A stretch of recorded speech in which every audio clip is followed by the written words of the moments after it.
I feel like a slice of butter melting on top of a big old pile of flapjacks. Play the victim and you will be the victim. Very good, Frank. Very impressive. Ultimate punch! What's up? What's up?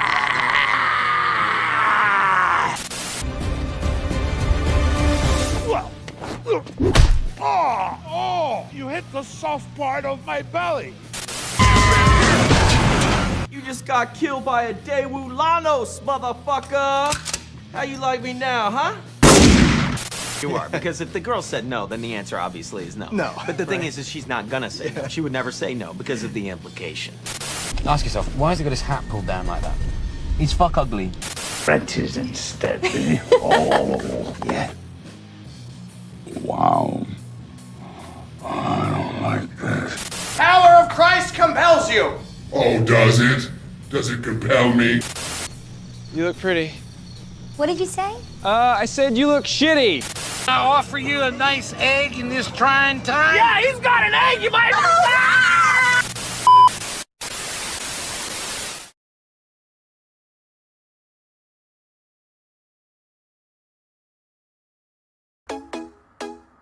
How's it going, y'all? Rowdy Riles back with another video. Super excited for this one because it's me, favorite little teddy bear. We got Wicket from Return of the Jedi from the retro card wave. Been waiting for him for a while. Don't know why he wasn't the first Ewok released, but at least we have him now.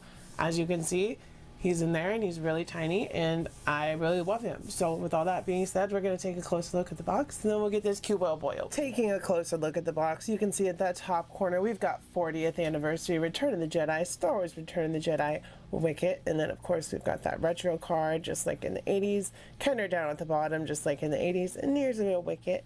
We'll give him a little spinny win. So on the back at the top we have Star Wars the Black Series in that corner, and then we have the rest in this retro wave. We got Boba Fett, Lando, Han, Leia, Wicket, and a biker scout. And then we have a little blurb down here at the bottom that says commemorate the 40th anniversary of Star Wars Return of the Jedi with figures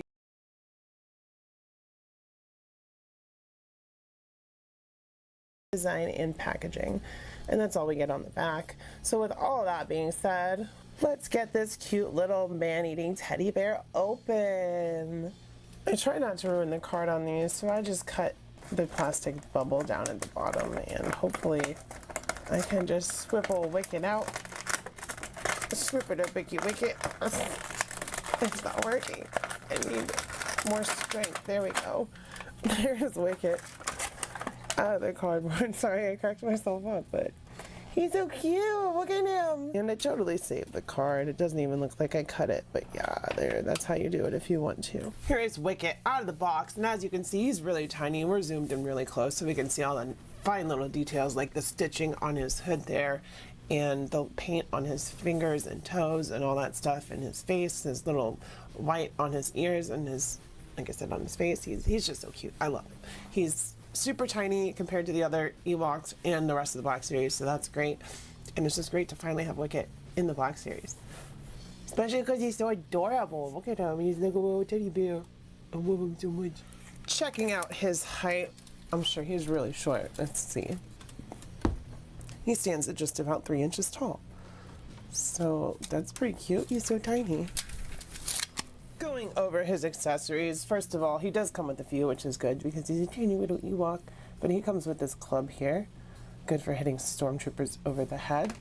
He comes with, I'm assuming it's a torch, an unlit torch. Nice little paint details on the wrap there. And then we get a bow and the arrow comes out. There's a little slot to put it through there. Nice little paint on the tip of the arrow, which is made out of stone and wraps on the bow itself. Haven't tried to get him to hold this yet, but you can kind of actually make it shoot a little bit. Not really, but yeah. And then lastly, for accessories, he comes with his spear. Then he goes up to Leia with and is like, what are you? I'm gonna poke you. You look like food. And then she's really sweet, and she gives her food, and he's like, oh, we're friends now. We'll go chill out with my teddy bear friends.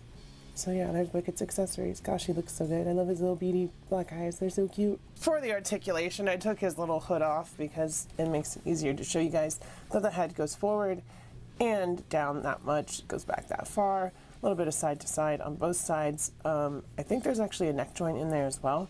I could be mistaken. Maybe his head will pop off. I don't want to try it. But as you saw in the torso, there's a dumbbell, so we get some kind of range of movement there. Single elbows because it's Black Series, but he is able to hold his spear with 2 hands, as we saw earlier in the video. There are hinges on the hands, but they're very tiny, so are there hinges on there? No, they're not. It's just a floating joint. Legs come up about this far forward, this far back. He can't kick his butt because there is no articulation in that leg, but coming down, we do have it in the feet. We have rockers going back, forward, and side to side, very far on that. So decent articulation for such a small little character. First up for scale and comparison, here is Wicket with Grogu and Frick. I just forgot his name. Babu Frick. I even said it when I forgot. Babu Frick.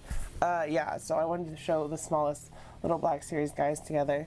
Here is Wicket with Teebo and Endor Assault Rebel Leia when they first meet. So yeah, there's a good comparison there for scale. You can see Teebo's bigger than Wicket. Leia's bigger than both of them, which is totally accurate. Here he is with the Black Series Scout Trooper and Stormtrooper, who they totally mess up at Return of the Jedi because they weren't expecting for the Empire to be defeated by little teddy bears. Here he is with Chewbacca and our Bandai model kit R2-D2. As you can see, Chewbacca towers over little Wicket there, and that R2 is in the correct scale as well. For some adventure series, here is Wicket with Indy and Marianne and her little monkey friend on her shoulder. Here is Wicket with SH Figuarts Ultraman and Marvel Legends Bro Thor Build-A-Figure. So with all that being said, you guys, I will say that our Black Series Wicket is super worth it because he was super worth it to me. Awesome to have Wicket on the shelf finally. It's been a while. Like, the Black Series has literally been around for almost 10 years at this point. So like they need to step it up with that, with the Ewoks. Start pumping them out. Give us all the Ewoks. There's people that love Ewoks and hate Ewoks, and I love Ewoks. So yeah, if you guys like this video as much as I like Wicket, go ahead and hit the like button down below and hit subscribe if you're not subscribed. So of course you can come back from my Black Series, Indiana Jones, Marvel Legends, Power Rangers, G.I. Joe, whatever I have that week. I have content once a week, at least one video. So yeah, if you guys want to hit the subscribe, notification bell, like button, do all that for me. And of course, comment down below what you think of Wicket, what you think of this Return of the Jedi 40th anniversary line, how your day is going, how you're doing. Just let me know. As always, I love you. I will see you next time, and bye-bye. Mwah. Ooh, Wicket, he's so cute.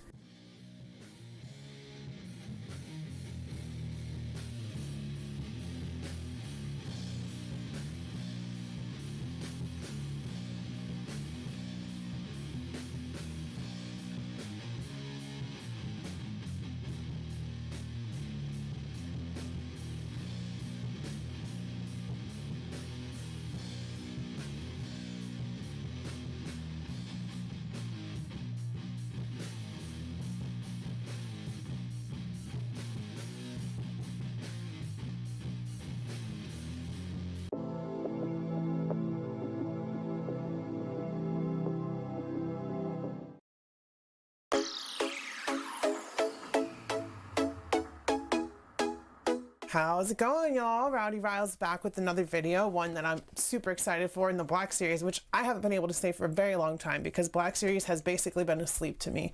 Like, there's a few in between releases like Bib Fortuna, Bausch Leia, those are all coming up. Those are all pre-recorded and stuff.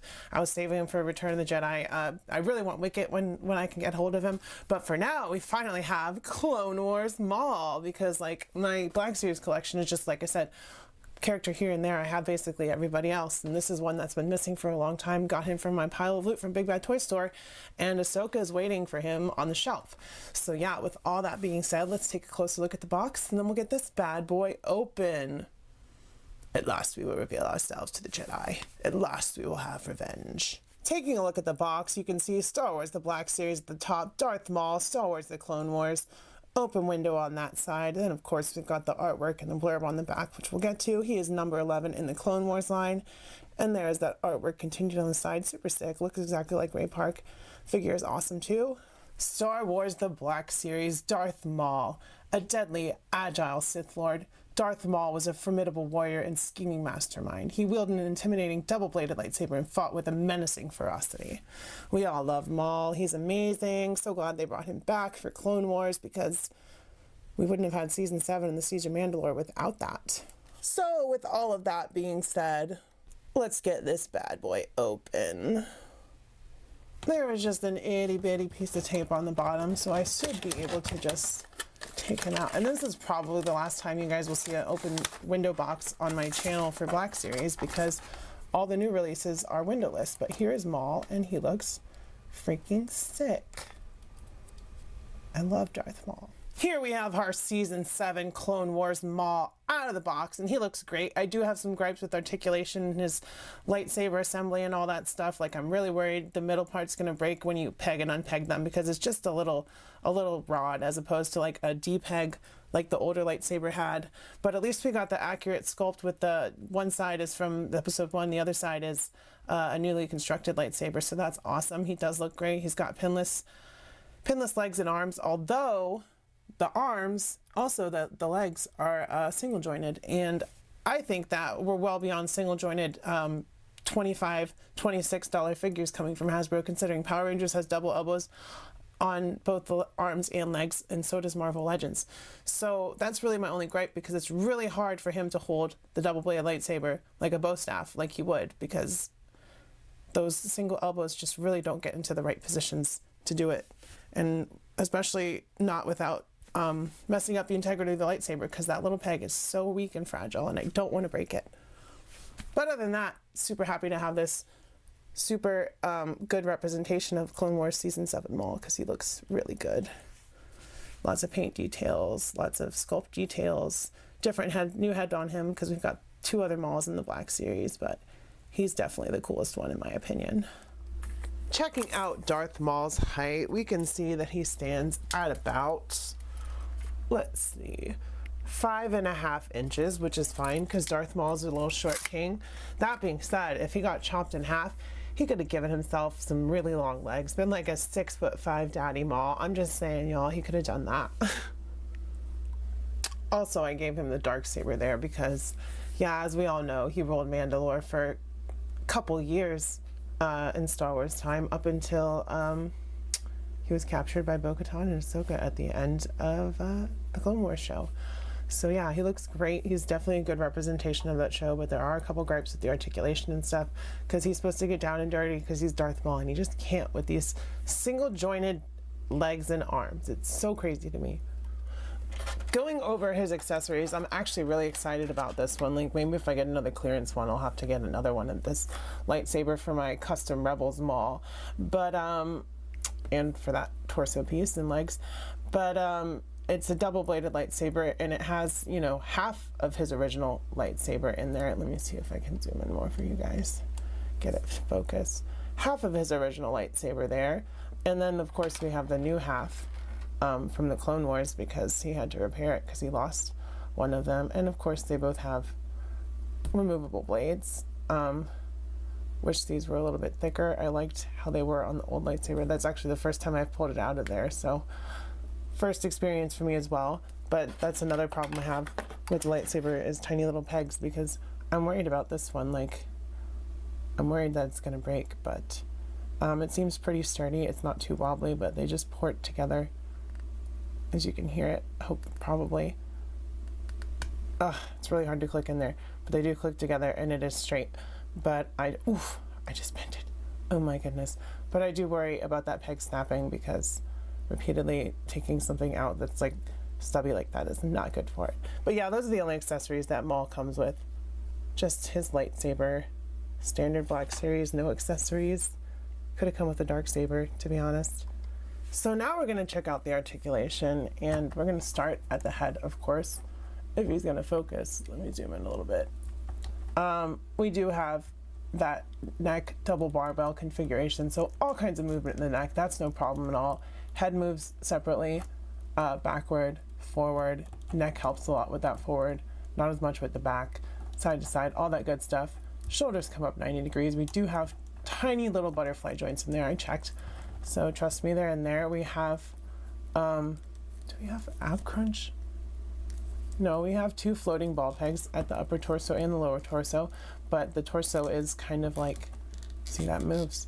This is the first time going through the articulation as far as that goes for me, but there is a waist cut down there as well. Single elbows, which are very tight and is part of the problem. Like, they come up 90 degrees, but that's it. Forward and backward. We do fortunately have forward pegs on this hand and on that one as well, so that makes it easier to grab the lightsaber. Coming down, legs come that far forward, that far back. We do have a thigh cut. Single knees, so strange. No butt kicking action for Darth Maul here. Rockers, which are kind of tight, but they do work. Forward, backward. So, like I said, some things in articulation that I wish they would improve, but it is what it is. At least we finally got the Clone Wars Maul in the Black Series, because that's been a big one for a long time, and I'm glad to finally have him. So now we're going to do the comparisons. First up for scale and comparison, we have our new Clone Wars Maul with our comic book Sith Apprentice Maul, who is a stand-in for Rebels Maul on my shelf until we get one, or until I get around to fully making a custom, like I said, if I get another one of these guys. But yeah, no reuse here, surprisingly. The chest isn't even the same because it's got that double barbell system on the chest, so it's got like 2 rotation points on the new one. So like there's no reuse other than maybe like the neck, because the head isn't the same on any of the Maul figures that we have in the Black Series. And speaking of Mauls in the Black Series, here is our Clone Wars Maul with the OG Phantom Menace Archive Maul. Different shades of red here, no reuse, just like the other Maul figure, which is nice to know. Actually, they did reuse these legs and stuff for the old one, but between these two, there's no reuse, and between the Sith Apprentice Maul, there's no reuse. And here is Maul with one of his loyal supporters, the Mandalorian Super Commando, with his horns and his Maul paint on his armor. Super cool. They need an update, like 2 different versions, because this one's all wonky. This arm won't even move because I tried to glue the tube back on and some glue got in the freaking joint, so that kind of sucks. So I'd like to see a re-release on that Death Watch body, which I don't have a Death Watch Mando yet either, so, but at least they look cool together. Here he is with Ahsoka Tano, my favorite Star Wars character, and one of her clone supporters that came with her to retake Mandalore from Maul at the end of the Clone Wars, a 332nd trooper. Would like to see more clone troopers on this body, like regular ones, 501st, just a bunch, because it's a good body. The helmet's a little different than other ones. People have complaints about it, but I like it. It's a cool figure, and so is that Ahsoka. I mean, there's some inaccuracies with her gauntlets and her boots, but other than that, it's a really great figure, and I'm glad to finally have an Ahsoka and Maul for my shelf. That is so awesome that we get that Clone Wars scene. Here is Maul with Bo-Katan Kryze and one of her supporters during the Clone Wars and the Siege of Mandalore, because they were trying to retake the throne from Maul because he's a bad guy and they don't want Mandalore to fall into his hands, and they took care of that. And Maul was gone for a while, and then he came back, and then he was killed by Obi-Wan, so yeah. And of course, here he is with the man, the myth, the legend, the guy who chopped him in half and left him angry and crazy in a sewer for like 4 or 5 years, Kenobi. From the Clone Wars Target exclusive wave a couple years back. Awesome to have these two, by the way, and Ahsoka and Anakin. Any Clone Wars characters are totally welcome, because Clone Wars and The Mandalorian are 2 things that I hold up very highly along with the original trilogies as far as Star Wars goes, because they are very well made and constructed stories, and they have a purpose, and they're great. So yeah. And then lastly, for our Black Series comparisons, for no particular reason, here he is with R5-D4, Grogu, and Mando, the current wielder of the Darksaber. Oh, also, yes, that Mando is custom. He's got a custom cape, custom knee pad, custom head sculpt underneath, which we can't show because he's a Mandalorian. He's not supposed to show his face anymore. Shh. For some Lightning collection, here he is with the Green Ranger. For some MCU Marvel Legends, here he is with the towering Bro Thor and the smaller Homecoming Spider-Man. You can't even see Thor's face. He's so tall. There it is. For some comic book Marvel legends, here he is with the also towering Ghost Rider and the Renew Your Vows Spider-Man, who is also towering over Darth Maul. Reality, Spider-Man shouldn't be that much taller than Darth Maul, but Renew Your Vows Spider-Man is a little large. For some imports, here he is with Ultraman and Harley Quinn, both of them SH Figuarts. They're both slightly better in scale with Darth Maul, so yeah, those work out perfectly actually. For some Moffex and Mattel, here he is with our Suicide Squad Harley Quinn and our movie masters Heath Ledger Joker from The Dark Knight, both of whom are a lot taller than Darth Maul because he's a little short king like I said before.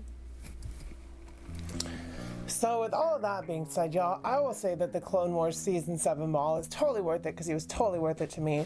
While the articulation isn't the best in the Black Series lately with their single jointed, whatever that is, I don't know why they're doing that, it is great to have this representation of Maul on my shelf. It is one of my favorite versions of Maul because Clone Wars is an awesome show and Maul is awesome.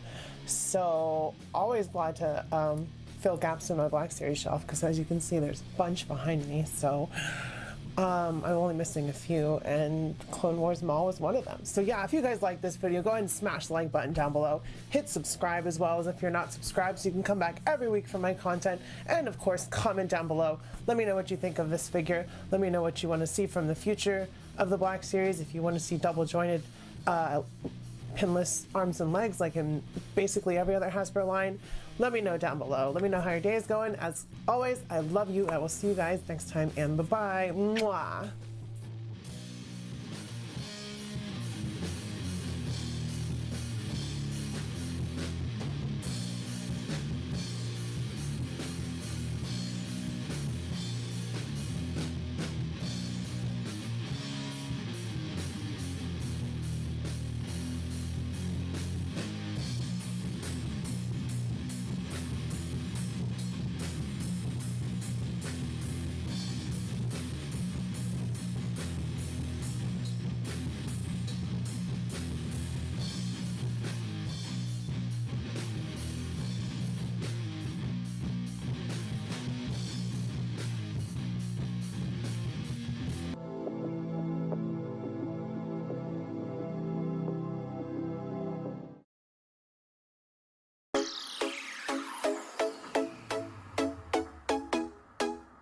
How's it going, y'all? Rowdy Riles coming back at you with another video. I did get my pile of loot from Big Bad Toy Store, and in it was some Star Wars stuff. First of all, we have Leia as Boushh. Is it Boushh? Let me see. Leia as Boushh, yeah, from Return of the Jedi. That scene where she comes in and she's like, Yate, oh da ba da ba. And he's like, they're holding a thermal detonator, ooh, and then, you know, she rescues Han, and it sets off the whole beginning of Return of the Jedi with the skiff and the Jabba's cruise thingy. So yeah, it's a really cool scene. Good to have some Return of the Jedi Leia for my shelf because I don't have like beginning of the movie. I have Endor Leia. But yeah, with all that being said, we'll take a closer look at the box, then we'll get this bad girl open. Checking out the box for our Princess Leia, you can see it says Star Wars The Black Series. It is the Archive series, so we do get a little blip of where it was in the line originally, and it does have photoreal updates, so that's nice. And it says Archive, like I said, Princess Leia Organa Boushh. So yeah, it came out in 2014 in the blue line of the Black Series. We have some artwork of Boushh, Star Wars The Black Series, and then of course we get a little read up here with Han frozen in carbonite and held in Jabba's palace. The princes plan to rescue. Leia, disguised as bounty hunter Boushh, brought Chewbacca to Jabba and later snuck to Han's carbonite slab. Sorry, I can't talk. So yeah, we come down and there is just a bunch of legal jargon. So with all of that being said, let's get this bad girl open.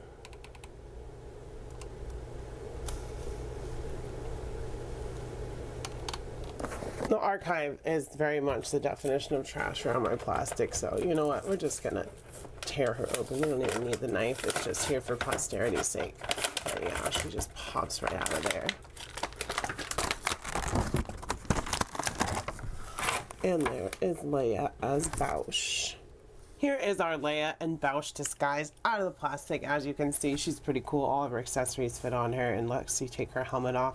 or put the thermal detonator in her hand, which is a thing, but we'll go over that in accessories. But as you can see, like I said, she looks like Bausch from beginning of Return of the Jedi. They did adjust her height a little bit. If I remember correctly, someone showed a comparison of the old one, which I don't have, to this one, and they like shortened her a little bit. And of course there's photoreal updates, so they are willing to change archives. So maybe they should have like done that Obi-Wan body on an episode 2 Obi-Wan body, or you know, coulda, woulda, shoulda from Hasbro. But yeah, it is cool to finally have her. It would be nice to get the slave outfit Leia, but this is probably all we're going to get from the beginning of Return of the Jedi, if we're being honest. They changed the name of Slave 1 to Spitfire or something like that. I don't know what they're calling it. Going over the accessories, Leia as Bausch does come with a few things.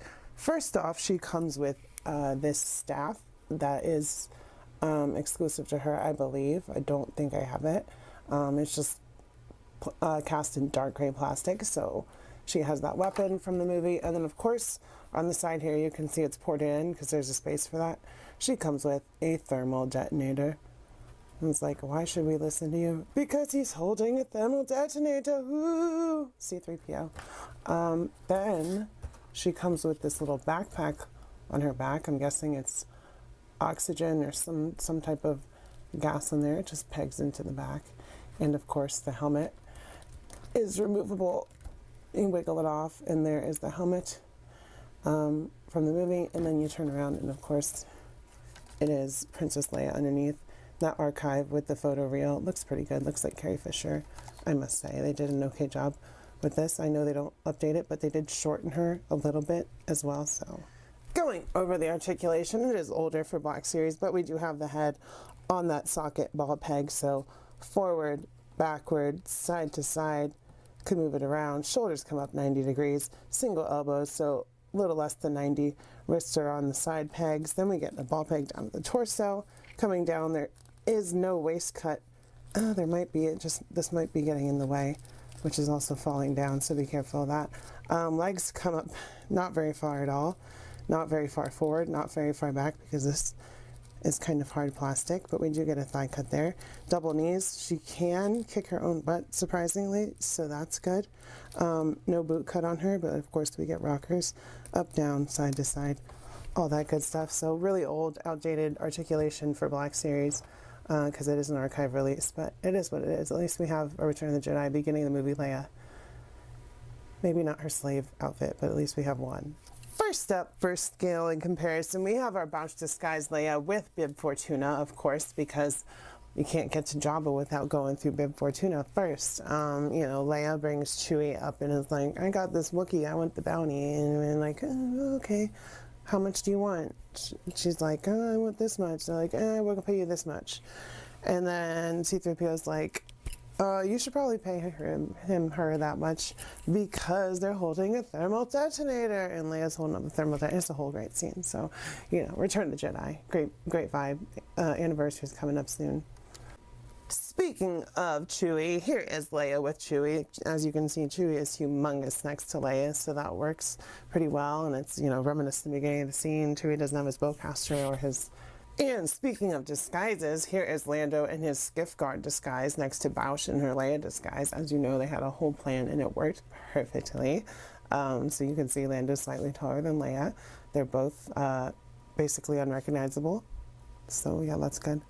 Here is Leia next to her brother, the Jedi Knight Luke Skywalker figure, the Walmart exclusive one, but actually it's the same figure because it's the Endor Luke, but I swapped the vest onto the Endor Luke because I had an extra one and the face was better. So yeah, it's still the same one, but new face, and he looks better. But there's brother and sister next to each other ready to save Han Solo. Speaking of Han Solo, here he is from the beginning of Return of the Jedi, on his carbonite slab, which is why they were here in Jabba's palace to begin with, to save Han. So, you know, cool. We are basically getting that whole scene together, except for the extra background aliens and stuff. Here is Bausch Leia with a Gamorrean guard and our Return of the Jedi Deluxe Boba Fett. So, quite a trope of characters from beginning of Return of the Jedi. I love having them all. We're missing some, like, what are those guys called? You know, the skiff guard guys, the ugly guys. I always forget the name. Weakways, I think is what they're called. We're missing a couple Weakways and the Rancor Keeper and some other people, but we've mostly got everyone at this point as far as main people go. Here is our Bausch disguise Leia with our Endor Leia, which is probably the best one in my opinion as far as likeness goes. Our A New Hope Leia, I don't have the archive re-release yet, so it is that older face. And our Empire Strikes Back Leia, which is also a really good likeness. So we've got all the movies represented right here as far as like main outfits go, so that's cool. Other than the slave outfit, hint hint Hasbro / Disney / whatever. And then, of course, lastly, we have Jabba, C-3PO, and Salacious Crumb with our Bausch Leia because, like I said, Return of the Jedi, at least that beginning part, it's a freaking vibe. So we got almost the whole gang here. So with all of that being said, you guys, I hope you liked this video. I think this figure was totally worth it because it was totally worth it to me. And if you like this video, of course, smash the like button, hit subscribe if you're not subscribed. And of course, comment down below. Let me know what you think of the archive wave, what you think of this figure. If you want a Slave Leia from the beginning of the movie, how your day is going, how you're doing. Of course, as always, I love you. I will see you next time and bye-bye.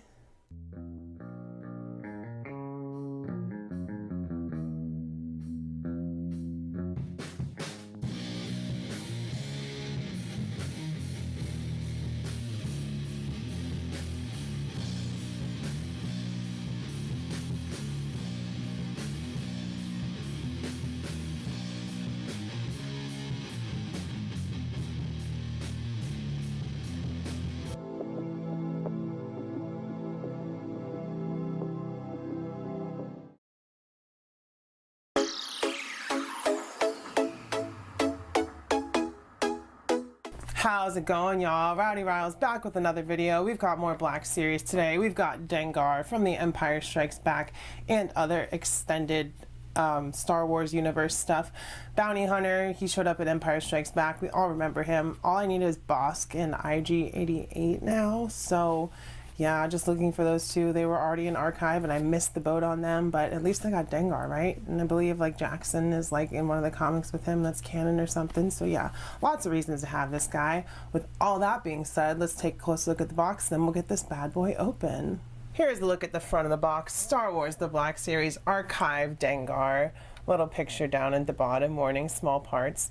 Very plain box for these guys. So you spin them to the side, there's nothing, it's just thin paper. But there is a back to the box. Star Wars The Black Series. 2018 is when he was first released. Dengar. Crude and slovenly, Dengar was nonetheless an effective bounty hunter.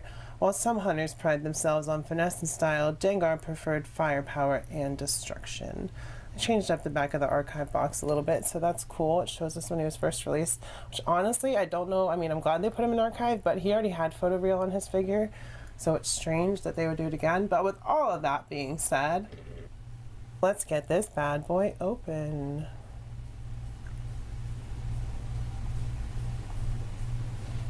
All I did to get him open was cut this plastic down here and cut a little bit of that cardboard.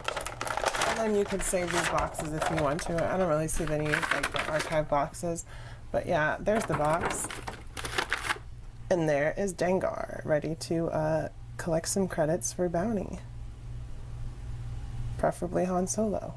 Here is Dengar out of the box. As you can see, he's all kitted out with his accessories. He's got his backpack, all that stuff. But we'll go over that in a second. We're taking a look at him right now, and he looks pretty cool. Ready to get paid by the Empire for bringing in some bounties, preferably Han Solo.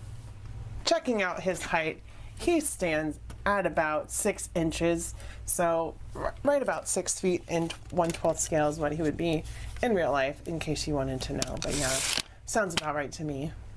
Going over the accessories, first we have his backpack. Oh, fuck. Going over accessories, first we have his backpack, which just plugs into this little peg in the back, and it has these little straps that just go over the side, so you can just plug it right back in, just like that. So yeah, and then we've got a pistol down here in the holster. It looks like Luke's or Han Solo's. It's reuse of some sort, if I can get it out. But there's that right there. We've seen it before. And of course this blaster we've seen before too, because it's that Imperial Stormtrooper rifle. But Dengar has it Forlom has it as well. So yeah, the bounty hunters really like this rifle. It must be good. Stormtroopers can't hit nothing with it though. Going over articulation, we have that standard ball peg at the neck that Black Series has. Shoulders come out about 90 degrees, so that's good. Torso has a ball peg, so he can move a little bit, but not really an ab crunch there. This hand is side to side. This one is an up down, so that's good. No waist cut. Sorry about my gross thumb. It's messed up. 90 degrees on the waist. Single knee comes up about that far, so not too far. Ankle rockers, side to side, up down. Same with the elbow. Single but 90 degrees. And yeah, that's the articulation for Dengar here. Dengar. All messed up. First up, for scale and comparison, we have Dengar with Jackson, someone who he's come across in the comic books, because I believe he's on the front cover of that Jackson figures box, and I do have a video for Jackson if you want to see it. I'll try to put a card in the video if I remember, but otherwise you can just browse through my channel, because why not? Just look at all my old videos, you know? But yeah, there they are together. Next up, we have Dengar with Zuckuss and Forlom from that 2-pack. I also have a review of them up on this channel, so if you guys want to see that, once again, I guess I'll try to card it. If not, go dig through my videos and find it, because why not? You know, I got lots of videos, something for everybody. But yeah, all from Empire Strikes Back in that scene on the Imperial Star Destroyer when Darth Vader's like, we need to find Han Solo. Speaking of Empire Strikes Back, here he is with sometimes partner, sometimes rival, Boba Fett from the Empire Strikes Back, once again from that scene where Darth Vader's like, no disintegrations. So yeah, we're getting that little scene together. Like I said, I just need Bosk and IG-88. They were in the archive. Don't know if I'll ever find them for a good price, but I'll try my best because I try not to pay over retail. I'm sure they'll re-archive release them at some point, right? Here he is with one of our Black Series Stormtroopers, the new Buck, obviously. Just in case you want to... What the fuck? What the fuck? I love him. He's tilted over a little bit so he stands up because he wants to fall over. But yeah. Lastly, here is Dengar with our bro Thor and, of course, the most powerful hero of all, Bob. So yeah, we can't do a video without Bob, right? I mean, we can. It would just be not the same. So with all of that being said, I will say that the archive Dengar is totally worth it because he was totally worth it to me. I didn't have him for my Empire section of my shelves. Like I said, I'm trying to build up those bounty hunters, so it's nice to get them less than retail, which is what I always do, at least when I'm...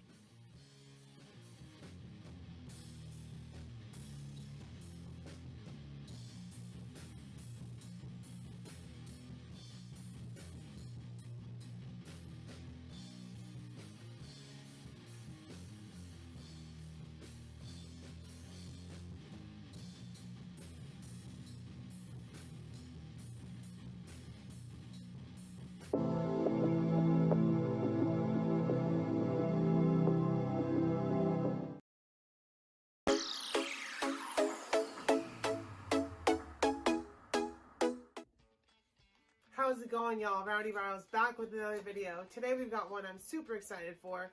Star Wars Black Series Koska Reeve from that wave with Tech and all the other ones that we will be unboxing after this one, but we're going to do her video first because I'm most excited about her. I also got her after the fact. Continuity is all messed up on my channel. But that being said, we're going to take a closer look at the box and then we'll get this bad girl open. Taking a closer look at the box here, you can see it says Star Wars The Black Series, Star Wars The Mandalorian, Koska Reeves, Hasbro, warning small part. She's in the window there. The box is all messed up because Amazon absolutely does not give a crap.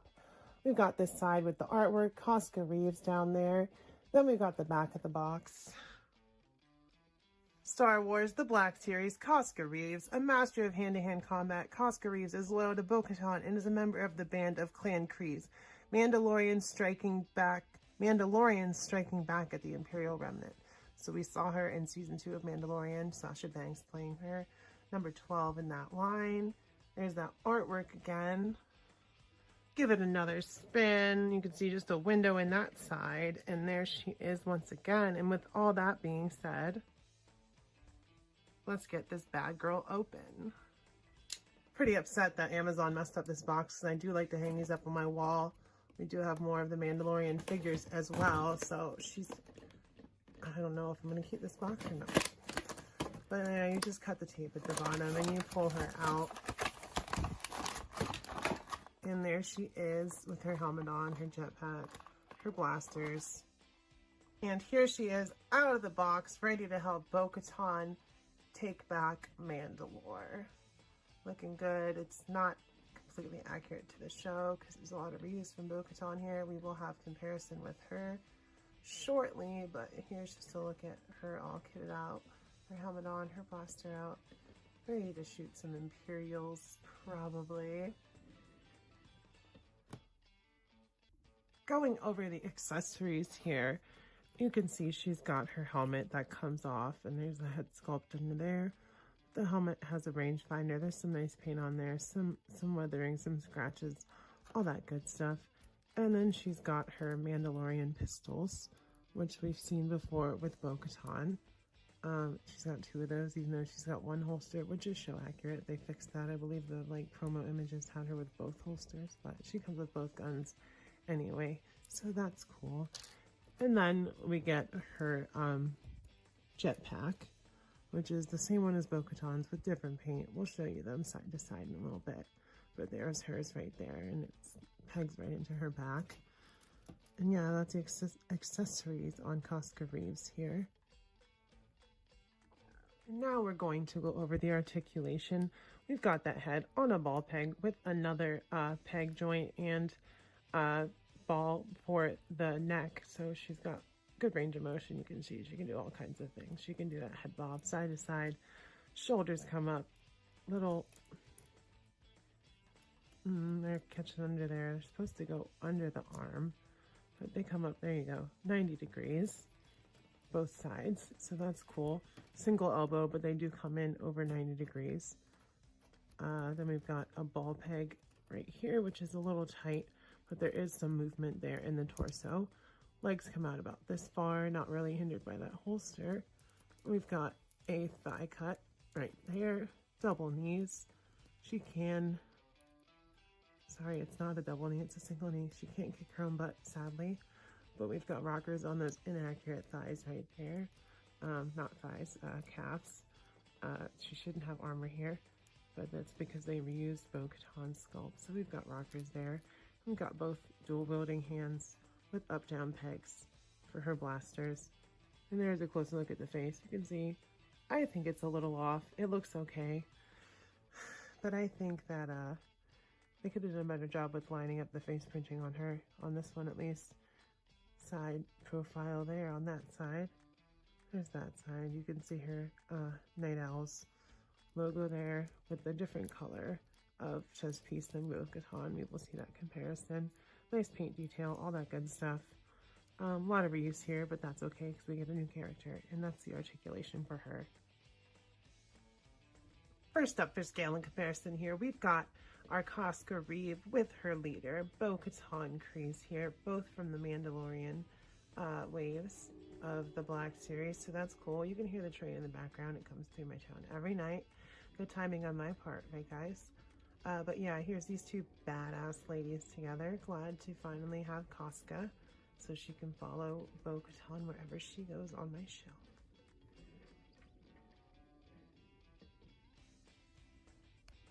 Here is Casca with another Mandalorian favorite of mine, Sabine Wren from Star Wars Rebels, who will be showing up in the Ahsoka show, as we've learned recently, so that's cool.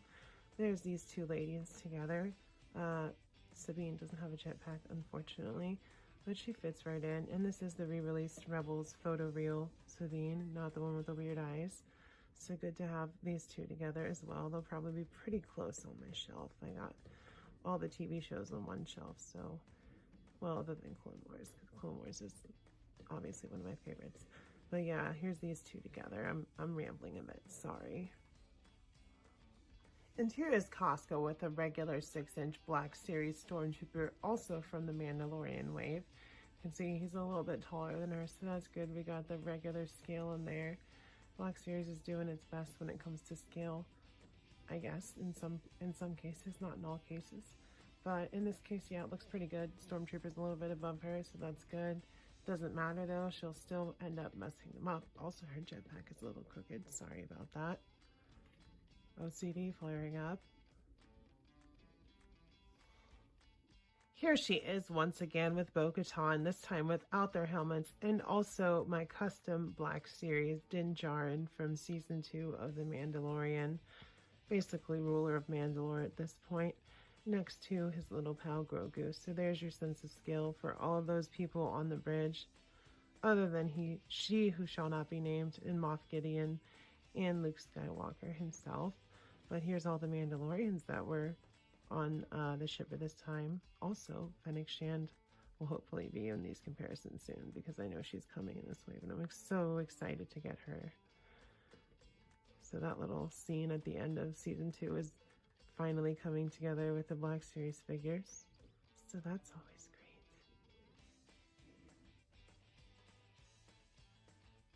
great. And then lastly today, for scale and comparison, we've got Costco Reeves with her alter ego, Sasha Banks from the WWE Mattel Elite line. Slightly taller, but that's okay. They're different lines. But it is nice to have more Sasha Banks rep on the shelf. Fun fact, in case you didn't know, Sasha Banks is Snoop Dogg's cousin. Fun fact for the day. So there you have it, guys. We've got another unboxing down. Glad to have Costco Reeves in the collection now. So I will say she was totally worth it, because she was totally worth it to me. Great to have more Mandalorian rep on the shelf. If you guys like this video, make sure to let me know by commenting down below. Of course, liking the video, hit that like button, hit that subscribe button. We need more subscribers. And let me know what you think down below and all the comments and all that stuff. What you think of the figure, character, all that stuff. What you want to see. All that good stuff that we always talk about at the end. And with all of that being said, I will see you guys next time. Bye-bye.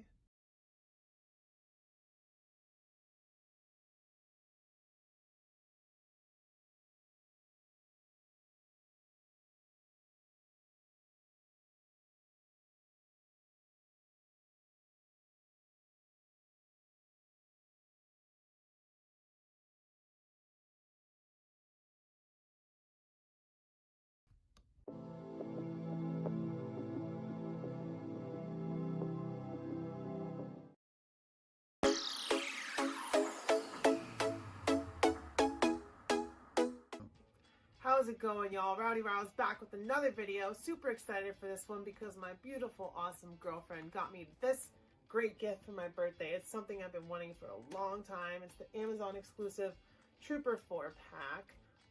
It was on sale for Black Friday, and she scooped it for me because she's a sweetie. And like I said, I've been wanting this for a long time. It's been sitting on my wish list in my cart for about 2 years. So I'm glad to finally have it in my hands. So with all that being said, we're going to take a closer look at the box, and then we'll get these bad boys open. So as you can see, here is the front of the box. Star Wars The Black Series, Phase 1 Clone Trooper Commander, Phase 2 Clone Trooper, Imperial Stormtrooper, and First Order Stormtrooper Officer. On this side of the box, you can see we've got the Republic symbol for the Phase 1 Clone Trooper Commander and the Phase 2 Clone Trooper. Then we've got the Imperial symbol for the Stormtrooper and the First Order symbol for the Stormtrooper Officer. And on the back of the box, we've got descriptions for all of them. I am tongue-tied today, guys. I am sorry. Phase 1 Clone Trooper Commander. Created in secret by Kaminoan cloners, the first clone troopers were deployed to protect the Jedi during the Battle of Geonosis. We all remember that. Attack of the Clones. Phase 2 Clone Trooper. As the Clone Wars draw to an end, Chancellor Palpatine issued Order 66, turning the clone troopers against their Jedi allies. Imperial Stormtrooper. Under the tyrannical rule of the Empire, Stormtrooper legions ruthlessly crushed resistance across the galaxy. From the original trilogy, we're all used to seeing that. And then we've got First Order Stormtrooper Officer. Equipped with sleek armor and powerful weapons, the Stormtroopers enforce the will of the First Order. And then you can see there's little artwork of all of them once again under the box. We've got Republic Imperial, and First Order symbols up here at the top. It's a really cool box. Disney, Hasbro. And then on the side, Star Wars The Black Series, Trooper, in big words. And then we open it up and look, it's glorious. Phase 1, Phase 2, Imperial Stormtrooper, and First Order Stormtrooper in all of their glory. Just get it quicker. Oh, there we go. You can see all of them there. Just a quick look before we get them open. They've got accessories. Super excited. This is awesome. I love army building. Now, with all of that being said, let's get these bad boys open. There's a look at the top of the box. You can see I cut the tape so we can pull them out. I don't want to ruin this box because it's really nice. But we just pull this flap and pull this one up. And look, it's just plastic, so that's good. And there's some cool clones coming out. Finally, a regular Phase 2. And then there is the Imp and the First Order Trooper. All looking really good. Old bucks for all of them. These are not the new bodies. Well, First Order, I guess you could kind of say it's a newer body, but you know what I mean. And here are all of them out of the box. Our First Order Commander, our Phase 2 Clone Trooper, our Imperial Stormtrooper, and our Phase 1 Clone Lieutenant. Looking cool together. Glad to have them for the collection. Super awesome of my girlfriend to get them for me. They're all standing right now. It's hard to do that because they're all older bodies, which we'll go over articulation for one of each. See, there they go. First up for accessories, our Phase 2 Clone Trooper comes with his longer blaster and the smaller clone blaster. We're used to seeing this. It's been reused throughout the Black Series as long as it's been around. And the same weapons on our Phase 1, except he has some more paint on his. You can see that scope and that part is painted. And on the side of this one as well. Don't know why they did that for Phase 1, but yeah, he's got some paint on his guns. Guess he's special. For our Imperial Stormtrooper, he comes with this longer blaster, which we've also seen before, but it's got a nice silver wash to it, so it looks good. And so does his blaster in the back, which fits in that holster there, which is only on the old Bug Stormtroopers. The new ones don't have that. So yeah, 2 accessories for our Imperial Stormtrooper here with his scuffed up armor.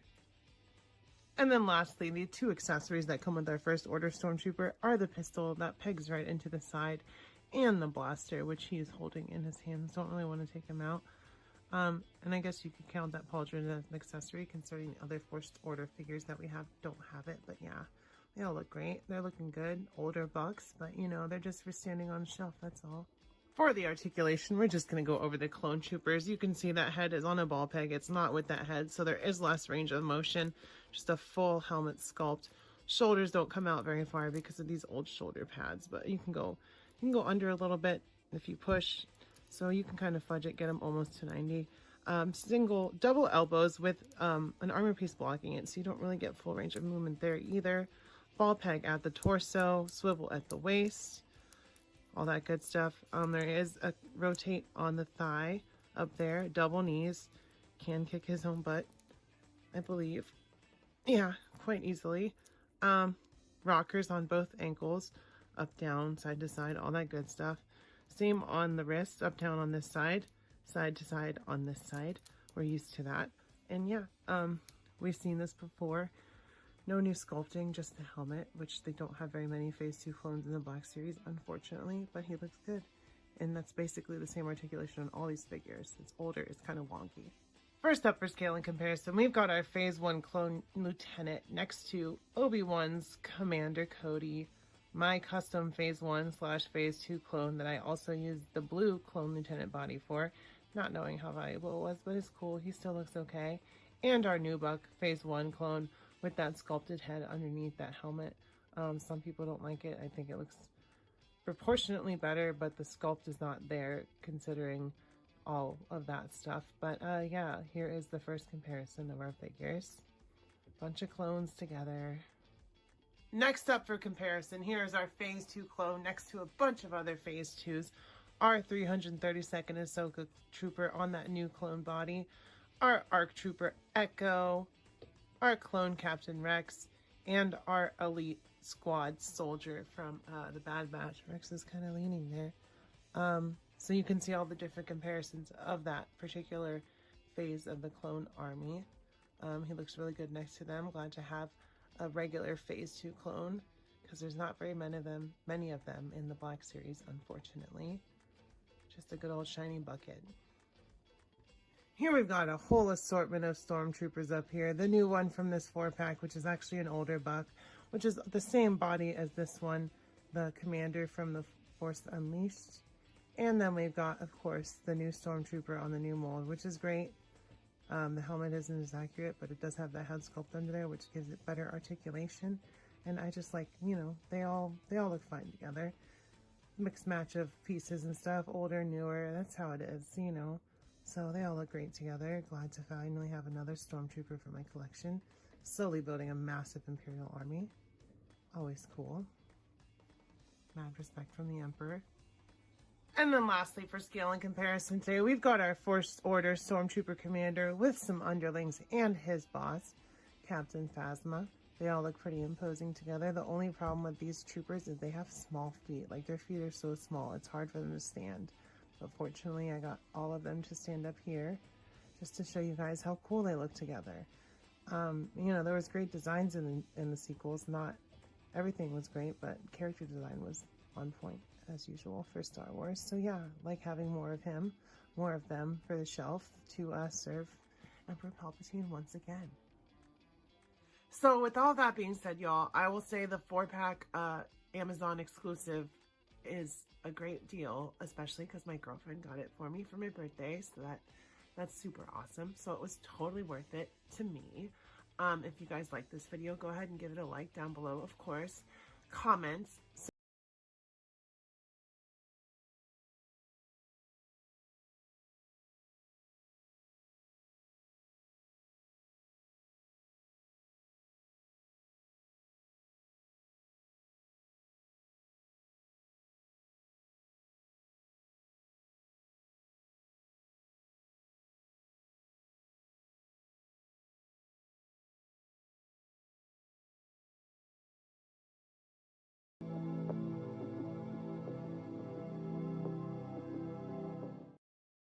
How's it going, y'all? Rowdy Rouse back with another video. The next wave of the Return of the Jedi 40th anniversary figures are starting to trickle in on that old Kenner style card back. So today we have Luke Skywalker for the 50 millionth time in the Black Series. But that being said, I have a custom of this one that's not as good. I'm probably going to swap the head on this one with another one just to make my perfect Luke Skywalker. But we finally have the throne room with butterfly joints with the swappable chest piece. So yeah, with all that being said, let's take a closer look at the box. Then we'll get this bad boy open.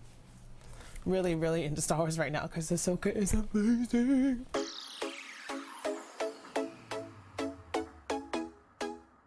Taking a look at the box, at the top you can see we have Star Wars Return of the Jedi, Luke Skywalker, Jedi Knight, with the wrong picture from the movie, but there's Luke from the throne room in the beginning of the movie in Jabba's palace. For whatever reason they put that on the card back, and there's Vader and Palpatine just ready to try to turn him to the dark side. On the back it says Star Wars at the top, and then we get the other figures in the wave. I need the Rebel Commando, he's really cool. We have Luke, I need this Vader, I don't have him, Royal Guard, and I need that new R2-D2 of course because it's an updated accurate sized body. But the little blurb says commemorate the 40th anniversary of the Star Wars Return of the Jedi with figures from the Black Series featuring classic design and packaging. So yeah, we get that classic card back, we get Luke in the box. So with all of that being said, let's get this bad boy open. I'll never join you, so be it, Jedi. Sorry, that's the Force lightning. I'm a nerd. Well, I tried to keep the card nice, but I tore it on accident, unfortunately. But at least Luke, is out of the box, and it is mostly reuse of that Imperial Fleet cruiser Luke from The Mandalorian with the weird face that I don't really like. Probably gonna head swap him at some point. But yeah, I do love this body with the butterfly joints and the accurate clothes from Return of the Jedi at the end. As closest we had was Endor Luke as far as updated went, but he still didn't have the right belt. And here is our Jedi Knight Luke Skywalker out of the box. As you can see, he is updated. He does have butterfly joints. I don't think the torso is reuse of that Well, it might be. I don't know. I haven't looked under the robe. But it's mostly reuse of that new Imperial Light Cruiser Luke for The Mandalorian. But that being said, it's nice to get this Return of the Jedi ending scene Luke finally with the flap of white on his shirt, which one of the accessories you can change that as well, which is cool. That was with the original. But we do get that nice new green lightsaber with the stronger hilt and tip to the blade. Maybe one day they'll make it a full piece and give us a separate handle. But until then, at least we have this. And like I said, there's a lot of reuse of that Imperial Light Cruiser Luke. It's the same head, same legs, same lightsaber. But it's probably my second favorite Luke head. Maybe it's not perfect. I really like the Endor Luke head. But yeah, we'll get into comparisons and all that later. Checking out Luke's height, standing about as neutral as I can get him. We all know Luke is a short king.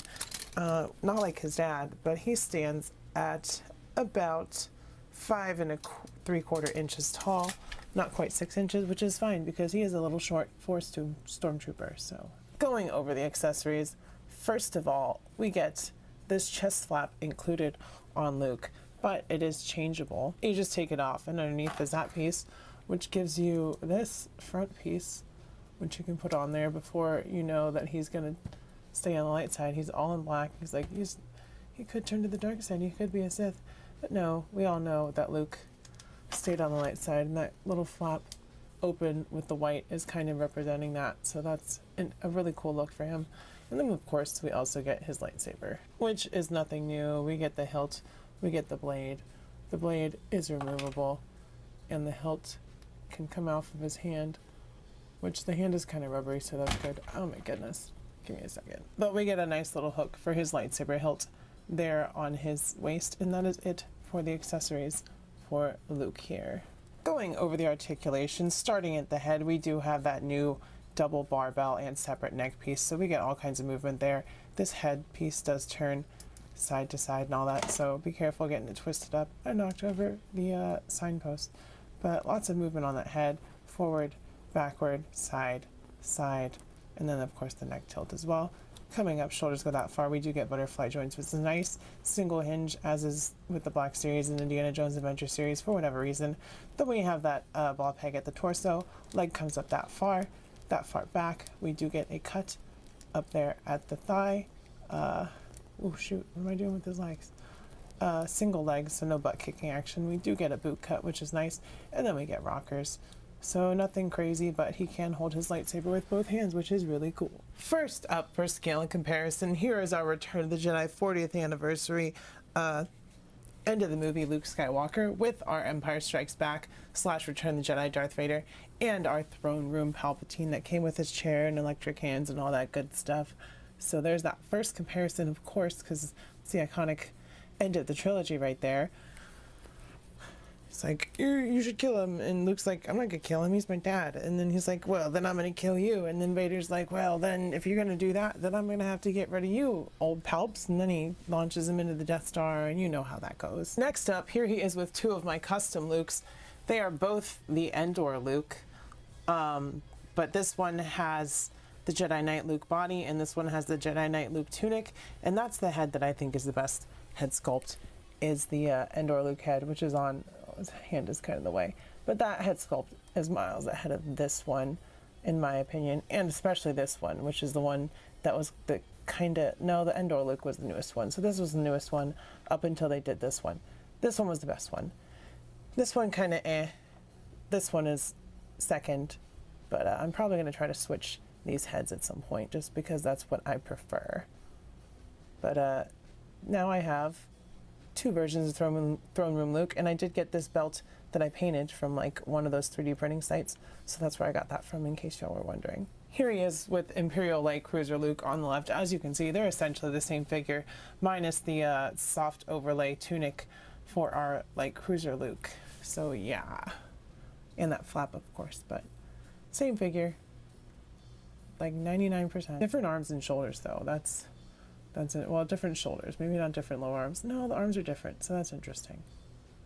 They look different. Let me know if I'm wrong in the comments. Here he is with Ahsoka Tano and Anakin Skywalker, his dad and his, I guess, colleague at some point, because they've met Book of Boba Fett, it shows Luke and Ahsoka conversing, which is really awesome. And then lastly, for Black Series, here he is with Endor, Han, and Leia from the end of Return of the Jedi. Here he is with Marvel Legends and articulated icons.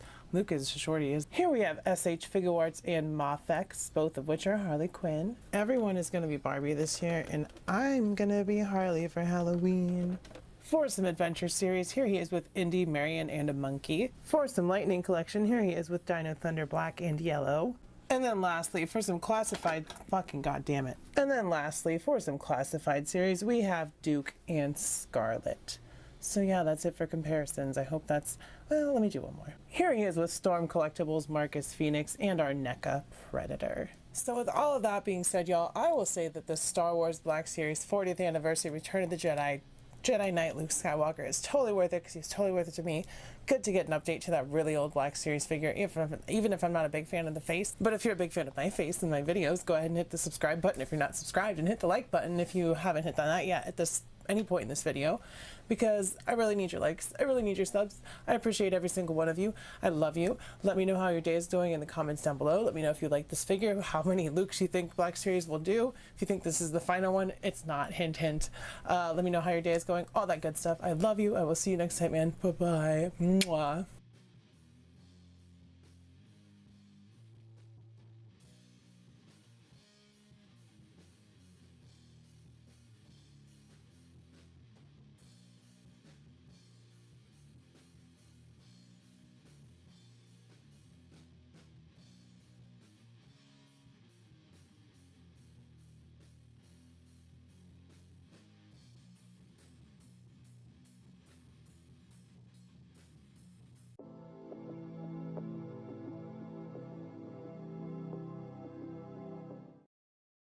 How's it going, y'all? Rowdy Riles coming at you with another video, some more Star Wars Black Series, and a coincidence because he just showed up on last week's episode of The Mandalorian, but I was walking around Walmart and I saw Axe Woves among a sea of Grief Cargos and Lando Calrissians. So yeah, I've been waiting for him, didn't have him pre-order or anything. I was like, oh, if I see him, I'll grab him. He showed up in the show and I was like, oh, maybe I should look for Axe Woves, and he just showed up. So I guess it was fate. So with all of that being said, let's take a closer look at the box and then we'll get this bad boy open.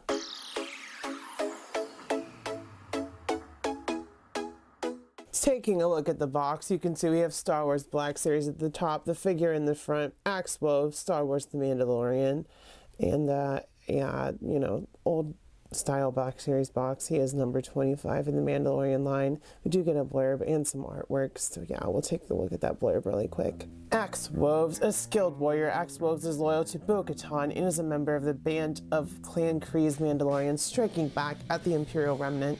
He showed up in Season 2, Episode 2 for the first time with Koska Reeves and Bo-Katan in The Mandalorian. Like I said, he's number 25. So with all of that being said, let's get this bad boy open. I just cut the tape at the bottom of the box, as we usually do with the older Black Series boxes, which, fun fact, Hasbro is bringing back window packaging for all of its collector lines, so Black Series, Classified, Lightning Collection, all that stuff. So that's a cool win, isn't it? But yeah, there's Axe Woves out of the cardboard. And here is Axe Woves out of the box, all on our spinning table with all his gear on. As you can see, it is reuse of that Death Watch Mandalorian, which I don't have, so this is my first experience with this body. That being said, it does feel kind of like that book, or that Return of the Jedi Deluxe Boba Fett, with the way the torso is like kind of a soft plastic overlay over an articulated chest area, but we'll go over all that. But yeah, he does feel good. He's smooth, he's pinless, he looks great. Mostly accurate to the show as far as color goes. I don't know about the armor. I haven't looked that closely at pictures of Axe Woves or in the show. But there is some reuse, like I think the helmet is the Boba Fett's helmet, but I could be wrong. Like I'm not completely sure, so I don't want to be like, yeah, it's complete reuse of his helmet. Could be, probably is, but I don't know for sure, so I'm not going to say that yet. We'll go into comparisons later, but you can see he's got some blue on there, some grays, some blues, some blacks, lots of varying colors, but he does fit in with Koska Reeves and Bo-Katan. He's got some black boots, a holster in the back with a strap on it as opposed to just a straight up holster. So yeah, he's definitely a little bit different than the other Mandalorians on my shelf, and that's always cool. Can never have enough Mandalorians, in my opinion. Checking out Axe Wove's height. He stands, oops, there's R2 going off. I'm getting a text message. He stands at just under 6 inches, so like 5 3/4, which is about right for a Mandalorian of average height. So yeah, it's a good representation of the character. Like I said, we've got his armor painted, we've got his helmet, we've got his holster with the strap on it, which none of the other Mandalorians have, so I'm guessing it's character specific. But yeah, it's good to have more Mandos on the shelf always. Going over his accessories, there's only 3 really. First of all, oops, my goodness. First of all, we've got the helmet, which like I said, I believe it's reused of Boba Fett. We'll check that out. In comparisons, we'll look at Boba Fett, of course, because he's the main Mandalorian, the guy that inspired it all. Then we've got a backpack, which is painted nicely and is not reuse of Boba's. It does have a little slot so you can put rockets in there. And then of course we get the standard Mandalorian blaster, although his is black with silver handle and under part. But yeah, that's really it on accessories, and his helmet just kind of sits on there. It's kind of loose, so that's why I'm assuming it's Boba Fett's. But yeah, you know, we don't get a lot of accessories with Black Series. So now that being said, regardless, it's like I said, it's cool to have more Mandalorians. Oops, there goes his ship. Going over the articulation, starting at his head, we do have that double barbell separated from the neck, so lots of movement there, forward, sideways, that much forward, that far back, side, side, tilt, swivel, all that good stuff. Coming up, the shoulders go this 90 degrees. These shoulders are floating, they're not attached, so they get out of the way pretty easily. Single elbows, so 90 degrees on those, although we do get a wrist swivel for the gauntlets, and on the actual wrists themselves, side to side hinge, and side to side on that one as well. Unfortunately, we do get a barbell somewhere under this plastic overlay, so I'm assuming under here it's not much of a body, but I don't have the Death Watch Mandalorian, like I said, but that's the buck they're using, I'm assuming, for this guy. Forward this much, back not very far. There is no waist cut, bicep or thigh cut up there. Single knee, so no butt kicking action for this Mandalorian. And we don't get a boot cut, but we do get a lower leg cut under that knee, so that's good. Rocker, forward, sideways, all that good stuff that we're used to. So yeah, standard articulation on Black Series. It is kind of limited, given that they do single elbows, not double, and knees, but it is what it is. At least we get them, right? Something just fell. I don't know what it was. First up, for scale and comparison, here he is with Bo-Katan and Koska Reeves, the 2 ladies who we first showed up with on screen in The Mandalorian Season 2. So yeah, and he recently showed up in Season 3. Spoiler warning, this is coming out a couple weeks after that episode, so if you guys are like, oh, spoilers, well, you know, it's been a couple weeks, so I'm sorry. I apologize, but at this point, yeah, he showed up again, so... Next up, here he is with the armor and Paz Vizsla. I'm sure they're going to cross paths this season, given the trajectory of the show. Here he is with a guy he doesn't seem to like very much, Mando, and of course Grogu down there on the left, as you can see.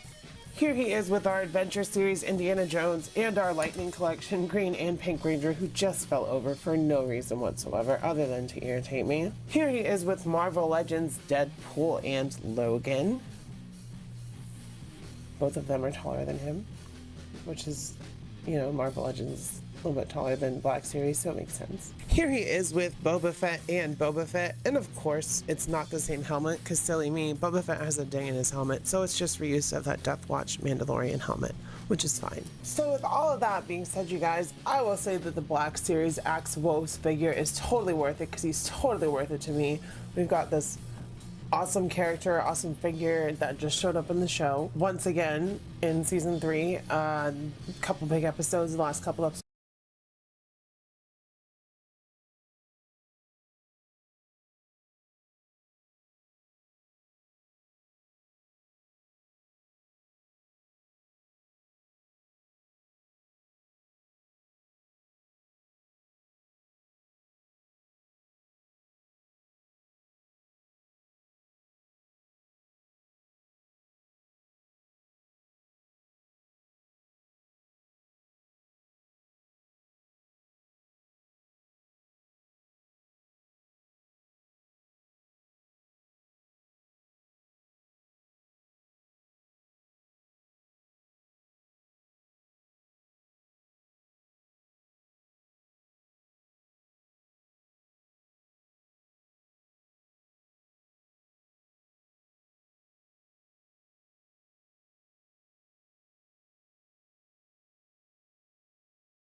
How's it going, y'all? Rowdy Rouse back with another video, coming at you with more Star Wars Black Series. Because it was my birthday yesterday, I was in Target and I was like, I'm gonna go look at what's on clearance. You know what was on clearance? Chewbacca for 10 bucks, and I do not have Chewbacca for Return of the Jedi. That being said, Hasbro's releasing a Return of the Jedi Chewbacca with that little chain collar from the beginning of the movie where Leia was like disguised as Boushh and trying to trick Jabba and all that, and it worked because Jabba's an idiot, right? But yeah, like I said, that Chewbacca is like scene specific, but this one will work anywhere on my Return of the Jedi shelf. Endor, Jabba's palace, wherever. So with all that being said, let's take a closer look at the box and then we'll get this bad boy open. As you can see, the front of the box, it has Chewbacca with that little artwork at the bottom. The back has where the figure's from, what year it was made. We'll read the blurb in a second. Some more artwork. But on the front, it does say Star Wars Black Series Archive Chewbacca. As you can see, Chewbacca came out in 2015 initially, before he was re-released in this archive wave. So I'm guessing it was one of the New Hope versions, but he does come with that cool, like, yelling head sculpt, so that's cool. But the little blurb says, Chewbacca, faithful first mate and co-pilot, Chewbacca has loyally stood by his captain's side through the twisting fortunes of a galaxy in turmoil. We all love Chewbacca. But yeah, with all of that being said, let's get this bad boy open. So who gives a crap about ceremony with the archive wave? We're just going to tear him right open because it's just a repackaged older figure with better paint. So yeah, there's Chewbacca. Sorry, there's the light on his face. There you go. There's Chewie. It's a really good head sculpt, actually. And here is my new Chewbacca out of the box. As you can see, he's tall, he's furry, he's got his bowcaster and his satchel, so he's Chewbacca. It's what we come to expect from him. But like, it is the archive, so it's like the oldest version of Chewbacca, I guess, because it came out in 2015, and that's like right around when the line started. So he may even be like a Force Awakens Chewbacca. I don't know. I could be wrong. It didn't really say which movie he was from on either box. So yeah, but here he is. Going over the height of our New Hope Archive Chewbacca, he stands at 7.5, just about 7.5 inches. So he's a big boy, a lot taller, but that works because Chewbacca is also a big boy. Going over the accessories, he comes with one accessory, his bowcaster, which I will say is actually probably the best version of the bowcaster that we've gotten, at least as far as I'm concerned, because it's a harder plastic instead of soft and rubbery, so it won't bend. Like this is solid. So, and there's also a nice paint wash on it. So yeah, I'd also say he's probably the best colored Chewbacca. Like the dark brown and the lighter browns are like the right shades, as opposed to being like too light or too orange or whatever. But yeah, they did a good job with this archive. It makes sense, you know, release a good version of the first movie. But I'm gonna use him for Return of the Jedi, probably. Going over the articulation, there really isn't much. This head kind of swivels and it'll pop off really easily if I go too far. It's not on there very tight, but shoulders come up about 90 degrees. Single elbows come in that far, come out that far. At least the shoulders come up. Then we have like 3 different torso parts. So there's a ball peg there.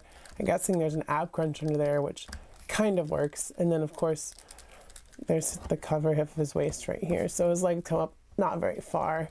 Not forward very far, not back very far. Single knees, so he can't kick his own butt. And he's got rockers, at least on his feet, so that's good. Hands, up, down pegs. So yeah, limited articulation, but that's always been the case with Chewbacca figures as far as Black Series is concerned. First up, for scale and comparison, we have our New Hope Archive Chewbacca with our Empire Strikes Back retro card, which is probably my favorite sculpt for him. And our Solo Chewbacca, which I believe is the same head sculpt with worse paint on the face, but he's also kind of orangey. So these are my 2 favorite Chewbaccas right here, Empire and A New Hope. I think he's a little bit short, or maybe he's a little bit oversized. Who knows? But yeah. And then if you want a really bad Chewbacca, which I use as my A New Hope Chewbacca, we have that 3-pack with Rey and who else was in it? Rey and Hondo from Galaxy's Edge 3-pack with this Chewbacca and the really horrid paint on his face. I don't know what that's about, but yeah, he's kind of orangey too. But this is probably the best painted and best colored Chewbacca, in my opinion. Here he is with my A New Hope Han, Luke, and Leia. My Luke is a custom with a different head. I believe it's the Yavin ceremony Luke head. And the older New Hope Leia, not the archive. That being said, all three of those figures, all four of these figures badly need an update. Like, they need to just resculpt and remake A New Hope Black Series figures instead of repainting and re-releasing them. So yeah, that's my opinion. But here's the New Hope crew together. For an SH Figure Arts comparison, here he is with Ultraman. He towers over Ultraman. I don't know if Ultraman would actually be able to take Chewbacca in a fight. Here he is with our Lightning collection, Ninja Pink and Ninja Yellow Rangers, just because they're laying around here because I need to do photography and stuff with them for my Instagram, which you should also follow, which is rowdy.riles.toys. Like and subscribe also here. And lastly, here he is with Marvel Legends, Bro Thor, and Homecoming Spider-Man. So yeah, he's taller than everybody in this video, of course. Here he is with the Black Series First Order Stormtrooper, because I didn't feel like taking a regular Stormtrooper off my shelf. And it works because Chewbacca is in the sequel trilogy as well.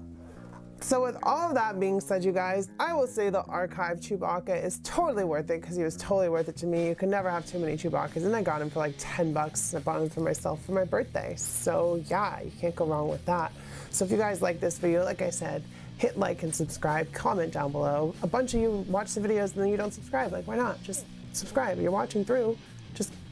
You'll see whenever I'm uploading. So yeah, subscribe, please.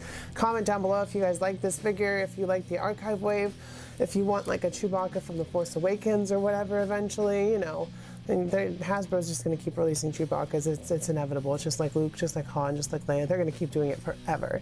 But yeah, I love you guys. I will see you next time. Mwah. Bye-bye.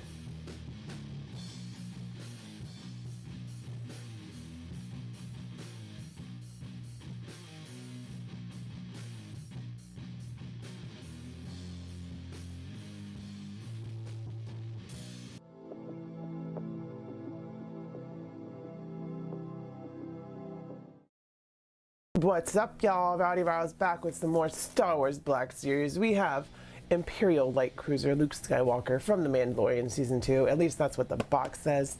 More like a Return of the Jedi look. But who's counting? More Luke's is not a problem. He's the main character of the original trilogy of Star Wars. So it's a given. Also, he showed up. So yeah, with all that being said, we'll take a closer look at the box and then we'll get this bad boy open.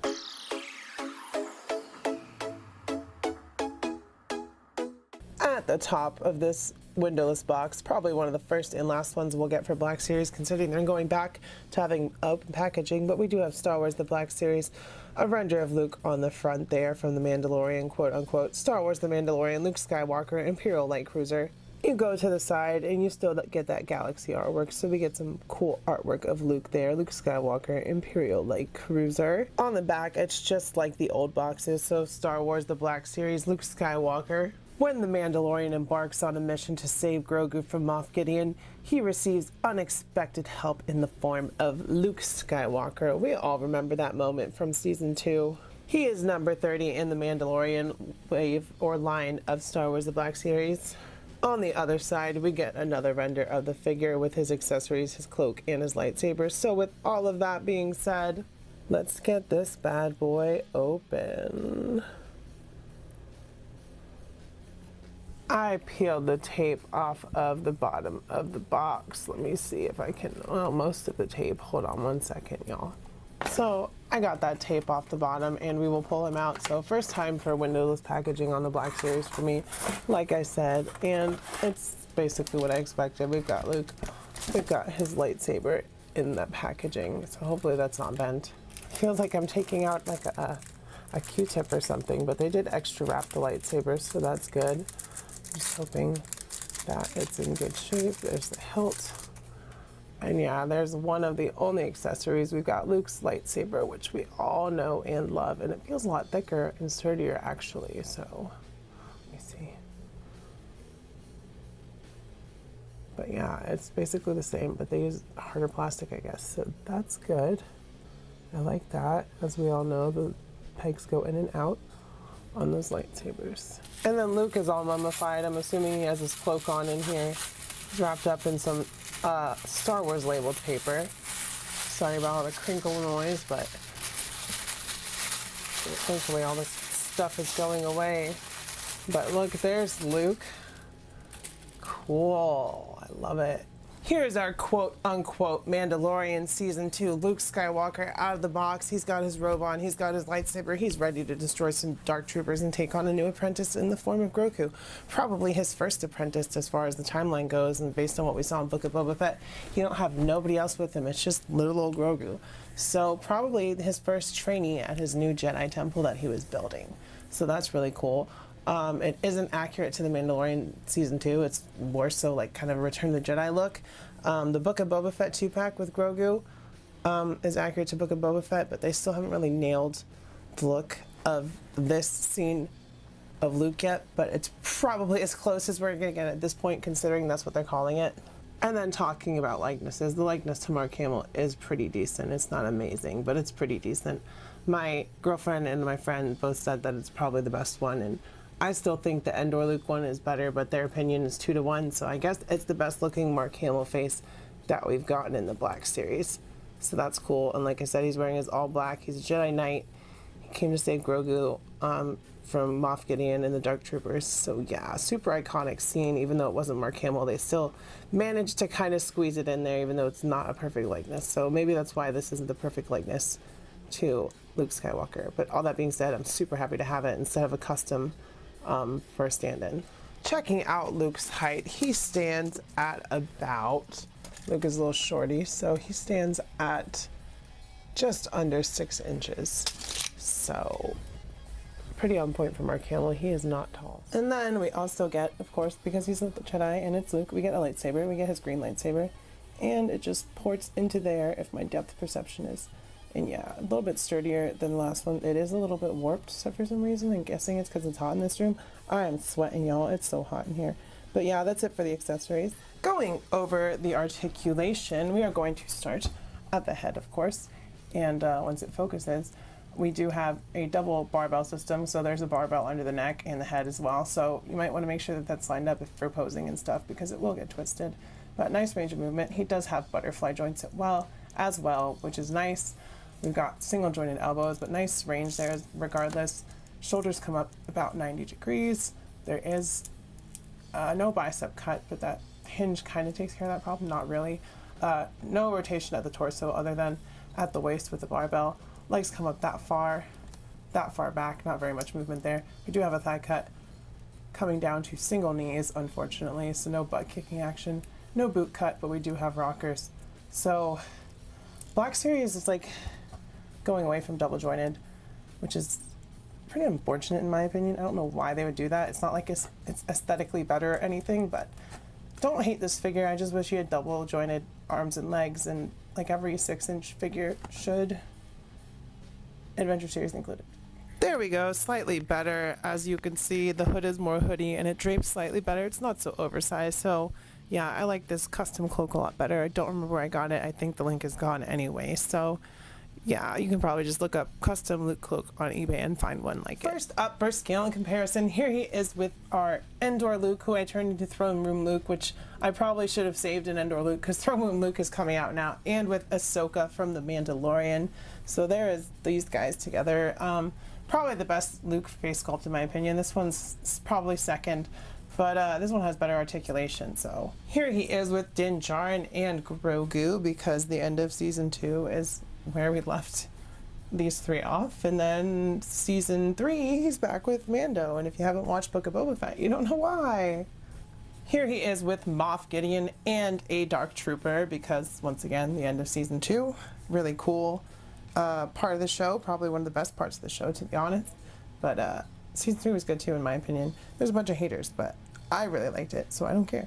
Here he is with a Bandai model kit R2-D2 and our Bandai SH Figuarts Ultraman, Shin Ultraman. For some Adventure Series, here he is with Indiana Jones and Marion Ravenwood, both of whom are taller than him, so that's funny. So with all that being said, y'all, I will say that the Mandalorian Season 2 Luke Skywalker from the Imperial Light Cruiser is totally worth it, because he was totally worth it to me. Nice little upgrade here. And if you guys think this video was totally worth a watch, go ahead and hit the like button down below and subscribe if you're not subscribed so you can come back every week for my awesome content. I upload at least once every week on Tuesdays for sure. So yeah, make sure to check back, subscribe, notification bell, all that good stuff. Comment down below how your day is going, what you think of this figure, what you want to see in the future from Hasbro's Black Series. Just let me know what's up. As always, I love you. I will see you next time and bye. Mwah.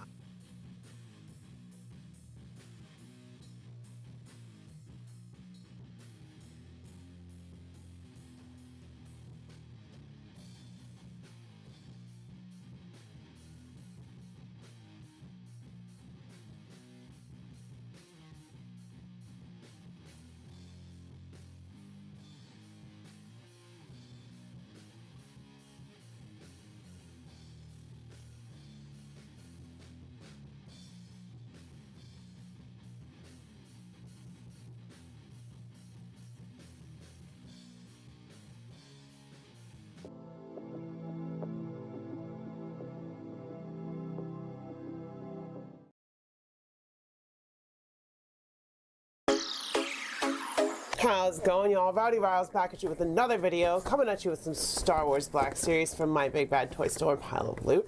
I have 2 of them, but we're just going to go over like 1 today, but you know, the second one will be in the video in the background somewhere. But we finally have our Mandalorian Season 2 Dark Troopers. Ooh, so they're a deluxe figure, so they're a little bit bigger. They cost a lot more, but I need to get 2 of them because, you know, it's Dark Troopers. So with all that being said, we'll take a close look at the box and then we'll get these bad boys open.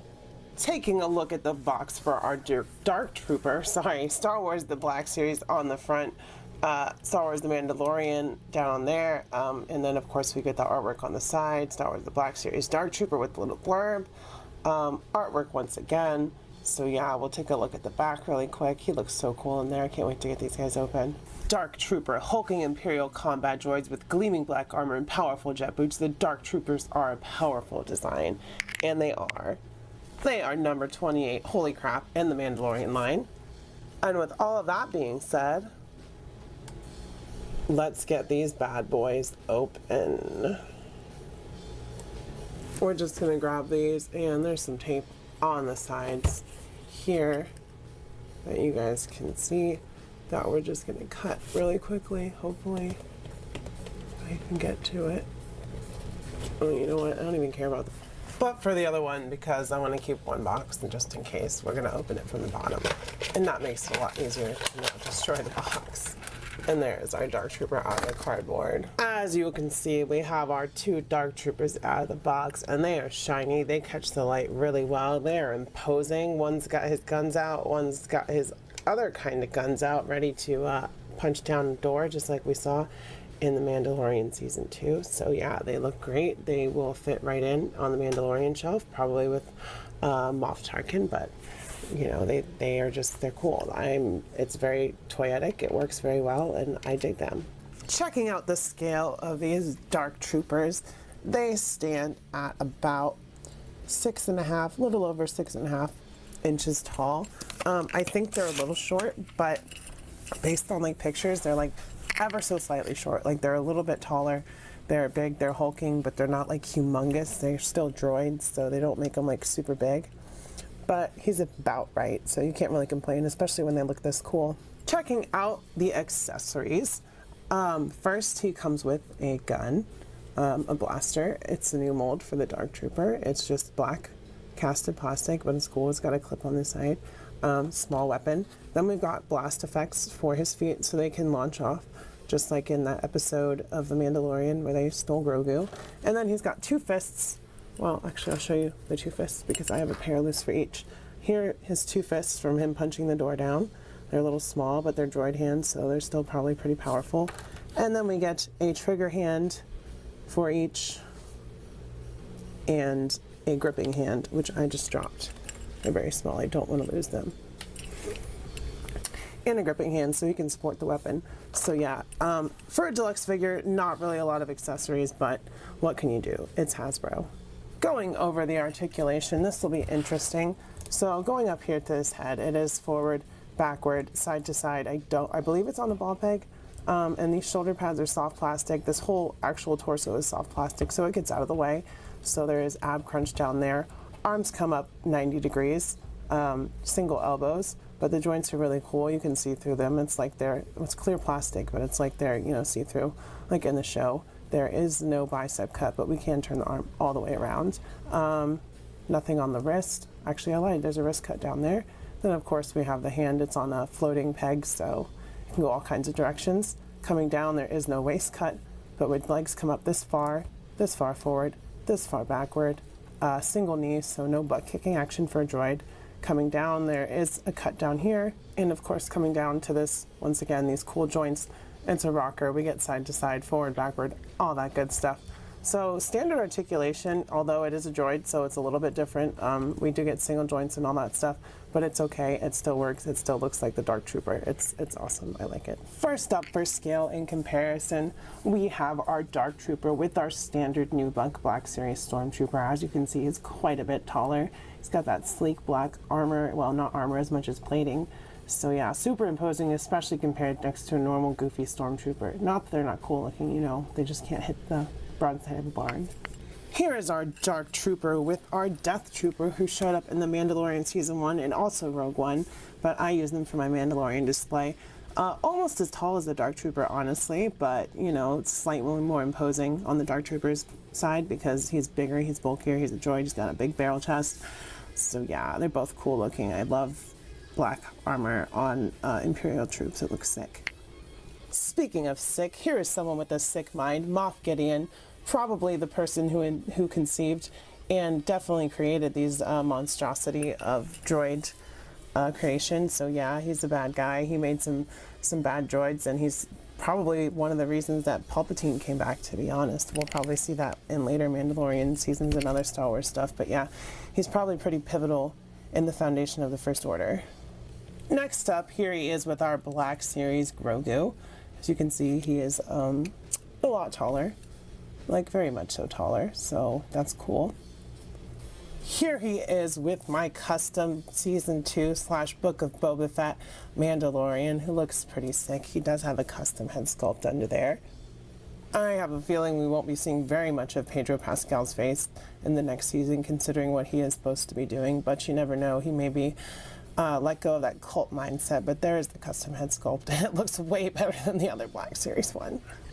While we wait for that Season 2 Mandalorian Luke, here he is with my Return of the Jedi Luke, with a custom belt from a website. I don't remember at this point, but it's the Endor Luke, and he's like just missing his end of the movie belt, so I bought one and painted it up and put it on. And here is another Luke. This was my custom Season 2 Mando Luke, but for this one, I put on the Walmart exclusive Jedi Knight Luke tunic on another Endor Luke, and I had another belt painted around from the New Hope Luke that I cut up and painted and all that stuff. But, with the announcement of the Season 2 one that they're actually making, I was like, all right, I can use this for my Jabba's Palace Luke again. So, better head, same articulation, but it's an upgrade on the Return of the Jedi Knight Luke Skywalker, in my opinion. Here he is with Fennec Shand and Cara Dune, both of whom helped Mando rescue little baby Grogu at the end of Season 2, if y'all remember, so that's why they're in here. Plus, we don't have any girls in this video, so here they are, even though Gina Carano. And for another droid from another series, here is a Bandai model kit, R2-D2, which is actually better scale astromech droid than the Black Series, so yeah, he's not super tiny compared to the Dark Trooper as far as width goes, so that's good. So with all of that being said, you guys, I will say that these two Dark Troopers are totally worth it, because they were totally worth it to me. It's a big gap missing on the shelf. I got two of them. It's awesome that I snagged them. They look super great. They're basically accurate to the show, so can't go wrong. If you guys like this video, go ahead and smash the like button, hit subscribe if you're not subscribed. Of course, comment down below if you like these figures, if you like Mandalorian, how your day is going, let me know. As always, I love you. I will see you guys next time, and bye-bye.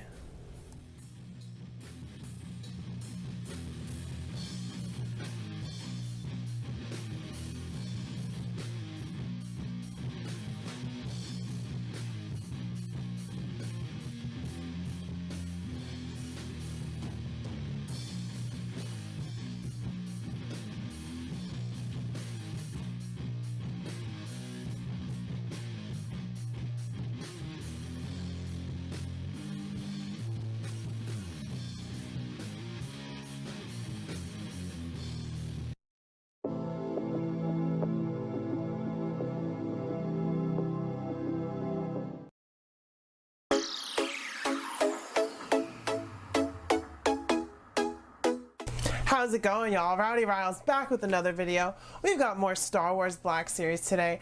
One of my figures got broken, so I emailed Hasbro and they sent me a replacement. They sent me, ta-da, Trapper Wolf, aka Dave Filoni. I wasn't expecting this. I was expecting a Darth Maul or something like similar, but we got this. I believe it was a PulseCon exclusive a couple years ago. So yeah, it's an old figure by the standards of YouTube reviews, but hey, I just got it. So with all that being said, let's take a closer look at the box and then we'll get this bad boy open.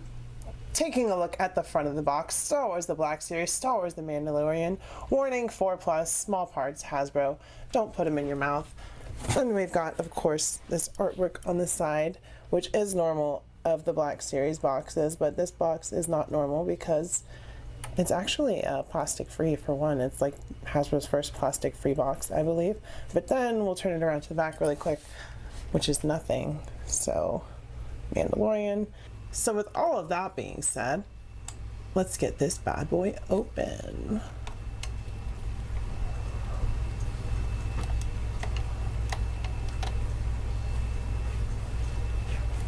So it's a little different to get these ones open because, like I said, it's plastic free, but there are little rubber bands you can cut.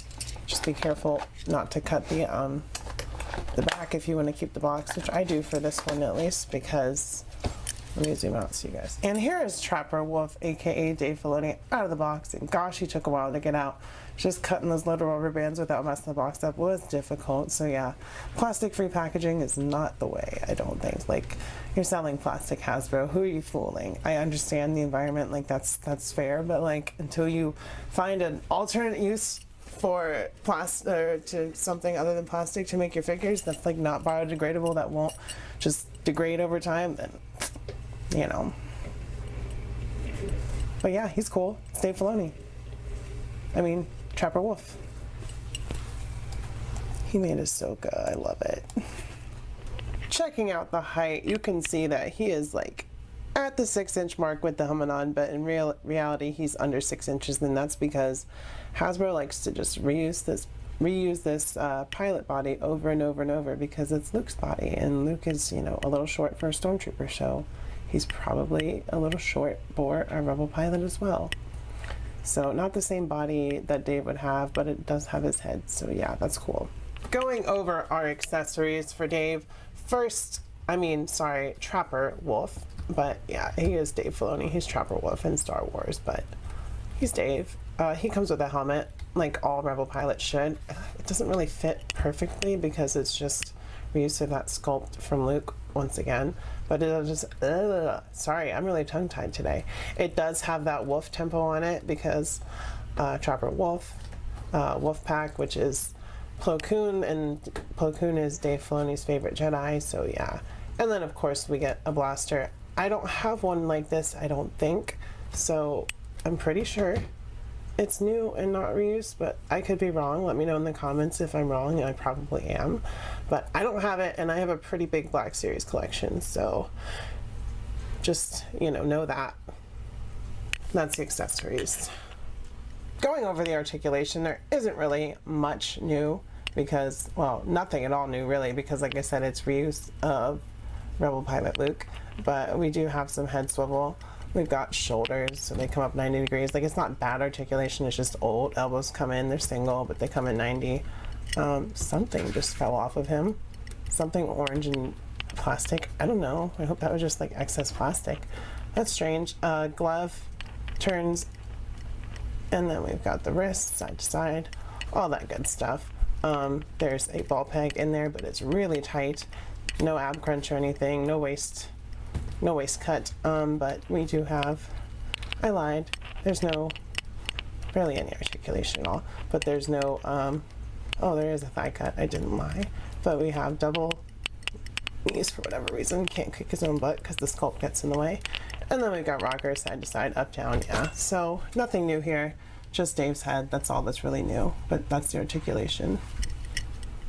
First up for scale and comparison, you can see Trapper Wolf here with Luke Skywalker, same figure, different head, and Wedge Antilles, same figure on both, different heads. So yeah, like I said, Hasbro has reused this body over and over and over, and I really don't see them changing that for whatever reason. I mean, they did make new ones for the sequel trilogy, but you can't use those, they're different. So we're just gonna keep getting Luke's body, I guess. Right, Hasbro?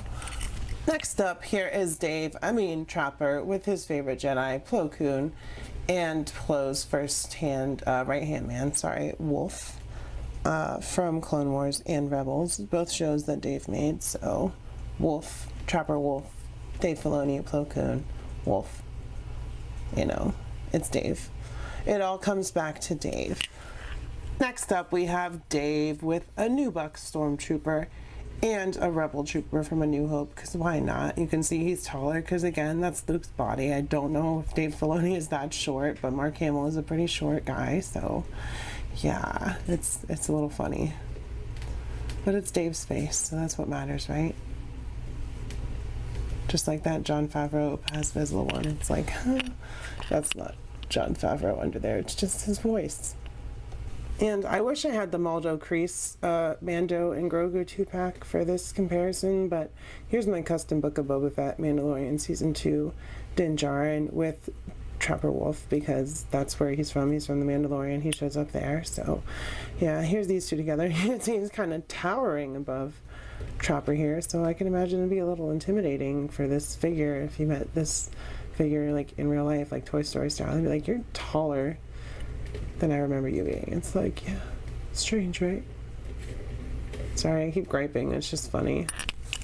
And just because, why not throw some droids in there for once? Here's Trapper / Dave with R5D, whatever, Red, the guy that blew up, and our R2-D2 Bandai model kit, which is actually more in scale than Black Series as far as astromech droids go. So yeah, that's why I have him. He's up there on my Mando shelf because he's waiting for Luke. I had a custom, but I was like, I don't need that custom anymore because that other Luke is coming. So I took him off the shelf. And R2's still there because... And then lastly for... Jesus Christ. Jesus Christ. And then lastly for scale and comparison, we have Dave with Bob and Thor. What a cool group. Oh, Thor is so tall you can't even see his face. Yeah, he's so much bigger than Dave. Dave is so short right now because Hasbro was like, you're gonna be short king. And Dave was like, yeah, I'll be a short king for y'all. Sorry. I know, Fredo. So with all of that being said, I will say Dave is totally worth it because he was totally worth it to me. Hasbro was like, here's a replacement for Darth Maul. It's Dave Filoni. You can't complain, right? If you guys like this video, go ahead and smash that like button. Hit the subscribe if you're not subscribed so you can always come back every week for my awesome content. I think it's awesome. I'm a little biased though. And of course, comment down below. Let me know what you think of this figure, what you think of Hasbro's like reuse of the Pilot Luke body, how you think, or what you think about their exclusives being, you know, creators like Dave and Jon Favreau and all those other people, like, just, or tell me how you're doing, just how your day's going. I love you guys. I'll see you next time, and bye-bye.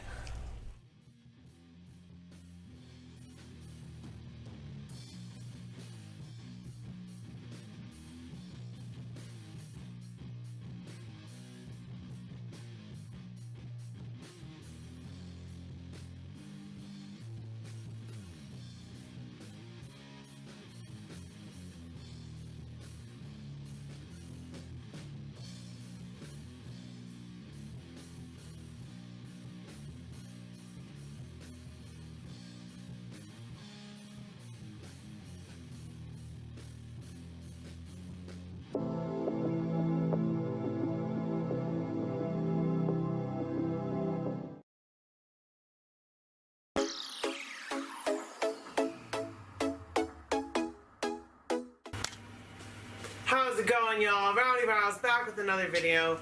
This is the third attempt at filming this video, so I've already got him out of the box. It's gonna be a little bit different, but we've got Cobb Vanth from The Mandalorian today. So yeah, I was super excited to add him to my shelf. Not super hype about redoing this, but I'm doing it for you, the people. There's a reference there. I don't know if you guys will get it, but it's all good. With all that being said, we'll take a closer look at the box, and then, well, this bad boy's already open, so taking a look at the front of the box, like I said, he's already out. So Star Wars The Mandalorian, Cobb Vanth, warning, 4+, don't put the pieces in your mouth. There's the artwork on the side. We've got his name once again, Cobb Vanth, of course. Nice artwork.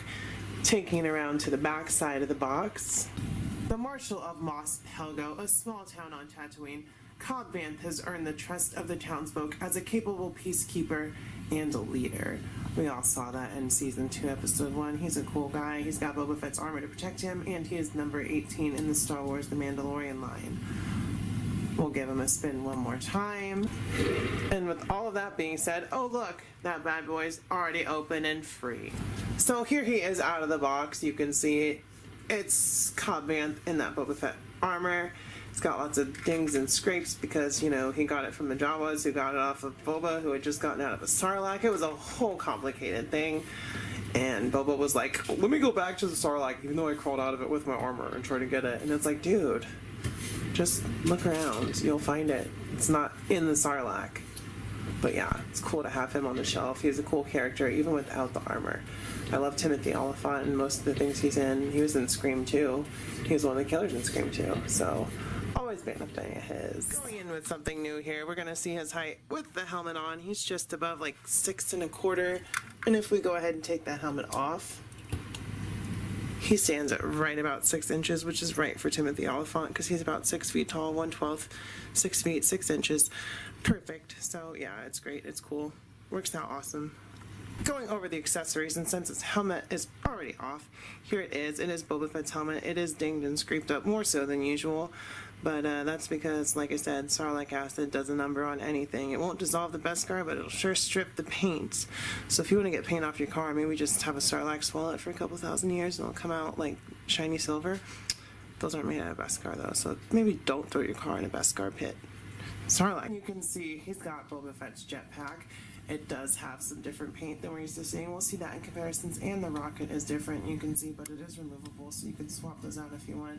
It's kind of like a homemade rocket, it looks like, but yeah, there's another accessory. It is removable. There are pegs on the back, and the flame effects do fit on the back of that from Return of the Jedi Deluxe Boba Fett, so that's always good. Then we've got his blaster rifle, which it's a new sculpt. It's got some paint on there for the wraps around the barrel and the handle, probably so his hands don't get calluses or blisters or whatever from holding the blaster all day. Oops, kind of just jumped out of my hands there. And lastly, he comes with a pistol, which is in the holster.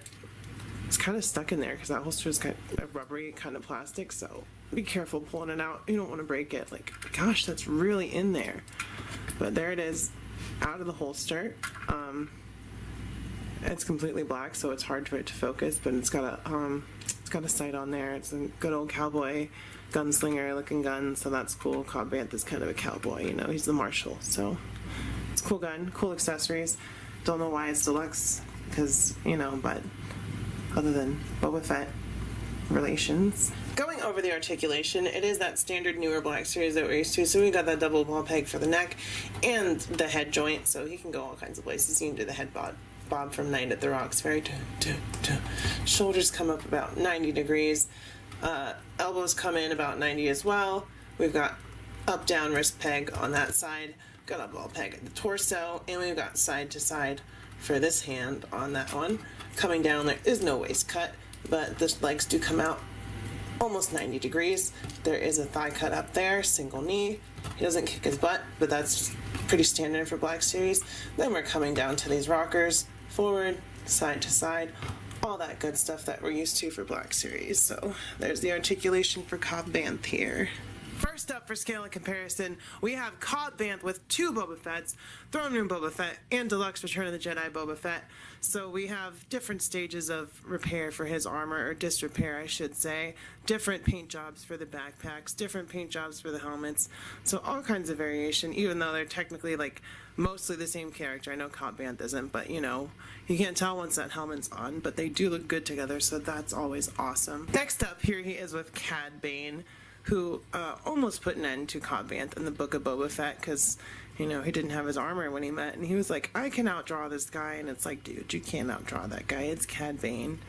He outdraws everyone, even when he's like literally a senior citizen of a Duros. Like, he's still wicked. He'll still mess you up, and he did. But Cobb Vanth isn't dead. If you stayed after that crappy show to see that he was in a Bacta tank, so yeah, Cad Bane did not win. He got killed though, probably. maybe not. Here he is. Here he is with a Tusken Raider and a Jawa, both residents of Tatooine. He teamed up with the Tusken Raiders along with Mando to take out that crate dragon, and of course, he got his armor, from the Jawas, who stole it from Boba Fett. And they're like, oh look, a basically dead guy. Let's literally take the clothing off of his back. Those guys are something else, huh? But hey, they just play well together, so that's good. And here he is with everyone's other favorite hero, well, anti-hero in Mandalorian armor, the Mandalorian Din Djarin, my custom one actually, holding his kid, Grogu, because, you know, he's from the Mandalorian. He showed up in Season 2, Episode 1, and they teamed up together, like I said, to kill a crate dragon. So, of course, they look cool together, and they just play well together because they had a team-up. And who doesn't love a good team-up? And then lastly, for scale and comparison, here he is with Bro Thor, who's probably out to get more coffee, because, you know, gotta stay awake to play Call of Duty somehow. Otherwise, how else would you talk trash to 12-year-olds online? Duh. I'm sure if Thor saw him, he'd be like, that's the weirdest Iron Man cosplay I've ever seen. The colors are all wrong. So yeah, he fits right in with every other 1/12 scale if you wanted to know that, because, you know, they're all around the same. And there you have it, guys. I will say Cobb Vanth is totally worth it because he was totally worth it to me. He fills a little gap on that shelf. It's always good to get new heroes and new characters. You know, it's one thing to be like, oh, Boba Fett armor, let's slap a deluxe on here, but at least it's a new character and it's not just another Boba Fett. So that's good. And yeah, if you guys like this video, go ahead and smash that like button, of course. Hit that subscribe button if you're not subscribed so you can come back and see my content every week. And of course, comment down below what you think of this figure, where you think he's going to show up next. Maybe Book of Boba Fett, maybe Mandalorian. Who knows? Could be anywhere. Let me know how your day is going, how your week is going. Just, you know, say hi. Love you guys. I will see you next time, and bye-bye.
How's it going, y'all? Rowdy Rouse back with another video. We've got more Star Wars Black Series today. Obviously, we've got Boba Fett from the Book of Boba Fett.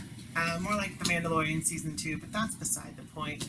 So with all that being said, we're going to take a closer look at the box, and then we'll get this bad boy open.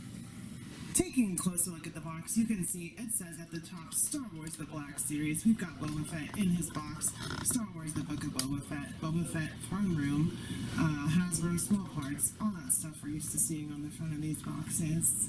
We'll give them a spin real quick. And there's that artwork on the side. You can see it's Boba Fett looking nice and cool down there with his new looking outfit. All that fresh paint, all that fresh, I want to say drip. Give it a spin one more time, and here is the back of the box. Star Wars The Black Series Boba Fett. Once regarded as one of the most fearsome and capable bounty hunters in the galaxy, Boba Fett seemingly met his demise in the Starlight Pit. A survivor to the core, Fett lived to fight another day. And yeah, we all saw that show, well, most of us, and it wasn't great, but more Boba Fett's not bad, right? Number 2 in that Book of Boba Fett wave. We had Fennec Shan. I do have a video for her. all of that being said, let's get this bad boy open. It's me, Boba Fett. And you know how we like to get these guys open. We're just gonna take our knife and cut the bottom. And he has that deluxe box. I don't know why they say it's like, he's got extra paint, he's got extra accessories. It's really like normal accessories that we're seeing good, but yeah, whatever Hasbro, you just like to raise the prices. But there he is, out of the cardboard. Look at that. It's pretty good likeness to Timber Morrison. I don't know why they put silver paint on him for the scar. That's weird, but it's definitely cool.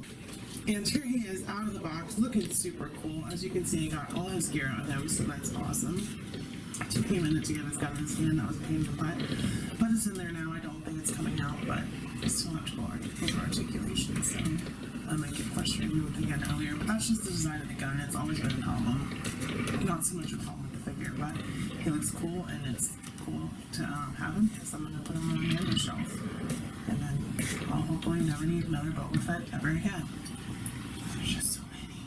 The accessories, he comes with the usual Boba Fett there, except we have a removable helmet this time, finally, so that's cool. So that's the first accessory.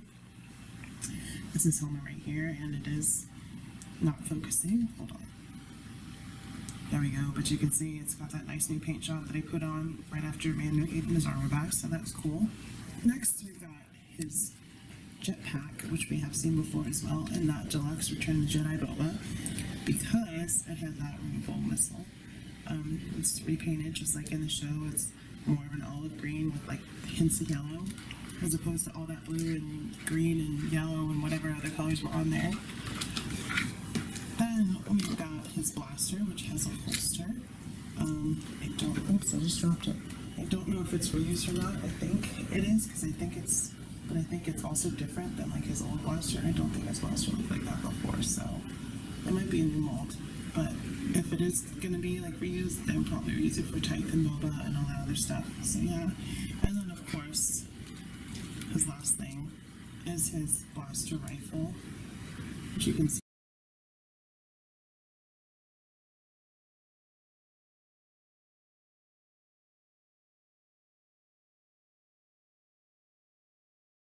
There, it's got some paint at the end. I don't really want to take that out of his hands. Like I said, it's painted in there, but it looks like he replaced the one that Luke chopped in half. But I'll get comparisons for those later when we get the other Boba Fetts out.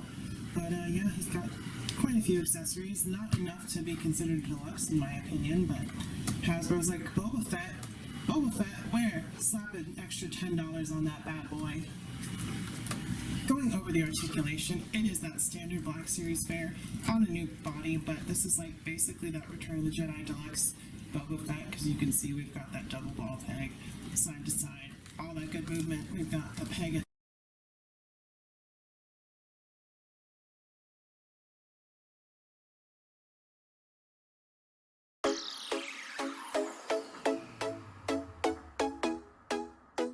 How's it going, y'all? Rowdy Rouse back with another video.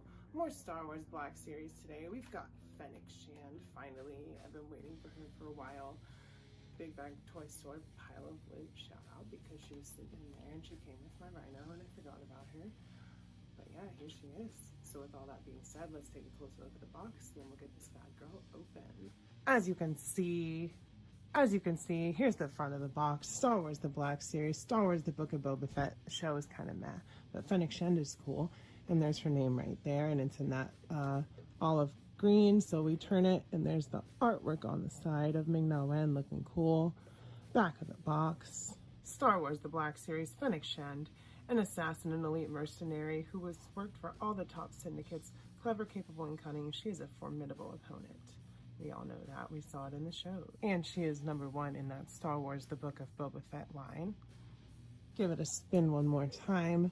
There's just that open window with that green olive color in Star Wars The Black Series down at the bottom. And with all of that being said, let's get this bad girl open.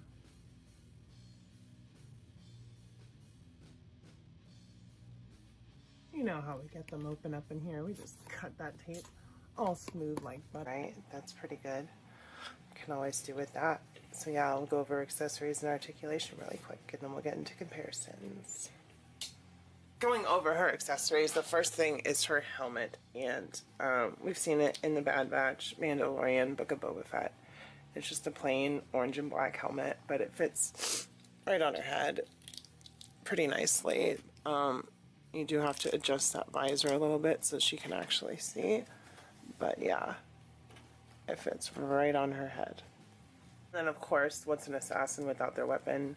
And she's got that rifle, and it has a little clip here so that you can clip it over her shoulder. If I can get it in there. Yeah, it just plugs into the bottom there, and it goes right over her shoulder. And it's got some nice detail. It's just black plastic with a little bit of orange on the strap. But yeah, that's it for accessories for Fennec Shand here. Going over articulation, we've got that head on a double wall peg, so all kinds of range of movement there. Shoulders come up about 90 degrees, so that's nice. We've got a ball peg down at the torso, single ball joint, or single joint on the arm for the elbow, but she can still kind of pose her gun. There is a twist there because it's on a peg. And then her hand is side to side on that side, and I believe it's also, no, it's up down on that side, so that's good. Coming down, there's no cut at the torso, but she does come about that far. This is soft plastic, so it doesn't get in the way too bad. There is a thigh cut up there. She has single knees, so she can't kick her own butt, unfortunately, but she can kick everyone else's, as we know in the show. There's a cut at the ankle there, so she can spin around. And then, of course, we've got those rockers down at the ankles.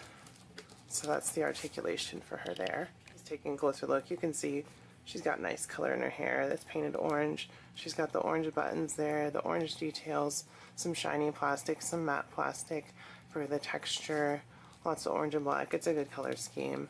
In the back, we've got those textures once again. She's a really cool looking figure. You know, Black Series has really upped their mainline release as far as new stuff and new paint jobs and sculpt goes, so yeah, she's great. Love her.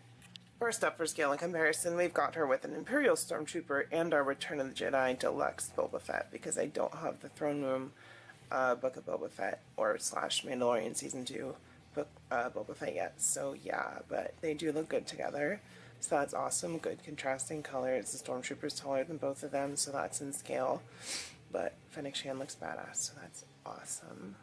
Here she is with some of the crew of the Bad Batch and a bad guy, Omega, Hunter, and Cad Bane with Toto 360. Because they were all in the Bad Batch Season 1, so yeah, that's cool. So basically she can pop in a bunch of different places in your shelf if you wanted her to. She's going to be right on my TV show shelf, like Imperial era, so like Mandalorian, Rebels, Bad Batch. Well, actually, yeah, that's where she's going to be. Here she is with that strike team from the end of Mando Season 2, the Girl Power 1, except for this hoe, because she don't support other women. But yeah. Star Wars character, let's keep that out of this. So these girls helped save Baby Yoda from Moff Gideon, so that's cool, right? Speaking of Moff Gideon, here she is with Mando, Grogu, and Moff Gideon, all from the end of Mando Season 2. He'd be like, oh, I'm gonna kill Baby Yoda because I got captured and I'm gonna shoot everybody. I'm a big dumb. And they were like, nah, Moff Gideon, you're gonna answer for your crimes. So yeah, good to have all of them together. So with all of that being said, you guys, I will say she was totally worth it, because she was totally worth it to me. I hope you guys enjoyed this video and checking her out, and if you did, go ahead and hit that like button. Of course, subscribe to come back for more content every week, and comment down below what you think of this character, this figure, how your day is going, you know, just whatever in general. Just say hi. I love you as always. I will see you next time, and bye-bye.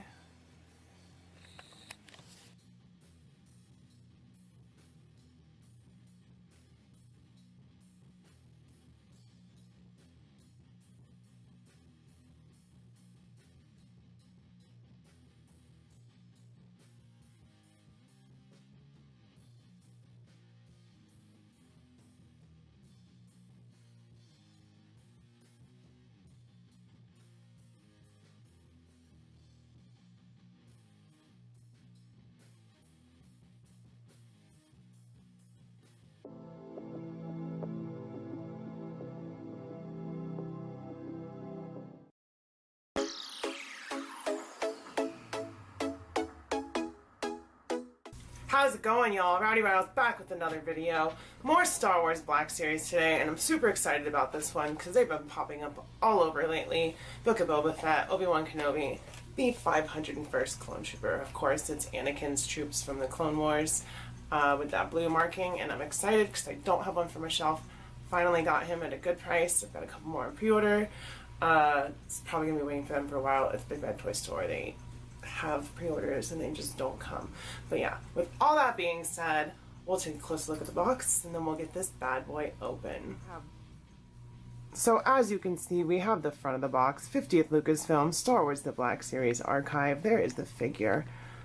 501st Legion Clone Trooper, which is the official name of these guys. There's some artwork down at the bottom, warning small parts, yada yada yada. We'll give them a spin really quick. And then we've got the back of the box, of course. Star Wars The Black Series, 501st Legion Clone Trooper. An elite unit of clone troopers, the 501st Legion patrolled the grounds after their siege of the Jedi Temple on Coruscant, and we all remember that from Revenge of the Sith, right?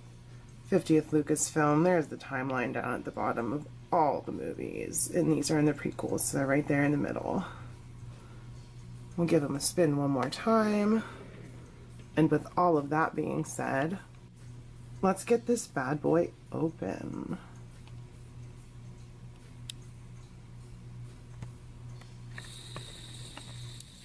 These archive boxes are pretty simple. We've got some tape down here at the bottom that we kind of just cut into and peel back. And then you can just kind of, sorry, it's out of focus, cut the plastic down here a little bit. But after you cut those bottoms, you can just pull them right out of that cardboard, and there is our clone trooper, all mucked up and ready to fight on the front lines. And here is our 501st Legion Clone Trooper out of the box. And, you know, with the archive wave, there are problems, like it's complete reuse of the old figure, so this is a really old articulation on this figure.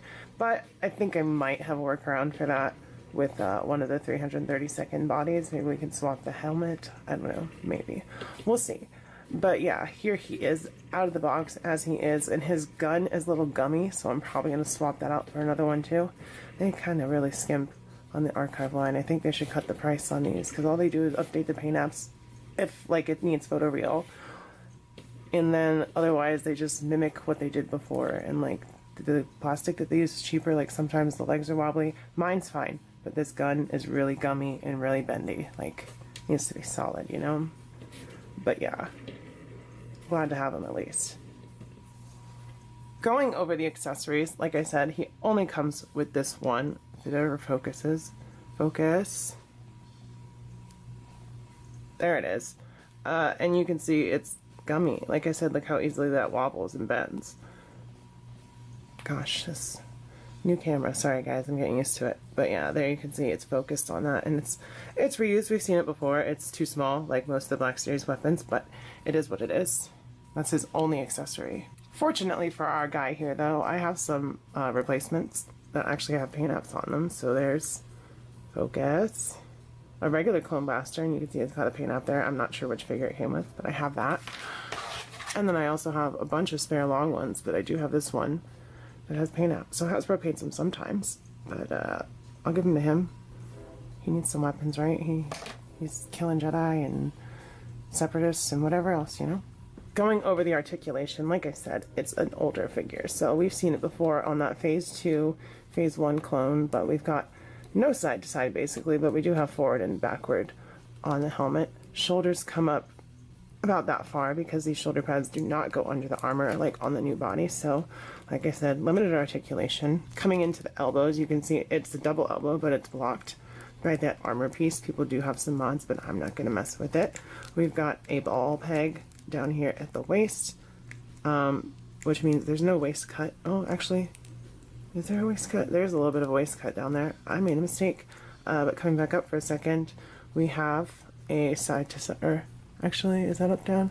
No, it's side to side on that hand. Like I said, new camera, sorry for the focus, and up down on this one for the gun hand, so that's good. Coming down, we only get leg movement out that far because, well, yeah, because that piece gets in the way. We do have double knees that do come up pretty far. He can kick his own butt if you bend it, but I don't want to break him.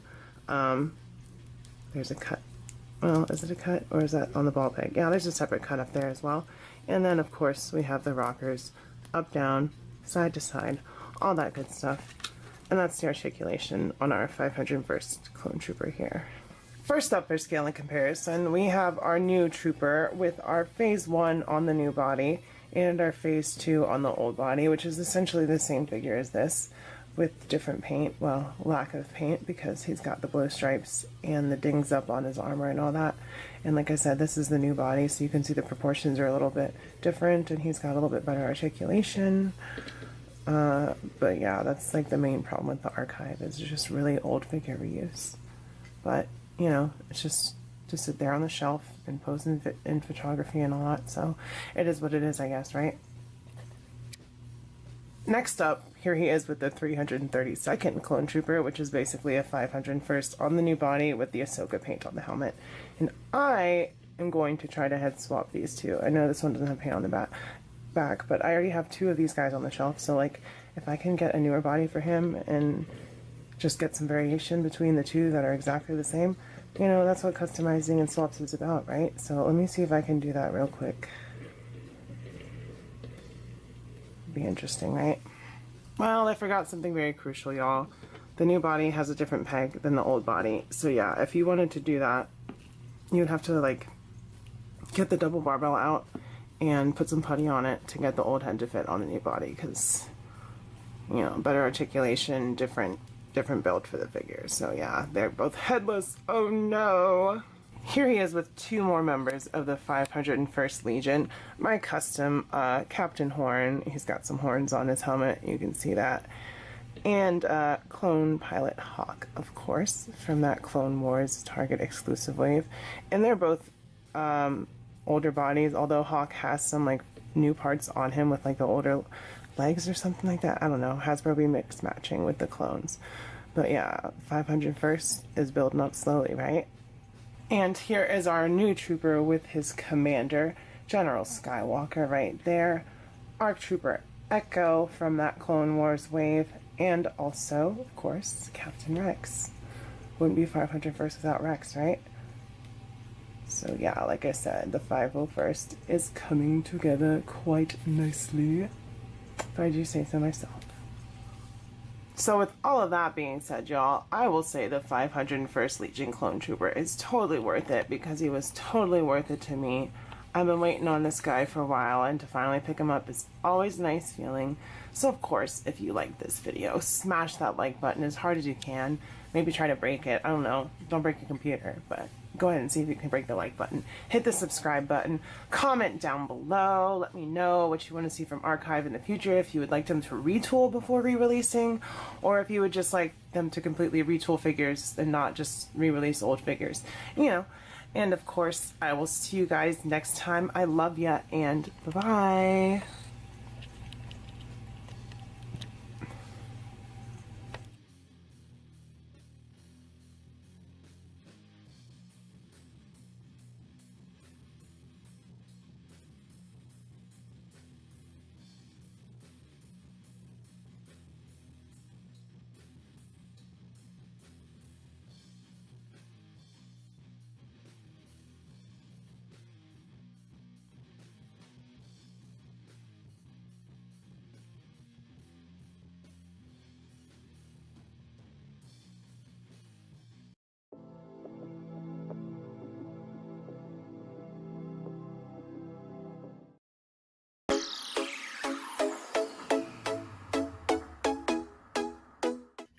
How's it going, y'all? Rowdy Rouse coming back at you with more Star Wars Black Series.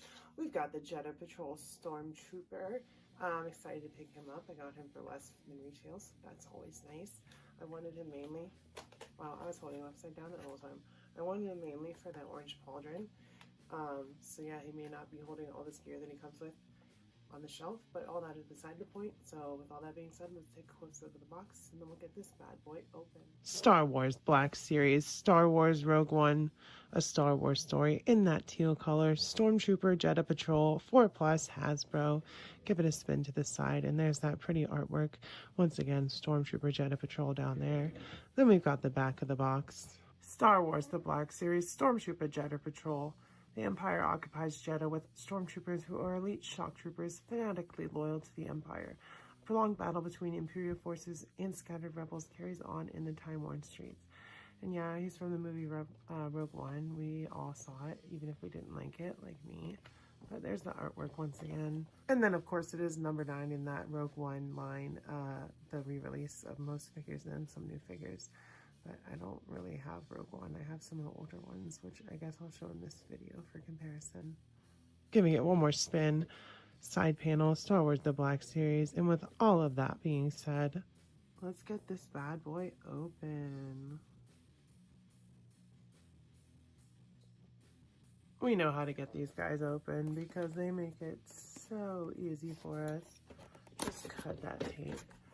Here is our Jeddah Patrol Stormtrooper out of the box. And as you can see, he's pretty cool. He's got a big old backpack and a big old rifle. And that pauldron that shows that he's in charge. So yeah, he's really cool. It's good to add more troopers always. So yeah, more imps for the Imperial Army. Going over the accessories, the first thing that we have, which we've seen before plenty of times, is the rifle that he comes with. And it's that standard Imperial long rifle that we've seen before with this underbarrel, and it's just gray plastic, no detailing, no paint or anything. But we've seen it before, right? And then we've got this backpack, which has nice detail on it. It's got these round parts, this backpack, antenna, and it comes off and on. You just kind of slip his arms out to get it off. Of course, I'm gonna have trouble. Well, maybe not.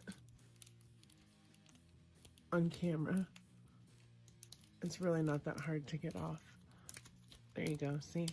Just slips off. And he's free from that. I'm probably gonna give that backpack to another trooper and have him leading the pack because, you know, he's got that orange pauldron. Going over the articulation is that standard new Stormtrooper buck that we're used to. So it is that double ball jointed neck, so it goes all kinds of directions. 90 degrees at those shoulders because those pads go under the arm, just like that. Elbows single, but they come up over 90 degrees. Very easy for him to hold guns in shooting position, so that's always good. Wrist joints up down on this one, so that's good. Side to side over here. We've got a ball peg at the torso, so he can wiggle woggle. No waist cut. Legs come up about this far. We do have a thigh cut way up there. Double knee, single knee. Can't quite kick his own butt because that armor gets in the way.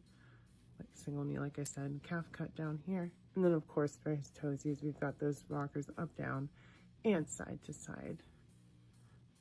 And he's just a standard Stormtrooper other than this pauldron and the accessory backpack that he comes with. So yeah, he's cool though. Always great to get more troopers, like I said before.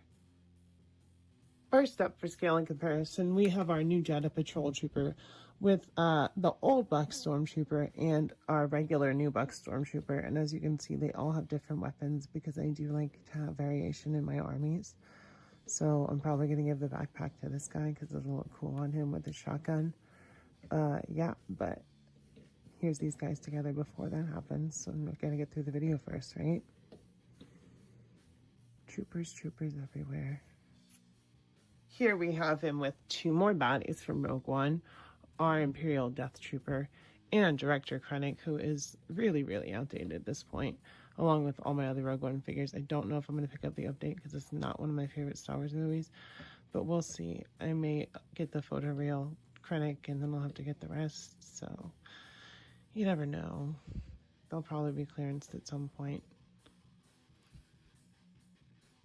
Speaking of outdated Rogue One figures, here he is with the old Jyn Ersos, both of them, that old Kmart exclusive and the regular one, and Cassian Andor, who's getting his own show. And they did photoreal on this Jyn and that Cassian, but I don't have those, like I said, because Rogue One.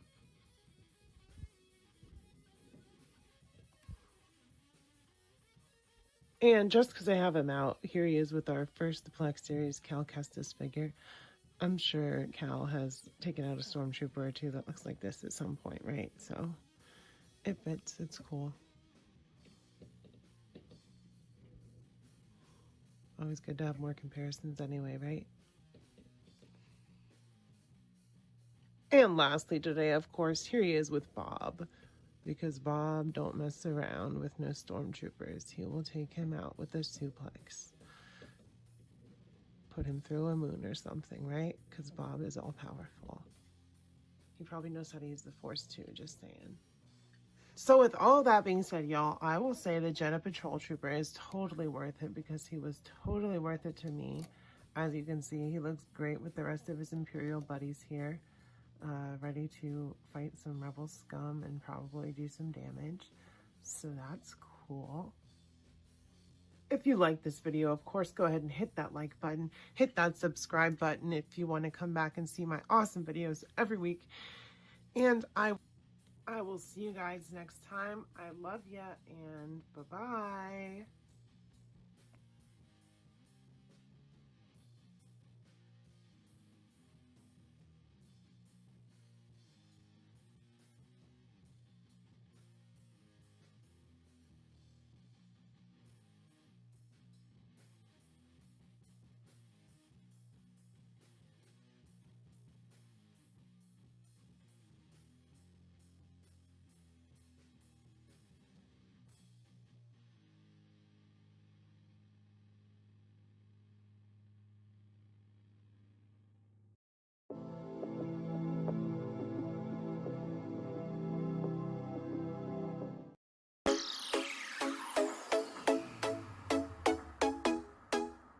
How's it going, y'all? Roundy Rouse back with another video.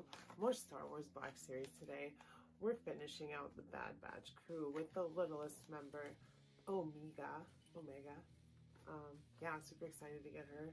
Finally finish up the Bad Batch and like really like round out my Black Series collection. Kind of stop for a while other than like one-offs like Clone Wars Maul or, you know, someone like that I don't have on my shelf because like everyone's here, guys. Like, doesn't matter if there's new versions coming out. I got like every other version of them. So yeah, with all that being said, we're going to take a closer look at the box and then we'll get this bad girl open.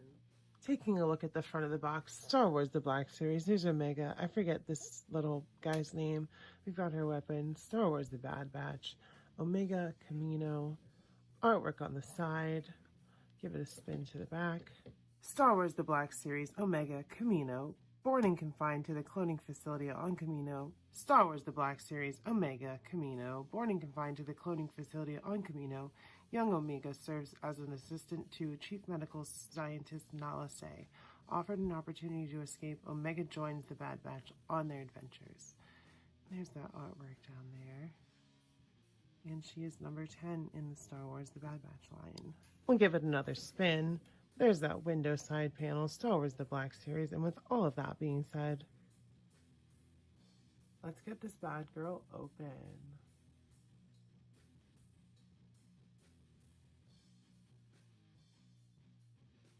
You know exactly how we're going to get her open. Cut that tape. Pull her out of the box eventually. Her long nails will let me. There we go. And there is Omega. And here is Omega out of the box. As you can see, she's got most of her accessories here already. Her bow, Fluffy is its name maybe, I don't remember. It's been a while since I saw season 1 of the Bad Batch. But yeah, she also comes with another accessory that just pops right onto her face. It's like a breathing mask. So we have that as well. But here she is out of the box, ready to fight some clone troopers or whoever else manages to mess with the Bad Batch. Going over the accessories, first off, we have this little rebreather mask. I think it's from like maybe the last episode of the season when she saves, I don't remember, AZ, is that his name? I think that's what that's from. Maybe not. Then we've got the little lizard. I think it's Fluffy. I don't remember the name. I need to rewatch it. She's got some nice paint around her eyes, some different color blue on there. I think it's casted in that green plastic, but yeah, she got a couple accessories. And then of course we've got her bow. And the weird thing about this is this part and this part both come off. So like, be careful with that. I almost lost the little tip that goes in there, but these have little pegs and they just kind of, Oops, oh, that was a nice convenient drop. They kind of just peg onto there really lightly, so it doesn't hold very well. But yeah, those are the accessories, and there's nice detail on that. You know, there's different paint. It's got the translucent for that beam. So it's a pretty cool accessory. I wish she had come with an alternate head without the Camino headdress thing, because that's how she looks for most of the season. And you know, she's a smaller figure, so there's a lot of empty space in that package still with these couple things that she comes with. But yeah, that's the accessories for Omega here. So this is obviously a brand new figure, and it's like an important figure because this means we can get like young Anakin and Boba Fett and all that stuff, like lots of characters on this body, so that's cool. But it's standard Black Series articulation as far as that goes. We've got that new separate neck piece with the double ball peg. She's got lots of movement there, forward, backward, good stuff there. Shoulders 90 degree. I don't believe there's a butterfly joint in there, but I could be wrong. No, there's not. Single elbow, but we do get 90 degrees. There's some ab crunch in there. It might be from this ball peg at the waist. I don't know. But there, she can, you know, bend forward a little bit. So that's good. And coming down under that skirt piece, you can see, like I said, standard Black Series comes out about that far. It's not hindered because there's a slit in the side. Thigh cut up there. Single knee.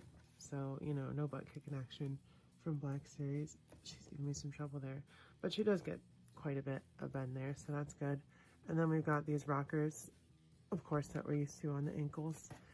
And side-to-side pegs on the hands. So, you know, 360, side-to-side. Well, this one's actually up-down.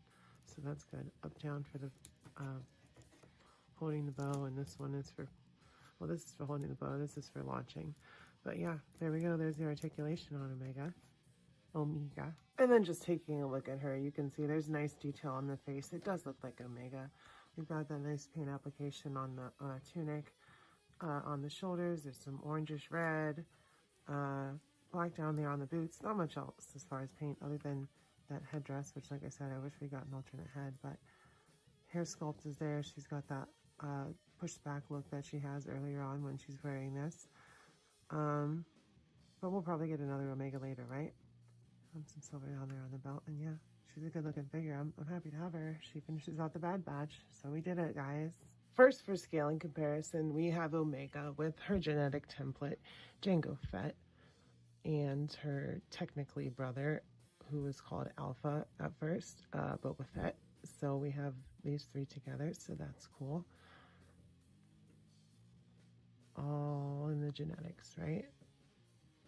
Here we have Omega with an elite squad trooper from the Bad Batch and a Phase 2 clone trooper from the Clone Wars, the Bad Batch, Revenge of the Sith, all that stuff. You know, we've seen it before. But here they are together because these guys are kind of no good news when it comes to Bad Batch and Omega. So, and here she is with her brothers from the Bad Batch. Finally, you can see she's sitting on top of Wrecker. Probably her favorite. You know, they're best buddies. They're the most alike, but yeah, they look great together. I'll pull her down off a Wrecker in a second so you can see her standing, but I just wanted to get that group shot, you know. And there she is off of Wrecker's shoulders, so you can see she's just a hair shorter, more like half a figure shorter than everybody else. But yeah, she fits right in with her brothers in the Bad Batch, and I'm so happy to have her and finally finish out this team and like really kind of round out my Black Series collection other than 1 or 2 figures here or there. I'm trying not to get whole waves and stuff anymore, especially of like just background characters that I don't need. Okay, I need Bib Fortuna. I need that Clone Wars small when they're going to release it. There's a couple archive releases coming up I'd like to grab. But, you know, really as far as Black Series go, I've got everything. So with all of that being said, you guys, I will say Omega is totally worth it because she was totally worth it to me. She had some cool accessories, and it's good to finally finish the Bad Batch, like I said before. If you guys like this video, go ahead and smash that like button. Give me a subscribe if you want to come back and watch all the videos that I upload every week. We've got videos about most figure lines that, you know, you probably follow. We got Black Series, we got McFarlane, we've got Marvel Legends, we've got some NECA thrown in there. We got lots of stuff. So there's always great content, so subscribe so you can come back and see when my videos upload. Hit that bell, of course, so you see those uploads right when they happen. And of course, comment down below what you like about this figure, what you like about this line, what you dislike about this line, how your day is going, how you're doing, you know, what the weather's like in your area. Just shoot me a comment. Love talking to you guys. I always reply, or I try to my best to. So yeah, I will reply to you if you say something. Unless it's mean, and then I'll just like delist you and you can say whatever you want and no one will ever see it. But yeah, I will see you guys next time. Love ya and bye-bye.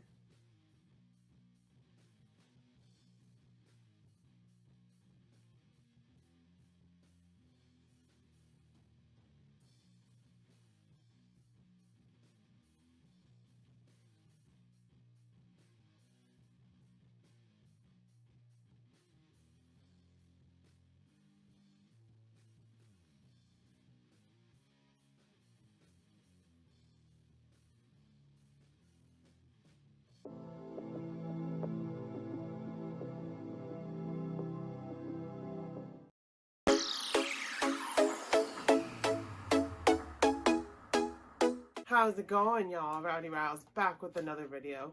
Finally seeing some signs of life from the Star Wars Black series because we've got Echo today. We have some more coming from this wave pretty soon, but we got Echo first, which is cool because we need to find out the Bad Batch, and Omega is coming pretty soon after, so look out for that video. But yeah, excited to get some Black series again, finally. So we're going to take a closer look at the box, and then we'll get this bad boy open. Taking a look at the front of the box, you can see Star Wars The Black Series, Star Wars The Bad Batch, Echo on the front. Warning, small parts, Hasbro, everything that's in the box you can see in the window. Let me turn it to the side, and there's the artwork of Echo that we're used to seeing in this new Black Series style. And then we got the back of the box. Star Wars The Black Series, Echo. Echo was a soldier in the Grand Army of the Republic, known for his strict adherence to orders and rules, hence his nickname, which was sarcastically gifted by his clone brothers. And he is number 11 in that Bad Batch line. Giving it a spin one more time, you can see we've got that half panel Star Wars The Black Series. And with all of that being said, let's get this bad boy open.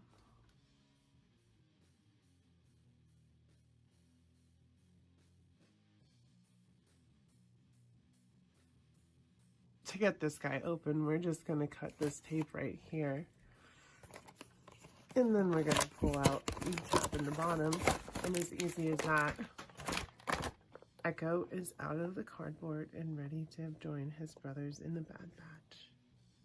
Yay! As you can see, we've got Echo out of the box with all of his accessories. This wonky thing, but we're going to go over those later.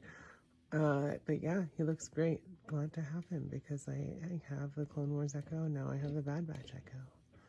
So it's cool. And you can join his brothers in the batch, like I said. Love the face on him. Looks like Lobot, kind of. Going over the accessories first. Like I said, we have this wonky thing that we didn't see in the show. But it's nice to have extra accessories anyway. I'm sure they'll include it at some point. It looks like some kind of grabby thing that he needs for some reason. But yeah, we have that. And then of course we've got the helmet and it's clasped in the back. That's how they did it. Cause you know, in the show, it kind of opens and closes around the back of his head cause he's got that implant, but it's cool. It looks like Echo's helmet. We'll see how it fits in a moment because I want to go over articulation first, but yeah, I'll probably leave it on him.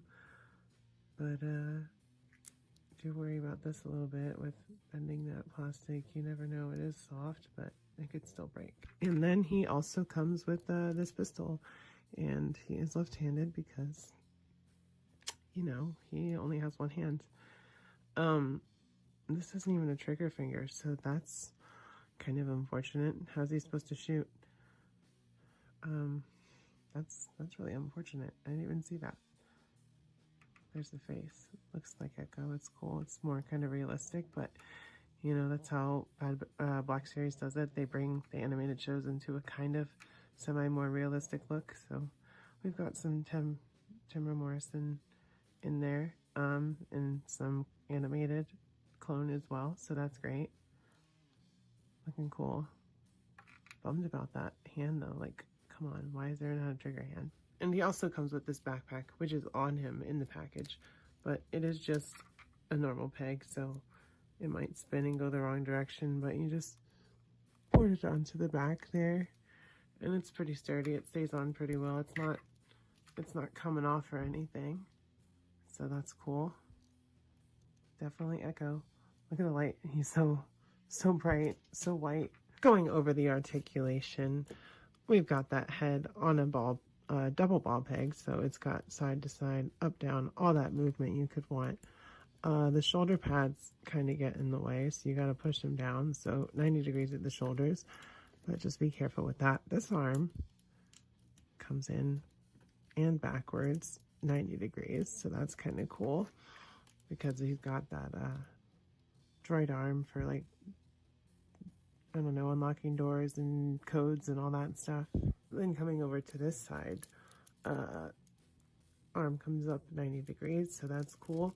We've got some movement at the torso on a ball peg there. I believe there's a waist cut. No, there's not. Legs come out about this far because of the comma that's in the way. It's not soft goods, it's rubbery. Single knee, double knee. Single knee comes up about that far. We've got those rockers. Forward, backward, all that good stuff we're used to with Black Series, and that's the articulation for our Echo here. And don't get me wrong, like, I know I complain about the not having a trigger finger, but other than that, he's a really solid figure. He's what I like to see from the Black Series main line, which we don't get enough of.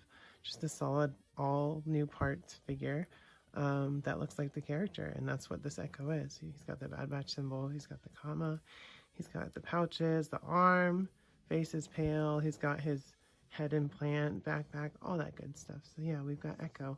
Now we're gonna see how that helmet goes on. I guess sometimes you gotta fix things yourself. Now he's got a trigger finger. So I fixed that because Hasbro didn't include it. So yeah, there's this clasp back here. So I guess you kind of just take it and push it around. Give me a second.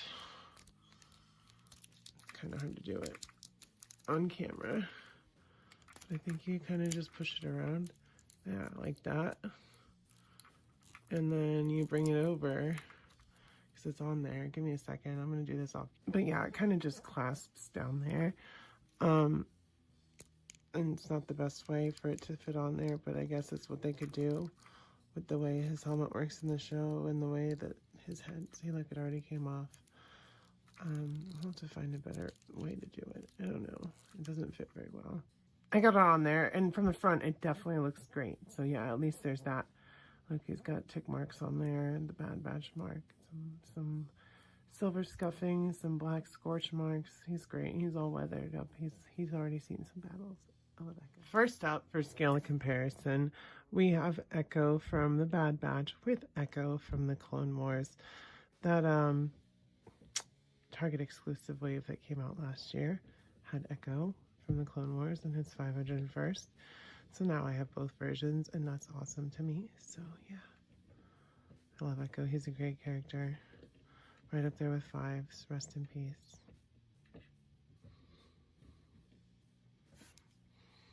Here's Echo with some of the baddies from the Bad Batch. Our Elite Squad Trooper and Grand Moff, but I believe then Grand Admiral Tarkin. Yeah, some baddies from the Bad Batch for them to fight, so that's cool. We've got them here. And here we have our Phase 1 and Phase 2 clone with our Bad Batch Echo, so they come up against these guys quite a lot. None of these guys, because those are the older designer troopers, but we do see Phase 2 in the show, and then some beyond that, so that's cool. Here he is with our Marvel Legends Bob. We gotta throw him in there. I know he's been lurking in the background. Oh, look, he took out Echo. And here is the moment I'm sure most of you have been waiting for. Here is Echo with Hunter, Crosshair, Wrecker, and Tech. The rest of the Bad Batch, minus Omega, who is coming soon. Amazon tried to charge me today. My card was off, so that didn't work out. But she is coming soon, along with a couple other from this wave. So that's. And with all of that being said, you guys, I will say Echo was totally worth it because he was totally worth it to me. It's definitely great to finally be finishing the Bad Batch. Like I said, Omega's coming, so we'll have that last member. I don't have Imperial Crosshair, but that's okay. If you guys like this video, go ahead and smash that like button. Hit the subscribe button, of course, because how else will you come back to see when all my great videos drop?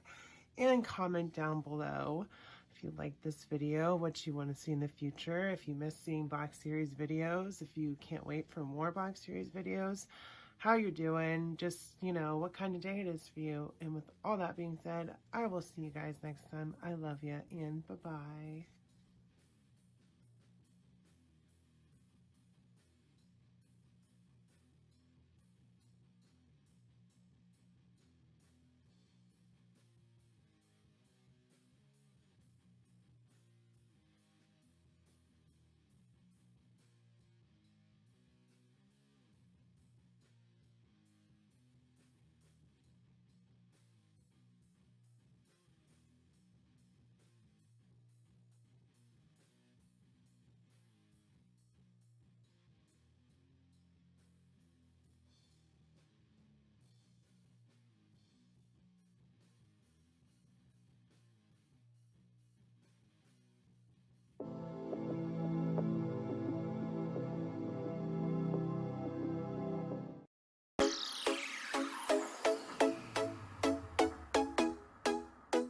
How's it going, y'all? Rowdy Riles back with another video, coming at you with more Star Wars Black Series.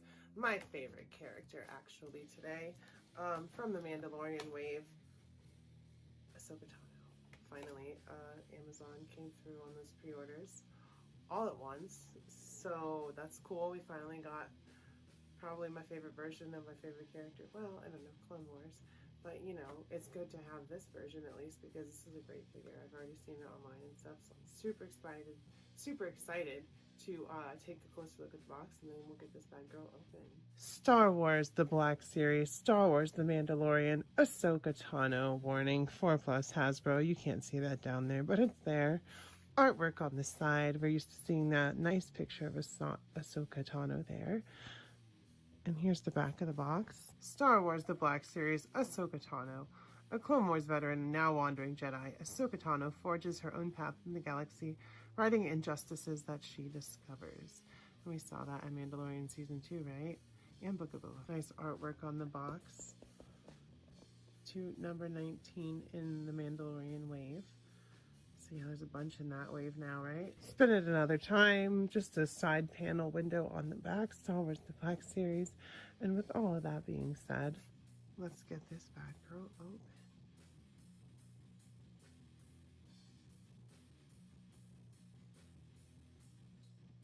You know how we get these pesky boxes open in here. We just cut that tape. And Ahsoka should slide on out once I get my finger in there, because Black Series makes it easy. Oh yeah, there she is. Ahsoka Tano, finally. Oh my gosh, she looks great. I love her. She's the best. Like, I love my other two Ahsokas, but this one's amazing. Like, the detail, the lightsabers, just, it looks like Rosario Dawson. It's great.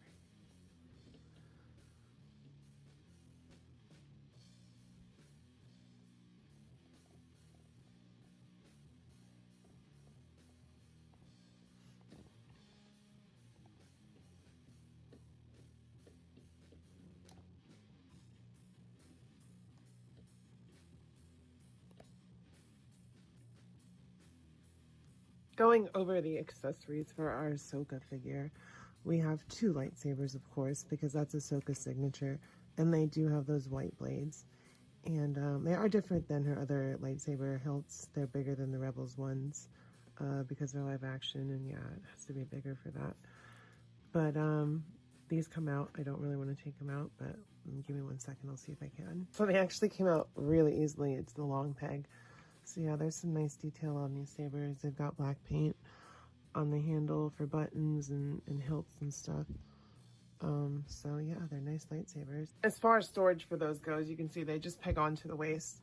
And then here are the two blades. You can see it's got a long, slender peg to go into the blade, so they just kind of pop out really easily. The other Ahsoka blades, you had to like twist them out and it was hard to get out, so I was worried, but these ones are not bad at all. And I like the color. They're kind of opaque and not clear. They're just white. Going over the articulation, we've got that head on that double dumbbell joint that we're used to seeing. Shoulders are on a butterfly, I believe. No, they're not. You know what? I lied, because this is a butterfly joint. Look at that. It's just hidden really well because it's the color of her skin. So we have that butterfly joint. Single elbow, 90 degrees, all pinless on the Black Series. Up joints on both wrists, so that's a welcome change. Ahsoka can hold her lightsabers the right way. We've got a ball peg at the torso. She can do the twist and shake and all that stuff. And at the legs is where we get something a little bit different, because there's a little bit of a articulation here, so you can kind of bend it side and side, but it comes out about that far, so pretty wide for the legs. There is a knee joint, but it's down here, hidden pretty well once again behind, but you can see it from the back clearly where it is. I like her pants. They're kind of samurai-like, and her shoes as well. We don't have a boot cut, but we do come down to those rockers, up, down, side to side. This one's a little bit loose, but that's okay. She still stands up. And that's the articulation on our Ahsoka here from The Mandalorian. And there's just a close look at that face. You can see the nice paint detail, the photo face printing, the striping on her horns, whatever they're called. She's a Togruta, so she has those. Her face markings does look like Rosario Dawson a lot. A lot of paint on here, silver, black, grays, dark blues everywhere. Even paint on the back at some points, except for back here. These buckles aren't painted, but that's okay. Silver, gray down there. Lots of detail on her. She is definitely my favorite Black Series so far this year. Probably one of my favorite ones in the collection, to be honest, because Ahsoka's my favorite, and this is just like perfection. First up for scale and comparison, we have our Mandalorian Ahsoka with our Rebels Ahsoka. There are some similarities and some differences, the main one being the Lekki, I think that's what they're called, are longer on the Rebels one, and it was more practical to have them shorter in the live action show, although I do wish that they were longer in the show, because it's a really cool look. They did it for Shakti in episode 1 and 2. I don't know why they couldn't do it for Ahsoka, but maybe it was just too much for Rosario Dawson. But yeah, we do have these two cool versions of Ahsoka. My two favorite versions, of course. Well, no, the Clone Wars one is really good. And speaking of the Clone Wars one, here she is with that Walmart exclusive Clone Wars Ahsoka. Once again, there are some similarities. Sorry, I can't talk today. And some differences. But I'm glad to have all three versions of my favorite character from all three iterations of her. That's really awesome to have, I feel like. So I'm really happy to have this Ahsoka figure on top of the other two. But they all look great, and I'm glad to have every single one of them. Can't wait for that Clone Wars Mall, though. Here she is with some baddies. A 6-inch Stormtrooper from the Black Series on the new buck, and our 6-inch Thrawn from the Black Series. Because she name dropped him in season 2, and of course Stormtroopers, she'd be wrecking a bunch of them all the time, I'm sure. So there's those comparisons for you. I'm sure we'll see Thrawn in live action at some point and get another figure of him. Here she is with my custom Luke Skywalker from season 2 of The Mandalorian / Book of Boba Fett, and my Mandalorian from season 2 / Book of Boba Fett.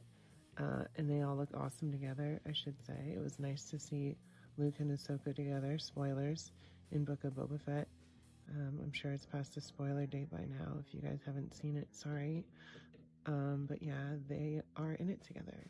Of course, Grogu's in Mando's pouch, so he's there too. So that's cool. So glad to have her. I love her so much. And lastly, here she is with Marvel Legends Bob, of course.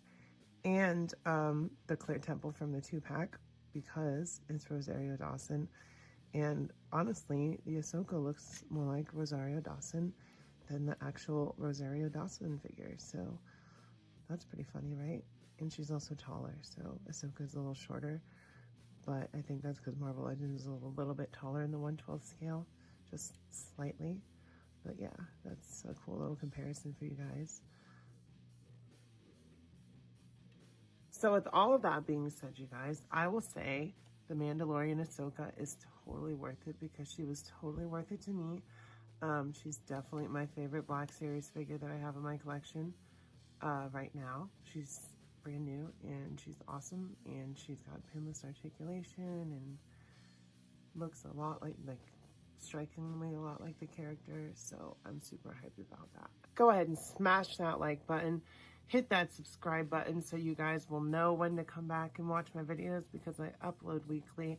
Hit that notification bell, and of course, comment down below what you thought of the video, what you think of this figure, what you think of Ahsoka, how you're doing, how your day's going, how your week's going. And I love you guys. I will see you next time, and bye-bye.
How's it going, y'all? Rowdy Rouse back with another video.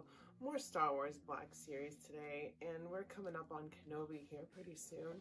So I figured why not grab the archive one while we could. As you can see, I already got around packaging because that doesn't really matter for archive. It's the same thing over and over. It does say something on the back. We'll go over the box, but I wanted to get him out. I jumped the gun. So with all that being said, we'll take a closer look at the box, then we'll go over everything else for Obi-Wan here. Going over the box, it is that usual archive packaging that we're used to. 50th Lucasfilm at the top, Star Wars The Black Series, Obi-Wan Kenobi, archive, and there's a picture of Obi-Wan from Revenge of the Sith. Give it a spin. Star Wars The Black Series, once again, Obi-Wan Kenobi. Obi-Wan is forced to battle his friend Anakin Skywalker in a devastating lightsaber duel after Anakin turns to the dark side. And we all remember how that ended. We've got that 50th Lucasfilm timeline down at the bottom, and you can see right here in the middle, the Revenge of the Sith is right there at the end. So yeah, that's where it is on the timeline, the prequel movies. Our boy is already out of the box here, but yeah, that's the packaging. You can get rid of it now. We don't need it anymore. Here is our archive Obi-Wan Kenobi out of the box. As you can see, it is, you know, it's an archive line, so it's reuse of that older Obi-Wan Kenobi. I think it was the orange line, but it was from way back at the beginning of Black Series and looked terrible. Had a tiny head. This one still has a tiny head because it's complete reuse. Other than the lightsaber, they changed the lightsaber, so I'm calling shenanigans on them. But yeah, it's all an older figure with photoreal on the head, so I was hesitant to get it, but you know, it's better than the old one. And I had the Clone Commander head on here with like some green putty because it didn't fit underneath, and I was tired of my Clone Commander not having his head, so I was like, I'm just gonna pick up the archive and wait for like the 20th re-release that they'll do with all new articulation, I'm sure, because we all know Hasbro, right? For accessories, he only comes with one thing, which is, you know, par for the course for Black Series, but it's his lightsaber, and like I said, it's different than the original release. I'll show you guys a comparison because I do have the original release. But it's a nice lightsaber. It's got nice paint on it. Just a nice little peg, pops in and out really easily. Sorry, depth perception is bad looking through the camera. But yeah, that's his only accessory. But it's got, like I said, nice paint, gold on the button, copper, brass up there, some black on the handle and the grip. So really pale blue on the blade though. Going over the articulation, we have that classic ball peg and swivel. Ball peg at the waist as well. Shoulders come up about 90 degrees. This is where the real problem is. Single elbows, can't even hold his lightsaber with two hands barely. Sometimes you can fudge it, but you just can't quite get it perfect.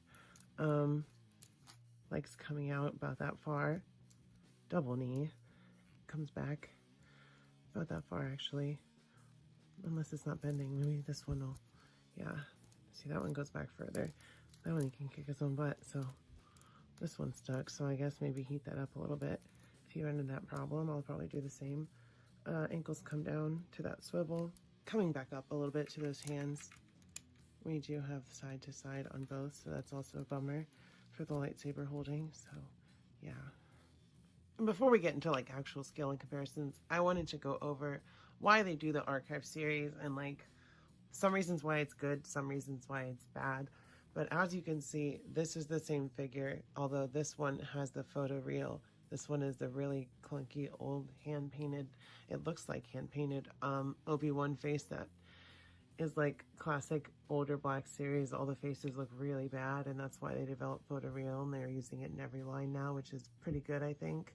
But there's also, you know, other things that the archive line is known for, which is better paint apps, which you can see on the belt here. The belt has better paint apps, both on the front and on the back. The material on the older one is better. It looks more real. It's more frayed. It doesn't have this crease in the middle, which prevents articulation on the newer one. So that's kind of a letdown. Like, yes, the paint apps are better, but they're also like the cheap way for Hasbro to repack a figure without like remaking it. They can just like do photoreal, do some better paint apps, and call it a day. But like then you get cheap look arounds like this. Like, I wish I could swap this, but this one is glued in there really well, and this one is like really flimsily glued in. So like, I can't get that out to swap them, because otherwise this one would be a lot better, but it's only slightly better, because the photoreal is better, yes, the paint apps are better, yes, but the fabric is like an important part, and this is like way better than that. That's crazy, right? And then the other key difference is, like I said earlier, the lightsaber. This one on the older one is tapered at the end, and so is the older archive Anakin. I don't know why they didn't update that one. But they did give him a new lightsaber, which is better. It's a different color of blue. It's lighter. It's kind of smoky, actually. The plastic isn't completely clear on mine. I don't know if that's an error or what, but you can kind of see there's well, that's his robe diffracting, but you can see it a little bit better there. But the handles are basically the same. So they changed the blade because it doesn't have a taper, so they fixed that. So that's good at least.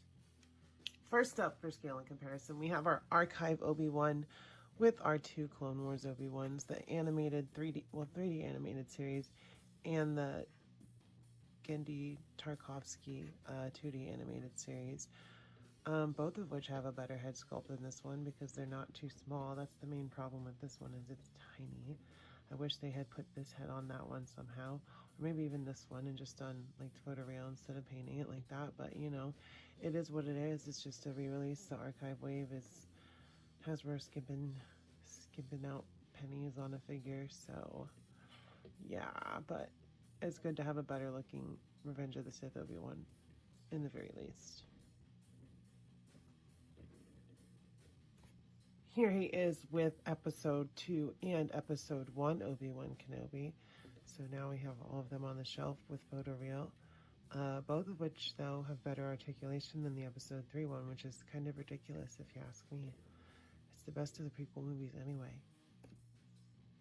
Other than Darth Maul in episode 1, of course. He's the best part of the prequels completely. But, you know, that's not what this video is about. It's about Obi-Wan. Here we have our Archive Obi-Wan with our Black Series Grievous and a most uncivilized weapon. Obi-Wan's words, not mine. The blaster that comes with Grievous that ends up killing him. Not a lightsaber. Because Obi-Wan is resourceful, right? That's why he's my second favorite. Well, tied with Han Solo for second favorite Star Wars character after Ahsoka. But I love me some Obi-Wan, especially Ewan McGregor Obi-Wan. Sorry. Ooh. Here is our Archive Obi-Wan with our Archive Commander Cody. Obi-Wan's most trusted clone until he wasn't.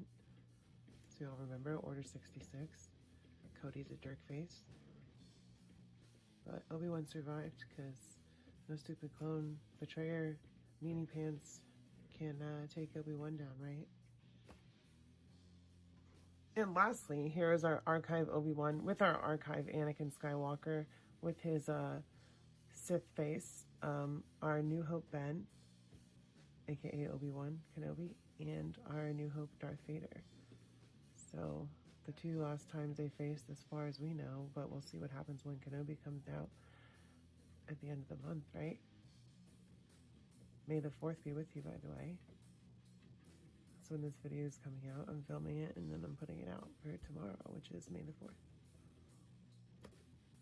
With all of that being said, you guys, I will say the archive wave, Revenge of the Sith, Obi-Wan Kenobi, is totally worth it because he's totally worth it to me because more Star Wars. It's May the 4th, so happy May the 4th. I hope you guys liked this video. If you did, of course, smash that like button.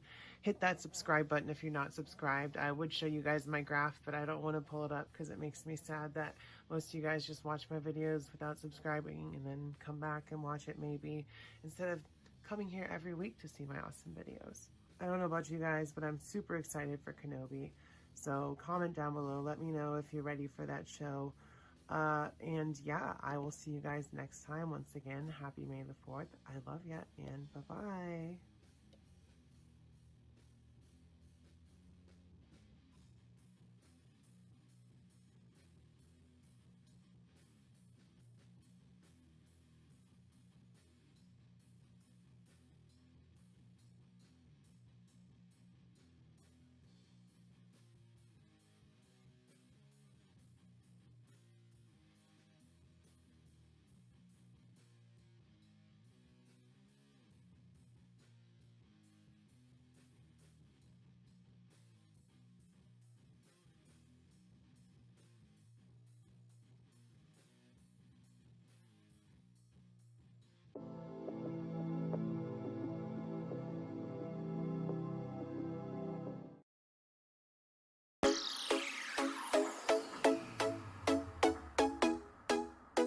It's a Rowdy Riles kind of day, isn't it?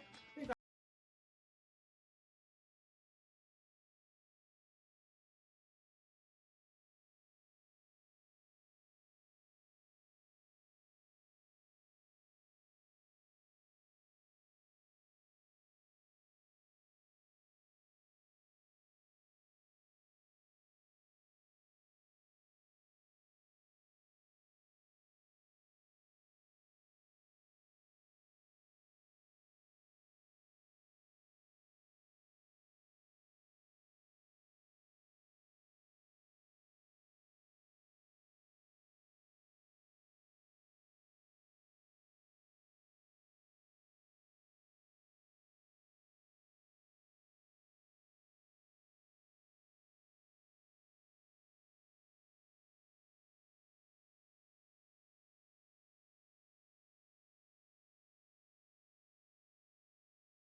Pulls up down on the trigger hand, side to side on this hand, and not a whole lot of paint on him. We got some silver on the eyes, some copperish on the arms there. The wires are painted, well, copper on that arm, and like I said, the wash, we got the belt buckle. So there is some new parts on him. He's not complete reuse. Actually, there's not really a whole lot of reuse on him, to be fair. And yeah, that's the articulation and accessories for Zero here. First up, for scale and comparison with Zero, we have Din Djarin, the Mandalorian, and Grogu there from Season 1, right before Zero tried to kill Grogu, so Mando was like, buddy, that's my kid. I'm gonna have to turn you into spare parts so you'll be a translator in Season 2. And this was my 2-pack Mando, but I switched the helmets with the other Mando that didn't have a removable helmet, and put a new helmet on the other body, so, or a new head, I should say. So yeah, this is just my Season 1 Mando. I have a Season 2 Mando as well. That's custom. And here is Zero with some other intimidating murderous droids. IG-11 rescuing Grogu from the scout trooper that punched him, and Forlom from the Zuckuss and Forlom 2-pack, just so we can see more droids together. Wish I had K2SO, probably gonna be able to pick him up pretty soon. Not because I particularly like Rogue One, but because it's an Imperial medical droid, and droids are cool, and there's not enough of them in the Black Series line. Thankfully, IG-11 decided to stand today.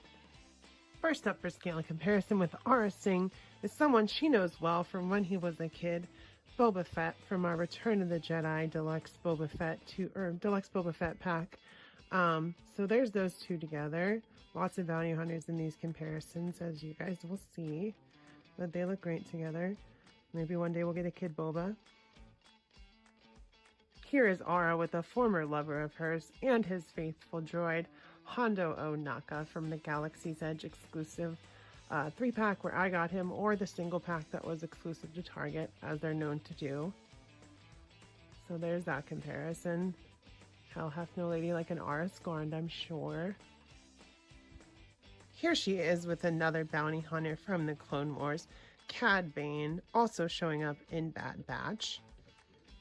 But yeah, there's these two together, looking intimidating as heck, for sure.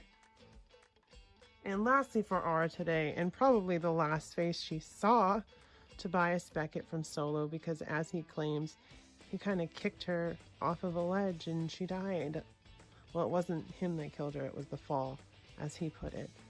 Boo! What a sad way to end her, if that's true. So there you have it, guys. With all that being said, I will say Aura and Zero are totally worth it because they were totally worth it to me. Great to have more scum and villainy on my shelf because Hasbro doesn't do enough side characters, so can't really complain there. This whole wave is pretty good. That being said, the next upcoming waves look even better. If you guys like this video, make sure to like the video down below, of course. Comment, let me know what you like about this wave, what you like from Hasbro, what you want to see in the future, all that good stuff. And of course, subscribe, because a lot of you watch and then click away and then you can't see all the awesome new reviews that I do. So I will see you guys next time. I hope you enjoyed this video. Bye-bye.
How's it going, everybody? Rowdy Rouse back with a quick video today.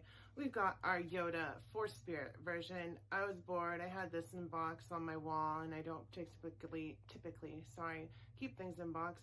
So I figured, why not make a quick video out of this, because we can never have enough Yoda, right? Let's take a look at the box real quick. We've got Star Wars The Black Series. Like I said, Yoda Force Spirit. He's got his cane. He's got that paint job with the translucent cloak and all that. The blue artwork down there, and there's the blue back panel and all that. Then we got the side, Yoda Force Spirit with the light blue, no numbering because it's a special edition version from wherever. I'm not sure where the exclusive is from. Then on the back, we've got Star Wars The Black Series, Yoda Force Spirit. More artwork down there in the light blue, and we will read this real quick. Yoda was a legendary Jedi Master and stronger than most in his connection with the Force. Small in size but wise and powerful, he trained Jedi for over 800 years, playing integral roles in the Clone Wars and the instruction of Luke Skywalker, and unlocking the path to immortality.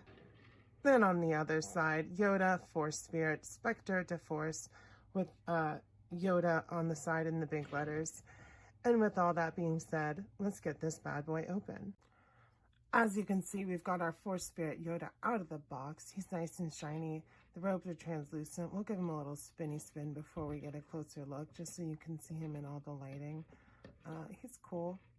I really need the Obi-Wan now that I opened him. I didn't really want him before, but, you know, sometimes that's what happens. So the only thing he comes with is this shiny cane. We've seen it before. I think it's reused also in the Dagobah one. If not, that one's a little bit smaller, but we'll see because I have that as a comparison. And by that I mean the 2-pack with Luke. But there's the cane with all the shininess. That's cool. Let's take a closer look at Yoda. You can see it's the same old head sculpt, the same one that was used in the archive one, which is the Yoda that I have. He's got his flute down there around his neck. The translucent robes, both this and there's a brown one down here for his pants. See that? That's cool. Shiny metallic paint all over. There's purple, blue accents on the green of his face. Hands are completely translucent, which is cool. Well, not completely, but up to the arms. So that's cool on those. I really like the way they did this. Metallic accent on the belt.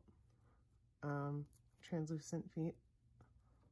And the articulation is pretty basic, you know, 90 degrees at the elbows. 90, not even 90. Oh yeah, 90 at the shoulders. 90 at the legs as well. He doesn't come with his lightsaber like the other Yoda, which is fine. And yeah, that's the articulation and a closer look at the detail on this Yoda. Ooh. First up, for scale and comparison, we've got our Force Spirit Yoda next to the Yoda, which this is complete reuse of, the Archive Yoda, which is my stand-in prequel because they don't have one yet with his Jedi robes and all that.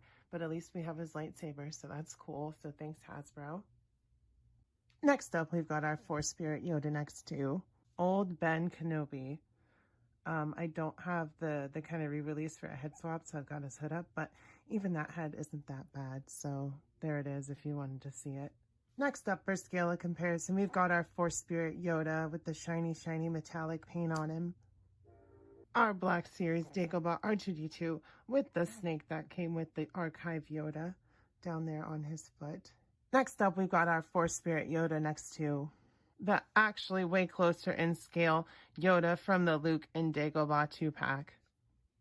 Speaking of Luke, there he is with Yoda and his backpack. And then, I guess, lastly today for scale and comparison, we've got our Force Spirit Yoda next to our Black Series Jedi Knight Luke Skywalker, Jedi Master Luke Skywalker, holding some ancient Jedi texts.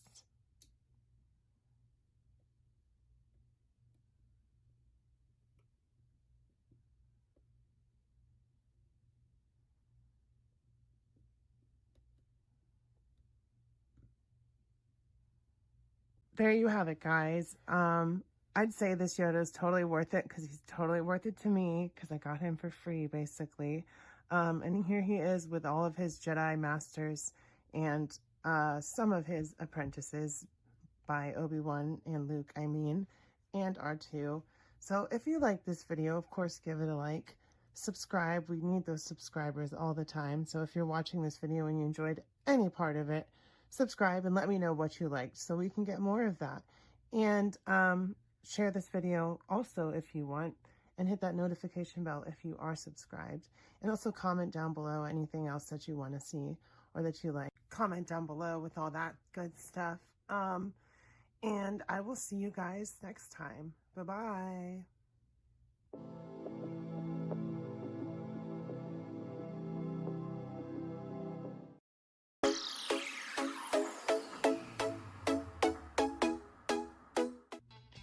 How's it going, y'all?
also came with Hunter. It's a little small. It's a little undersized. The name slips my mind, but we've seen it before in the Black Series, specifically the Bad Batch. So yeah, there's another one of those. We've got his vibroblade, which I just took out of the sheath, which it goes in and out pretty easily. Just whoop, whoop. Silver on there, but no yellow on the tip, on the blade, like in the show, because it's a vibro knife. You know, it's not a normal knife. It's can hold up to lightsabers and other things like that, slightly. And lastly, for accessories, we've got the backpack with a nice paint app on it. You can see the symbol right there. Nice reds, all that. Not really a wash or any damage on it or anything like that, but there's paint, so that's good. For a deluxe figure, he is pretty well painted. Yeah, there's Wrecker's accessories. Let's go over the articulation here. We've got that head on a ball peg. The neck is also on a ball peg, so you've got that double range of motion on there. Neck can go all kinds of ways. 90, blah, blah, blah, full the way around if you want to. There's butterfly joints on the shoulders. Come up 90 degrees because this armor goes out of the way under, comes back down. You can hear that ratchet in there. The butterflies were a little tight at first, but yeah, they're in there. This is soft plastic, so you can just get it out of the way. Doesn't hinder articulation. We got a ball joint right here at the torso. No cut at the waist. Got that belt, paint on there. Thigh cut all the way up here. Double knee, single knee actually. Can't go 90 degrees, or can go 90 degrees, can't kick his own butt. We've got lots of range of motion on the legs, up, down, side to side on that rocker. All that good stuff you're used to with Black Series. There is actually a cut under the knee as well. Well, of course, it's on a ball, but yeah, you can swivel that if you want to. So that's good. It's got pretty good articulation for a big guy, say, especially with the arms, with the butterfly joints. You can get hold his blaster up to his shoulder and all that stuff. So yeah, articulation on Wrecker right there, pretty good. There's that 99 on the shoulder, the skulls, some of that silver I was talking about. You know, there's paint on the belt, paint on here, all kinds of paint apps on this guy. He's looking pretty good. There's a closer look at the face, like I said. No paint on the scar, probably need to fix that myself, but his eye is blacked out from being scarred out. Looks like Wrecker. He's got a smug look on his face, like he knows that he's the strongest guy in the room, because he generally is.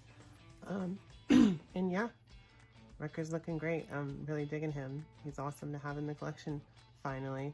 Hey, I'm Wrecker. Oh. First up, for scale and comparison, here is Wrecker with the rest of his Bad Batch crew that I currently have in my collection.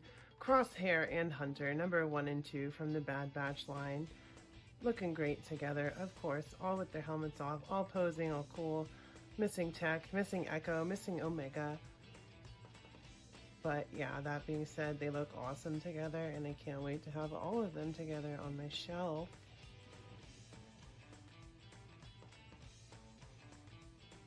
Next up, here we have Wrecker with Grand Moff Tarkin. Not at the time of the show, but there's that for comparison. And their replacements, the Elite Squad Troopers in that Phase 2 clone armor, just in that dark gray. So they look cool together. Wrecker's gonna turn around and stab them both probably, so they better watch out. Last up, we got Wrecker with his soon-to-be teammate Echo before he gets all messed up by the Separatists and gets all droided up, and a Stormtrooper, Mandalorian Wave Stormtrooper. Haven't seen them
What's up, y'all? Rowdy Riles back with another video.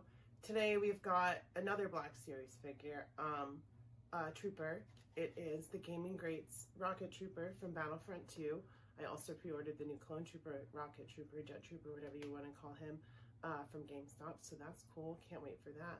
But for now, we're going to dig into this guy. Always cool to add more to the Empire shelf. Got him from GameStop, obviously. With all that being said, let's take a closer look at the box. So let's get a closer look at the box. You can see it's in that slightly off blue color, Star Wars Battlefront 2, Imperial Rocket Trooper, Gaming Great sticker right there on the front, Star Wars Black Series at the top. He's right there in the sleeve. Then we got some artwork on the side, looks really cool. Always awesome to add that to the shelf. Then we've got the little blurb on the back. Imperial Rocket Trooper, Star Wars Battlefront 2 is the ultimate Star Wars battle fantasy, letting players call in reinforcements from the most skilled soldiers and units in the galaxy, including this Imperial Rocket Trooper who rained down fire from the skies. You can see down at the bottom, it's number 1 in the Star Wars Gaming Greats line. Battlefront 2 under that artwork, Disney, Hasbro at the bottom, blah, blah, blah. Gaming Greats on that side, Star Wars The Black Series. And with all that being said, let's get this bad boy open. All you got to do is cut this tape on the bottom right here. If you don't want to destroy the box like me, I keep them, hang them up on my wall. Just pull out the tab on the bottom, and there you go, more plastic. As you can see, we've got our Imperial Rocket Trooper out of the box. He's really cool. I believe he's mostly on that new Stormtrooper mold. He's got that jetpack on the back. He's got the Imperial logo on his shoulder pads, that new helmet sculpt. Well, it's not new, it's reused from that, I believe, Star Wars Rebels line, which I don't have, that trooper, but the Rocket Trooper showed up there as well. He's got the holster for his blaster, all that good stuff. He's nice and shiny, just the way we like it.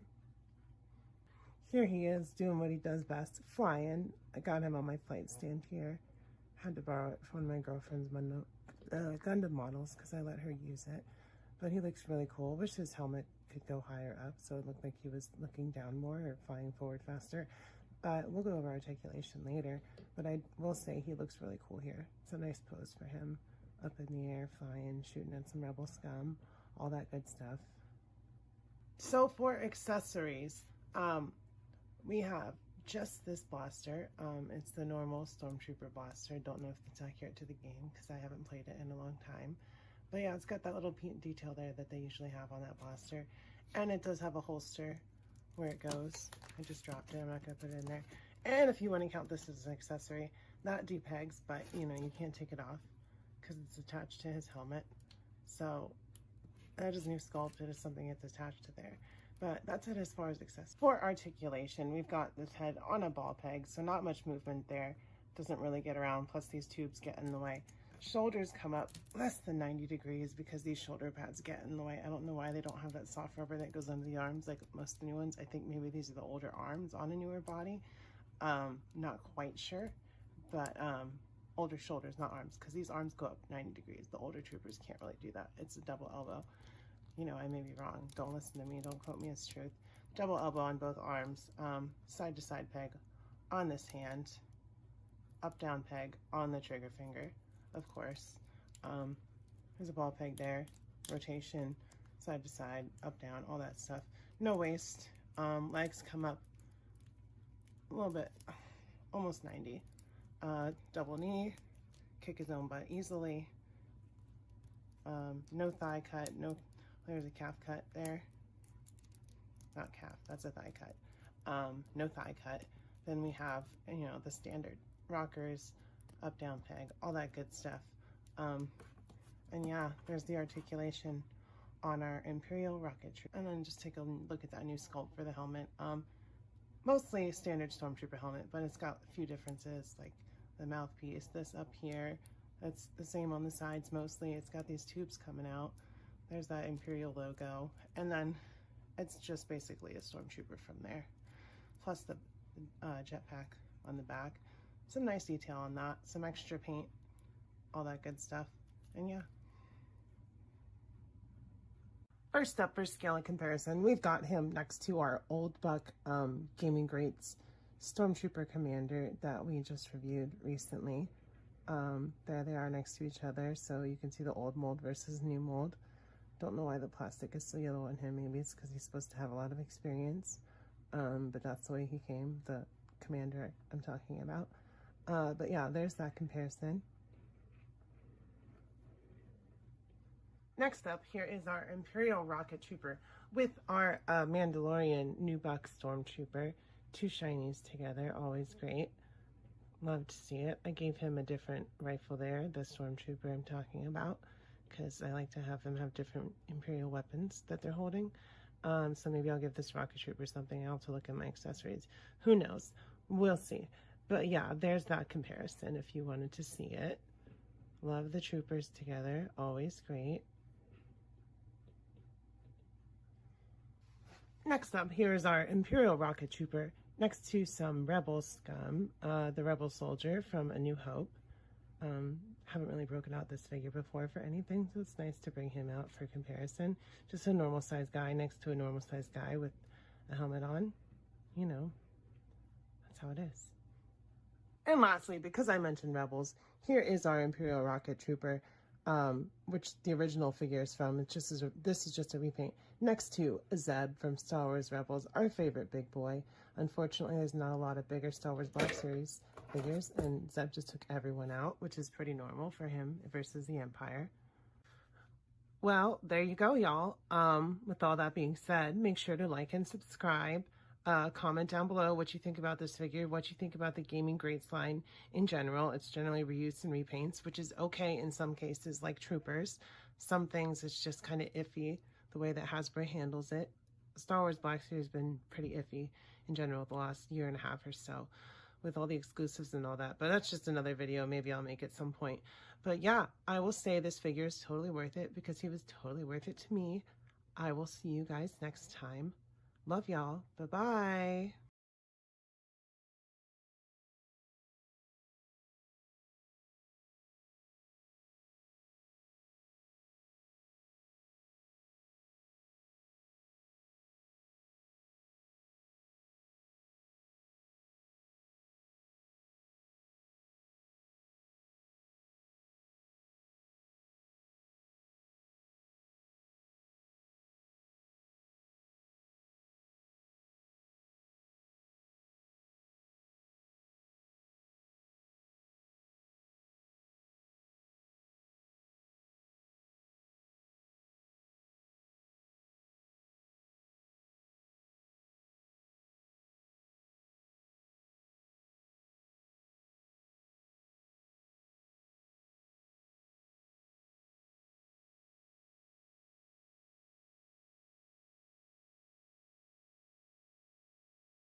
accessories for our Black Series Darth Vader. We've just got his lightsaber. We've seen it before.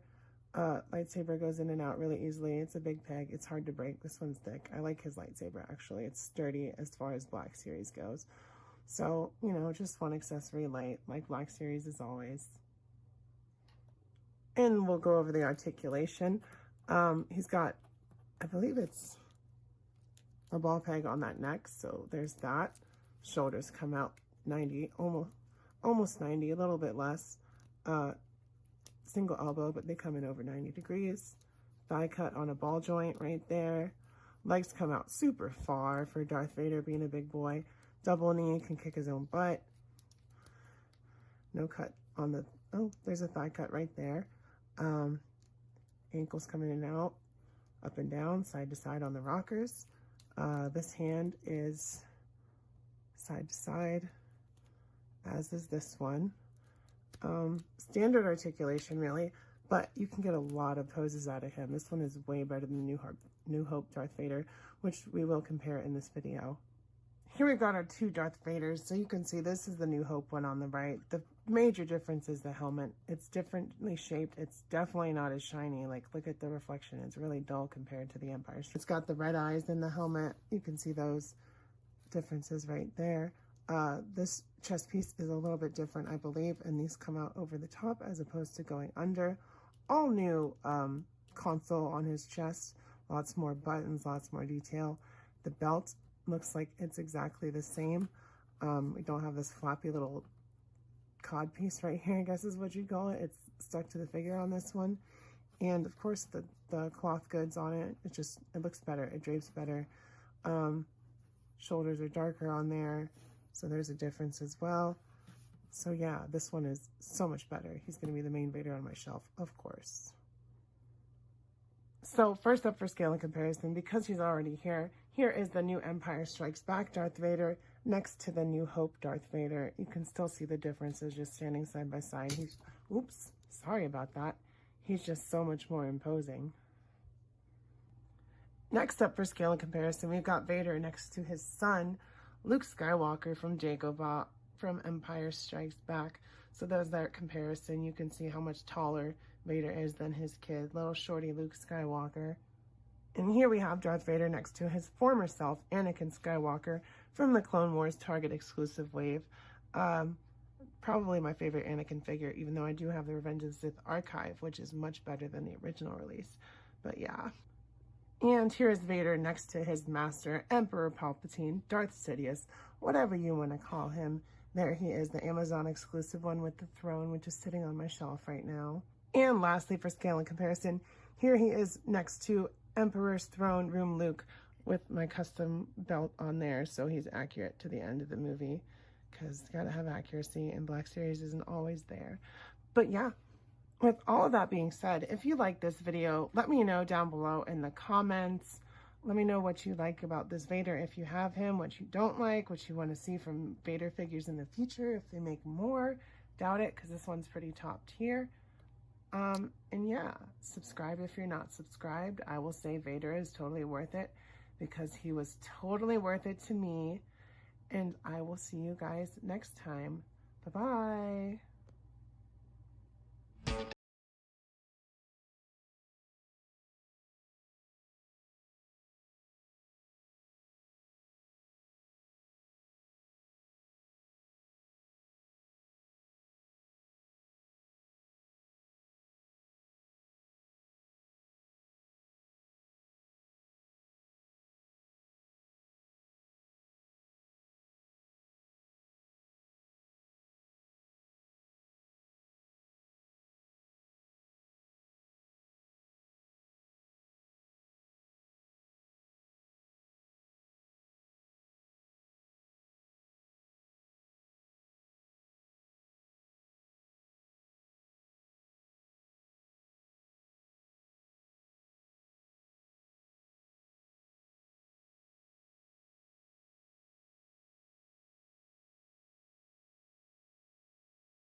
Trooper Commander has two things. He's got the sniper rifle, which we've seen before in some exclusive Stormtrooper figures.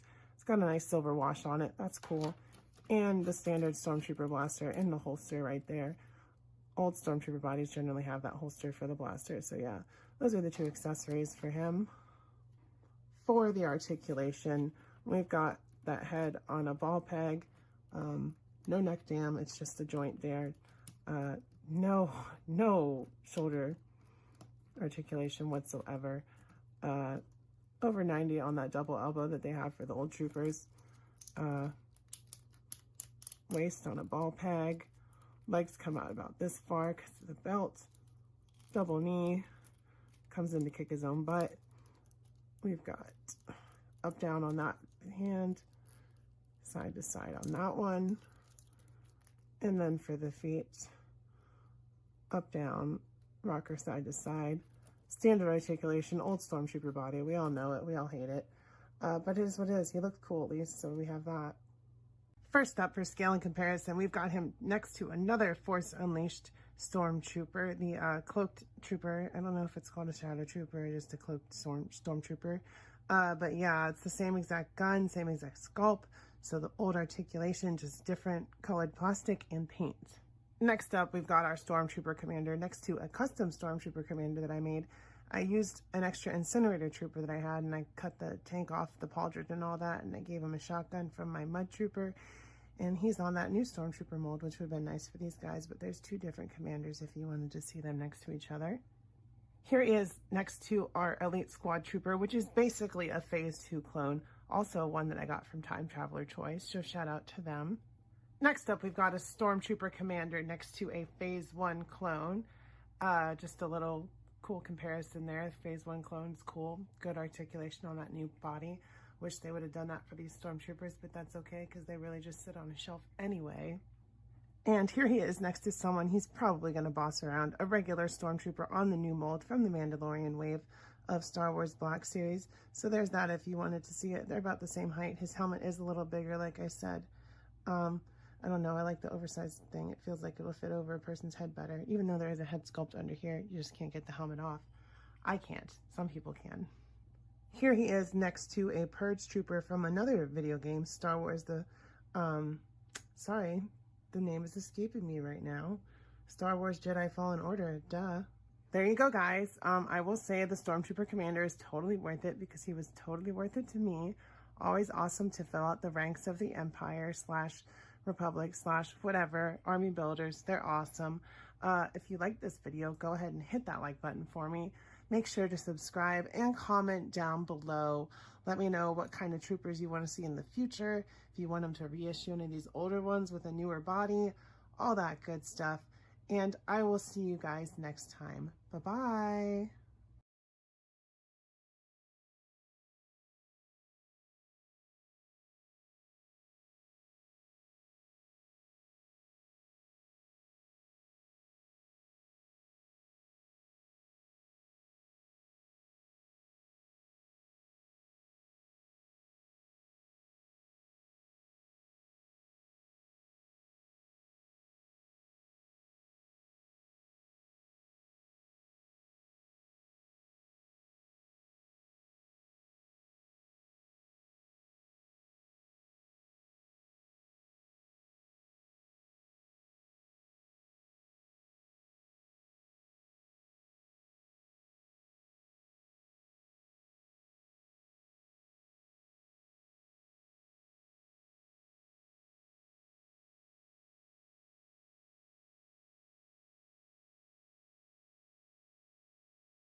with a lot for that customization for the army building.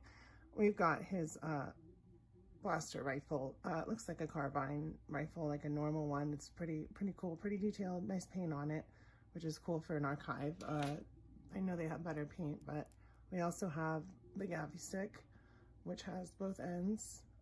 And the cool thing about this is, once again, for army building purposes, you can unplug that. Oops. And you've got two other options as well for the Gavi stick. You've got this other clubbed end and this kind of hollow clubbed end. And they both just plug into the stick like that.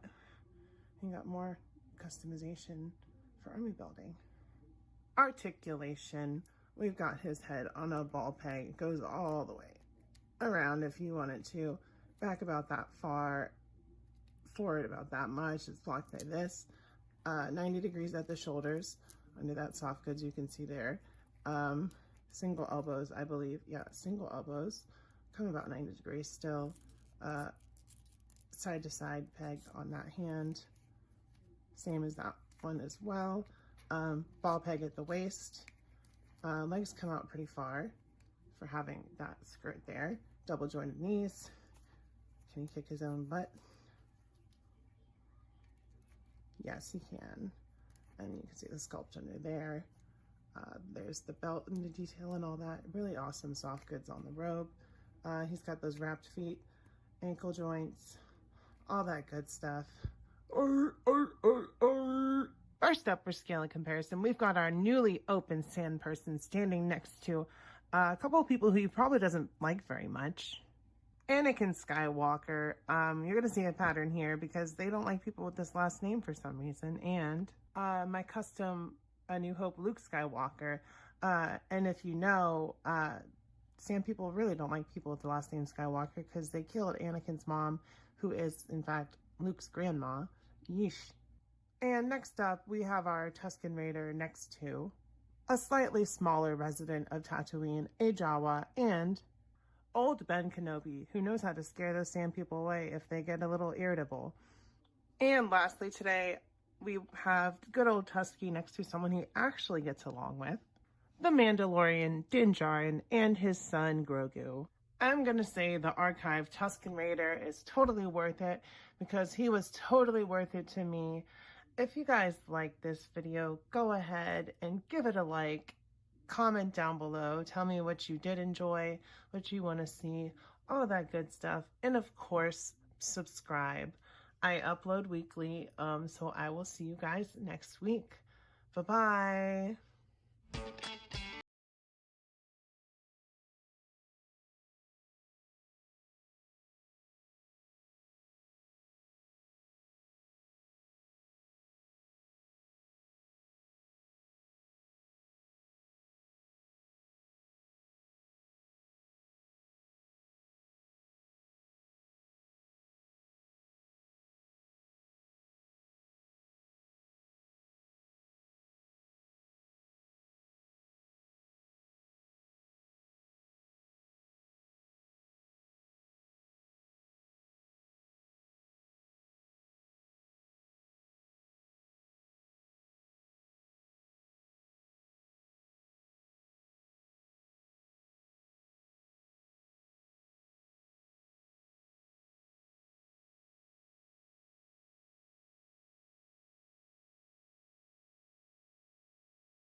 Rowdy Riles, back with another video.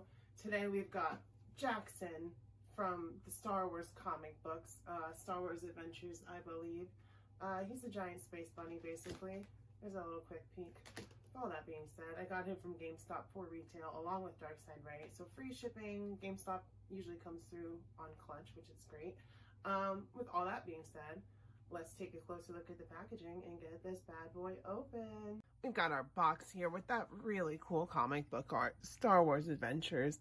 Picture Jackson there, Lando Calrissian, some Royal Empire guards back there, some other oddball aliens. It looks like a cat-looking ship. I don't know. Lots of cool stuff. 50th Lucasfilm, Jackson right there. Some artwork on the sides. It's supposed to look like a book. That's cool. You got some art from the comic there. The timeline on the back, of course, 50th timeline. We've seen it a zillion trillion times at this point. And then once more, Jackson on the other side, with the little bunny boy there on the front. Star Wars The Black Series. Then, of course, this front panel opens up. And we've got the figure there. We've got more artwork. I'll get to the blurb in a second. But there's a closer look at him with the blasters that he comes with. Only 2 accessories. Jackson, and I'll read this to you guys. Jackson is a nearly 6-foot-tall, green-furred, leppy smuggler and captain of the Rabbit's Foot. Known for his wisecracks and high kicks, Jackson has helped Han Solo and Chewbacca out on more than one occasion. So there's Dengar behind him. There's Jackson behind the wall. More artwork. Another look at Jackson there before we get him open.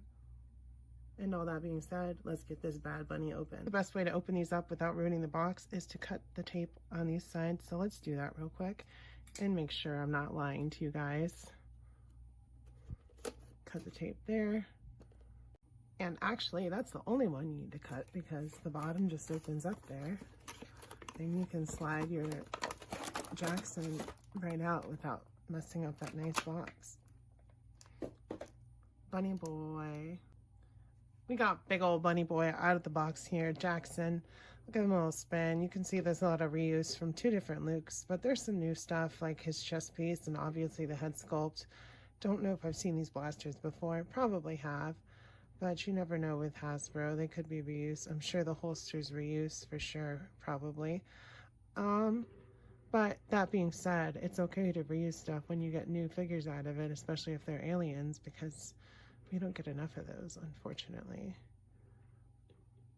There's a little bit of closer look at his face so you can see some more of the detail in that sculpt and all that stuff. You can see the bodysuit under there from X-Wing Luke, I believe.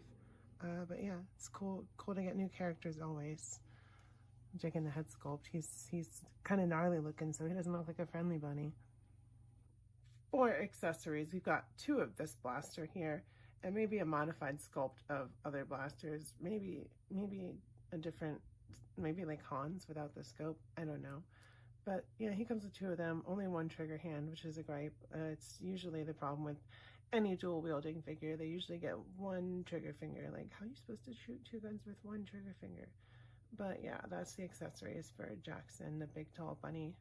For articulation, his head goes back pretty far, forward pretty far, and to the side, considering this collar piece right here, which is soft rubber.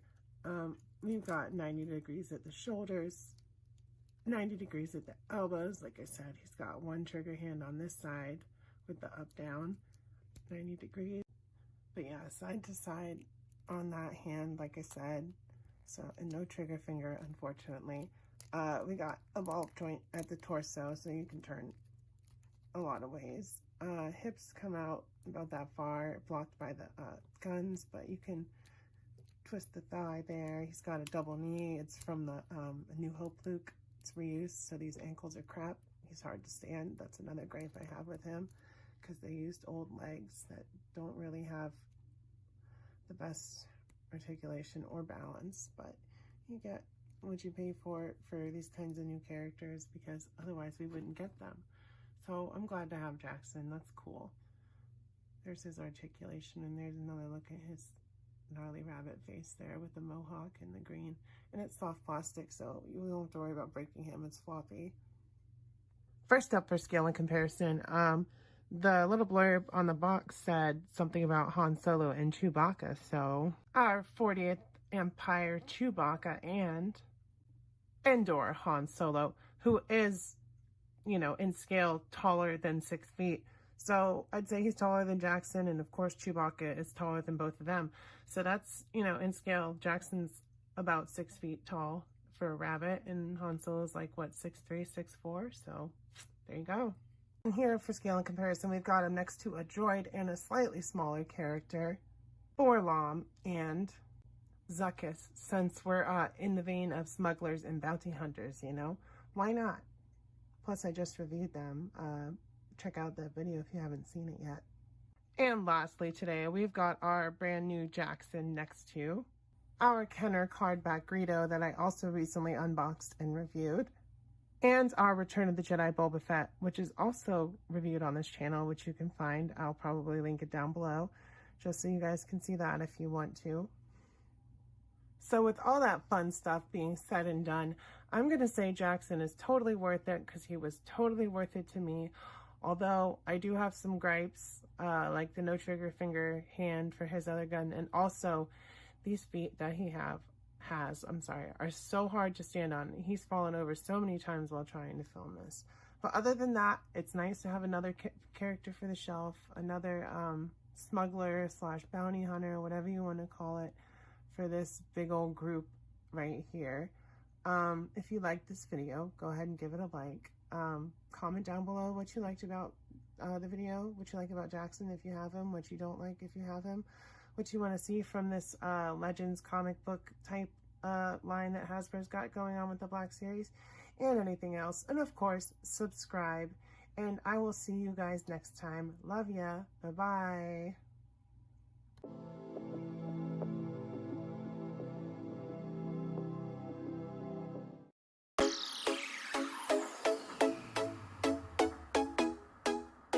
What's up, everybody? Rowdy Riles back with another video. Today we've got another gift from a friend, Zuckuss and Forlom, with this Amazon 2-pack exclusive. Really excited to get this open. Always love more bounty hunters. So let's check out the box and get these bad boys open. Let's take a closer look at the box. It's got 40th Empire Strikes Back up there, Bounty Hunter 40th Anniversary Edition. It says Zuckuss and Forlom on there. Here's a shot of Forlom on the side. Again with the Bounty Hunter 40th Anniversary Edition up there at the top. There's a little shot of the blurb on the back. You can pause and read if you want to. I'll wait. And then we've got Zuckuss on the other side for the Bounty Hunters 40th Anniversary Edition with some more art right there. It's nice. All that good stuff. And I didn't want to read the back because I'd already went over the card switch, and that's basically all it says. So yeah, with all that being said, let's get these bad boys open. There's a quick shot of the inside of the box. You can see they're both in there next to each other. You can see the card backs right there. Just thought I'd show you guys. It's kind of cool how they packaged them. We've got Zuckuss, aka Forlom, and Forlom, aka Zuckuss, on their Kenner card backs, which we'll just flip around really quick after that. Back of the cards, they're basically identical except for they're swapped on each other's cards. You can see a picture of the other one on the other one and vice versa. Sorry, it's late when I'm filming this. You can hear fireworks. It's almost July 4th. And finally, after all that packaging, we've got Zuckuss and Forlom out of the box, posed up to look like the card backs. And thought it would be a cool little idea, but they look like they do on the front of the cards. So that's cool. Don't have the spinny for him, but we'll take a look at all the details and stuff in just a second after I give you a quick up down of this side. Here's a look at the back of both figures. Lots of detail on these, on the soft goods and in the plastic, so that's always nice to see that they care. And Zuckuss here, you can see his face. He's got those eyes and the mouth, the breather mask on over here so he can breathe. All the tubes going down. He's got double elbows under that soft good. As far as the legs go, he's got double knees. Can kick his own butt, so that's cool. Oh, I lost down on Han Solo. I'm kicking myself in the butt for it. Not much on the way of his head. just goes side to side, a little bit of up down, not much because of all this stuff down here, like the breather. There's some more detail on the pouches. It's got some nice wash on it, so that's cool. Lots of detail on these figures. I mean, it is an Amazon 2-pack exclusive, so that would explain it. A little bit more money put into these. Also, his gun is right here. It's a small gun. You can't really put his finger on the trigger because they're stubby little 3 fingers, but yeah, there's his accessory, the only one he comes with. It's an all new sculpt for him, I believe. And we're going to take a closer look at Forlom now. You can see he's got a all new sculpt for his head. Lots of big bulbous eyes, just like Zuckuss for whatever reason. They look cool together. They're a cool pair. And then it's probably C-3PO reuse. I will bring out a 3PO, except for this. Maybe this body's new. We'll see. I'm not sure how much is reused, but I will compare that. And there's his rifle there. It is a new sculpt for him because I was like, is it a clone trooper rifle? I don't think it is. It's not, because that's different. But his head is on that ball peg. We've got the short range of motion for those protocol droid arms. So like I said, probably 3PO. But this hand is a gripping hand. This hand is a trigger hand. Side to side on both of them. Doesn't come out very far at the waist. No articulation there whatsoever. About that far back on the legs. And forward, back, side to side. All that good stuff. But yeah, there's Forlom's articulation. And there's the paint detail right there too. You can see that. Silver on the eyes. The red, the silver. They pay more attention on exclusives usually. Silver in there too. But yeah, you can see right there. Like I said, it's just a new chest piece and a new head sculpt. Otherwise, it is a C-3PO. Since we already grabbed him out, first up for scale and comparison next to Forlom and Zuckuss, we have our friendly neighborhood C-3PO. Next up for scale and comparison, we have our 2 new bounty hunters next to an old bounty hunter. The Kenner style Greedo, which I kind of turned into a Rebel Rodian because I'm going to get that Power of the Force Greedo eventually. Because we're talking about bounty hunters, here's Forlom and Zuckuss next to bounty hunter turned ruler of Mandalore, Din Djarin the Mandalorian. And lastly, what group of scum and villainy is complete without the 40th Empire Anniversary Boba Fett? I'm going to say the Zuckuss and Forlom 2-pack is totally worth it because it was totally worth it to me because it was a gift from a friend, and that's awesome. If you guys like this video, give it a like. Let me know down below. Subscribe for sure because we need that. And I will see you guys next time. Bye-bye.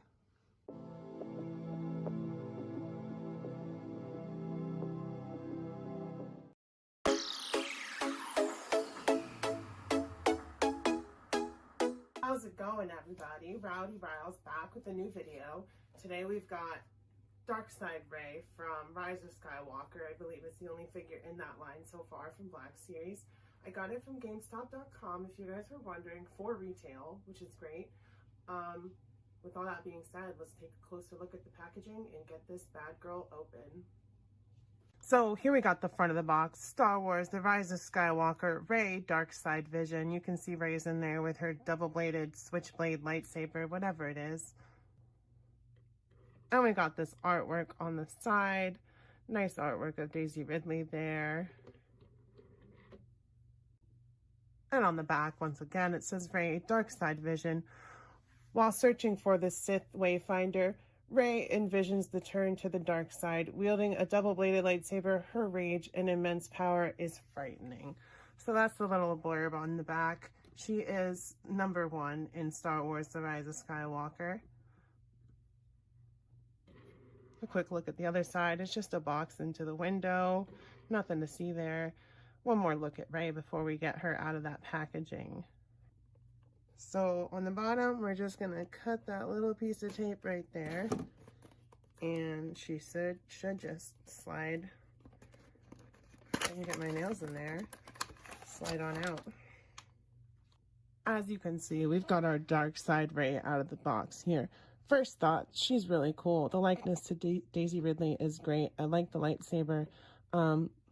I like that she has a soft goods cloak. It'd be great if more of it was soft goods, but she does look great. She didn't really get much screen time. It would have been really cool if they gave her that toothy grin with the sharp teeth that she had for the couple seconds she was in the movie. With all that being said, let's take a look at her one accessory and the articulation and all that other good stuff. As far as accessories go, she comes with the one. It's her hinged double-bladed red lightsaber, which we got to see in the movie. Not like this, but hinged over. So that's cool that we get that. Always loving more double-bladed lightsabers.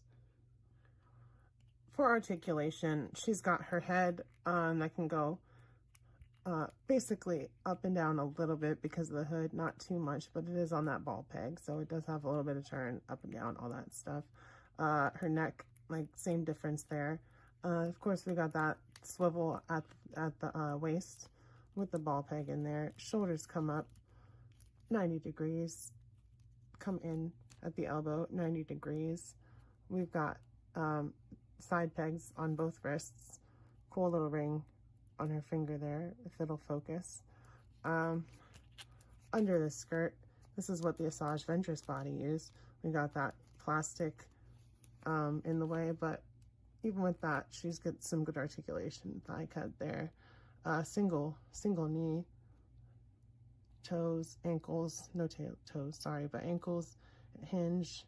Doesn't go forward, or doesn't want to seem to. There it goes. A little bit there, just be careful. And yeah, that's the articulation on Empress Rey. First up for scale and comparison, we've got our Dark Empress Rey standing next to her good counterpart, of course, Rey Palpatine or Rey Skywalker, whichever one you want to go with, it really doesn't matter. Next up, we have Dark Empress Rey Palpatine standing next to her probably BFF/boyfriend, also from Rise of Skywalker, Kylo Ren. And then lastly, because it wouldn't be complete without this comparison, we've got Rey, Darkside Rey, next to her good old grandpappy, Emperor Palpatine from Return of the Jedi, the throne set that came with the lightning hands and the extra heads. That was an Amazon exclusive, I believe, but there he is next to his granddaughter. And there you have it, everybody. That's the Darkside Vision Rey. Rey Palpatine, Empress Rey, whatever you want to call her. I'd say she's totally worth it because she's totally worth it to me. It does look like they just reused the other Rise of Skywalker head sculpt, looking at them right here, which is totally fine. There's no problem with reuse. Like I said, the only gripe I have is wish they would have went with a little bit more soft goods and they would have had those sharp teeth on her with her grinning like that. But, you know, sorry, Kylo Ren decided to fall over there. But like I was saying, couple gripes, but can't always get what we want the first time because that's how else would Hasbro nickel and dime us for re-releases and all that. If you guys like this video, give it a like, of course. Comment down below. Let me know what you liked, what you want to see in the future, all that good stuff. And of course, subscribe because that's where it really matters. I need those subscribers. I need those views. I need those likes. I need you guys. You guys, if you like this hobby, you like these videos, help me out. Give me a watch because I upload every week. That being said, I'm Rowdy Riles and I'll see you guys next time. Bye-bye.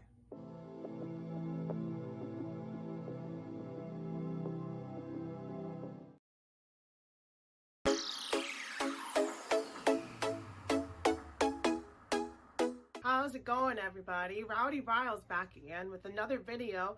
Today we've got a gift from a friend. It's the Archive Hoth Luke. So we're going to take a look at the box and get this thing opened up and we'll see how we like it. So we've got the Archive Hoth Luke Skywalker here. You can see it's in the 2021 Archive Wave 50th Lucasfilm Star Wars The Black Series. Luke Skywalker Hoth. There's some art right there. Archive right there. We've got him, his gun, his lightsaber. So we'll give him a little spinny spin here. Got the back with the timeline. Luke Skywalker Hoth. While on patrol, Luke and Tauntaun are attacked by a vicious Wampa. The creature hangs Luke upside down in its cave. Luke uses the Force to escape. We all know the scene. We've all seen it.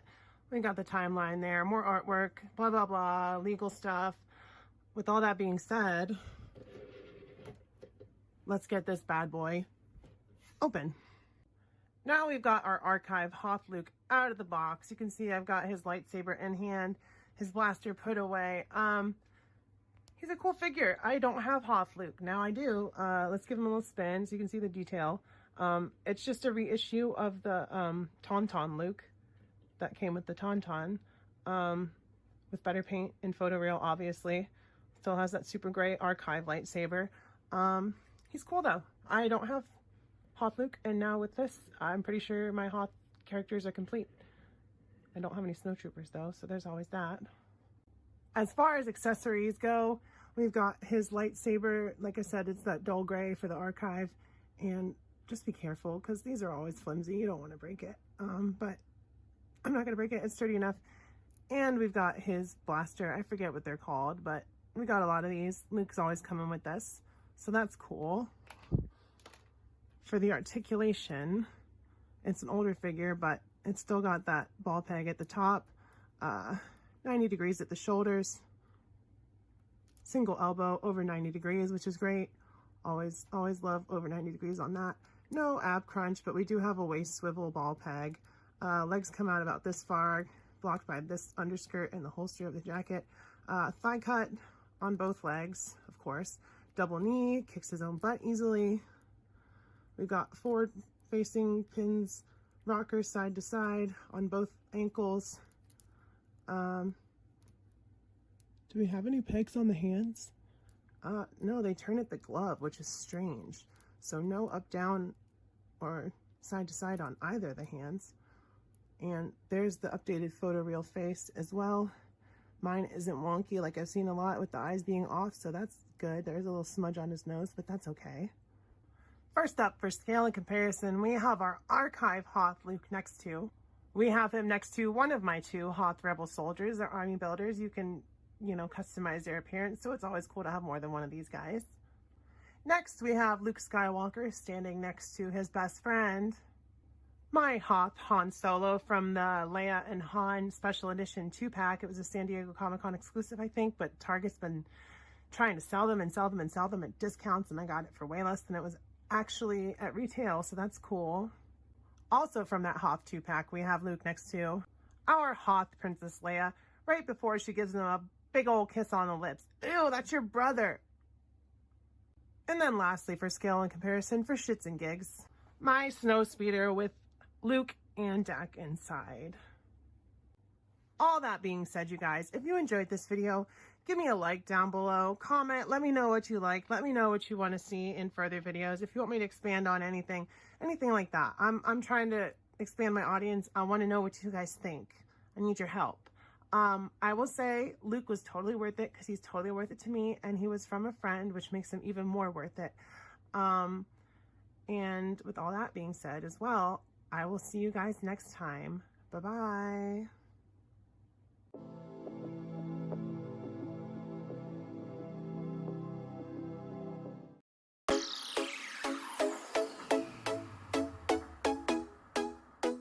What is up, everybody? Rowdy Riles back again with a new video. Today we're going to take a look at the Star Wars Lucasfilm 50th Greedo Kenner reissue. So here's a quick look at him real quick before we look at the box. You can see him in there with his blaster, and that's really all he comes with. But yeah, let's take a look at this guy. So looking at the box, we see, like I said, it's Greedo. He's got the blaster. He's in the different older Kenner figure colors. Kenner right there, a picture of Greedo. 50th Lucasfilm up at the top with Luke and Leia up there as well from the original poster for A New Hope. We'll give him a little spin and take a look at the back, which doesn't have much. It just has a still from the movie. Sorry about the glare, of Han and Greedo from A New Hope and the 50 Lucasfilm timeline that we're used to. So there's a little bit of a closer look at that with all the movies and films and television shows and all that. All the mumbo jumbo, Disney, Hasbro. All that being said, let's get this bad boy open. So we've got our Kenner green Greedo out of the box here, holding his blaster, the only accessory he comes with. So when I ordered him, I didn't know that they had the Power of the Force card back Greedo coming out, which I'm also going to have to get because it's screen accurate and I don't have him. So I don't have a Greedo to compare to, but I'm kind of bummed that they went with this instead of just putting Greedo on a regular card back like they should have, instead of charging $7 extra for the new Power of the Force Greedo, just because that cardboard back is different, because it's a cardboard back. It's the same thing that this guy came in, just screen accurate and a throwback to the 90s Power of the Force. Pretty bummed about that. Come on, Hasbro, what the heck is that?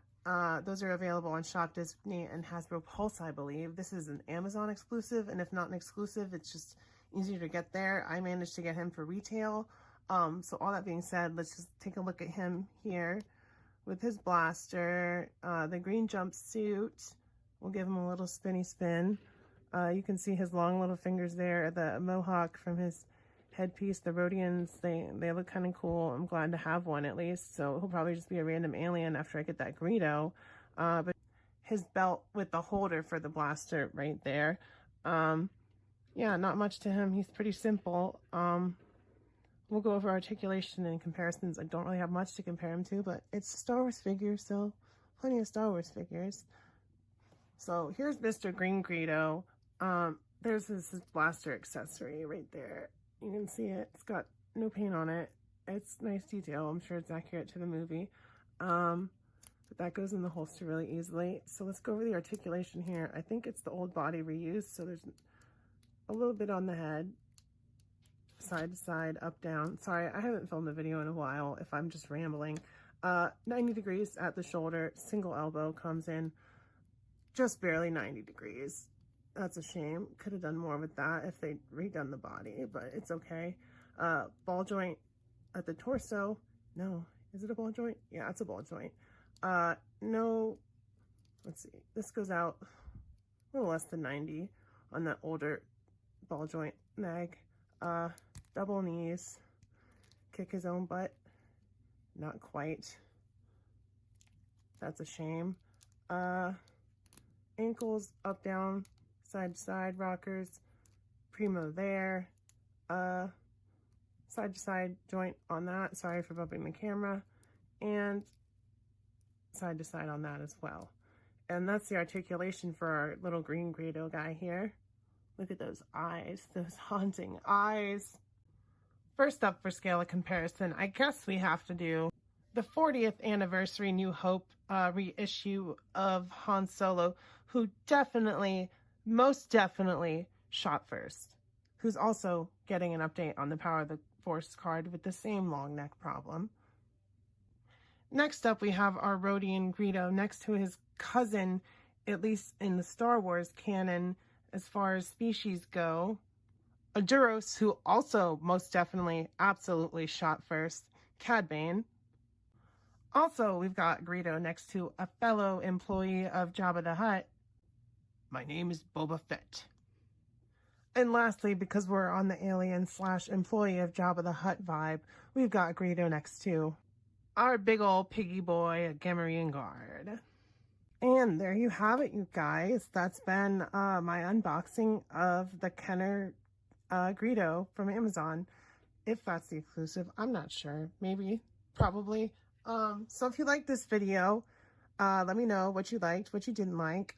Subscribe, of course. I lost a couple of subscribers for some reason. I'm sorry for whatever I did. I love you guys. And give the video a like, of course. I will say Greedo is totally worth it because he was totally worth it to me, even though Hasbro be pulling that crap where they're reissuing figures that they just released. For instance, this Han was out a couple years ago, not that long ago, and this Greedo just came out. And they're like, hey, let's put both of these on a brand new card back.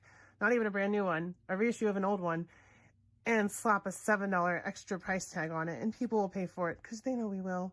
I don't have regular Greedo. This guy's going to be a rando on my shelf until, or after I get him. But I will see you guys next time. Bye-bye.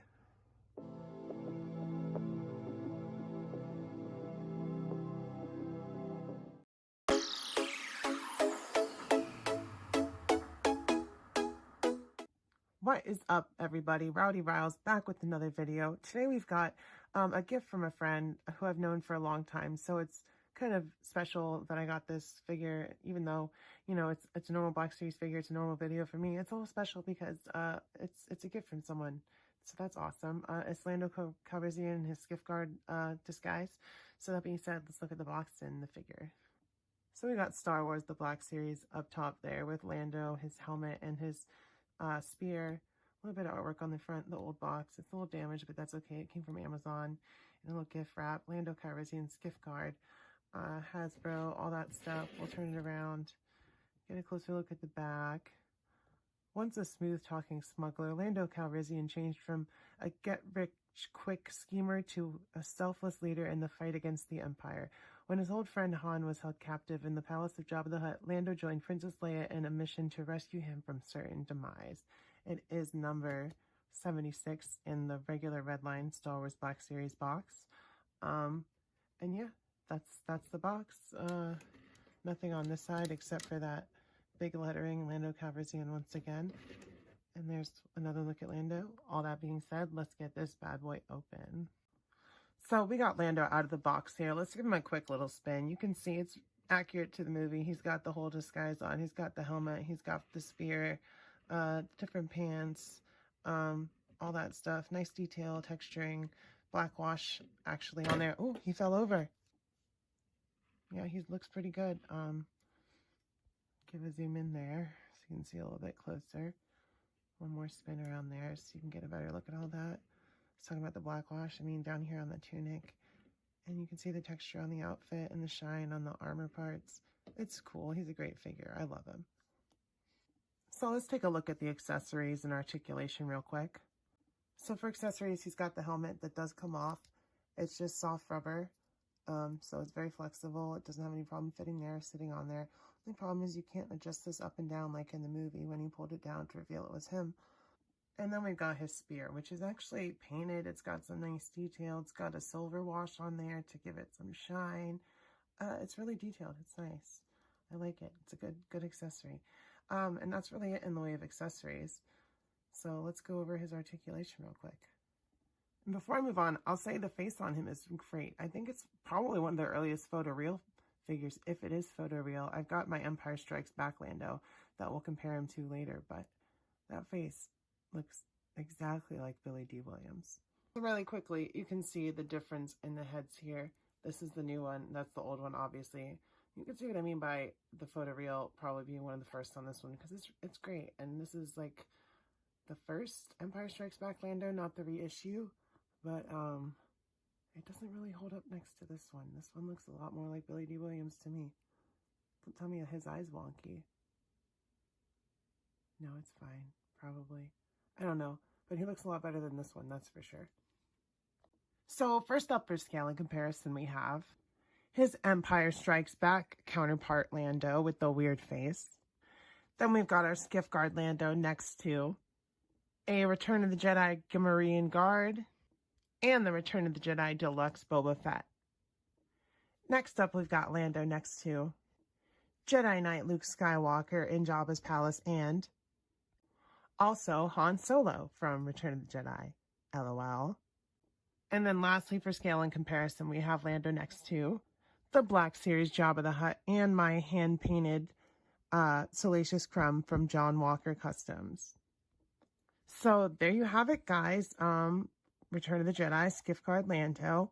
I'll say he was totally worth it because he was a gift from a friend, and that makes him totally worth it to me. If you guys like this video, comment down below. Tell me what you like. Tell me what from Return of the Jedi in Jabba's palace you'd like to see. Bib Fortuna, hint, hint, Hasbro, come on. But yeah, like, subscribe. Sorry for my cat getting freaked out for no reason. Let me know what you think, and I will see you guys next time. Bye-bye.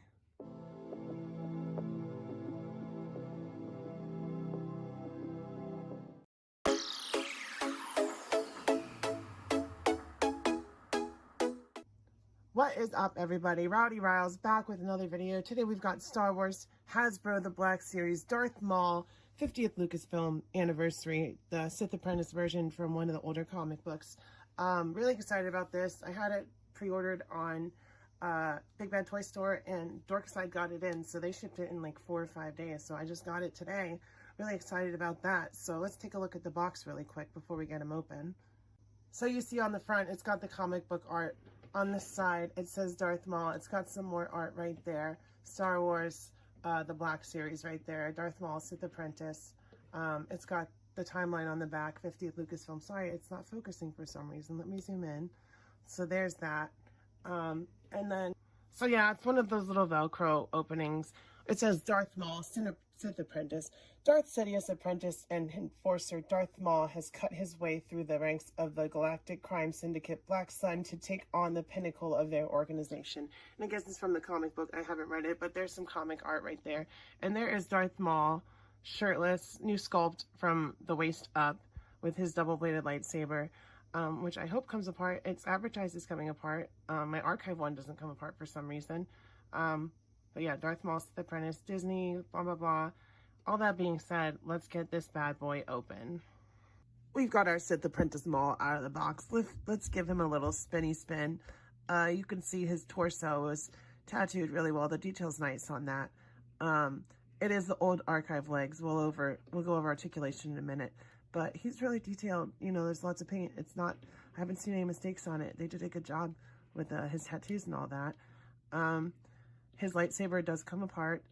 It does port in, but don't do that unless you heat up the waist, because otherwise the peg will start to bend, and I'm sure you'll break it because it started to bend and I was like, no, I'm just going to heat it up. So I used my hair dryer, heated up his waist a little bit, and it ported right in there. So let's just zoom in a little bit and you can, you know, check a little bit more closely the detail on him. He's really cool. His lightsaber is nice and shiny. We'll show that a little closer in a second, but yeah, here's Maul out of the box.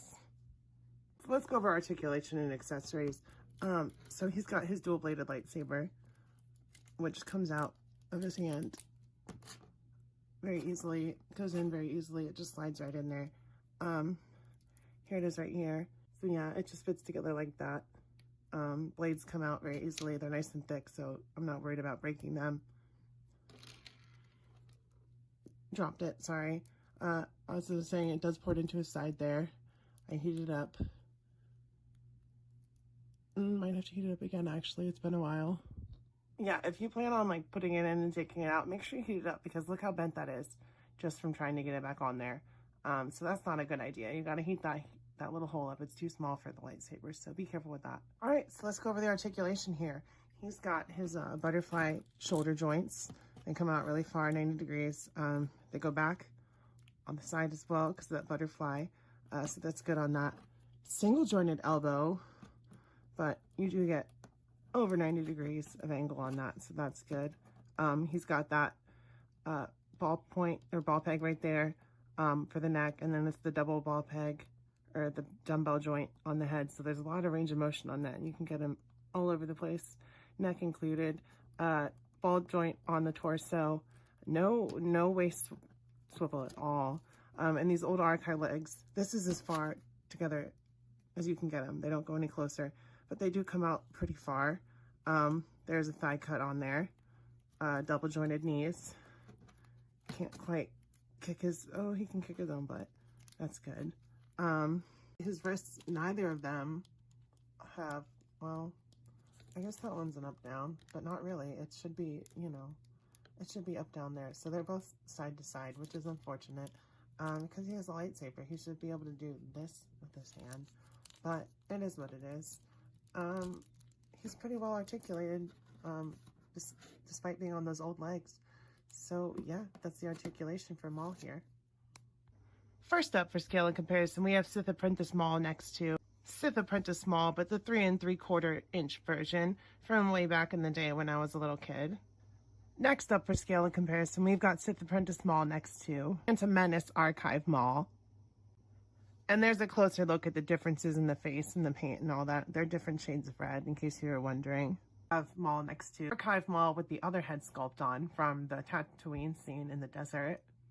And we got the new Sith Apprentice Maul next to his old buddy Kenobi from the new Clone Wars wave. And lastly today, we're going to put him next to his would-be apprentice Ezra Bridger from Rebels and another old foe from his past and future, Ahsoka Tano.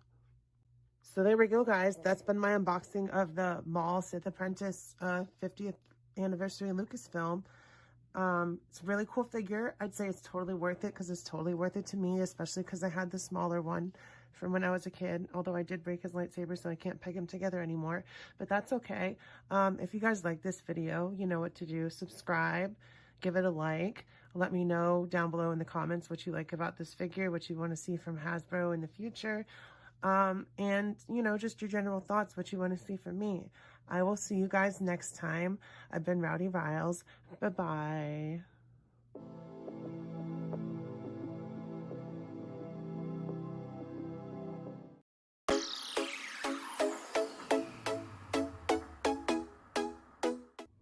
What is up, everybody? Rowdy Riles back with another video. Super excited. Today we've got Star Wars The Clone Wars Target exclusive ARC Trooper Echo that my awesome, super great girlfriend got for me today while I was at work.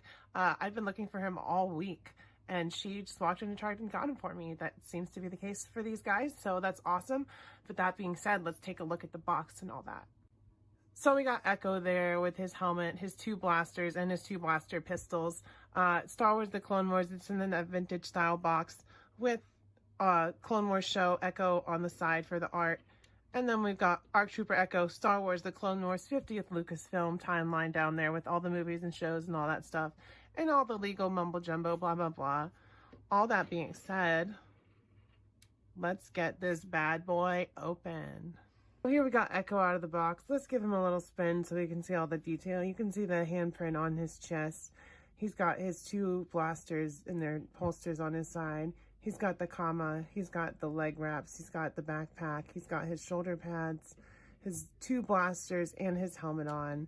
Super cool. Super awesome to have an ARC Trooper. Sorry about that train. So let's take a closer look at the accessories here. We got the helmet with the rangefinder on it that comes down. Helmet comes off really easily. There's the awesome, you know, clone head with the flat top. It's cool. It's Echo. We got the clone blaster, the smaller one right there. Sorry, it's out of focus. There we go. It's the 2021, the 2020 mold. That's the 2020 mold for the longer one. And then I've already got one of his blaster pistols out, so I can show you guys. Standard stuff. We've seen it before. Clone pistol. So let's go over the articulation for Echo. We've got the head on the swivel ball peg, double barbell. Sorry, not ball peg anymore. Double barbell at the neck, both sides. Head goes all the way around. Neck has a good tilt to it. Arms come almost all the way up. The shoulders does get in the way a little bit. You have to like go in there and move it up. Almost 90 degrees. It's on the new clone body. Elbows go over 90 degrees, which is cool. The comma doesn't really get in the way too much. We got that ball peg in there, keeping him on that ab swivel. No thigh swivel whatsoever. Double jointed knees, I believe. No, single jointed knees, sorry. Because it's the new clone body. Ankles, tight, nice and tight. Thigh cut on there, actually. That's nice. Up, down, vertical on this one for blaster trigger finger, and sadly not a blaster or a trigger hand on this one, and it's also side to side.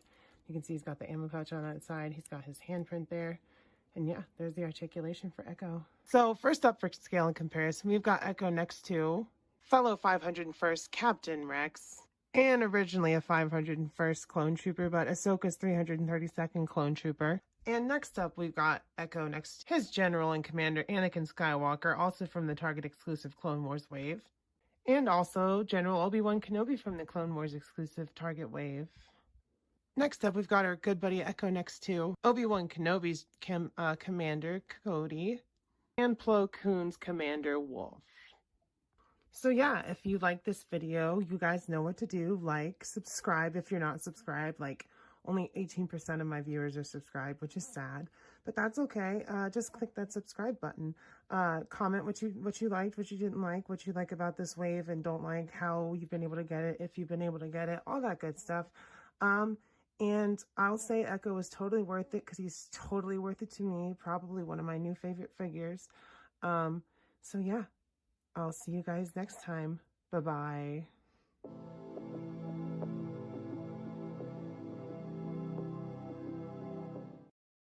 How's it going, y'all? Rowdy Riles coming at you with more Star Wars Black Series. We had my pile of loot come in and we got a bunch of stuff. And one of the last things we got was Sabine Wren from Ahsoka. I do have the Rebels version, but this version is so much cooler because it's live action. I do want to get Morgan Elsbeth and Ezra Bridger and Thrawn when they make him. I want all of the Ahsoka characters. I want Ahsoka the White.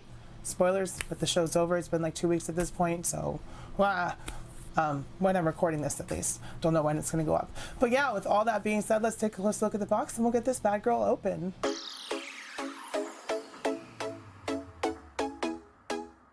Taking a look at the box, we have Star Wars The Black Series. There's Sabine in the box. As you can see, we're back to that old window packaging, which is great. Star Wars Ahsoka, Sabine Wren. On the side, we've got some nice artwork of Sabine. I forget the actress's name, but it does look like her, so that's cool. On the back, we have Star Wars The Black Series, Sabine Wren. It does not say anything about the character, just the show. Set after the fall of the Empire, Ahsoka follows former Jedi Knight Ahsoka Tano as she investigates an emerging threat to a vulnerable galaxy. And that artwork is continued on the box. She is number 3 in the Ahsoka wave. Just empty window on this side, Star Wars The Black Series. And with all of that being said, let's get this bad girl open. So Big Bad Toy Store only had substandard grade for their shipping, so the box is already messed up. So we're just gonna tear it right open. Like I said, they're trash to me anyway, except for certain circumstances. And there is Sabine out of the cardboard. She looks great. Super excited to have her. And here is Sabine Wren, the unlikeliest Jedi, out of the box. She looks really cool. My only complaint is she has no thigh cut. What's up with that? Why'd you take the thigh cut away, Hasbro? That's a very important part of articulation. But the details are great, the accessories are great, the paint is great. She's a great looking figure. I'm super stoked to have a live action Sabine. The actress did a really great job. And as you can see, Hasbro did a really good job with the paint details on the armor. It's got the colorful stripes that Sabine is known for, her artistic paintwork. The guns are, we'll go over the accessories later, but she's a very nicely detailed figure, down to her toes, up to the top of her head. And the helmet is, of course, removable. It's a little loose, but that's okay. She's still an awesome figure, other than that lack of thigh cut. That's kind of annoying. Checking out Sabine's height, she stands at, let me get the trusty tape measure out. She stands at 5 1/4 inches. So she's a little shorty, but that's okay. Sabine's not that tall. Next, we are going to check out her accessories. So first of all, of course, she's a Mandalorian, so she comes with her helmet that she painted herself, because that's what Sabine does. She's always painted her armor differently, and it looks different than it did in Rebels, season 1, 2, 3, and 4. So that's cool. We get a new look for her, and that helmet is cool. It's a little bit loose though, it fits on the head, but it's a little loose, just kind of wobbles there, so you gotta push it down a little bit. She didn't wear it most of the show anyway, but it does fit on her head. Then, of course, she comes with her 2 standard Mandalorian blasters, but she painted them herself. We got a yellow one, and we got a blue one, and they've got some black on the handles as well, so those are painted nicely detailed. We've seen these many, many times. And then lastly, she gets Ezra / her lightsaber, and the hilt is painted nicely. It's a nice shade of silver. We got the black on there, and then the blade is really thick, which I appreciate. Like, this is a thick peg, thick plastic, hard to break, and it is shaped specifically to fit into the lightsaber one way. As you can see, I did it wrong the first way, but it slots right in there. And that's it for her accessories. All right, so let's go over the articulation. We are going to start at the head, which is on that new system that Hasbro uses pretty widely. We've got a separate neck joint, separate head joint, so she can move forward, backward, side to side. You can turn her head even, so good articulation on that part. Coming up to her shoulders, they do not have a butterfly joint, which is unfortunate, but they do go up pretty far. Single joint. This one's a little tight for me. We do get a swivel there at the elbow as well. Coming down, there is a swivel at the wrist, but it is up-down peg on that side, and same on this side. So that's good. Coming down to the ab, we don't have any crunch. We just have a barbell down at the bottom. So forward that far, back that far, side to side. There is no waist cut. We do not get a thigh cut. Legs come up that far, back that far, to the side that far. Single hinge, so no butt kicking action. We do get a boot cut. No, we don't. Yes, we do. Cool. We get a boot cut. We also get a swivel at the knee, and then we get rockers on the ankles. So a bit step back on some parts. Like I said, no butterfly joint, no thigh cut, which is strange, but she still articulates well. It's just like, don't take articulation away. You add that. You don't take. First up for scale and comparison, I'll just do this one by itself. Here's Sabine with Sabine. As you can see, the Rebels version of Sabine is significantly taller than the live action version, which is kind of strange, but I also have Ahsoka. Here she is with Ahsoka from Mando and Ahsoka, of course, her master, and Sabine's her Padawan. And then we have the Rebels Ahsoka and Ezra Bridger, which are both also too tall. But that's fine, because they're from their own thing, and animation to live action, which I'm glad we're getting these characters because they are some of my favorites. Rebels is a fantastic show. If you have not seen it, you need to watch it. It's essential Star Wars. Here she is with Grand Admiral Thrawn and Bo-Katan Kryze because they know each other. She's the one who gave Bo-Katan the Darksaber in the first place in Rebels. So like I said, it's essential Star Wars. Sabine had the Darksaber for a while. For some Indiana Jones Adventure series, here she is with the Grail Knight and Walter Donovan, both from the end of The Last Crusade. Second favorite indie movie. But Ahsoka is my first favorite live-action Star Wars show. Here she is with the Jada Toys Chun-Li and the Foosh Articulated Icons martial artist Sakat. She's shorter than both of them, obviously. Here she is with SH Figuarts Harley Quinn and Shin Ultraman. Here she is with Power Rangers Lightning Collection and Marvel Legends comic book Marvel Legends. Sorry, I'm a little spacey when I'm filming this. I don't know what's going on with me. And for live action Marvel Legends, you've got your Deadpools and your Dominos. And then last but not least, we've got some classified series with Snake Eyes and Storm Shadow. So that should do it for comparisons. Pretty good idea of her height. So with all that being said, y'all, I will say that Sabine Wren from Ahsoka is totally worth it because she's totally worth it to me. Great to get more female figures, more Mandalorians, and more Jedi all in one. So that's a really big win. And if you think watching my content is a win, go ahead and hit the subscribe button if you're not subscribed, so you can come back every week for my content, and hit the like button down below if you like this video, because that really helps me out with the algorithm. It lets me know what you guys want to see and what you like, obviously. And of course, comment down below. Let me know what you think of this figure. Let me know what you thought of Ahsoka. Let me know who you're excited to see from the show. Thrawn, the updated Ezra, all the cool stuff. Enoch. All those cool figures. Comment down below. Let me know what you want to see, how your day is going. Just let me know what's up. I love you. I will see you next time, and bye-bye. Mwah.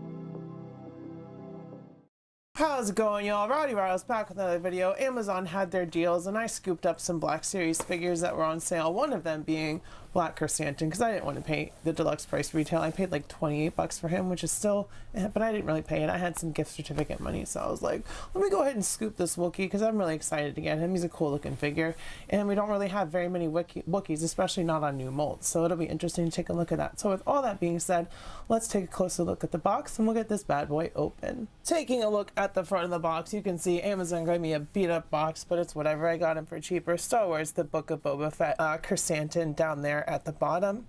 On this side we get some artwork of Chrysanthemum, which is very nice, and then we get that pale green for the Book of Boba Fett. On the back, Star Wars The Black Series Chrysanthemum, we've got a render and a blurb. A former gladiator turned deadly bounty hunter, Chrysanthemum is a towering black furred Wookiee who made a name for himself in the criminal underworld with his intimidating presence and raw strength.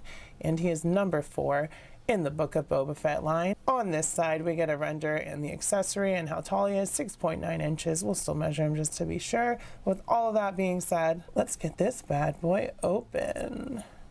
So we cut the tape down at the bottom, and then we can just pull him on out of this trash around the figure. If I can get that.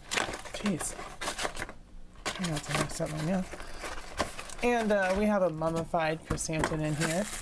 I definitely think it's actually the figure. How do I get him out? Give me a second. He's covered in some tissue paper, and we'll uncover. Oh, he looks cool.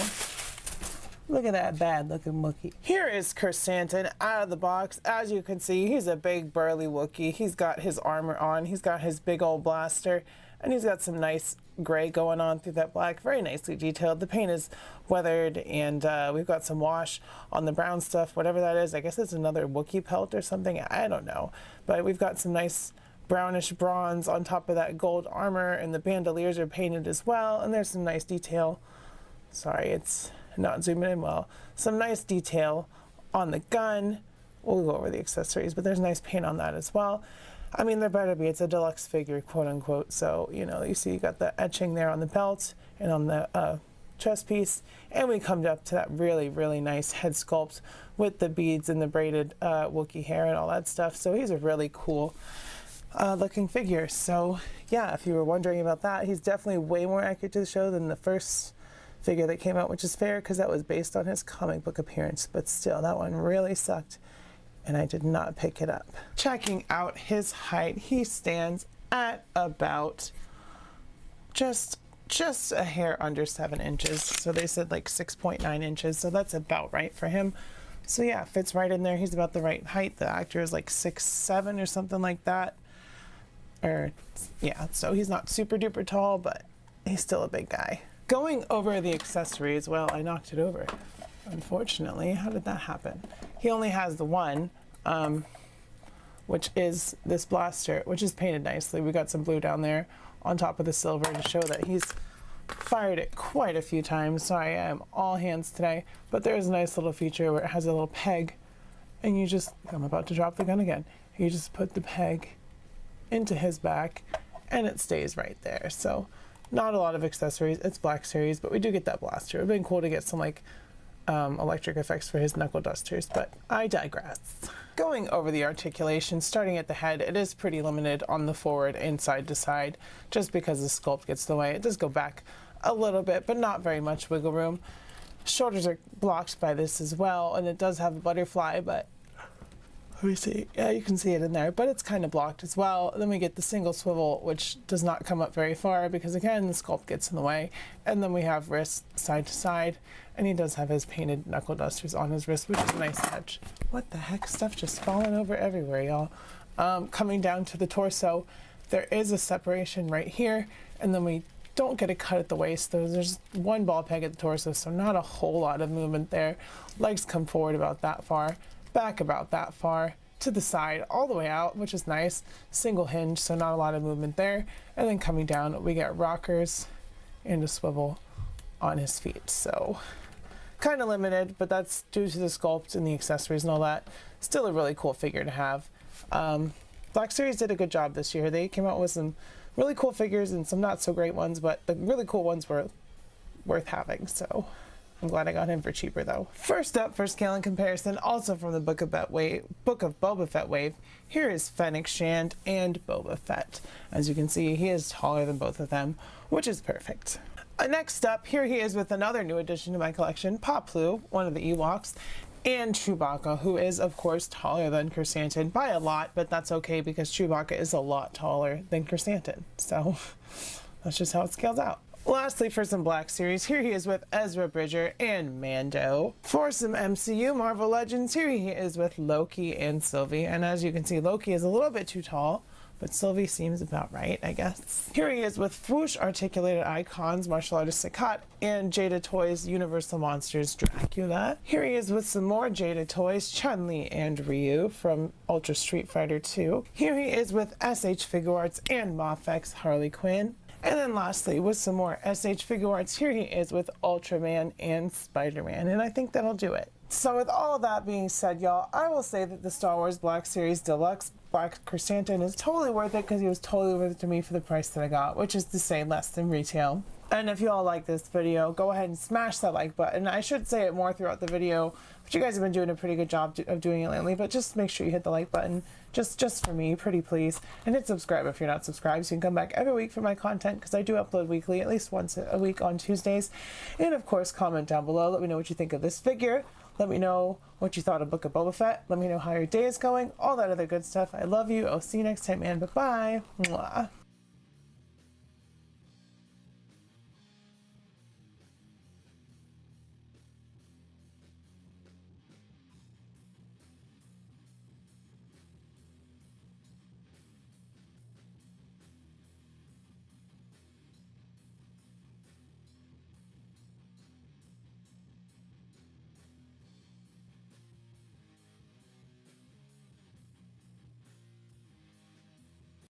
How's it going, y'all? Rowdy Riles coming at you with another video. We have some Star Wars Black Series today because I had that 25% off coupon on my Target wallet. And I was like, there's a figure I really want and I haven't pre-ordered. And if I go into Target, I'm just manifesting it. If I go into Target, he's going to be there. And lo and behold, I walked up to the Star Wars section and there was Ezra Bridger from Ahsoka, but he's really from Rebels. So with all that being said, let's take a closer look at the box and we'll get this bad boy open. Looking at the box at the top, it says Star Wars Black Series. Then we have Ezra in the box and it says Star Wars Ahsoka because that's where it's from, but not really because it's just a hologram in that show. On the side, we get some artwork of Ezra, nice artwork. I forget the actor's name. I think it's Amon, but he's great in Ahsoka, so nice artwork right there. He's even got the scar on his cheek. On the back, Star Wars The Black Series. It says the same thing the Sabine Wren box said, which is to say nothing about the character. Number 2, just an open window on this side. And with all of that being said, let's get this bad boy open. You know how it be and what it do. I don't care about the box because it's just about the figure on the inside. So we're going to tear the bottom open. And there's Ezra out of the cardboard. And he looks really cool. I'm super excited. And here is Ezra out of the box. As you can see, he can hold his lightsaber up, which was a problem with older Black Series figures. So even though he doesn't have those double elbows and whatever, he can still hold his lightsaber, which is good to know.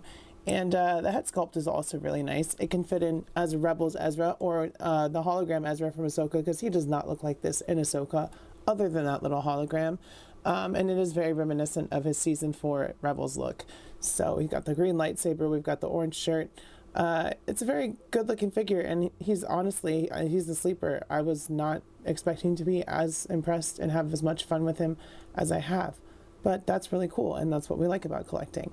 So yeah, Ezra is really cool out of the box. Checking out Ezra's height, he stands at 5 3/4 inches, so just under 6 inches, which is right for him. He should be a little bit short because he's younger here. Going over his accessories, he really only comes with 2.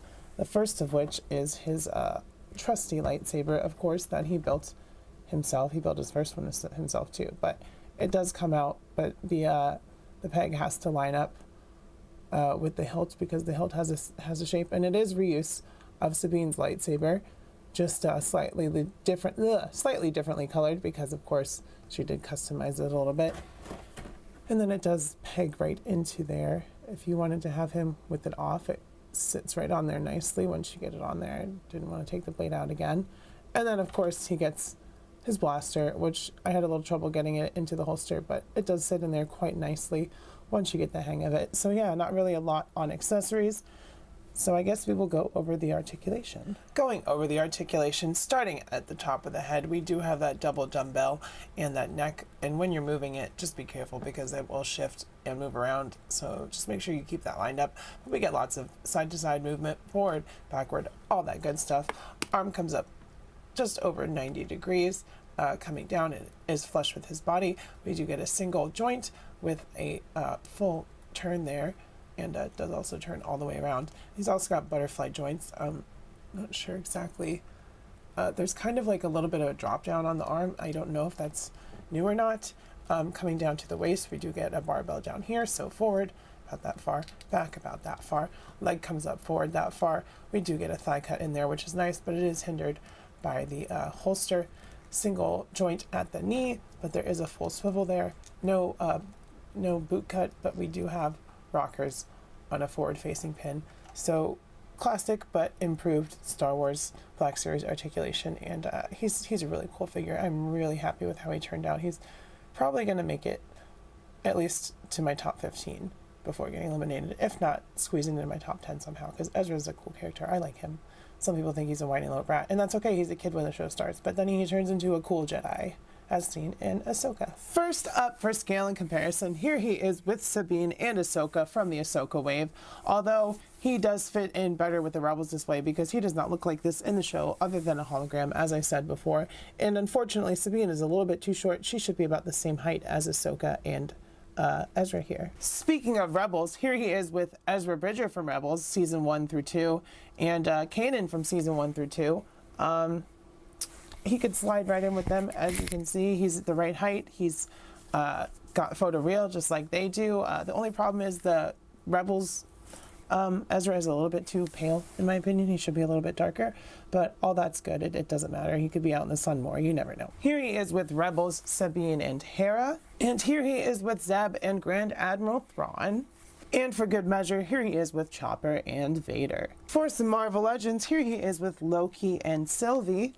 Some Jada Toys Street Fighter, Lightning Collection and Classified series. Some more Jada Toys with Dracula and Fwoosh Articulated Icon Martial Artist Cut.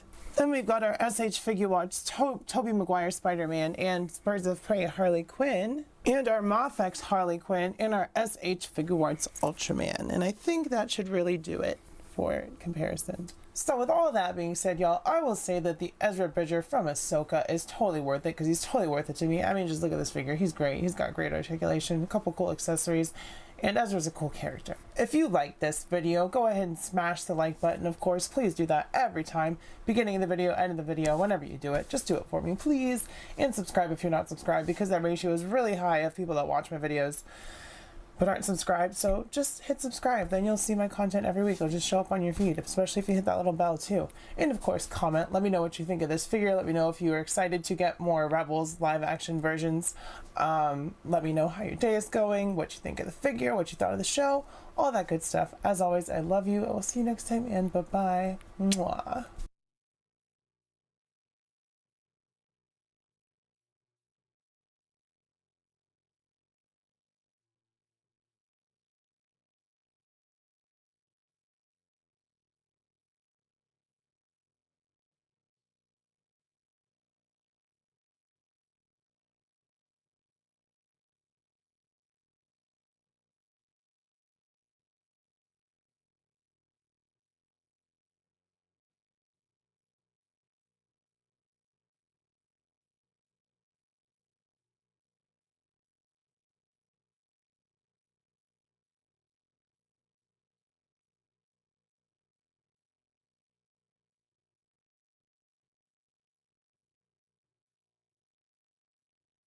How's it going, y'all? Rowdy Riles back with another video. I am super duper excited for this one because I have made customs. I have tried to update my own and make it accurate to the show because I really like the show that I'm talking about and the character that I'm talking about. It is, of course, the Mandalorian, Din Djarin, and it's so funny that we get the perfect version of Mando from Book of Boba Fett because he completely stole the show because that show sucked. And it was great to see Mando. It was great to get those episodes. So with all that being said, let's take a closer look at the box. Then we'll get this bad boy open. Taking a look at the box at the top, Star Wars The Black Series. We are back to the classic open window in plastic, which is amazing. I am so glad to see it. You know what else is amazing?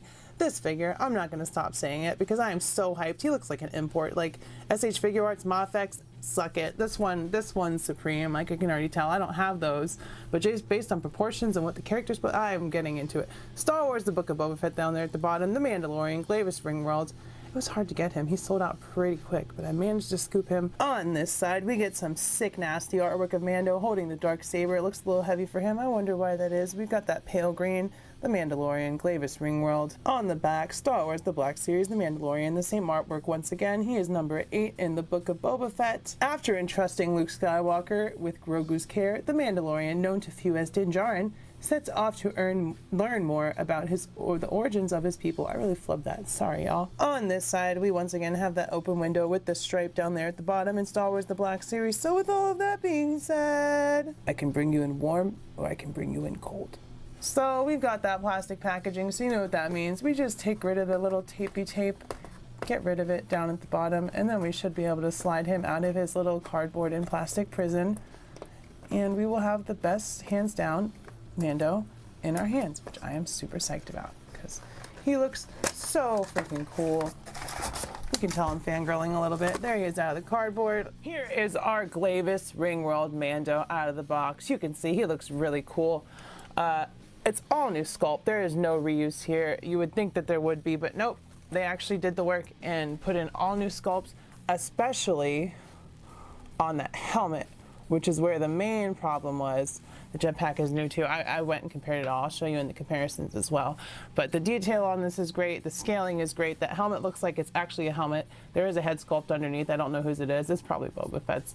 Who are we kidding? But we got new shoulder pads on those floating rings, so they get out of the way. It's, you know, newly sculpted, sized properly. We've got those new shin pieces, the new knee guards, all this great stuff. He's a really cool figure, and I am super duper happy to have him. Checking out his height, let's see how high Mando stands. He stands at just over 6 inches. So I'd say that's right with the helmet being on. Pedro Pascal's not the tallest, he's not the shortest, so it works. Plus it's always body doubles and stuntmen under the armor. Who are we kidding? Going over the accessories, first of all, let me grab him a little bit closer so you can see.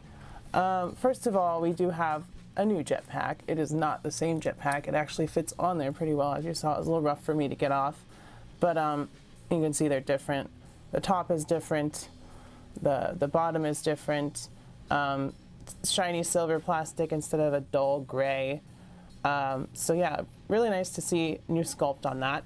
Then of course we also get the Darksaber, and where is the old one? It is also completely new. Let go of yours, Bo-Katan. Completely new. You can see the blade is different. It is a little bit wider. The handle is a little bit bigger and wider. And the main giveaway down here is that we have a little clasp that goes on Mando's belt. So the blade is removable. It will go onto his belt. So yeah, Darksaber jetpack, completely new. Then of course, we also get Mando's handy blaster, which is also, once again, completely new. It's a little bit bigger than the older one. So the newer one is right here, the older one is right here. As you can see, the handle actually has a wood grain on this one. It is the same blaster, it's just sculpted accurately and sized more accurately. And the holster is also different as well. There's no clasp on it, which is cool. And what else do we have for accessories? We also have down here in his boot a tiny little vibroblade, which is really cool. And it does just slide right back in to a little leg holster. And yeah, that's it for the accessories. But gosh, look how shiny and cool he looks. I love this figure. Probably my new favorite Black Series figure, if I'm being honest, other than Ahsoka, because I love Mando. Also, in case you were wondering before we go into the comparisons, the flame effects do fit into the bottom of the jetpack. They just peg it in there kind of loosely. So if you were wondering, you can have them posed up. But I also wanted to point out that for once, if you wanted to, you could display his gun with him, because this actually pegs into his back, unlike with the older Mando figures. So yeah, lots of neat little features on this amazing Mando figure. Going over the articulation, starting at the helmet, you can see we do have nice range of movement on that ball peg, side to side, forward, backward. Not the best, but it is pretty good. Shoulders come up over 90 degrees, so that is nice. They do not rotate all around because this free floating shoulder gets in the way, but we have a single joint down there. We do actually have a hinge, not a hinge, but that turns so you can shoot as whispering birds. And then we have a side-to-side hinge on that wrist. We have very, very light torso movement, not a whole lot on there. On this side, this does not move, but we do have an up-down peg for shooting his blaster. Leg comes forward about that far, back about that far to the side. Single hinge with a boot swivel. There is a thigh cut as well. And then coming down, we do have those rockers. No boot cut, but that's because it rotates at the knee. So basic Black Series articulation, although it is much better than the older Mando figure because it's just got better range. First up for comparison, here is the new Mando with my custom. As you can see, he is leaps and bounds ahead of the old one. He's a little bit shorter, a little bit bulkier, but that's fair because he's wearing a bunch of armor. I do have my custom head sculpt under this one, which is probably how he will be displayed now, because this helmet just sucks. It's terrible. But that was my main Mando until we got the replacement, and I don't see Mando taking his helmet off again anyway. So the new Mando is definitely an upgrade and definitely my ideal version of the figure. Sucks that Hasbro made it, but it is what it is, y'all. Here he is with Grogu and my season 1 Mando with the Beskar armor without the new thigh plate and all that stuff. Not a terrible figure, but still has the same scaling issue with the helmet and all that stuff. A little too undersized, a little too tall. Here he is with Bo-Katan and Koska Reeve. Gosh, they look great together. Finally, almost completely properly scaled figures with the helmets and all that stuff. They look how they should. I'm hoping we get that updated Bo-Katan with the new head sculpt and the Beskar, what is it called? Why do I always forget? The Mythosaur shoulder piece on her. That would be cool. I'm sure Hasbro will do it. It's so easy for them to do. Here he is with Axe Woves and Paz Vizsla. You can see I love me some Mandos. I like Mandalorians more than Jedi because there's just so much more coolness to them. They all wear armor. They're all kind of stoic and mysterious. It's cool. Jedi are cool, but Mandos are where it's at, in my opinion. Here he is with Boba Fett and the armor. It was so great to have them team up in season 2 of Mandalorian before they ruined Boba Fett with the Book of Boba Fett. I really don't like that show. They did a character assassination on Boba, in my opinion, in that show. Do not turn a bad guy or a guy with shaky alliances into a good guy and a goofy good guy at that. That's just stupid. Like, the best part of Book of Boba Fett was the guy in the middle, Mando. When he showed up in the last 2 episodes of the show, we were all like, yes, this is what we want. We want more Mando. And lastly, for Black Series comparison, here he is with Chrysanthemum and a Stormtrooper. So you can see he fits right in with the rest of the Black Series. For Adventure Series, here he is with Indy and Marion. Who knows? It's a long time ago in a galaxy far, far away, and they can cross paths. You never know. Here he is with our Fighting Spirit Green Ranger from Power Rangers Dino Thunder, and our Lightning Collection as well, and our martial artist Sakat from Fwoosh Toys. Here he is with G.I. Joe Classified Series Duke and our Jaded Toys Dracula. Here he is with some SHF. We've got Harley Quinn and Ultraman. And lastly, for comparison, we have some Moff-X with Harley Quinn and some Mattel with the Joker from The Dark Knight. So with all of that being said, y'all, you already know how I feel. This is the best Mando that we've gotten, hands down, any release. I don't have the Moff-X or the SH figure arts, but I know just by looking at it. I'm not saying the articulation is the best, but the scaling, the proportions, all that stuff is essentially perfect on here. It took them about 4 years to get it right, so that's kind of crazy, but at least we have him now, right? If you guys agree with me, if you disagree with me, whatever, if you like the video, hit the like button down below.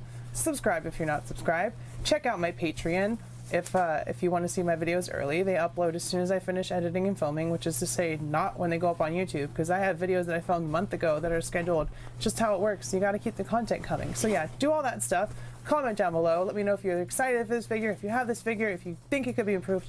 I don't. I know they're going to give him a new look for the new season. He's got new weapons and all that stuff at the end of season 3, but it doesn't matter. This is still the perfect man to me. They'll just keep using this buck in the future, so that's all good. And yeah, I love you. I will see you next time, and bye-bye.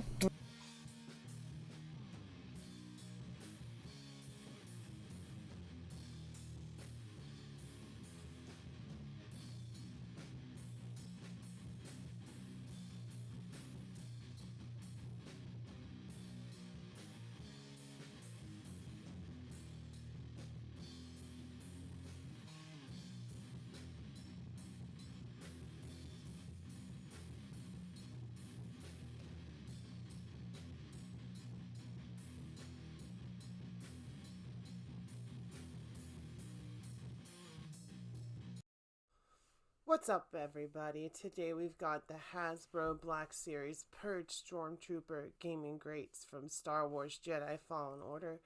Ooh, that's a mouthful. I said it all on the first try. So, we've got in the box the Purge Trooper, one big blaster and one small blaster. No art on these older boxes, as you guys know, but on the back we've got a short description. Purge Stormtrooper, handpicked from the Stormtrooper legions for their aptitude and loyalty. Purge troopers accompany Inquisitors on especially dangerous missions. These troopers receive additional training to make them a cohesive unit, formidable against any Jedi threat. There's a bunch of Lego stuff down, legal stuff down there, bunch of different languages, just a picture of, you know, quick art on the box. And yeah, that's the box. So let's get this bad boy open. All right, so just a little tape at the top of the box here. Pull the tab out, maybe, without messing the box up. Do I really care? No. Am I going to throw the box out? Probably. I am glad, however, that I waited to get this at GameStop as opposed to paying like $1 billion secondhand, because these guys were like hard to come by. And I pre-ordered this and it finally came today, actually. So we got the Trooper in the box, or in the plastic, about to be free. Blasters flying already. Let's get him out. And there we go. So we've got the Trooper out of the plastic. Let's go over the articulation really quick. We've got double jointed arms, elbows. Not really much on these old Trooper bodies, as you guys know. Double jointed knees. Kicked his own butt. This arm is obviously going to be less range because the pauldron's in the way. Head turns. Legs go kind of out. Torso. And yeah, that's the articulation on the Purge Stormtrooper.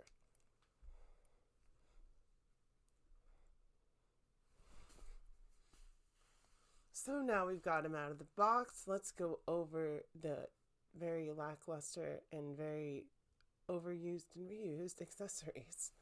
Not to take away from the figure at all, but here we've got, I forget what they're called, but that's the longer blaster. And, you know, basically every Stormtrooper or Clone Trooper has come with this gun at one point or another. It's maybe a little bit different, but it's mostly the same. There is a little bit more paint than usual, however, with that silver there. You don't usually see that, so that's cool. And then we have also normal Clone Trooper blaster, which if you read the Star Wars comics, you would know a lot of the Purge Troopers are the last batch of clones from Camino, right before it was decommissioned. So it makes sense that they'd have clone weaponry. So yeah, those are the two accessories that this guy comes with. So here we have the second sister for scale next to our Purge Troopers, the new one and the old one. And here we have Darth Vader also for scale, who is definitely taller than them. And the Purge Trooper should be a little taller than second sister because she's a girl and she's, you know, shorter and petite, but not any less badass than Darth Vader or the Purge Troopers. But there you go. That's the new Purge Trooper. Well, I shouldn't say new, but he's new to me because I haven't had him before. And yeah. So there's been another review. I'm going to give this guy definitely worth it because, you know, I wanted him and I got him at retail. So that's cool. And like and subscribe. Watch my videos, and thanks for watching. Bye.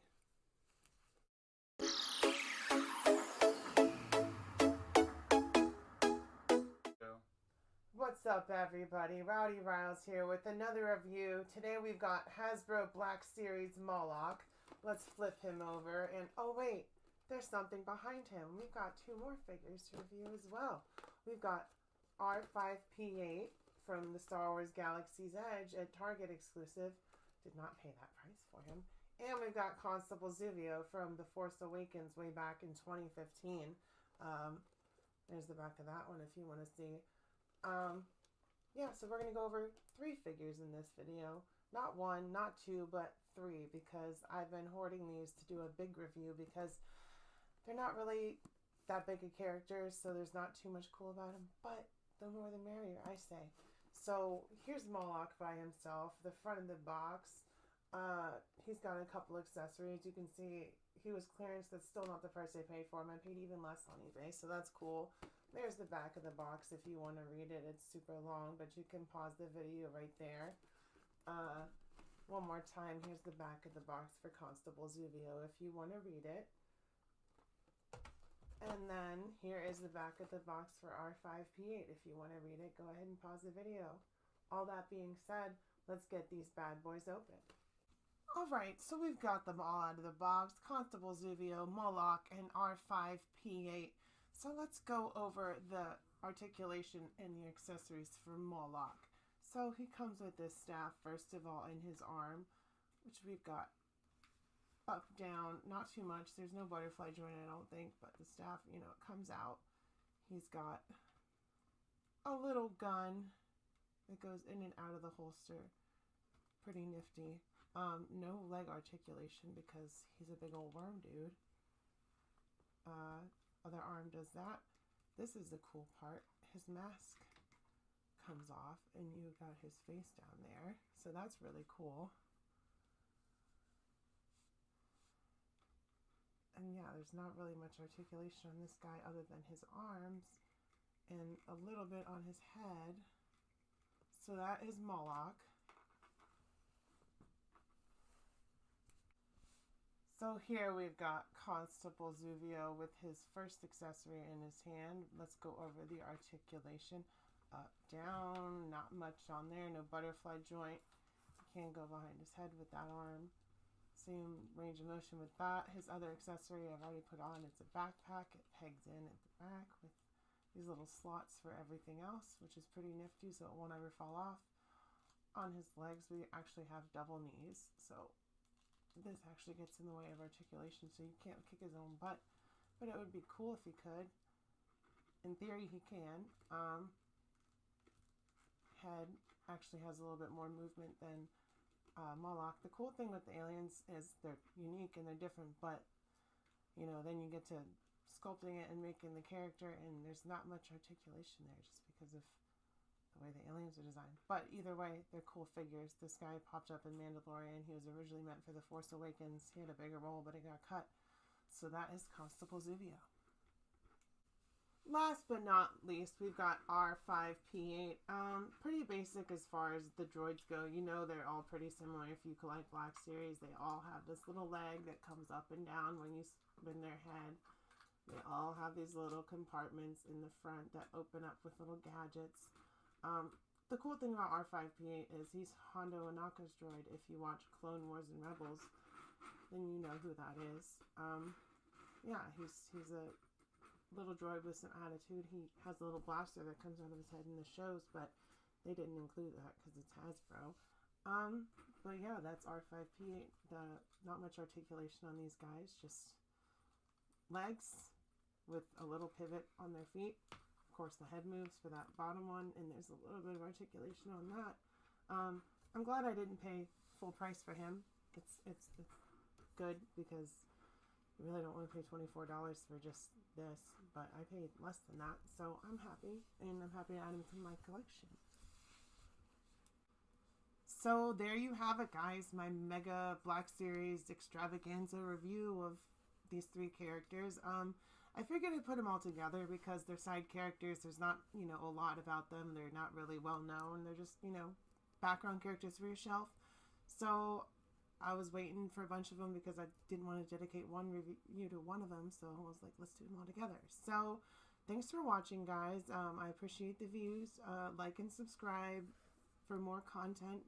It's always coming, as you see. And thank you for watching, and I'll see you next time. Bye-bye.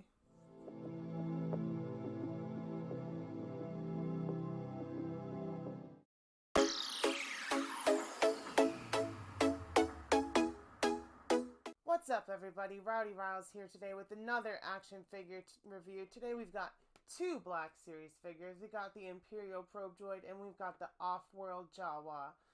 Always love me some Black Series in Star Wars. That's my favorite thing. So let's get into it. So here we got the fronts of the box. We got the Off-World Jawa, and we got Star Wars The Empire Strikes Back Imperial Probe Droid from the 40th anniversary of Empire Strikes Back. Side of this box is D3. This one is number 96 in the red line. Off-World Jawa says, Ships traveling to and from Tatooine have resulted in some Jawas leaving their desert homeworld. Those that do arrive on new planets continue their old habits in their new surroundings, but their obsessive need for technology still drives them. For the Imperial probe droid, it says, commemorate the 40th anniversary of The Empire Strikes Back with the Imperial probe droid figure. Tenacious hunters, probe droids are armed with powerful blasters. Not really much of a description, but yeah, alright. Let's get these bad boys open. So here we've got everything out of the box. We've got the Imperial probe droid right here. We've got the off-world Jawa right here. So let's get a quick shot of those before we go over the quote-unquote articulation and quote-unquote accessories that come with these guys, because there's really not much. So for accessories, this guy doesn't really come with much. He came with the base, which comes with two pieces, the clear piece and the snow piece that's at a ball joint at the bottom. Came right out actually. So that was the accessories for him. Let's go over the articulation. We'll put that down for a second. Every single one of these arms moves, turns. They all are on a different separate joint. So we've got articulation there. We've got articulation on the head. This little, I guess it's a cannon or a camera, one or the other. You know, this goes all the way around. Joints there, all the way around. This goes up and down to the side. Not really too much on this guy. It's more of a display piece. I mean, most of these are anyway, but you know, it's still cool. It was cheap. As you guys saw, the box was trash, so I got it for less than the retail was. So that's always great. So that's the Imperial probe droid. Let's put it to the side first. And let's go over the articulation on the Jawa. So his legs come all the way out.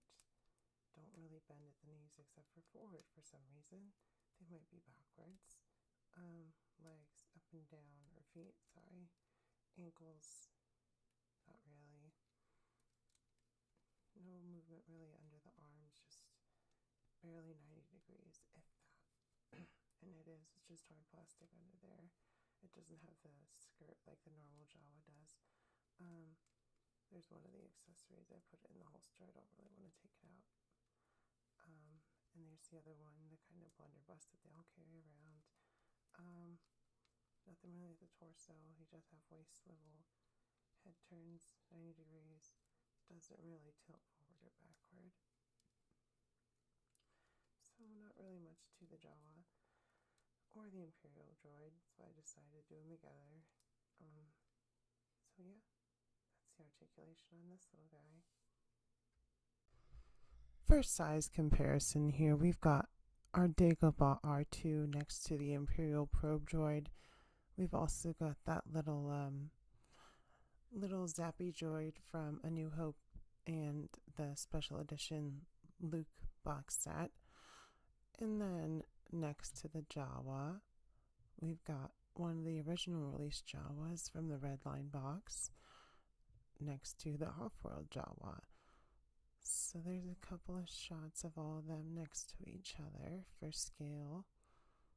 The Imperial probe droid is obviously the biggest of the lot. He's a big boy. So yeah, So I would say for these guys, overall, they are worth it because, you know, I wanted them, I got them for cheap, didn't pay retail, so that's great. So they're totally worth it to me. Remember to like and subscribe, comment down below, and thanks for watching. Bye-bye.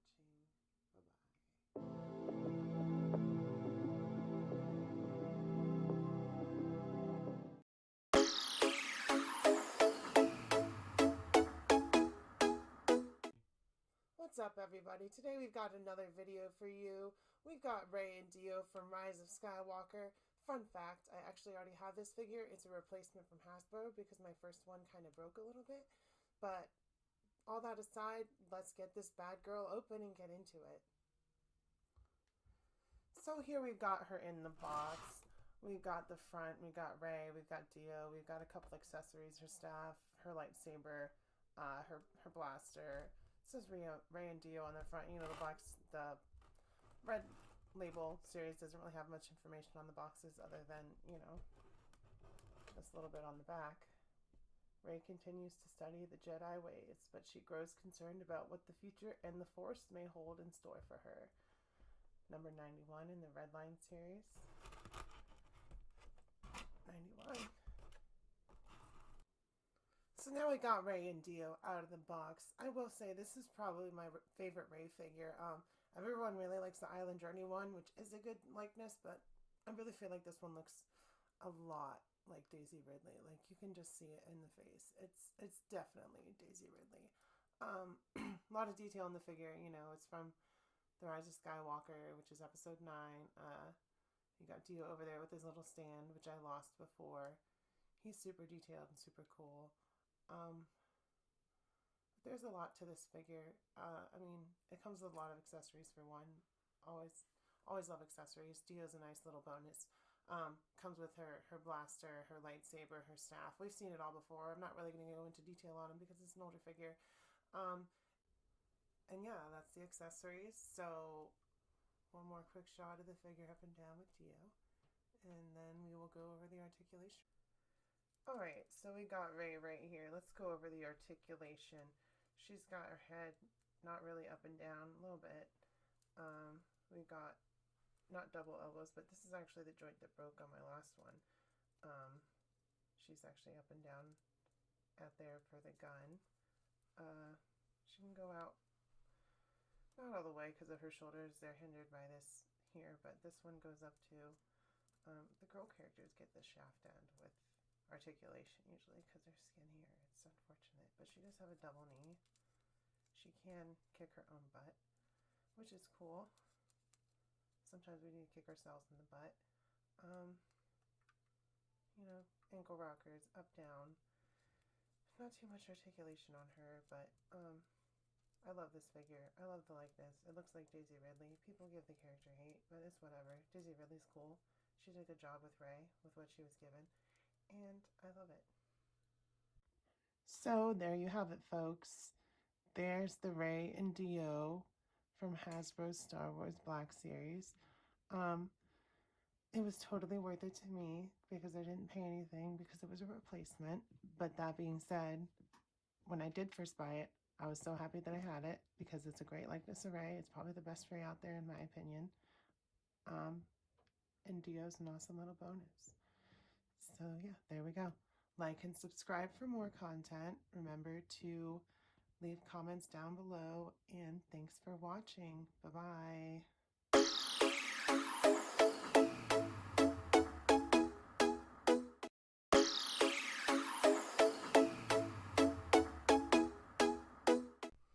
What's up, everybody? So today we got a little bit of a different video today. I just wanted to show you guys my 2 custom Lukes from the Black Series that I just finished.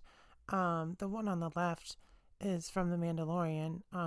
It's a mix of 3 Lukes. The New Hope one for the belts, the Walmart exclusive for the tunic, and the Endor Luke for the body and the base.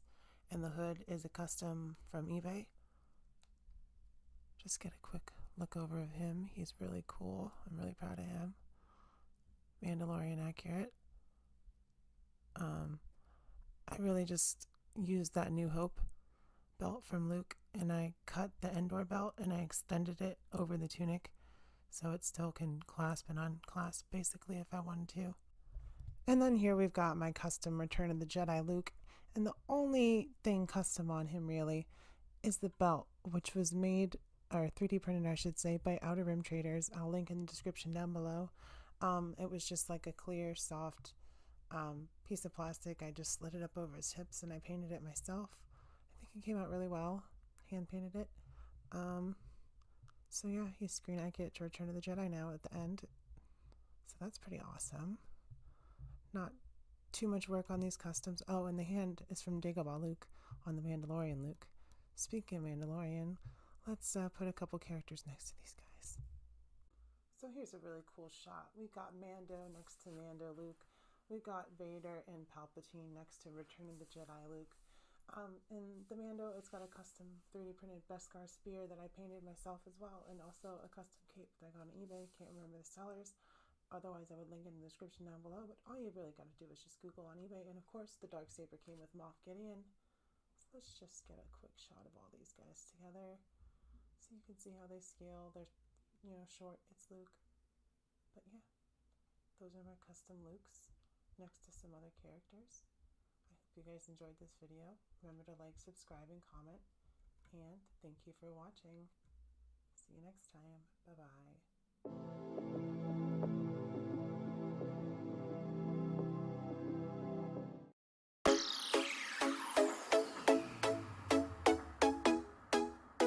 What's up, everybody? Today we've got another figure review or unboxing for you today. We've got this Hasbro Star Wars Black Series Ahsoka Tano from Star Wars The Clone Wars Season 7. Here we've got her in the front of the box. We've got her two lightsabers. That's really it. Star Wars The Black Series, it says right there. Good shot of her. Star Wars The Clone Wars in the yellowish orange for the Clone Wars show. Let's get a look at the side of the box. Here we got some nice artwork. You can see that there's other figures missing from the Clone Wars. It's nice art. It says Ahsoka Tano under her. And then we've got her description on the back, which you can... Let me zoom in and I'll read it for you. Ahsoka Tano, a Togruta female, was the Padawan learner to Anakin Skywalker and the hero of the Clone Wars. Alongside Anakin, she grew from headstrong student into a mature leader. Some more artwork, same from the side of the box, actually. Just a bunch of legal nonsense at the bottom. Let's get this bad girl open. So now we've got her out of the box. Let's take a look at her really quick before we get into the articulation. Lots of great detail on her. She's not completely accurate to Season 7. There is some reuse from the Rebels Ahsoka, which is typical for Hasbro, but you get what you pay for. It's $20. It's not all going to be new sculpt. But there is a decent amount of new sculpt in there. Her lightsabers are cool. Anakin gave them to her in that episode. So she is definitely a cool figure. And Ahsoka is my favorite character. So let's go over the articulation really quick. We got a ball joint at the head for turning up, down. Her head tail in the back blocks, her from looking up too far. But it's not that bad. 90 degrees at the arms. No double elbow, but just go 90 degrees as well. We got a little chest swivel on a ball joint, it seems. No ab crunch, no waist swivel. We do have thigh swivel on both sides. We have a double knee. Don't want to break her, so I'm not going to try to make her kick her own butt. She probably could if I warmed it up a little bit. Little bit of movement at the ankles to the side, ankle rockers, of course. She's a little limited by what she's wearing. This skirt gets in the way a little bit. It's not like it's a tight material. Sorry, my cat sneezed. Her legs can go out this far because of it, so not as far as you'd like, but you can still get her into some wicked poses. So yeah, not too great on articulation, but it's a girl figure. What do you expect? They always skimp on the articulation. Boo. Here for scale and comparison, we've got Ahsoka next to her Rebels counterpart. We've got her next to Rex and two of her clone troopers that she was given at the end of the Clone Wars for the Siege of Mandalore. All in all, this is a really great figure. I love the sculpting. I love the new parts. I love Ahsoka, so, it's great. It's not completely screen accurate, but it's $20. It's Black Series. They're not always completely accurate. You get what you pay for. And yeah, I really like her. I love all my Clone Wars figures. I love all my Star Wars figures, but especially anything with Ahsoka. You know the deal. Like, subscribe, comment. Thanks for watching. Stay tuned for more, and I'll see y'all next time. Bye-bye.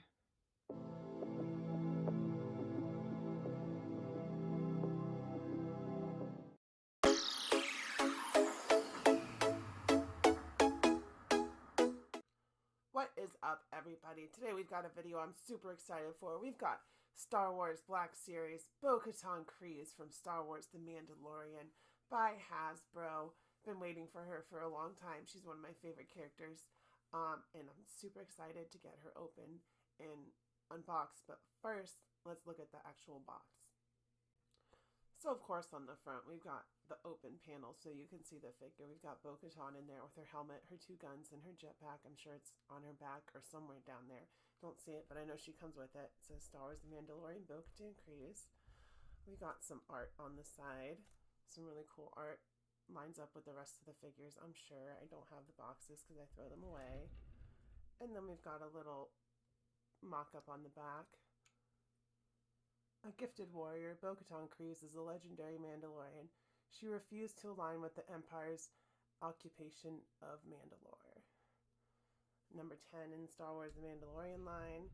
The other side is just an open panel. And yeah, that's the box. Let's get this bad girl open.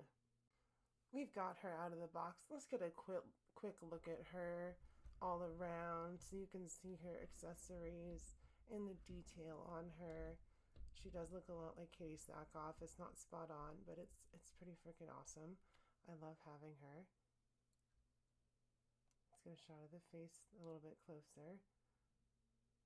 And her guns with her legs and the helmet. Here's another quick shot of her, just so you can see some of the range that in the motions that she can get in with that on her. Pretty cool. So real quick, we're going to go over the articulation on this figure. So we've got her head on a ball joint. Pretty good range of motion because her hair doesn't get in the way. Her hair's not long. And I will say it's not completely show accurate because it's pretty orange, which is more Rebels-like, but even then it's darker than that. So it's kind of light for that. Up at the shoulders, it's not hindered by her armor because it goes under the arm. And she's got that full range of motion, 90 degrees on her arm. Goes all the way around if you want it to. She's got a swivel at her waist, ball joint probably. Yeah, that's really it for the torso articulation. She can kick her own butt, so that's good. I think, are they double jointed these? No, it looks like they're single jointed, but that's pretty good for single joint. Her toes, her feet on a swivel rocker, pretty good on that. Not too much forward or backward. Well, there's a little bit, but not a lot. So there's the articulation. You can go over the accessories. Here's her jetpack. It's got some good detail on it, some good paint. A lot more than Hasbro usually has on jetpacks like that. Her helmet, also pretty detailed. Rangefinder goes up and down. It's pretty cool. You can see her Night Owl paint job on there. It's pretty dope. Sorry, my hands are dry. It's cold.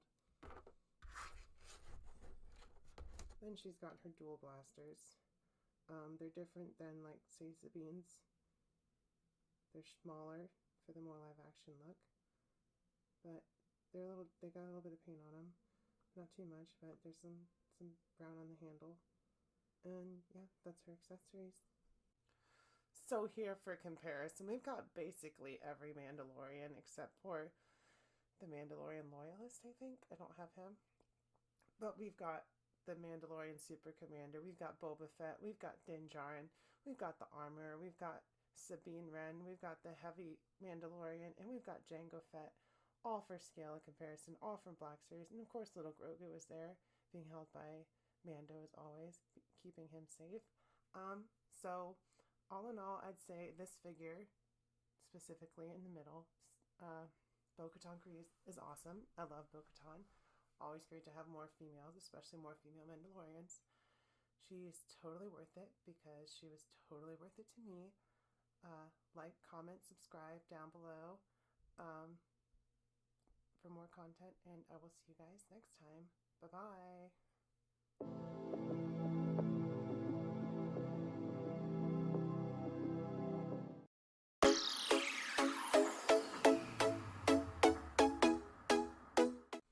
What's up, everybody? Today we've got Jabba the Hutt from Star Wars Black Series. I wasn't originally going to open him. I got him for pretty cheap. because of the damaged box, and it looks like it got more damaged in the mail. Like, there's stuff loose and the box is all dented. I'm probably going to keep the box just because, you know, it's a quote-unquote valuable figure, but, you know, it's a toy. But, yeah, I've wanted him. I saw him for a low price, and I jumped on it just because it's Jabba the Hutt, and you gotta have Jabba if you're a Star Wars fan. So, yeah, let's get this bad boy open. We got Jabba in the box. As you can see, it's pretty banged up. There's a piece loose right there, so I'm gonna open this, despite everyone probably gonna be screaming, no! But yeah, it says Jabba the Hutt on the front. It's the old Blue Line box, so there's really not much, but it does say a little bit about him on the back. Luke Skywalker tries to use a Jedi mind trick on Jabba the Hutt to make the Crime Lord release Han Solo and Chewbacca, but the Hutt is unaffected by Skywalker's force powers. And then it has a quote by him in Hutt, which I'm not going to speak, or Hutties, and it says, "Your mind powers will not work on me, boy." A nice little art on the back of Bib Fortuna and Jabba the Hutt. The blue line on the box. We got Jabba out of the box now. He's pretty detailed. He's pretty cool. Look at him. His arms go up and down. Not really going to do articulation for him, but they go out. This arm moves his mouth. Wookie Nipa Binji. If you get that reference, you'll get it. He's pretty soft. He's like, I don't want to say rubber. I don't know what the material is, but it's like what a piggy bank would be made out of. And this is actually like rubber up here, so that's a little different. He's a pretty cool guy. I like his mouth. Ah la la la. Oh, that one opens it too. Even better, actually. Look at that. For size and comparison, we've got Han next to his most valuable possession, Han Solo and Carbonite, and his favorite bounty hunter, Boba Fett. As you can see, he's pretty big next to both of them like he is in the movies. He's not humongous, but he's in scale with the rest of the Black Series. I'd say he's pretty cool for the price that I got him, especially. He was totally worth it to me. If you like this video, like and subscribe for more content. And I will catch you guys later. Bye-bye.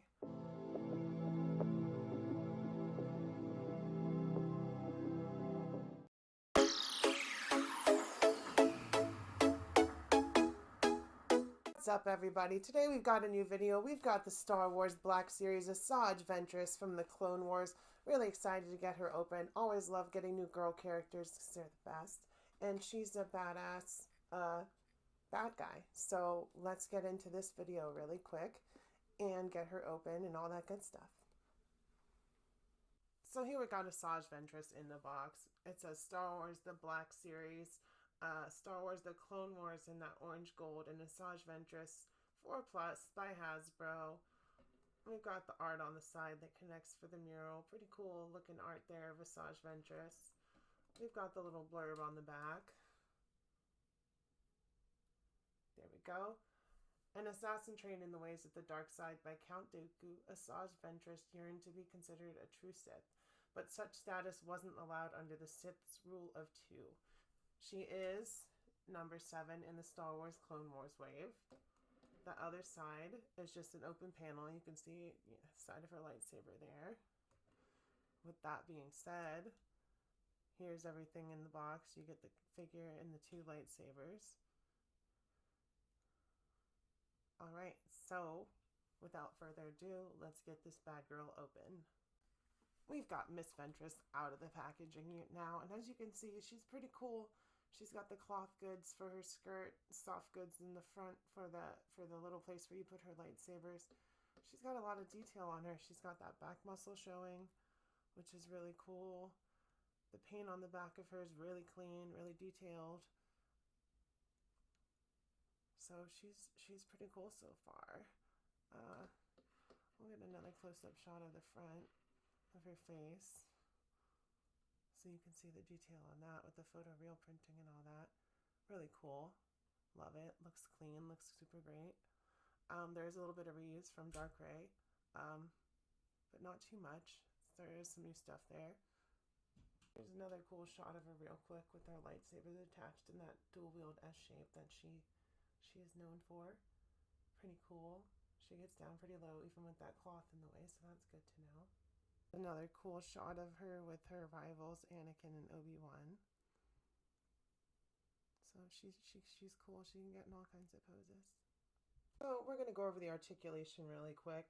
She's got her head up and down on a ball joint, shoulders out 90 degrees, arms in 90 degrees. They're not double jointed because it's a girl character and that's no bueno.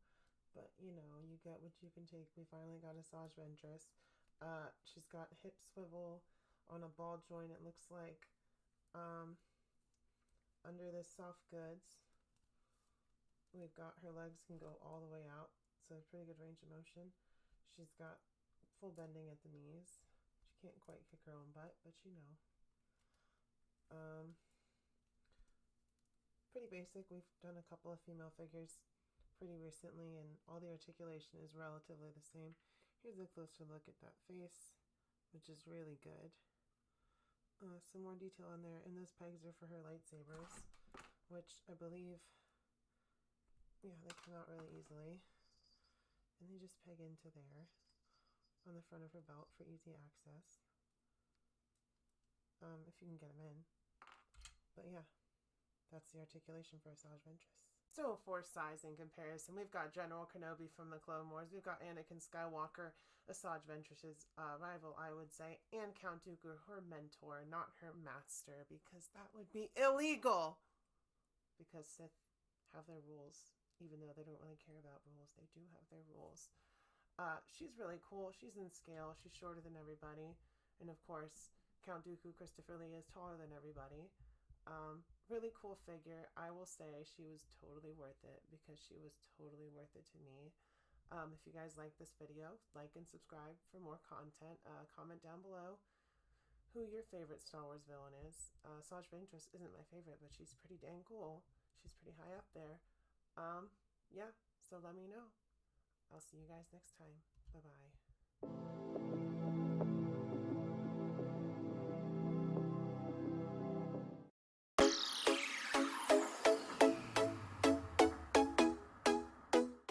What's up, everybody? Today we've got another video. We've got Star Wars Black Series Return of the Jedi Boba Fett. Awesome, awesome, awesome. Super excited. There's so many accessories in here. There's a lot of cool stuff. You know, Boba Fett's a badass. Always happy to have Boba Fett. So here's the front of the box. We got Boba Fett in the box. We got all, you know, all those accessories. Art panel. We've got this side with the art of Boba Fett.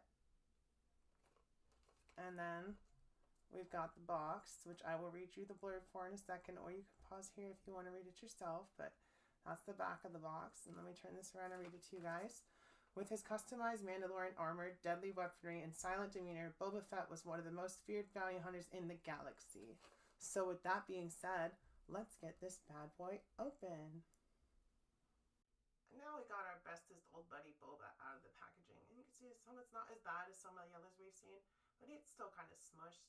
So let me show you guys what to do real quick to fix that. So we've got our hair dryer and we've got our Boba Fett. So all you're going to do is, it's going to be loud, for about 30 seconds.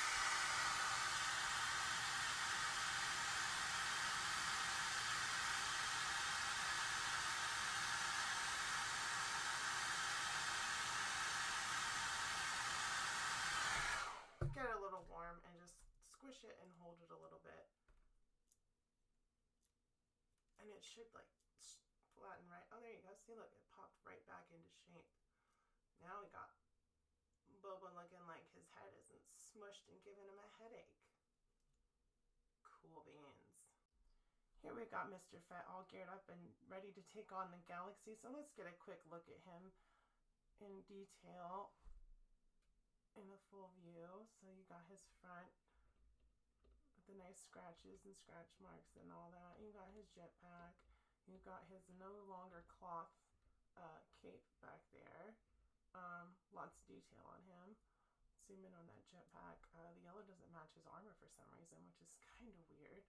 See, it's my only gripe so far, other than the super clean bodysuit, which you can see right here.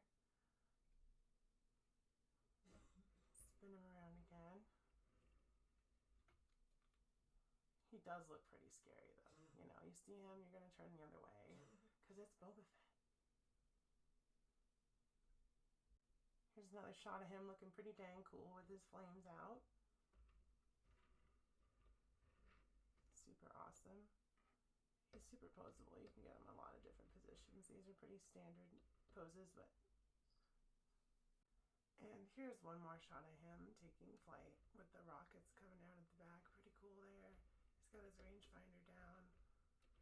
Got him lots of cool poses, like I said. Maybe he's about to launch his rocket at some poor fool. You never know with Boba Fett.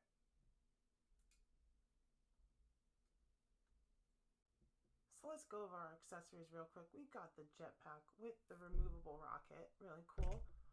Also with the removable flames, which probably fit in Mando's backpack. We'll check that out later. So there's the rocket by itself. There's one of the flames by itself. They're identical. They're pretty well detailed. Here's the rocket. You can see that. We've got his rifle. And we've also got his rifle again. But why is it yellow like that? It's because Luke chopped it in half. Then of course we've got the flamethrower flame, which we saw earlier. And we've also got this little rope grappling hook thing that they used to tie up Luke in the movie. It's got a little grapple on the end. And it's got a little hook to go under his gauntlet. So really quickly, let's go over the articulation. He's got a head sculpt under there, which means he can go all kinds of places with his head. The rangefinder comes up and down. I'll just say be very careful with it, because as far as rangefinders go for Black Series, it's pretty fragile for some reason. Shoulders come, no, oh, actually they do come 90 degrees. Those shoulder pads don't really get in the way. 90 degrees at the elbows. I don't think they're double. If they are, they're hidden. He does have waist swivel, full 90 at the hips. Can't kick his own butt, unfortunately. That's a shame. He only has a single knee. Ankle rockers, ankle swivel, all that good stuff. The hands, unfortunately not an up down for like gun hands. That one is. So you can see, there you go. So that's good for the trigger hand, the gun hand. He's got pretty good articulation. Sorry about the loud sound. So yeah, that's the articulation on Return of the Jedi Boba Fett. And lastly, here for size and comparison, we've got the Black Series Jedi Knight Luke Skywalker from Walmart. We've got, of course, our Return of the Jedi Boba Fett. We've got our Han Solo in Carbonite. We've got our Empire Strikes Back 40th Anniversary Boba. And we've got our Bespin Han Solo. So here's a quick look at all of those together. So you can see Boba is taller than most. Not Han Solo. At least this one, this Return of the Jedi Boba, is a little bit shorter than the Empire Strikes Back one for some reason. A little odd, but it is what it is. He's taller than Luke, which is what matters, because Luke's a shorty. So yeah, like, subscribe if you like, like and subscribe if you like this video. Comment down below if you have anything to say. And stay tuned for more content like this. I'll also say he was totally worth it, because he was totally worth it to me. Bye-bye.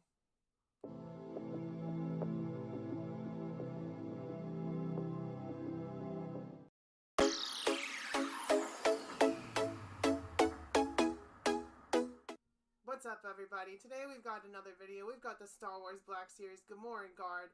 I got it from GameStop.com. It's actually on sale right now. Still on sale today if you guys want to pick it up. But yeah, really excited to get him open. I passed on him because he was full price a while ago, and I got him on sale. So here's a quick look at him in the box.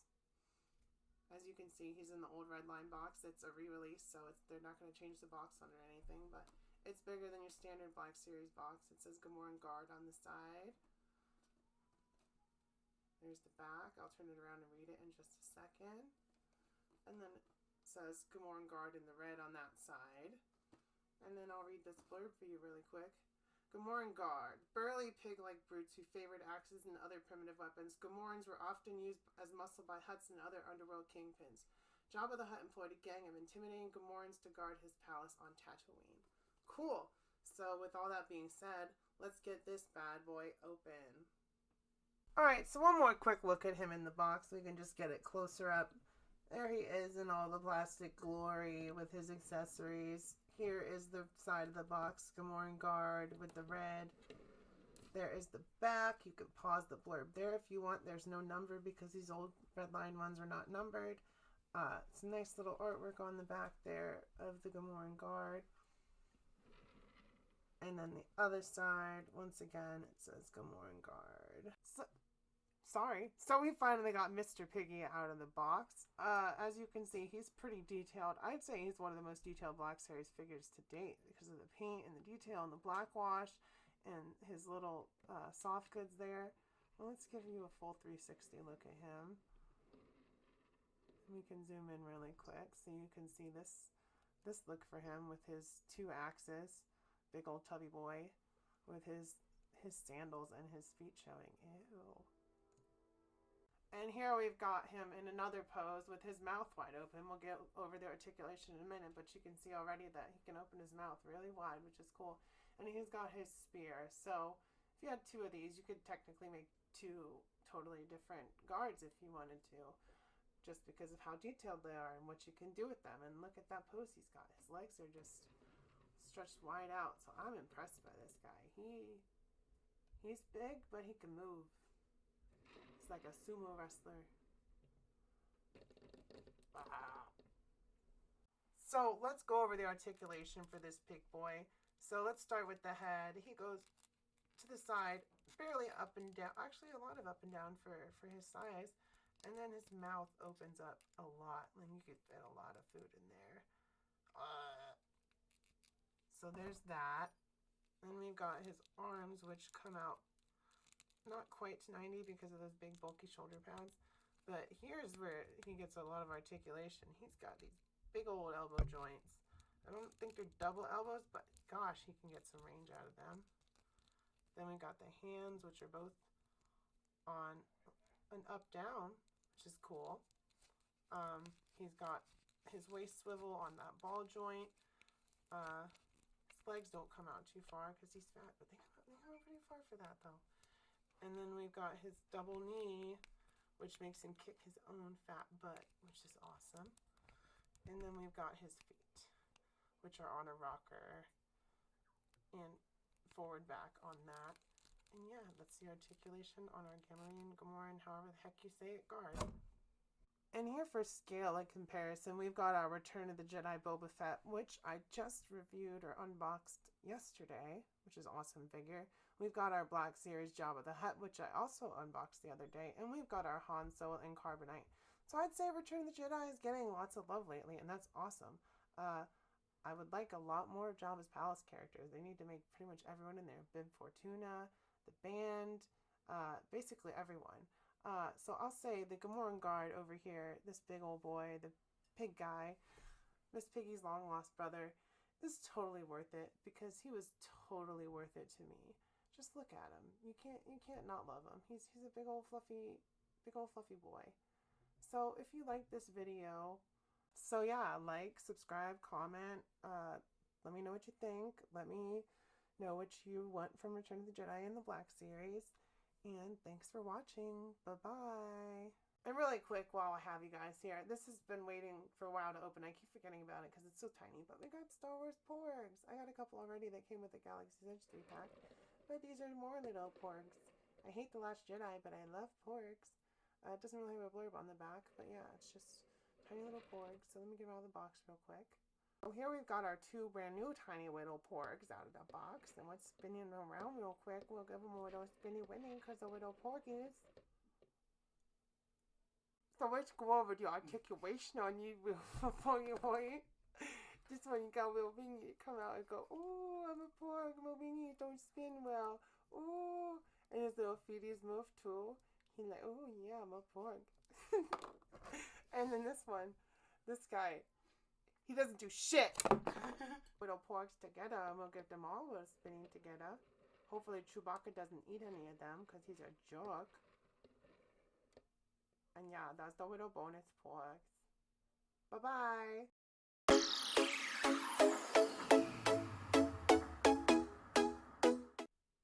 What's What's up, everyone? We got a new video today. We've got Star Wars The Black Series Han Solo and Princess Leia Organa on Hoth. It was a San Diego Comic-Con exclusive, I believe, but it went up on sale on Target.com way back, and I haven't opened it yet. It was cheap, like, I got it for less than it was listed on the website, so I'm not too worried about opening it. It's just been like, when am I going to open it? When am I going to have, like, no content to film that I'm going to need something? And here we go, I have this. So, there's the front of it. It's a really cool display. You open this window up, and you've got Han and Leia in there. And I really, really want that diorama for photos, so that'll be cool to have a little Hoth diorama. That'll be pretty dope. So, with all that being said, let me close it back up, and we can spin the box around real quick. Some artwork on the side of Han and Leia from Empire. Target you can see on the back there. And then we've got a little blurb. You didn't see us alone in the South Passage. She expressed true feelings for me. Han Solo, The Empire Strikes Back. My favorite Star Wars movie, by the way. Han Solo may just be a scruffy-looking nerf herder in a hooded brown jacket, but in matters of love, he knows the truth about Princess-turned-rebel leader Leia Organa, and the affection she holds for him, or so he thinks. Not going to read the rest of that because it's really long, but you can pause it here if you want. There's the rest of it. It's a nice little blurb, longer than most Black Series stuff because it's exclusive, but yeah, that's the box of this. So, as you can see, I managed to get them out of the box without breaking it at all, which is awesome because it's a great diorama piece. And as you can see, both figures are pretty cool as well. I believe it's the Bespin Han head sculpt on this Han, and it's got the cloth goods collar and the scarf. And it's just reused of the Hoth Han other than that. And then, you know, you've got the Hoth Leia with an awesome Carrie Fisher likeness. Like, it's a really good head sculpt. I think it's different than the actual other Hoth one that we have from the 40th anniversary. And I'll get comparisons for that so we can see, but if that's the case. But yeah, here's both of the figures out of the packaging. And then, let me see, where's the accessories? And then we've got the accessories in their tray really quick so we can go over them all at the same time. We've got the little blowtorch, the goggles, the blaster for Leia, and the blaster for Han. It's all reused. We've seen it all before with these figures. But, you know, it's not about that. It's about the packaging, and it's about how they're trying to get more money out of us. But yeah, that's the accessories. So let's go over the articulation and comparisons and all that stuff. So here we've got them all lined up. We've got Bespin Han, who's actually shorter than Hoth Han for some reason. We've got the Hoth Leia next to the other Hoth Leia, which there is some differences, mostly in the face, and the vest color is a little different. The Hoth one is a little bit darker, but her face is definitely better than this Leia's. I mean, not much better. This one is slightly off to the right anyway. But yeah, it's nice to have a better face Leia. And then we have both the Hans. It is the Bespin head sculpt. Mostly the hair may be a little bit different. I can't really tell. But yeah, look, he's shorter. Han looks like a shorty next to Han, which is kind of weird. But yeah, all that being said, if you like this video, give it a like down below, comment, subscribe, all that good stuff, and I will see you guys next time. Bye-bye.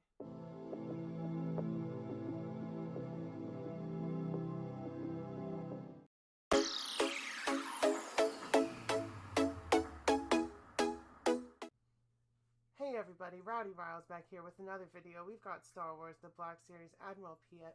An Imperial is always awesome for Star Wars Black Series, so let's get a look at him in his box really quick.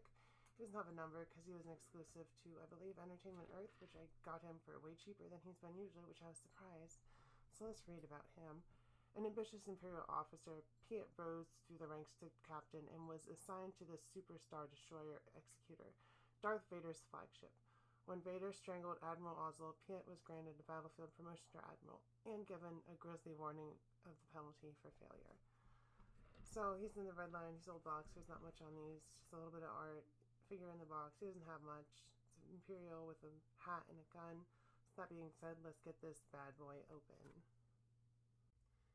So as you can see, we got Admiral Piet out of the box. He's got his hat on, he's got his blaster out with no holster, unfortunately. Does look a lot like the actor it's based on. I don't know his name.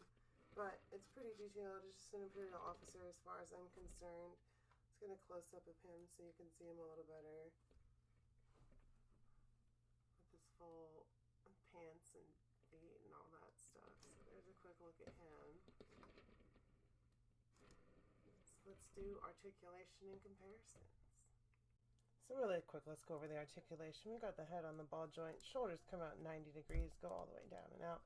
Arm is on a single, so they don't go very far. Hip is on a ball joint with the swivel turn. Legs go out like this, about that far, because the skirt on the bottom. Double knee, so he can kick his own butt. That's cool. We've got just a rocker and a really nice rocker actually on the ankle. Back and forward, pretty good, really good actually. Goes all the way back. His hands, not so much. They're both, you know, side to side peg instead of up down peg, I believe. Yeah, that one's side to side as well. So that's the articulation on Piet right there. For size and comparison, we've got Piet next to Moff Gideon, Thrawn, Tarkin, General Veers, and Director Krennic, the Empire's finest. So there you have it. If you like this video, like, comment down below, subscribe, all that good stuff. I'll say he was totally worth it because he was totally worth it to me, and I didn't pay a totally ridiculous price for him secondhand, which is awesome. Maybe $1 over retail. Super cool. I think he was an Entertainment Earth exclusive. If you're interested, that's, you know, what to look for. But yeah, I'm Rowdy Riles. I'll see you guys next time. Bye-bye.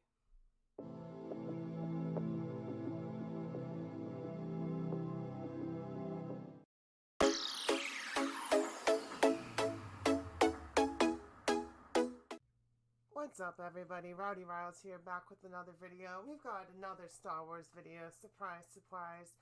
I was watching Solo recently, and these guys were cheap, so we got Rio Durant and Han Solo Minbin.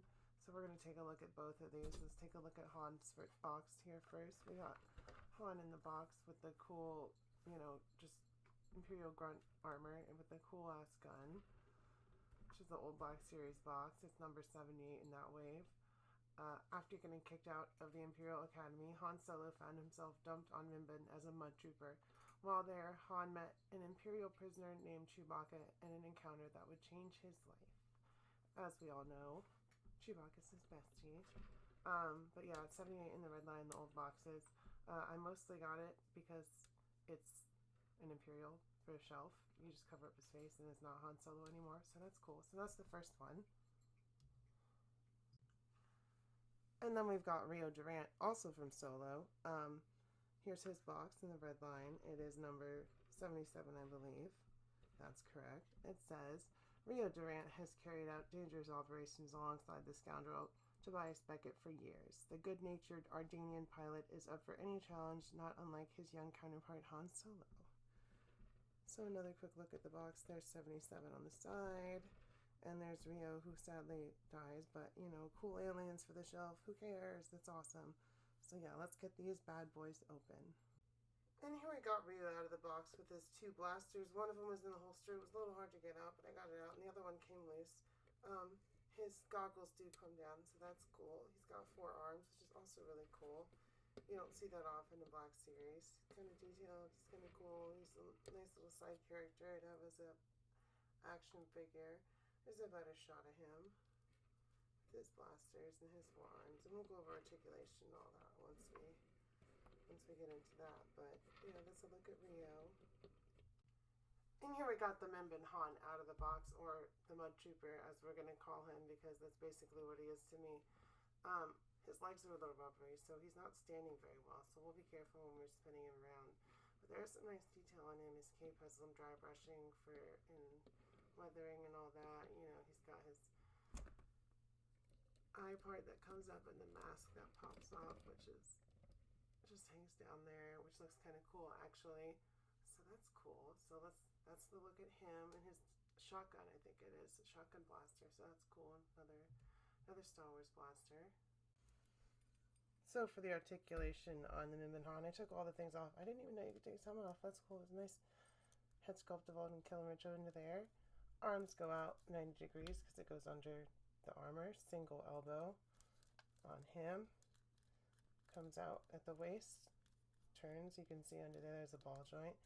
Hips are limited by the skirt on the thing, but he does have double knees, so he can kick his own butt. His ankle rockers are pretty good. Forward and back is pretty good as well. He's got side to side on that hand and up down on the trigger hand, which is always nice. So yeah, that's the articulation on Han there. Sorry about that. And for the articulation on Rio, we've got his head on a ball joint so he can swivel up down. He's got his microphone there. I think that moves as well. No, it doesn't. It's just sculpted to his head. But his arms come out. They're on a single joint, so all four of them come out. Just be careful. You don't want to break them. They're kind of hard to move, but they do lock into place, as you can hear. He's got a hip swivel on a ball joint. His legs come out all the way. He doesn't have any thigh cut or anything like that. And honestly, this articulation doesn't work very well for his knees. We don't want to break him. And his feet come up and down on a swivel. Tiny little ankles there on the rocker. Hands are all on a side-to-side joint. They all look like trigger fingers, so that's cool. And yeah, that's the articulation on Rio here. Here is a shot of our Mud Trooper Han with other types of troopers. Regular old Stormtrooper, a Shore Trooper, and a Scout Trooper, just to show you the variety in Stormtroopers in the Imperial's army.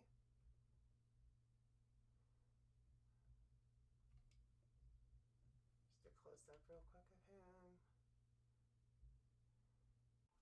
So here we got everyone lined up together. We got Rio and Han Solo, Minbin, Mud Trooper, and everyone else from the movie. I basically have, I guess, every figure from that wave.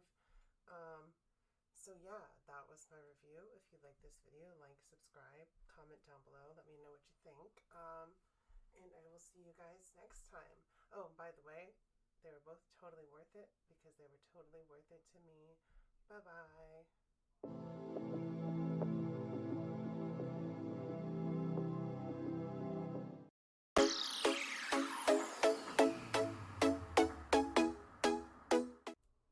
What's up, everybody? Rowdy Riles back here with another video. Today we've got Star Wars The Black Series, Qui-Gon Jinn, Phantom Menace, 50th edition or 50th Lucasfilm anniversary. Really excited for him. I've got the old one, so we'll get a comparison in here and all that. It's really fancy packaging. It's almost a shame to open it up, but you know, I don't leave toys in the box. That's so silly. With that being said, let's get into this unboxing. So let's get a closer look at the box. It says Star Wars Episode 1 at the top with the little art of Qui-Gon Jinn and the 50th Lucasfilm Ltd. It's got Qui-Gon Jinn in the box with his lightsaber. Unfortunately, no alternate hand like the original release came with, but it is a callback to the original Phantom Menace toy line, which I remember having as a kid. It's really shiny. It's really cool. Let's turn him around and get a look at the back. We'll zoom in here so you can see it better. It says Qui-Gon Jinn at the top. A wise and powerful Jedi, Qui-Gon Jinn discovers young Anakin Skywalker, proving to be a pivotal event for the entire galaxy. It's got another little blurb there. Let me pull this up a little bit closer for this. In a galaxy far, far away, an evil force is gaining strength and threatens an entire civilization. 50th Lucasfilm once again. We've got the entire Star Wars timeline, from the original trilogy to the prequel trilogy to the new stuff, including Clone Wars and all that stuff. The Force is with you in Star Wars figures. Star Wars The Black Series down there. Really nice packaging. Once again, Star Wars Episode 1, Qui-Gon Jinn. Turn it around one more time so you can get one more shot of him in the box. He looks really good. He's cool. That face print is awesome. Alright, that being said, let's get him open.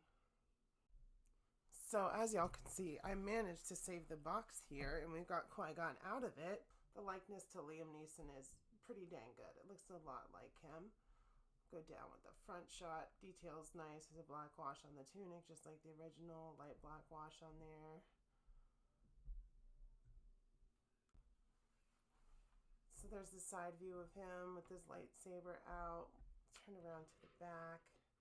You know, he's got his robes with the wash on it, his belt, his boots, all that good stuff. His ponytail painted back there. All that good stuff. And there's his lightsaber in his hand. It's a little bit bent, but that's okay. I won't tell if you don't. So there's a look at him.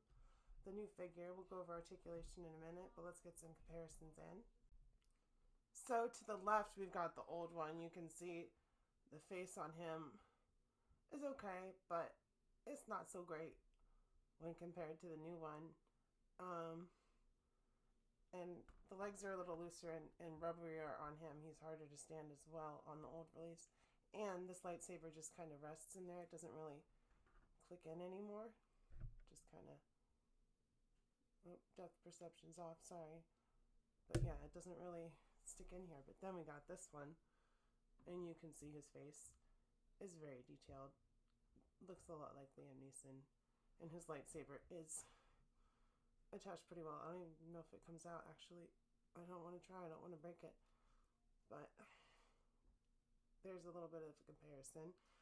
He's definitely sturdier as well. The legs are not as rubbery on this release. And his joints are a little bit stiffer, but we'll go over articulation later. So let's go over the articulation on this new updated Qui-Gon. So the head's on a ball peg. He's got the up down, but it's blocked in the back by his hair, so he can't look very far up. Side to side, same issue with his hair. It's long, it blocks movement. Arms, 90 degree out, single elbow, 90 degree in. Oh, actually more than 90 degree on both sides. Swivel at the waist. His legs come out more than I thought they would with that skirt in the way. Double knee. Can kick his own butt. Qui-Gon. We got the ankles, the rockers, the swivel, all that good stuff. His hands side to side on there. Also, I believe side to side on there. Yeah. No. Yeah. So that's the articulation on him. And there's a better look at the face. You can get really close. Look at the Liam Neeson-ness. There you go. For our first scale and comparison, we've got Qui-Gon with Imposter Qui-Gon. They're the same height. They're the same mold. Everything's the same except... Actually, this one has a little bit better wash. The old one, that's the only thing that's better about him, I would say. This one has a wash. It's just a... And here for scale of comparison, we've got Obi-Wan as a Padawan next to his master, Qui-Gon Jinn, the new updated one, and the guy who killed Qui-Gon Jinn, Darth Maul. So yeah, there's a little look at him. He's taller than both of them because Liam Neeson's a big Irish dude. The photo reel on both of them is great. Looks like Ewan McGregor. It looks like Liam Neeson. Looks like Ray Park on the Archive Mall. Awesome. I like him a lot better than the old one. He's definitely improved. With all that being said, if you like this video, go ahead and give it a like. Comment down below what you think of the new Qui-Gon. Let me know what you hope to see next in Black Series. And subscribe if you're not subscribed yet. Always great for me. He was totally worth it because he was totally worth it to me. And I will see you guys next time. Bye-bye.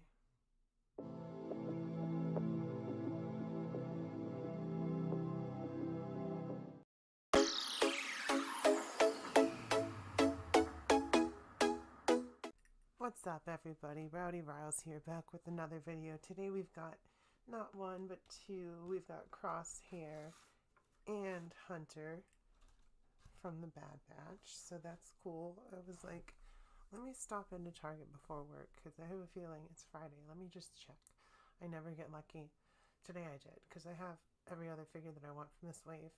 They had every figure. They had, Asajj, they had Bo-Katan, they had the Elite Trooper, which I didn't want because it just has one gun. It's a black clone trooper. But I definitely wanted these two because Bad Batch looks great and they look great.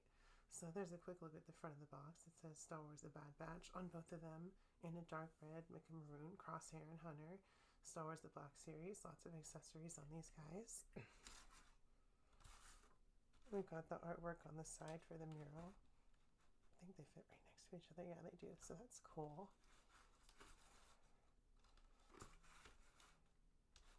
Then we got both the blurbs on the back. The Bad Batch, technically known as Clone Force 99, is a result of the Kaminoan experiments to create a specialist unit of clone commandos. Crosshair is the team sniper whose sharp vision gives him superior accuracy and as a result an air of superiority. So that's of course Crosshair. And then the Bad Batch, technically known as Clone Force 99, is the result of Camino and experiments to create a specialist unit of clone commandos. Hunter, the leader, is a strong and stoic soldier with extraordinarily keen senses that give him an edge when tracking down his targets. So that's cool. Hunter is number 1. Let me switch these really quick. I probably had the mural wrong too, so that's embarrassing. So number 1 and 2 in that wave. So let's fix that. Here we go. There's the proper mural. Sorry. You can see it a little bit better with the lighting out of the way. With that being said, let's get these bad boys out of their box. Here we got Hunter and Crosshair out of the box together with their accessories all loaded up on them. There's the front view. Sorry, my arm's in the way there. I'll do the other side. There's the front view. A little wobbly. I'm afraid they're going to fall. There's the side view. You can see Crosshair's sniper fits on his back. They both have a backpack. There's a little quick view at the back. You can see their heads poking out under there. We'll get into the head sculpts later. They have the same coloring on their armor. It's pretty uniform all around. Different helmets. Different paint on the helmets. Different shoulder pads. Different little flourishes on the armor. Hunter has a pistol and he doesn't come with a holster for it, so that's kind of weird.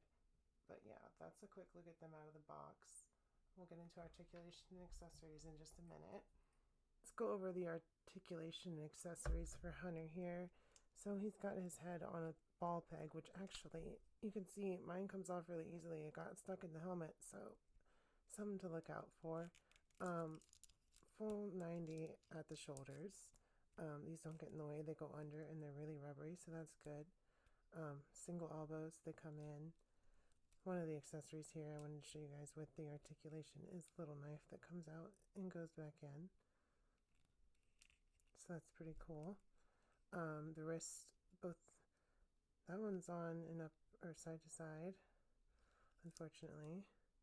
That one's on and up down, which is awesome. 90 degrees there. Ball peg at the torso, swivel on that. No waist swivel. You've got these legs that come out pretty far. I think that's why they did it.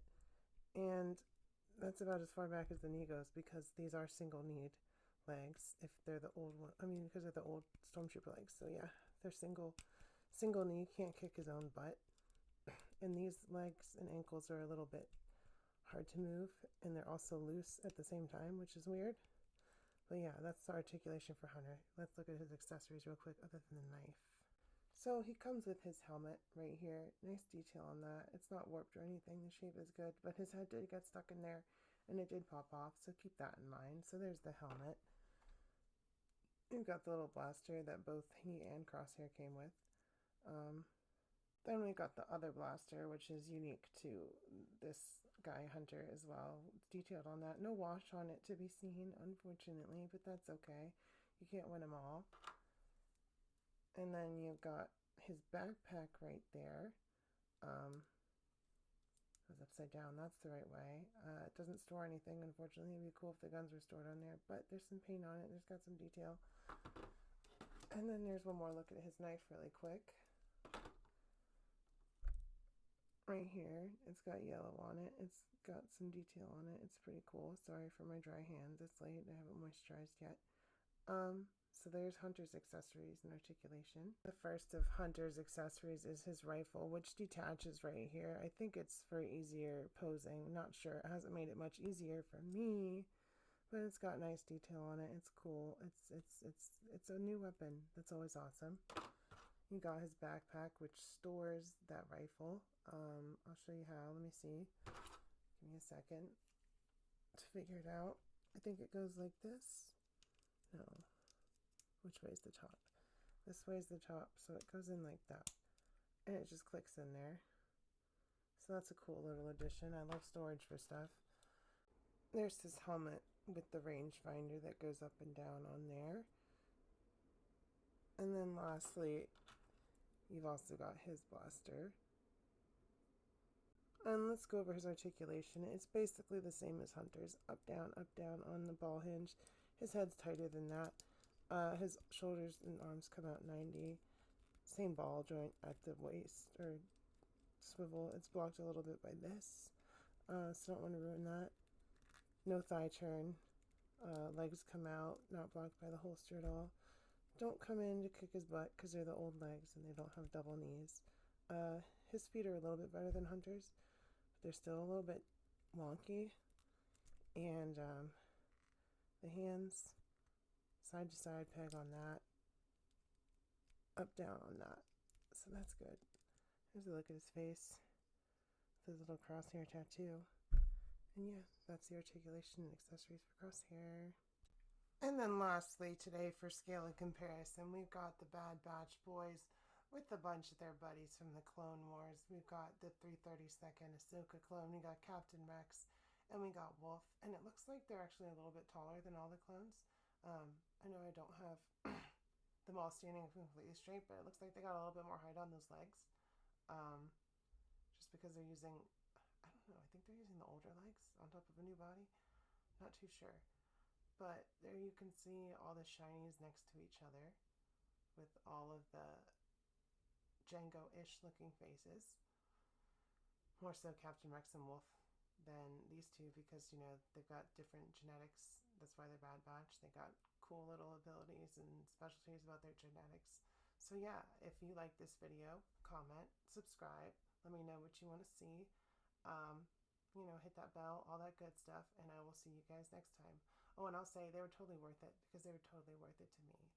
Bye-bye.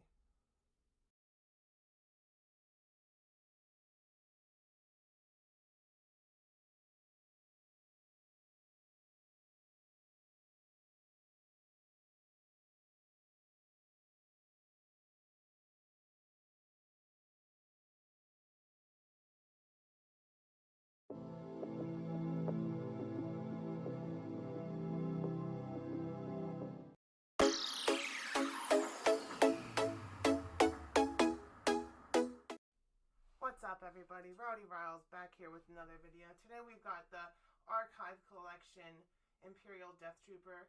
I walked into Target and I checked the Star Wars aisle like I always do, and this dude was just sitting there in the back behind everybody else. They had everybody except for the Tusken Raider. I would have gotten him because he's the only Archive in that wave that I don't actually already have.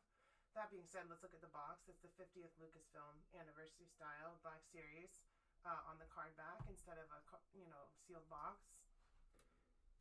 No side art, but here's the back.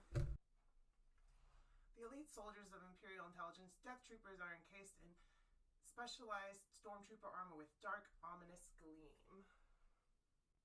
And then at the bottom of this box here, you got the little timeline of the Star Wars movies, you know, from the beginning to the most recent movies, Solo, Rogue One, all that stuff. And you got the legal stuff at the bottom. That being said, let's get this bad boy open. So we've got our awesome Death Trooper out of the box here. He's got his pistol, he's got his shotgun, I think it is, and he's got that shiny black intimidating armor, which is really cool. So let's spin him around and get a closer look at all of his details. All in black, all glossy, super cool. He's got a holster for that pistol down there. We'll get a closer look at that helmet because it's really sick. Yeah, these guys are with the higher-ups in the Empire, like Vader, like Moff Gideon, Tarkin, you know, they protect them because they're the elite of the Empire. So there's a look at him by himself. We'll get into articulation, scales, and comparisons in just a second. So really quick, let's go over the articulation and accessories on this guy. So his shotgun actually has some paint on it, which is cool. It's got some red and some silver on there. Gives it a little bit more detail, so that's cool. And then his little plain pistol on the side. I'm not going to take it out again, but you can see it right there. It's plain. There's nothing new to it. But we got a head on ball joint right there. No head underneath that helmet, just a helmet. Full 90 at the shoulders because this shoulder piece is flexible. 90 at the elbow, single elbow. Ball joint at the torso. No thigh swivel on this guy. He does have a thigh turn right there. Thigh cut on that armor. Double knee, can kick his own butt, surprising on one of these older troopers. Ankles, up down is good on that. Side to side's alright on those. This hand is a side to side joint on there, and I believe this one has an up down for trigger. No, it's actually side to side as well. That's a shame. So yeah, that's the articulation and accessories on the Death Trooper here. And here we've got the Imperial Death Trooper next to the Rogue One 3-pack Imperial Death Trooper with the pauldron and the pouches, and he's got a little bit different accessories, but they're the same sculpt underneath. It's not any different articulation from that, just because it's an archive figure. It's just a basically re-release of the older figure. So there's that one.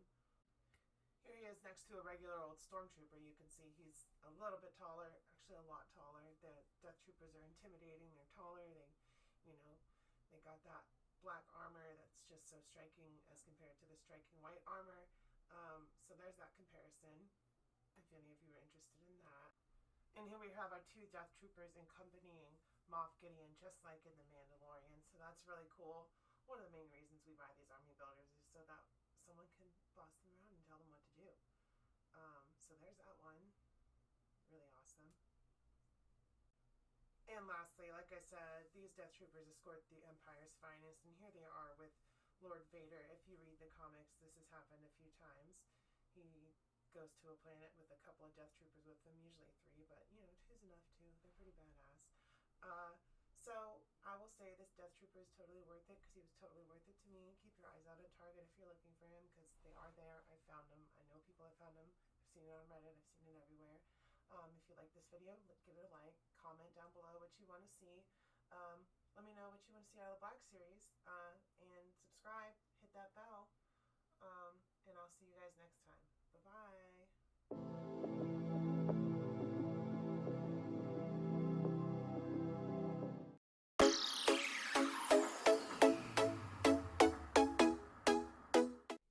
What's up, everybody? Rowdy Rouse here. We got another video today. We got Star Wars The Empire Strikes Back Chewbacca on the 40th anniversary card back. I believe it's the Chewbacca and 3PO sculpted Chewbacca, which is probably the best one, and I don't have that yet. And this was on sale at GameStop. So I picked it up for cheaper than retail, which is awesome. Here's a look at the back with the little card style and the old style with the other figures in the wave. You got Boba Fett, Imperial Snow Trooper, there's Chewbacca, there's Luke Skywalker, Dagobah, and there's Darth Vader. Commemorating the 40th anniversary of Star Wars The Empire Strikes Back with figures from the Black Series featuring a classic design and packaging. That's the only information we get on the back there, other than that artwork of the other figures. There's all the legal stuff. That being said, let's get this bad boy open. And now we got good old Chewbacca out of the box. You can see the face sculpt on this one is great. He's holding his crossbow, or bowcaster, sorry.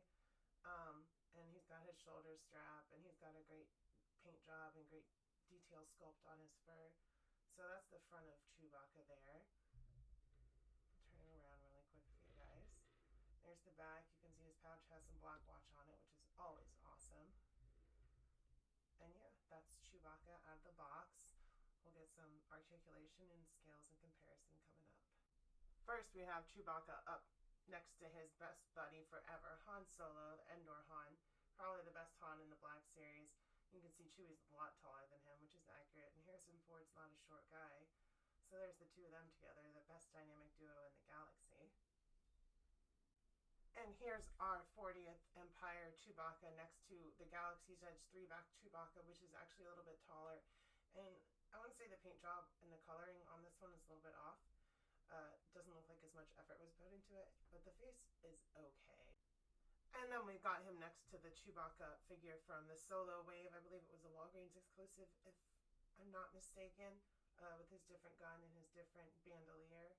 The head sculpt on that one is great. I actually had swapped the bandolier between the last two Chewbaccas and the weapons because it was a better Chewbacca, and I made this my OT Chewbacca, but now I have this Empire one, so I swapped them back. So yeah, there's that, and I'll get a closer look at their heads on that, so you can compare the two. And then lastly, we have Chewbacca next to his basically little sister, Princess Leia. She's really short compared to him. It's really cute. It's adorable. I love it. If you like this video, give it a like, subscribe, hit the bell, comment down below what you want to see. This figure was totally worth it because it was totally worth it to me. I'm Rowdy Rouse, and I'll see you guys next time. Bye-bye.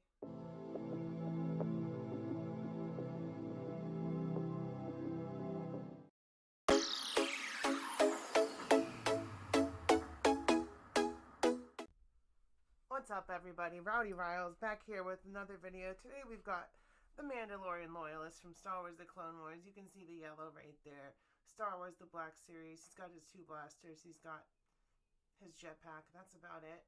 But it's in the yellow. There's the side with the art. It says Mandalorian Loyalist. Here's the back.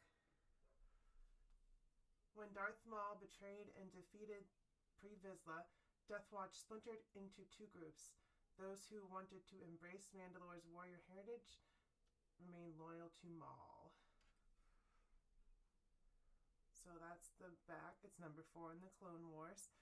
There's the art once again, the legal mumbo jumbo down there. Oops, sorry. One more look at the front. We'll zoom in a little bit.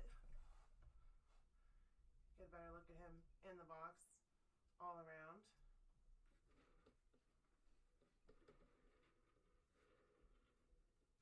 That being said, let's get this bad boy open. So we've got our Loyalist out of the box here. You can see he's got his 2 pistols out. He's got his jetpack on. He's pretty cool. He's based on the Jango Fett mold. There's a couple little differences. I'll see if I can dig him off my shelf. I'm not going to make any promises because it's pretty jam-packed in there. But he's pretty basic as far as figures, Mandalorian figures go. No rangefinder, none of that. Just 2 holsters for his pistols and the jetpack. The helmet doesn't come off. But he's still cool. I don't hate him. I want to have all the Mandalorians, and he's one of them, so I had to get him. So there's a look at him out of the box. And here's another quick shot of him on a flight stand, so you can see what it looks like when he's taking flight, ready to shoot some people. Probably other Mandalorians at this point. He's pretty cool, you know, I'm not going to hate on him. He's got the detail, he's got good paint on him. It's a pretty clean figure. We've got his jetpack. It's got some paint on it. Not a whole lot, but it's got more than a lot does, so that's good. And then we got his 2 blasters, which we've seen before. They look like Sabine's. I think they might be a little bit bigger though, but they look like the ones from Sabine. Regular old Mandalorian blasters. And then let's go over the articulation on this guy. He's got a head swivel on a ball peg. Shoulders come out 90 degrees. Come in at the elbow 90 degrees on a single. Thigh swivel right there, turns all the way. No ball peg in there, I don't believe. Legs don't come out very far. No thigh cut. There's a thigh cut actually, I lied. Those holsters are glued to one side and not the other, so that's cool, they overlap. Double knee. Ooh. It's really tight though. Be careful with that. Can kick his own butt. Boop. Ankle on a rocker. Down. Hand on the side to side. On both sides, unfortunately. But that's the articulation on the Mandalorian Loyalist. So first up for scale and comparison, we've got him next to Bo-Katan. You can see he's just a smidge taller than her. Not too much, so that's cool. And he does fit right in with her. The color scheme and all that. So that's really cool. Him with his leader, his leader. Then we've got him next to the Mandalorian Super Commando, which is the same exact sculpt, except for a couple pieces like the helmet, obviously with the spikes, and the paint is different. So there's a comparison of those 2. So if anyone wanted to see that, there they are, next to each other. So that's cool.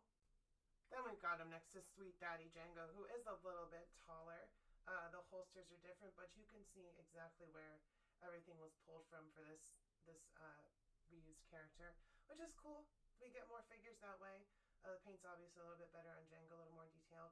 It's the Gaming Great one, so his helmet does come off. So that's cool. And then we've got him standing next to the OG Mando that we all love and know and love. Sorry, Boba Fett. The Return of the Jedi one that I reviewed on my channel recently. In case anyone wanted to see that. Boba's a little bit taller. He's just hunched over. And yeah, with that being said, like, subscribe, give me a comment, let me know what you think. And I've been Rowdy Riles. This figure was totally worth it because it was totally worth it to me. And I'll see you guys next time. Bye-bye.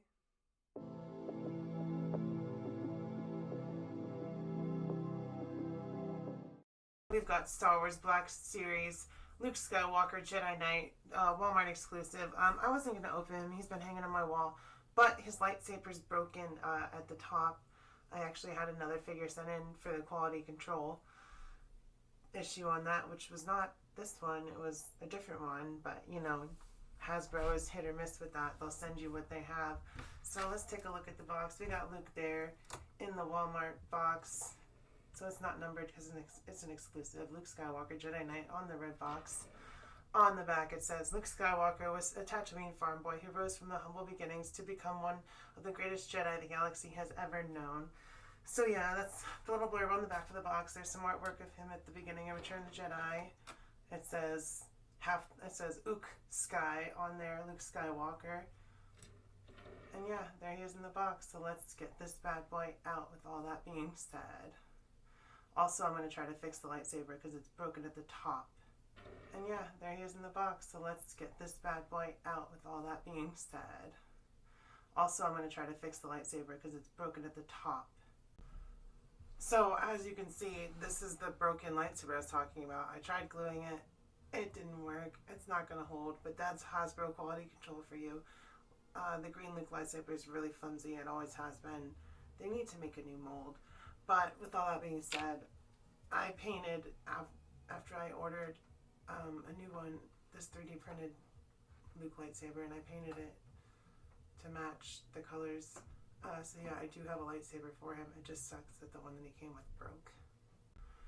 So here is Luke out of the box with all of his accessories. He's got his blaster in hand. He's got that exclusive figure stand, and he's got his replacement lightsaber that I got 3D printed and I painted myself. And he's got his cloak. So that's all the accessories on him. There he is in all his glory from the beginning of Return of the Jedi. Get a little bit closer shot on him for you. Sorry about my finger. So we have that. So really quickly, we're going to go over the articulation. You've got the head on the ball peg. He can look down pretty far. He can't look back very far, but that's okay. His arms go out more than 90 degrees actually. Single elbows come in, not too far. Legs go out not very far at all actually. It's not even because of this, they're just locked in there kinda. I don't know, it's weird. Maybe you have to slide them up. There, oh. They're locked in there, you gotta slide them up to go out. That's strange. So yeah, he's got double knee. He can kick his own butt. That's always cool. Ankle rockers. Forward, back pretty far. Not as far forward. Ab crunch, but it's blocked by this thing. The Endor Luke body is reused for this, so that's a pretty good idea. Without this on, what the articulation is like. And yeah, that's the articulation for the Return of the Jedi Luke. For scale and comparison, here's a cool shot of him next to the Return of the Jedi Boba Fett, with him chopping the blaster in half, just like in the movie. Cool shot. This 3D printed lightsaber is really cool. It glows really well in my lighting. So yeah, there's just one shot for scale and comparison. And another shot for scale and comparison. We got Luke here choking out the Gamorrean guard, just like in Return of the Jedi at the beginning in Jabba's palace. So that's a really cool shot. Both really cool figures, and they look great together. And then we've got Luke next to himself from the beginning of the movie and the end of the movie, both from Return of the Jedi, with the custom John Walker belt on the end of the movie, Endor Luke. And then we have the Return of the Jedi Luke next to my custom Kit Bash Mandalorian Season 2 Luke, which is another Return of the Jedi Luke, and the Endor Luke, and a third-party cloak, and the belt from A New Hope, horrible New Hope head Luke, painted black. So there's that comparison if anyone wanted to see it. And then you can see the differences in the head sculpts. I think the Endor Luke is the best head sculpt out of all of the Black Series. That's just my opinion. I don't really like this one. It's okay. Mark Hamill's really hard to capture, but this one is my favorite one. This is probably my favorite Luke on the shelf, honestly. With all that being said, I'll say he was totally worth it because he was totally worth it to me. Let me know what you guys think down below. Comment. Let me know what your favorite Luke is in the Black Series. If you like this video, give it a like, subscribe. and I'll see you next time. I upload every week. Bye-bye.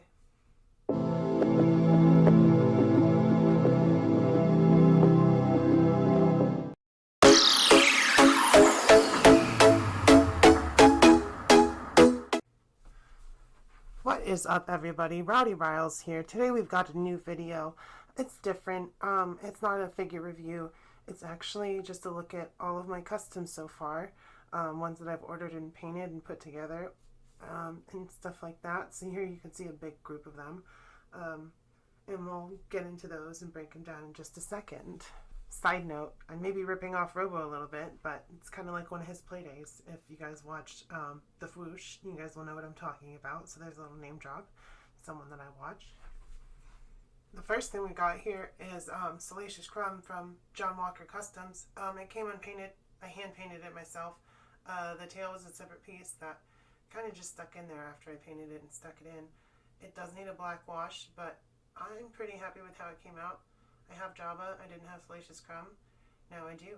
This, next thing that we've got right here is the Beskar carrier that was sent to me. I forget who the seller was. It came with something that was 3D printed. I don't remember. I should. Give me a second. Oh, I remember what I bought. It was a stand for Grogu before the Black Series released their little carriage for him. So yeah, this came with it. It was not put together. I put it together and painted it myself. And inside, well, you have to unlock it first. There's a little mechanism. You just turn it at the top. And inside, we have, ta-da, a bunch of Beskar. Some of it's the Black Series, some of it's 3D printed that I painted and put some wash onto or whatever. But yeah, there's that. And I forgot to put him in the setup beginning with the background and all that where I was showing off the figures. But here's one of my first Black Series figures. It's the carbonized Mando that I first painted silver to match the Beskar from season 1. And then I painted it back to his regular colors because they made a Beskar Mando. Because I was new to collecting. I didn't know what to do. But I was like, let me repaint him. And he's holding a 3D printed knife that I painted as well for him. And he's got the tracking fob from the Black Series build-up pack. So yeah, there's the season 1, episode 1 and 2 Mando. And next we've got the Yaslamiri from John Walker Customs that was not painted, that I painted myself because I was like, I'm not buying a Luke just for the Yaslamiri. And here's a better look at the Yaslamiri by itself. You can see I did a pretty good job. I got some colors in there, got some detail. I painted his eyes on. I think it looks better than the Hasbro one because theirs is just a flat color. But yeah, John Walker Customs. I'll post a link to everything that I can down below that I can find, but I definitely have a link for this guy if you want him. And I'm pretty sure this video is going to go up first. I already did a review of this figure, but he has a custom 3D printed lightsaber because his was broken. So I hand painted the hilt. It's not perfect, but it's pretty good. And then the blade was also 3D printed. So there's a lightsaber for Luke if you're looking. I'll find the link and I'll post that down below as well. And I've already made a video on him as well, way back with my custom Lukes. But here he is once again, just because I'm doing all my customs. This robe is from the Walmart Jedi Knight Luke Skywalker, which is right there. I had 2 of him, so I got that on there. I heated it up and slid it over him. That belt is from the New Hope Luke that I extended and painted and put around his waist, so he has a belt like in The Mandalorian.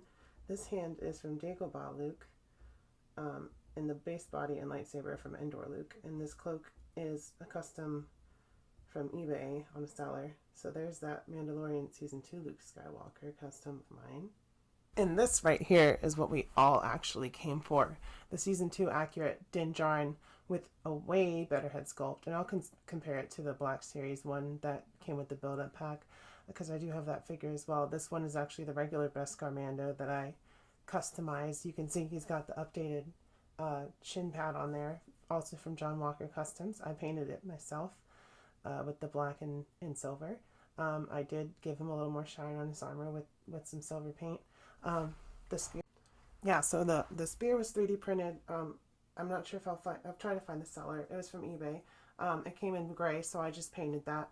The cloak is custom from an eBay seller as well. and then so is the head. And I'll link him down below as well. And it's so good. It looks exactly like Pedro Pascal. I love it so much. So this is my, oh, and I painted the shin blue as well to match season 2. So there's a look at him. Oh, and I also painted his jetpack to give it more shine because it's shiny. It's supposed to be shiny, not a dull gray. The only problem is the helmets don't fit over this head sculpt. I'm gonna have to figure out another helmet or figure out a way to customize it to fit, but we'll see. So he's what we all came for. Just look at that face, it's so good. Just so you guys can see how big of a difference there is, here's the build-up Mando next to my customized Beskar rearmored Mando. And then I'll show you guys the difference in the jetpacks really quick because his is a lot shinier. Like I said, I painted it. It was just so dull and boring. And now it's shiny and silver like in the show. So with all that being said, you guys, I hope you enjoyed this video. I hope you liked all the cool customs and the cool little figures and all the other, you know, alterations and paint jobs and all that stuff because I had fun doing it. I had fun showing you guys. So if you like this video, give it a like, comment down below. Let me know what you liked, what you want to see. Subscribe, and I will see you guys next time. Bye-bye.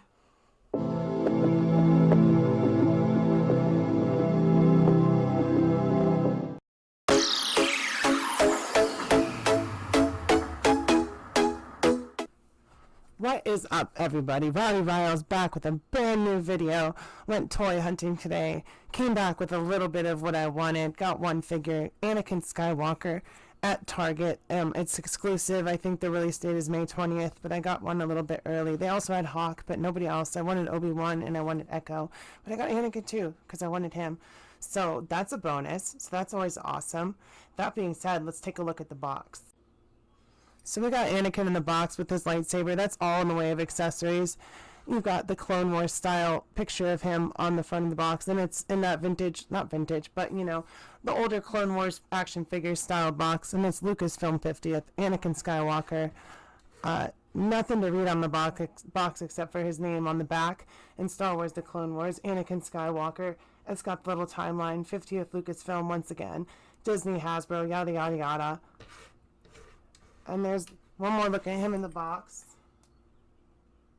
A little bit closer, you can see his face. It's not perfect. Don't really know what they were going for with it, but all that being said, let's get this bad boy open.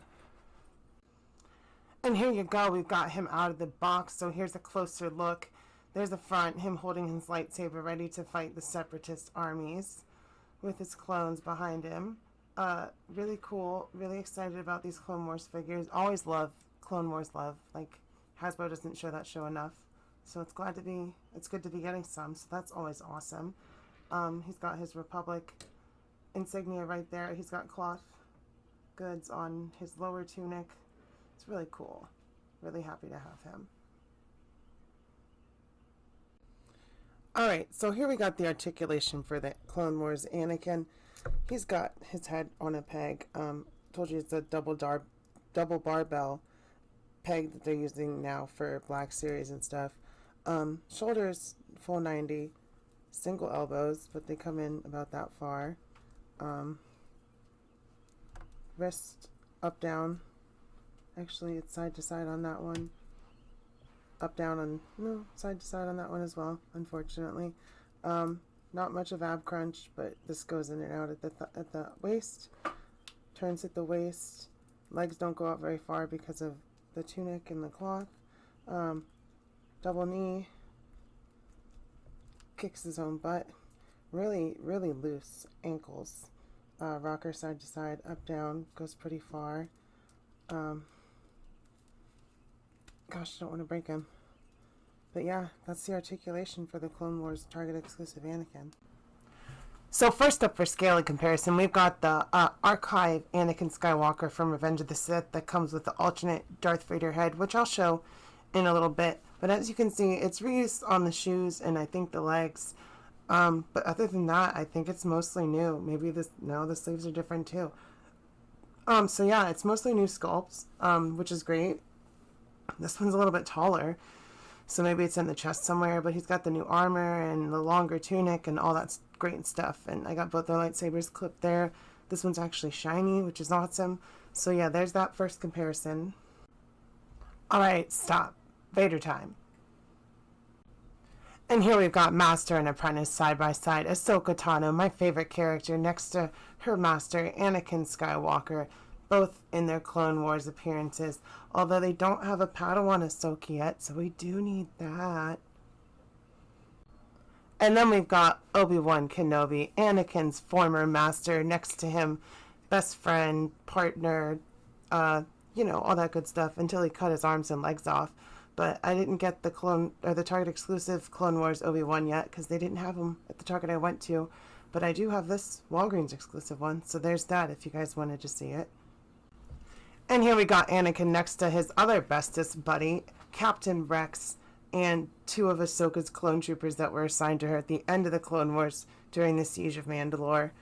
So there's that if you guys wanted to see it. I love Rex, I love Anakin, so that's really cool to have both of them together. So there you have it, guys. That's my unboxing of the Clone Wars Target exclusive Anakin Skywalker. Hopefully pretty soon I'll have the rest of the ones that I want, Echo and Obi-Wan. But for now, this will do. If you like this video, let me know why in the comments down below. Like, subscribe, and I'll say Anakin was totally worth it because he was totally worth it to me. Bye-bye.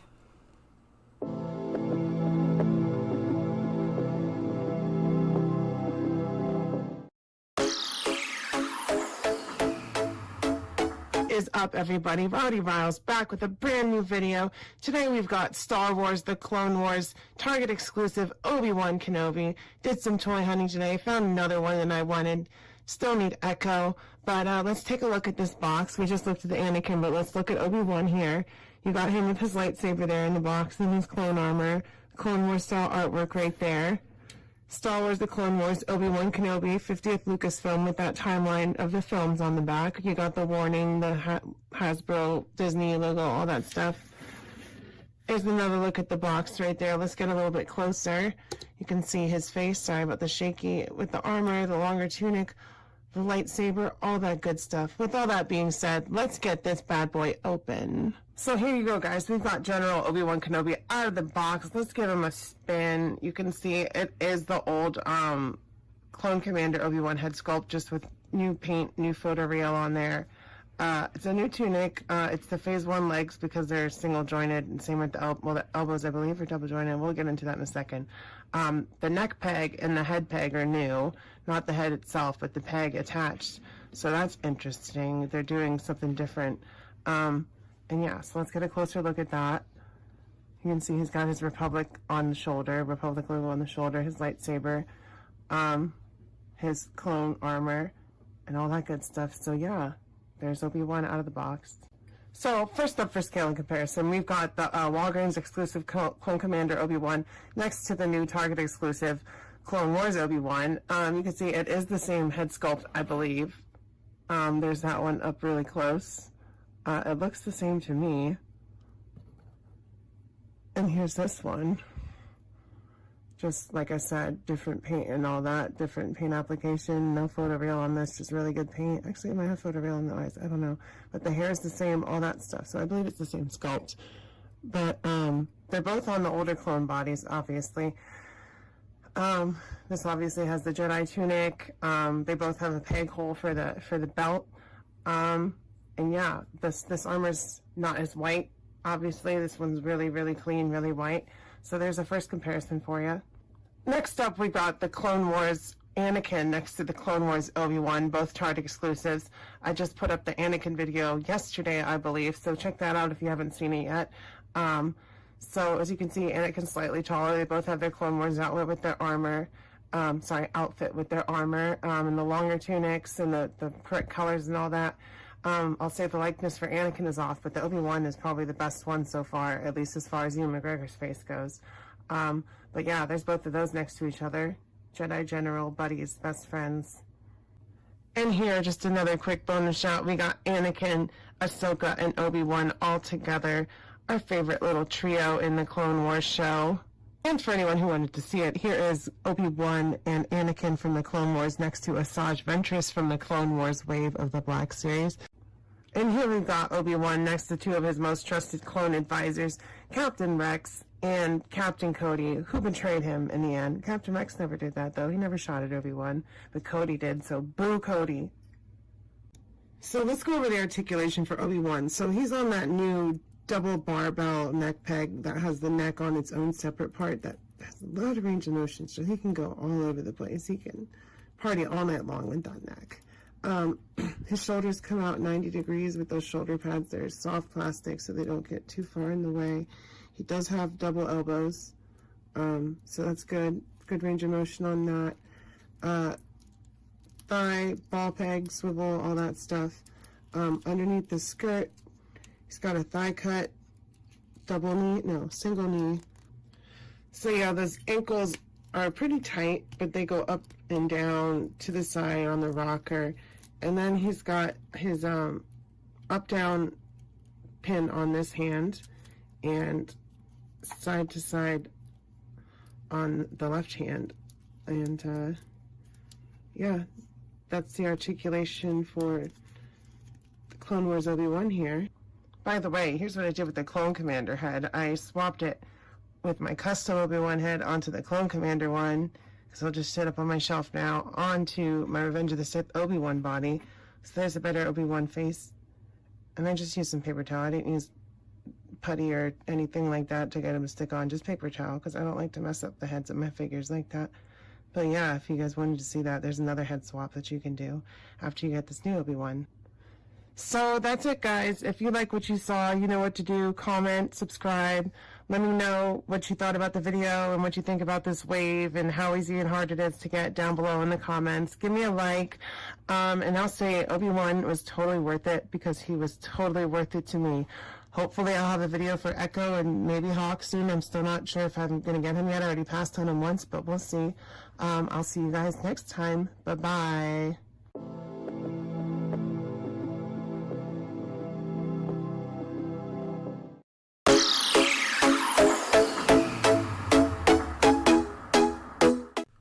What is up, everybody? Rowdy Riles back here with another video. Today we've got Star Wars The Black Series Gaming Greats Cal Kestis from Star Wars Jedi Fallen Order. I'm super excited about this. It's a deluxe figure. I pre-ordered it not that long ago when it was announced, but it's here now finally. So there's the front of the box. We got Cal with a bunch of accessories, dual blade lightsaber, single lightsaber, BD with a different paint job, a hood, a Jedi holocron. I forget what these things are called. And there's Cal with his poncho. There's the art on the side. Looks pretty good. Looks like Cal. Really awesome artwork. More artwork on the back. Cal Kestis. Star Wars Jedi Fallen Order lets players evade the Empire's forces as Cal Kestis, a Padawan fugitive on a quest to complete his training and rebuild the fallen Jedi Order. So there's that. It's number 2 in Star Wars Jedi Fallen Order line from Gaming Greats. There's the other side. With all that being said, let's get this bad boy open. So we got Cal Kestis out of the box with all of his accessories in front of him. So let's take a quick look at him all around. You can see BD1 on his back. There's a little peg hole for him to plug right in. So that's pretty cool. And he's got his dual-bladed lightsaber. Awesome. First Jedi dual-bladed lightsaber we've seen in the Black Series, I believe. And he's got his poncho this time, which he didn't have on the first release. We got a bunch of cool accessories as well, which we'll go over really quick. Then we got this little guy, which is called a bogling. No articulation. It's just a fun little creature. Love having these on the shelf. Love having more Star Wars creatures because there's really not enough of them. He's really cute, honestly. Then we have Cal's broken lightsaber from his master. I can't recall his name. Jaro Tapal, I think. But there's his lightsaber from the beginning of the game. Here is a hood that you can switch out with the collar on him so that he can have his hood up. But honestly, it doesn't look that great. I'll show you guys. And just so nobody complains that I didn't show it, there he is with his goofy hood. It looks terrible. It doesn't go down far enough. And it plugs in at the back there, so that's as far as it goes down. So yeah. We've got the Jedi holocron right here. It's pretty detailed. It's reflective, it's clear plastic, it's cool. It's something we haven't had before once again. So that's cool to have from the game. And then you've got Cal's face right there. BD1 on his back with the different paint job as opposed to the other one, which I'll show you guys in the video. And there's his double-bladed lightsaber, which is super, super awesome. Great to have that. First up for scale and comparison, we've got some Purge Trooper baddies next to Cal. You can see they're a little bit taller than him, which is probably accurate. Never know, because you're too busy killing them in the game. Here we got Cal next to another GameStop exclusive, the Gaming Greats Fallen Order Scout Trooper with the shock baton. If you wanted to see that, yeah, Scout Trooper's a little bit taller than Cal. Then we've got Cal next to the main antagonist from the game, the second sister. If you haven't played it, I'm not going to spoil it, but you find out who she is later in the game. But yeah, she's a little bit shorter than Cal, which is accurate to the game. She's dainty, she's small, but she can kick some serious butt. No worries. And then lastly, for scale and comparison, we've got the old Cal versus the new Cal. The Cal without the poncho and the regular beauty paint job and the single blue lightsaber. The face, I think, is the same, but I know the neck peg is different for a fact that these heads aren't swappable, because this one has a tiny little dumbbell, double-sided dumbbell for the neck, and this one is just a ball with a hinge joint. So if you guys wanted to know that, but you can take this off if you heat it up and take the heads off. You can take both parts off and swap them if you wanted to try that. I don't know if I'm going to try it yet, but it does look cool. I've seen it happen. But let's go over the articulation on the Gaming Greats Cal Kestis. Head is on that double barbell. So lots of movement on there, up, down, forward, back, all that good stuff. Shoulders surprisingly come up pretty far under that tunic. Single elbows on that, unfortunately. Full out at the waist. There's ab crunch here. Well, not really a crunch, but it's ball joint, segmented. Doesn't really turn at the thigh or the waist. Thigh cuts there. Double knee, kicks his own butt pretty easily. Ankle rockers, good, solid. Typical Black Series articulation, but there it is for Cal. So there you go, you guys. If you like this video, you know what to do. Comment down below. Let me know what you like. Let me know what you want to see. Subscribe if you haven't subscribed yet. There's a lot of you that haven't. You just watch the videos, then go away. Stick around, watch more videos, and then give the video a like. And I'm going to say Cal was totally worth it, because he was totally worth it to me. And I will see you guys next time. Bye-bye.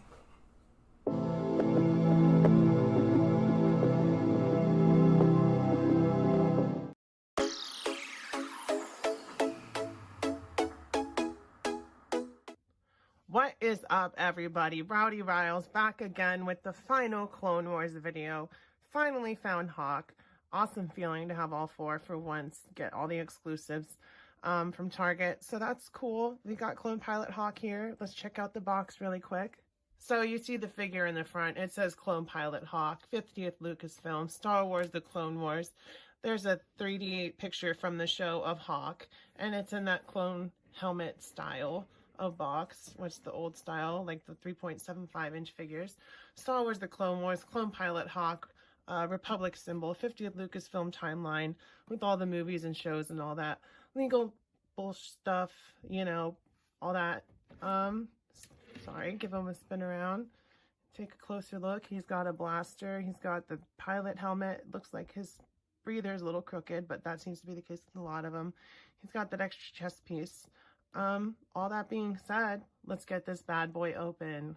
So here we got Hawk out of his plastic prison. Let's give him a little spinny spin on my spinny spin table. You can see he's got that little Hawk symbol on his helmet, the pilot's helmet, the little monitor up front with the valves connecting to it, the blue on the shoulder pads. It's the Rex and Bly body, so he does get that good articulation on the arms, those double jointed elbows. They go up pretty well. We'll go over articulation in a minute. My Hawk's foot, his left foot is a little warped. I'll show you guys that in articulation as well. But other than that, he seems to be okay. His breather is a little out of line. Like I said, not too bad though. Straight on, it's not very bad. But yeah, here's a look at him. One more spin on his little spinny spin. So let's go over the articulation here. So we got the shoulders that go out 90 degrees. Head doesn't turn too far because of those pipes, but it does have some good up down on there. Elbows come in, like I said, it's on that Rex Bly body. Trigger hand up, or vertical joint on that. Horizontal on this one. Wait. Yeah, horizontal on that one, so that's just a normal. Legs come out about that far, but that far if you turn it on the thigh. Double knee. Can't quite kick his own butt though. And here's that warped left foot I was talking about. Like it's warped. You can see on the bottom. Also the code and all that, and the stamp peg holes. But yeah, it's warped, and they don't go back. That's as far as they go back because that's blocking it. They go forward a little bit. Side is fine on those. Sorry, abs, like twist them all the way around on that ball joint. And yeah, that's the articulation for him. And there's his accessory as well. His clone blaster that we've seen hundreds of times. But yeah, there's Hawk's articulation and all that. First, for scale and comparison, we have Hawk next to his fellow 501st Battalion members, Park Trooper Echo and Captain Rex. Next up, we have Hawk next to his leader and commander, General Skywalker from the Clone Wars wave, and the Clone Wars Obi-Wan Kenobi, with thrown-in bonus Ahsoka. Then we've got Hawk next to Commander Wolf and Commander Cody, just so you can get some comparison with the old and new clones. One last scale and comparison, we've got Hawk next to Ahsoka's clone troopers. So there you have it, guys. We've got the whole Clone Wars wave reviewed, unboxed, and in my collection now. If you guys like this video, you know what to do. Give it a like, subscribe if you're not subscribed, because there's a lot of you that aren't, and you just watch the videos and leave. And then you can't see anything else that comes. So just subscribe, hit that notification bell, stick around. You know, comment, let me know what you thought about this wave, how hard it was to get, if you got them all, which ones you want, which ones you didn't get, which ones you want to see in the future, all that good stuff. I'll say Hawk and this wave were totally worth it because they were totally worth it to me. And with that being said, I will see you guys next time. Bye-bye.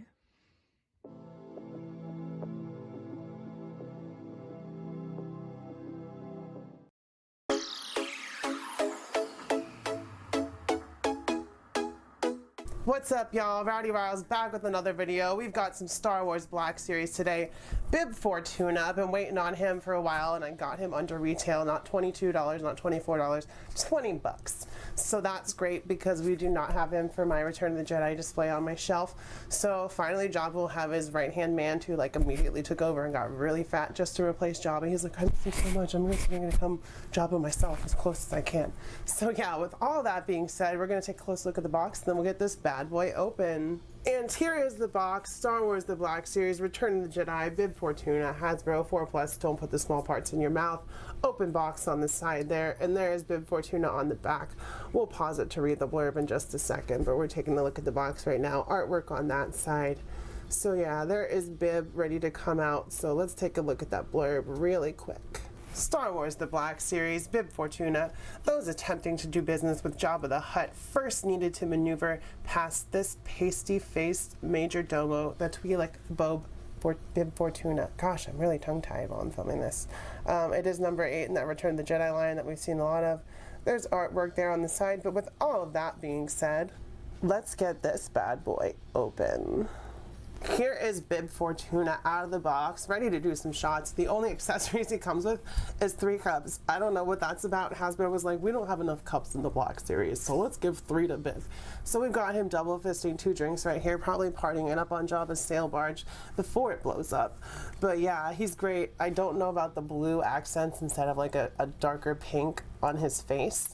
But that's a gripe that we'll talk about later, maybe. I don't know. We'll take a closer look. But, you know, it's cool. We have Bib Fortuna in the Black Series finally after, what, 7 years? How long has the line been around? 2015, 2014?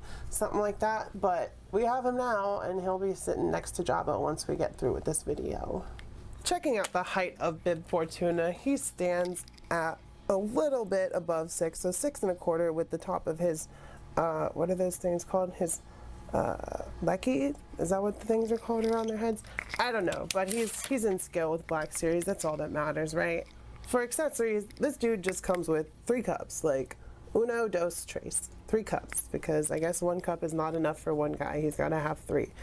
So yeah, strange choice on Hasbro's point for accessories. They could have like put Salacious Crumb with him or something, anything to get more Salacious Crumb into our hands, because I still don't have one. Going over the articulation, he has a head on a ball peg, so all kinds of movement there, even though he's got these big lecky, I forget, maybe that's what they're called, in the way, but his shoulders come up about 90 degrees, single elbows, so you know how they work in Black Series. Even if they're single elbows, they still get quite a bit of movement. Hands side to side on both pegs. No ab, well, no, there's a ball peg down there, so he can do some torso movements. Big old plastic in the way blocking him, but legs come up about this far, so that's good. Can he kick his own butt? He actually can, despite all this stuff. And this comes off too, I guess. Let me see. Yeah, that comes off as well. So there's, I guess, another accessory for him. But the articulation is pretty limited just because of things that are on him. But, you know, you can get him in poses that he can do, standing next to Jabba, basically, or sitting in a throne getting fat. Either one of those he can definitely do. First up for scale and comparison, we have Bib Fortuna with Jedi Knight Luke Skywalker. It is the Endor Luke body with the Walmart exclusive cloak and vest over it, and Dagobah Luke's hand, because that Mando Luke is coming out, so I kind of turned that custom into this custom because I don't like the head sculpt on that Walmart exclusive one. But that's besides the point. They look good together because that beginning scene of Return of the Jedi is super iconic. He's like, Jabba won't see you, and Luke's like, I think Jabba will, you weak-minded fool. And then Jabba calls him weak-minded fool, and he's like, ugh, dang it. Here he is with our Return of the Jedi Boba Fett once again. That beginning Return of the Jedi scene in Jabba's palace is, you know, super iconic. So all these characters, it's definitely essential. It's great to finally have Bib Fortuna. It was great to get Return of the Jedi Boba Fett as well. So yeah, we're slowly getting our Return of the Jedi shelf full, and I know Hasbro is doing a bunch of retro cards and like a couple new releases like Wicket and stuff. So I'm looking forward to that. I want some more Ewoks for sure. Here he is with our Lando and Skiff Guard disguise and our beginning of Return of the Jedi, Han Solo, but Han Solo in Carbonite. It's not really a figure, but we're going to show you guys something here at the end I'm sure you guys will like. Here he is with 3PO, a Gamorrean guard, and my Salacious Crumb custom that was painted. It was a 3D cast that was painted by me. I painted it, so yeah, I'm waiting for that beast set to pop up somewhere cheap enough for me to grab it. But yeah, that's what we have for now. And lastly, for comparison, we have Bib Fortuna with our Black Series Jabba the Hutt. Finally, they're together just to die on their sail barge, along with Salacious Crumb and every other bad guy that was on the barge with them. So yeah, great to finally have this duo together. They look awesome. Super happy. With all of that being said, you guys, I will say Bib Fortuna was totally worth it, because he was totally worth it to me to get this awesome scene that'll be on my shelf from Return of the Jedi. I was waiting for him, and finally got him at a good price, and that's all that matters, right? If you guys like this video, smash that like button. Hit subscribe if you're not subscribed so you can come back every week for my awesome content, in my opinion. And of course, comment down below. Let me know what you think of this figure, what you want to see from Return of the Jedi next year, all that good stuff. So yeah, I will see you guys next time. I love ya, and bye-bye.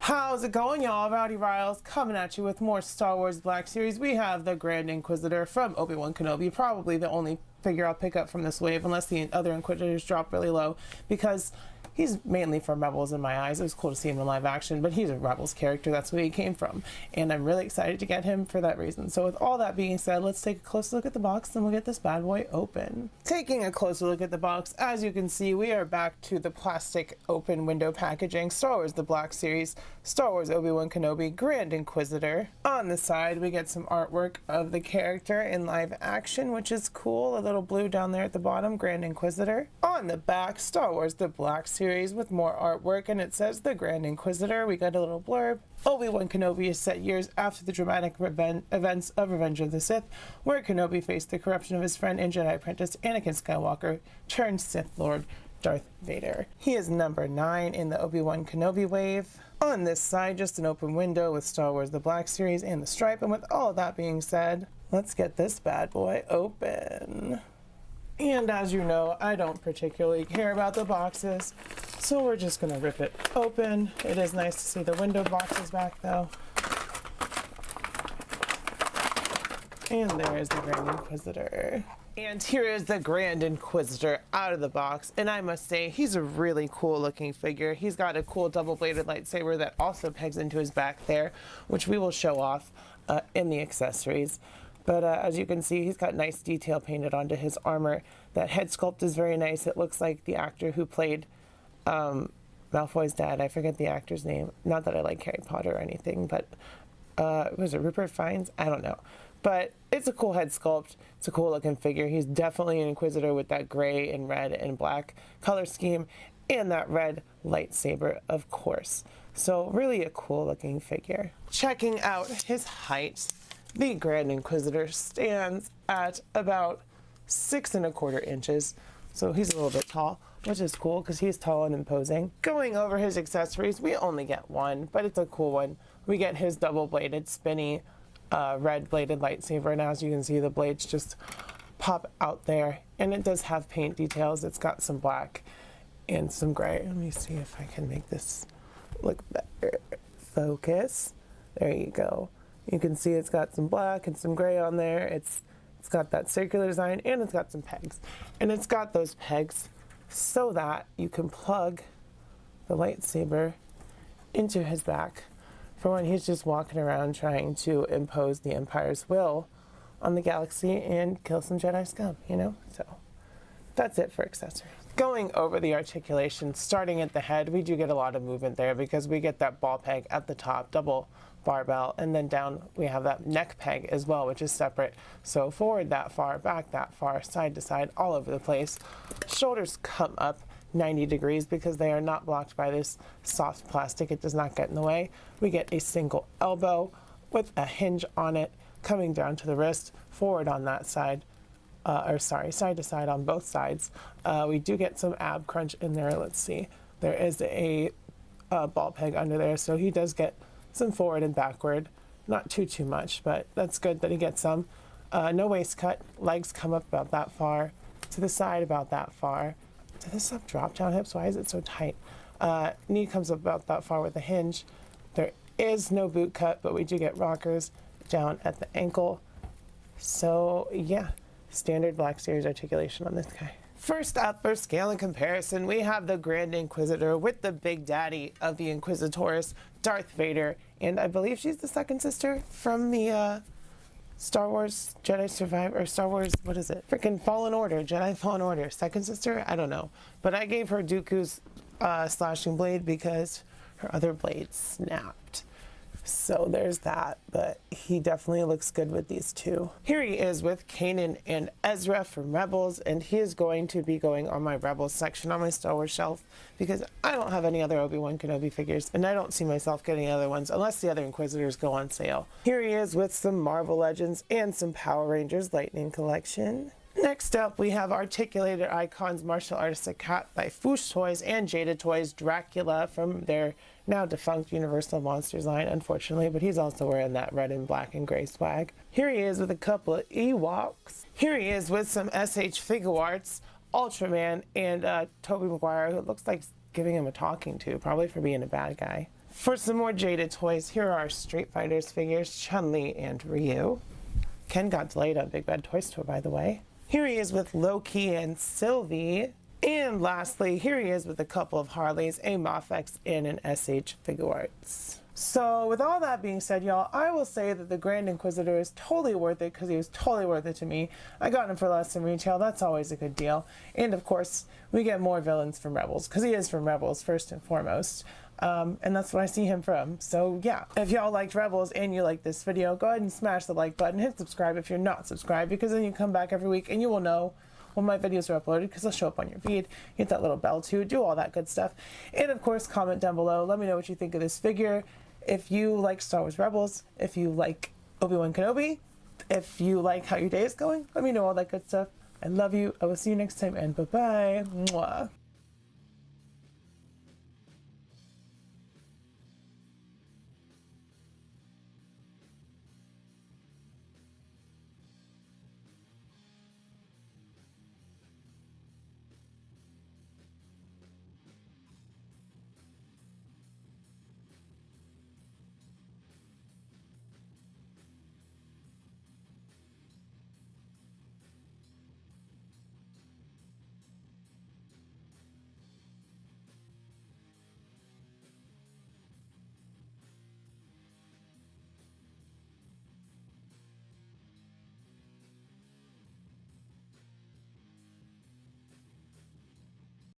How's it going, y'all? Rowdy Riles back with another video. We are coming at you with some more Star Wars Black Series today. I'm super excited about this one because he's my favorite as far as bad guys go. We have Maul, and it's Maul from Star Wars Rebels, so even better because as far as animated shows go, Clone Wars and Rebels are pretty much tied with me. I really like them both a whole lot. So yeah, with all that being said, let's take a closer look at the box, and then we'll get this bad boy open. Taking a look at the box, at the top, you can see we have Star Wars The Black Series. Then we got that Gaming Grade sticker. Star Wars Battlefront 2, Darth Maul, Old Master, because he's from Rebels, and Hasbro, small parts, blah, blah, blah. Awesome looking mural art of Darth Maul, looking really sick. Then we've got a render and a blurb on the back. A deadly, agile Sith Lord.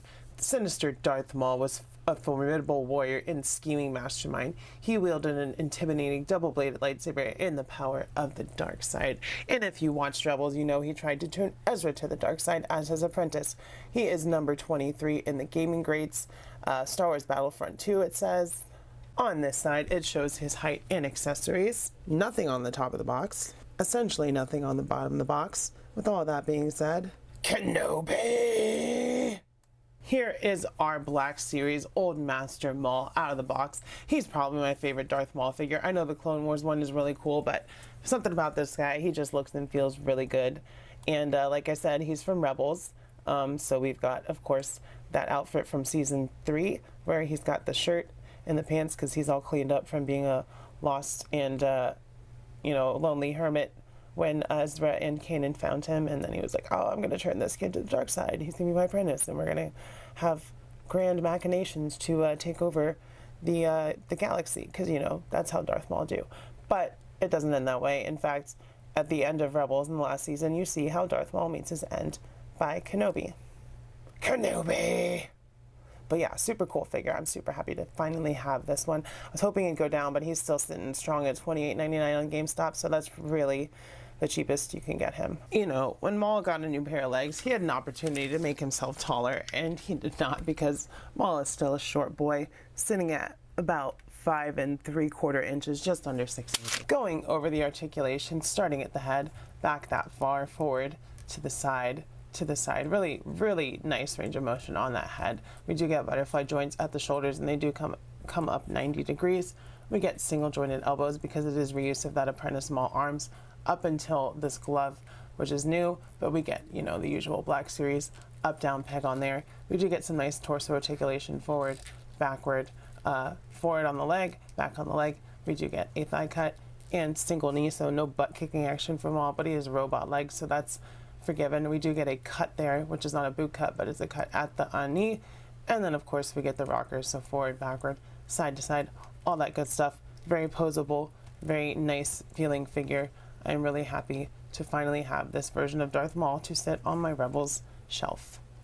So yeah, let's check out his quote-unquote accessories, which is just one accessory, which is what we're pretty used to for Star Wars Black Series, unfortunately. So, checking out his accessory, it is... Oh no, he fell over. Come on, Maul. His robot legs are a little wobbly. He comes with his double-bladed lightsaber because it's Darth Maul. It's not Darth Maul, it's a double-bladed lightsaber, and this is the one we also saw in Solo. It's got that weird hook on it, and it's a little bit shorter as far as handles for Maul go. It's the one that he also used as a cane. It kind of just pulled out from the top of his cane. He was like, actually, my cane is a lightsaber. So, yeah, we get that, and the blades are removable. I'm just afraid to remove them because it's really tight, and the pegs are kind of long, so I'm like, I don't want to break it. But it's, you know, it's a red-bladed, double-bladed lightsaber, which is what Maul always uses, and I'm glad we finally have this hilt because we have the other two versions of his lightsaber, and now we finally got the one that we saw in Solo and the one that we see in Rebels. By the way, hit the like button if you haven't already at this point in the video, pretty please. But first up, for scale and comparison, we have our new Old Master Maul with the Clone Wars Maul on the left, where there's a lot of reuse from, especially down on those legs, and then the original, well, this is actually the archive release Darth Maul from The Phantom Menace, Star Wars Episode 1. And they all have different head sculpts, but the head sculpt for the Old Master is reuse from the Sith Apprentice Maul. And the arms are as well, at least down to this part, because then, of course, he's got the gloves on. So a mixed match of all of these characters, oh my gosh, is what makes that Maul. Next up, here is Maul with Ezra from Season 3 and 4 on the left, and Ezra from Season 1 and 2 on the right. And this is when they first met, and this is when this outfit is from, because when he first meets Ezra, he's like a hermit, all raggedy and hiding away, and no one's seen him for a long time. And then he's like, ooh, look at this, a Force user, one who I can use. So, you know how Maul is. And then here he is with Kanan and Ahsoka from Rebels, and I'm hoping at some point we get a Season 3 Kanan, because that's the Season 1 and 2 Kanan. And once again, it doesn't really go with this Maul, but still works for Rebels, which makes me happy because Rebels is fantastic, and if you haven't seen it, you should totally watch it. Here he is with Jada Toys, Chester Cheetah, and Foosh Toys on the left with Martial Artist Sakat. Rest in peace, Foosh Toys store. I mean, the website's still up for the Foosh.com, but not the toy store. Here he is with some Adventure series, some Action Force, and some G.I. Joe Classified series, some Power Rangers Lightning Collection, and lastly, some SH Figure Arts. So with all of that being said, y'all, I will say that the Star Wars gaming greats Darth Maul from Rebels is totally worth it, because he's totally worth it to me. I mean, it even says Old Master, so you know that that's what he's from, because that's what they call him in Rebels. So yeah, great figure. If you guys think this is a great video, make sure to hit the like button down there. Hit subscribe if you haven't already hit it at this point. Like, pretty please, you're already watching all the way to the end of the video, so hit subscribe. Also comment down below, let me know how your day is going, if you like this figure, if you want to pick him up, what you have picked up recently. Just let me know. Just say hey, whatever you want to say in the comments. Just do it. And of course, check out my Patreon, $1 a month for early videos. So do all that stuff. I love you. I will see you next time, and bye-bye. Mwah.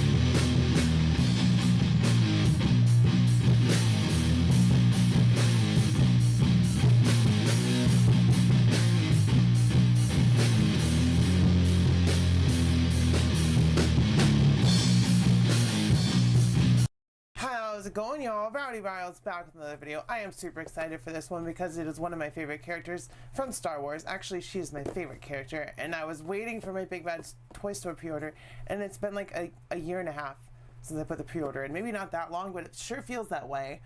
So I went on eBay, and I paid a little bit over retail because I'm not a very patient person, and like I said, she's my favorite character. So we finally have the Apprentice version of Ahsoka Tano from the Clone Wars in the Black Series, finally. So with all that being said, let's take a closer look at the box and we'll get this bad girl open. Yay! You know, I really thought I was gonna get away from getting so many Star Wars Black Series, but this is like my third Star Wars video that I'm filming in the last couple days. But regardless, Star Wars Black Series, Star Wars The Clone Wars, Ahsoka Tano, Padawan on the front, Hasbro small parts, don't put them in your mouth. On this side, we get the Galaxy Mural artwork of Ahsoka when she's much younger, and it looks pretty good. Then on the back, of course, we get a blurb and a render of Ahsoka, and she is number 13. But let's check out the blurb.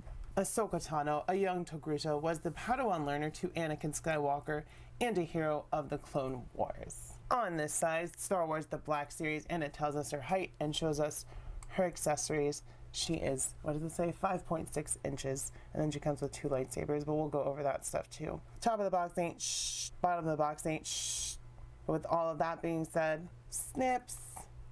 Here is our Padawan Ahsoka Tano out of the box. As you can see, she looks amazing.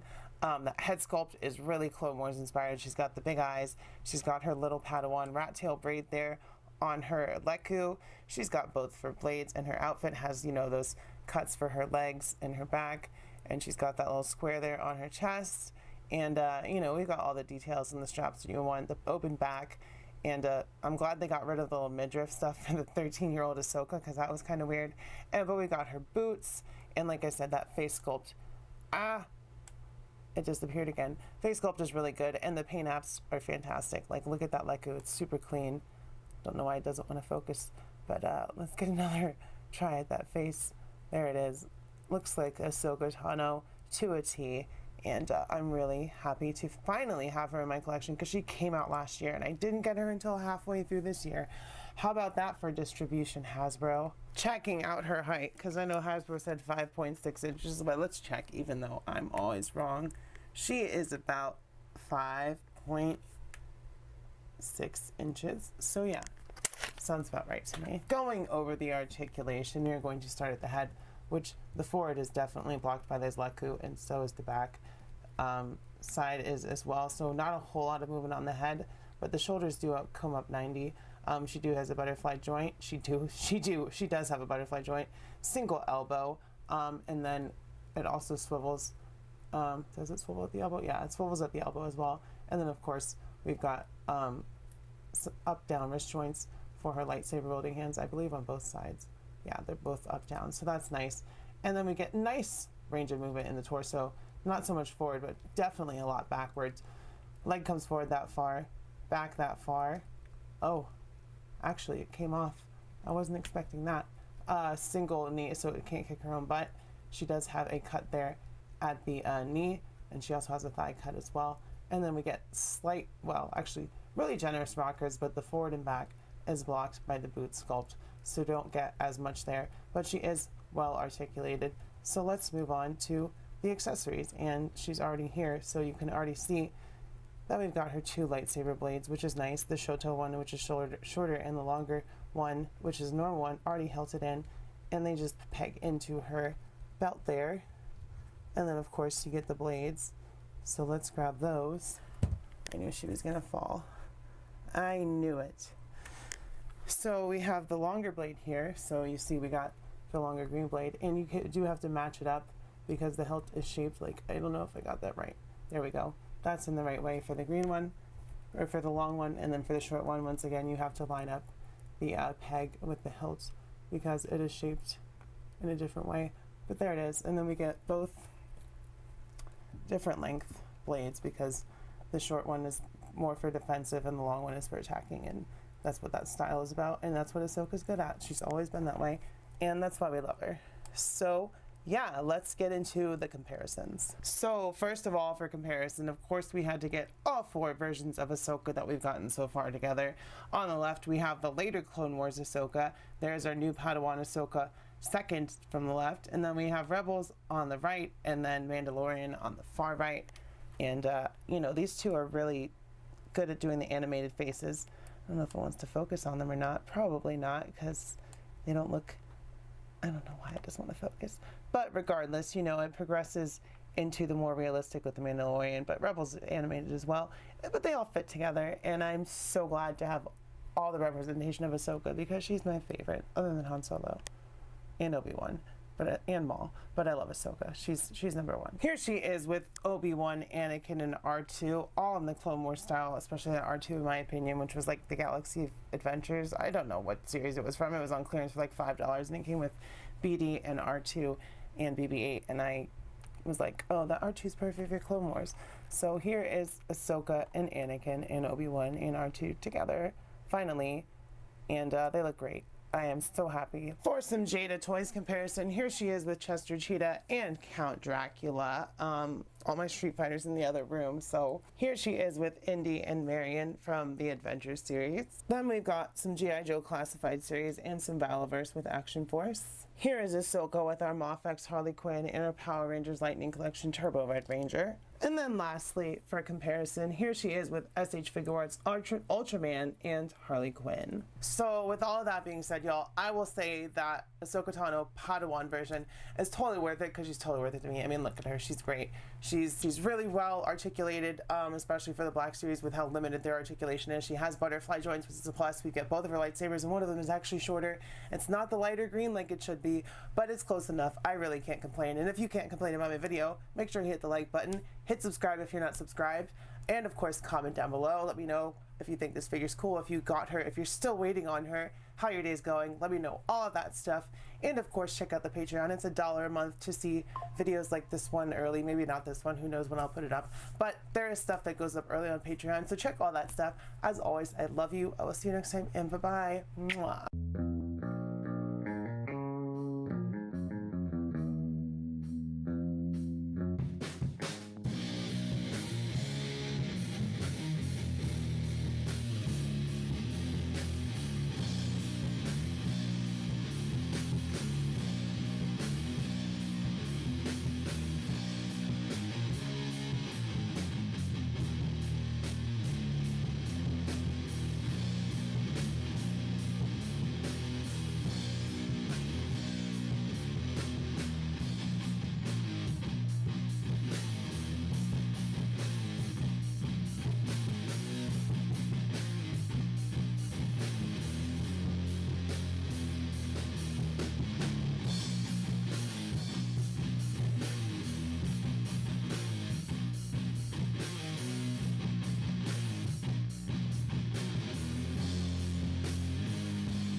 How's it going, y'all? Rowdy Riles back with another video. We are coming at you with some Star Wars Black Series, and it's been a while because I'm trying not to buy Hasbro stuff because in my opinion they're kind of garbage right now. Not the figures itself, but some of them are.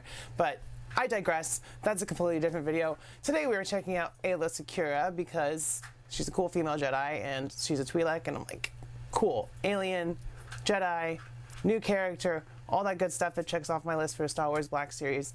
So yeah, with all that being said, let's take a closer look at the box and look at this bad girl open. As you can see, the front of the box says Star Wars The Black Series. We've got Star Wars Attack of the Clones in red, Aayla Secura, the artwork mural on this side, on the back, that same artwork, and then of course we get a blurb. Aayla Secura, a cunning warrior and Jedi Knight during the rise of the Clone Wars, Aayla fought on many battlefields, a master of the emotional detachment necessary in the Jedi Order. She tried to pass on what she learned. And if you played Star Wars The Force Unleashed, you got to kill her, unlike how she died in the movie. She is number 3 in the Attack of the Clones line. Nothing much to see on this side of the box, and with all that being said, pew pew pew pew pew pew pew. That's the sound of her getting shot in the back and front by like 20 clones all at once. And to get these guys out of the box, all you really gotta do is just kind of tear it open like that, because you don't give a crap about those boxes. And there's Aayla Secura. Here is Aayla Secura out of the box. As you can see, she's really cool. She's a lot more posable because she has those reused double knees, even though she's a semi-brand new figure. And she's a cool character. She's a Jedi, obviously. She's got a lightsaber, but I just remember her getting blasted to pieces by the clones on that like jungle planet. I don't remember exactly which one it was, in Revenge of the Sith, and they were just like, we really, really hate her, and she must have done something like, she must like diss their moms. Well, they don't have mom, they're clones. I don't know what she did, but you know, she's got that signature look for a Twi'lek. She's kind of like skimpily dressed, and she uses it to her advantage as a Jedi and stuff. Like, she'll use it to infiltrate and all that stuff, being attractive, I mean. So yeah, she's a cool character. She looks great.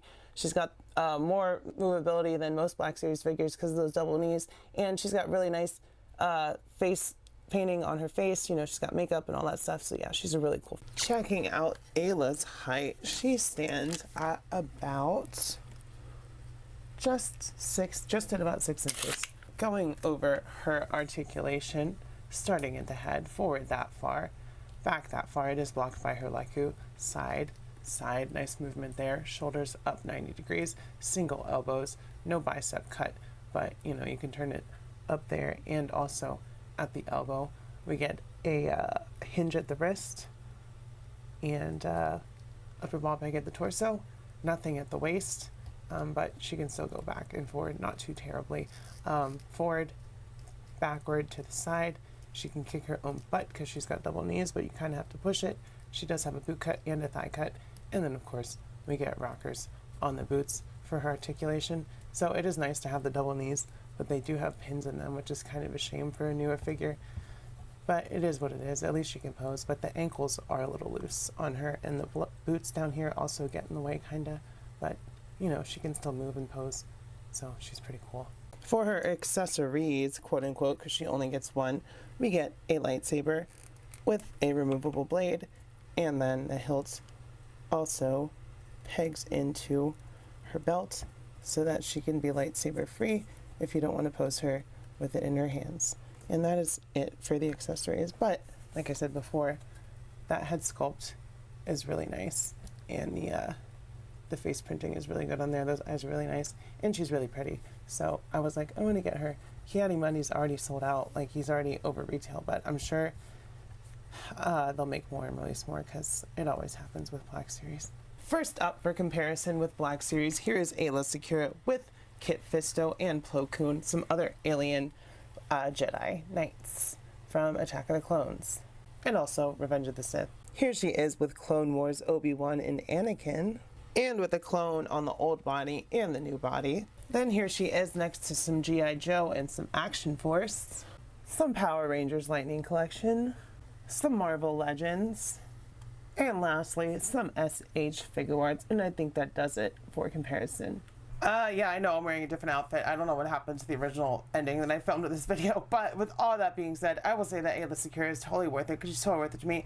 Always great to get a new figure, especially if it's a female, especially if it's a female Jedi. That's really cool. There is some reuse with those double legs, but that makes it more articulated, so I wouldn't call that exactly a minus other than having the pins in it.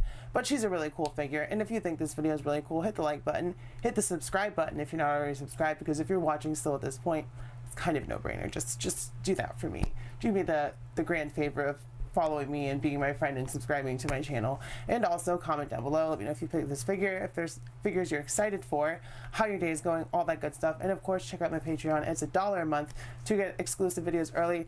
I'm not going to promise what goes up there, but there is stuff up there that's not out on YouTube yet, and that will continue to be the case until I figure out a plan. Just $1 a month. So if you do want to see some content early, that's always the route to go. As always, I love you. I will see you next time, and bye-bye. Mwah.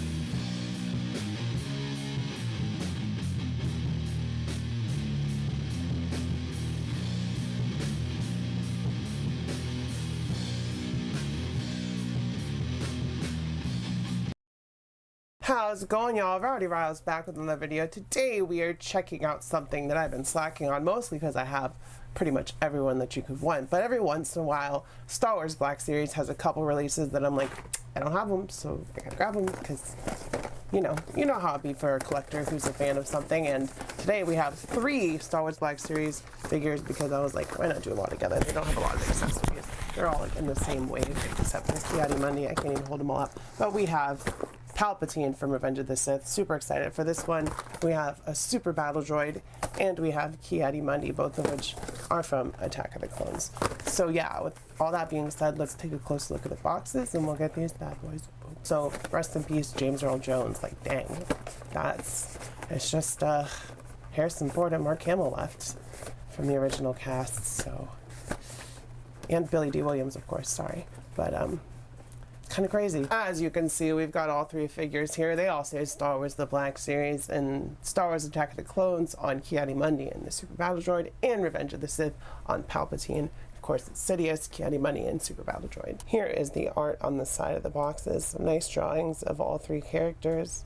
So that's really nice. And then we have the back, so you can see the Super Battle Droid is number 6, Ki-Adi-Mundi is number 4, and then Palpatine or Sidious is number 1 in the Revenge of the Sith line, and they all have a blurb, so let's check those out. Super Battle Droid, stronger and more advanced than the standard mechanical soldier, Super Battle Droids run tirelessly and fearlessly into battle, reducing their targets to smoldering ruins with their cannon fire. Ki-Adi-Mundi was a Syrian alien who sat on the Jedi Council, a humanoid being. Ki's most distinguishing physical feature was an enlarged conical cranium that contained a binary brain, and his other notable feature is he's a huge freaking dick. Darth Sidious. The scheming Darth Sidious lived a double life as Palpatine and Naboo senator and the Phantom Menace who manipulated the Galactic Republic's political system until he was named Supreme Chancellor.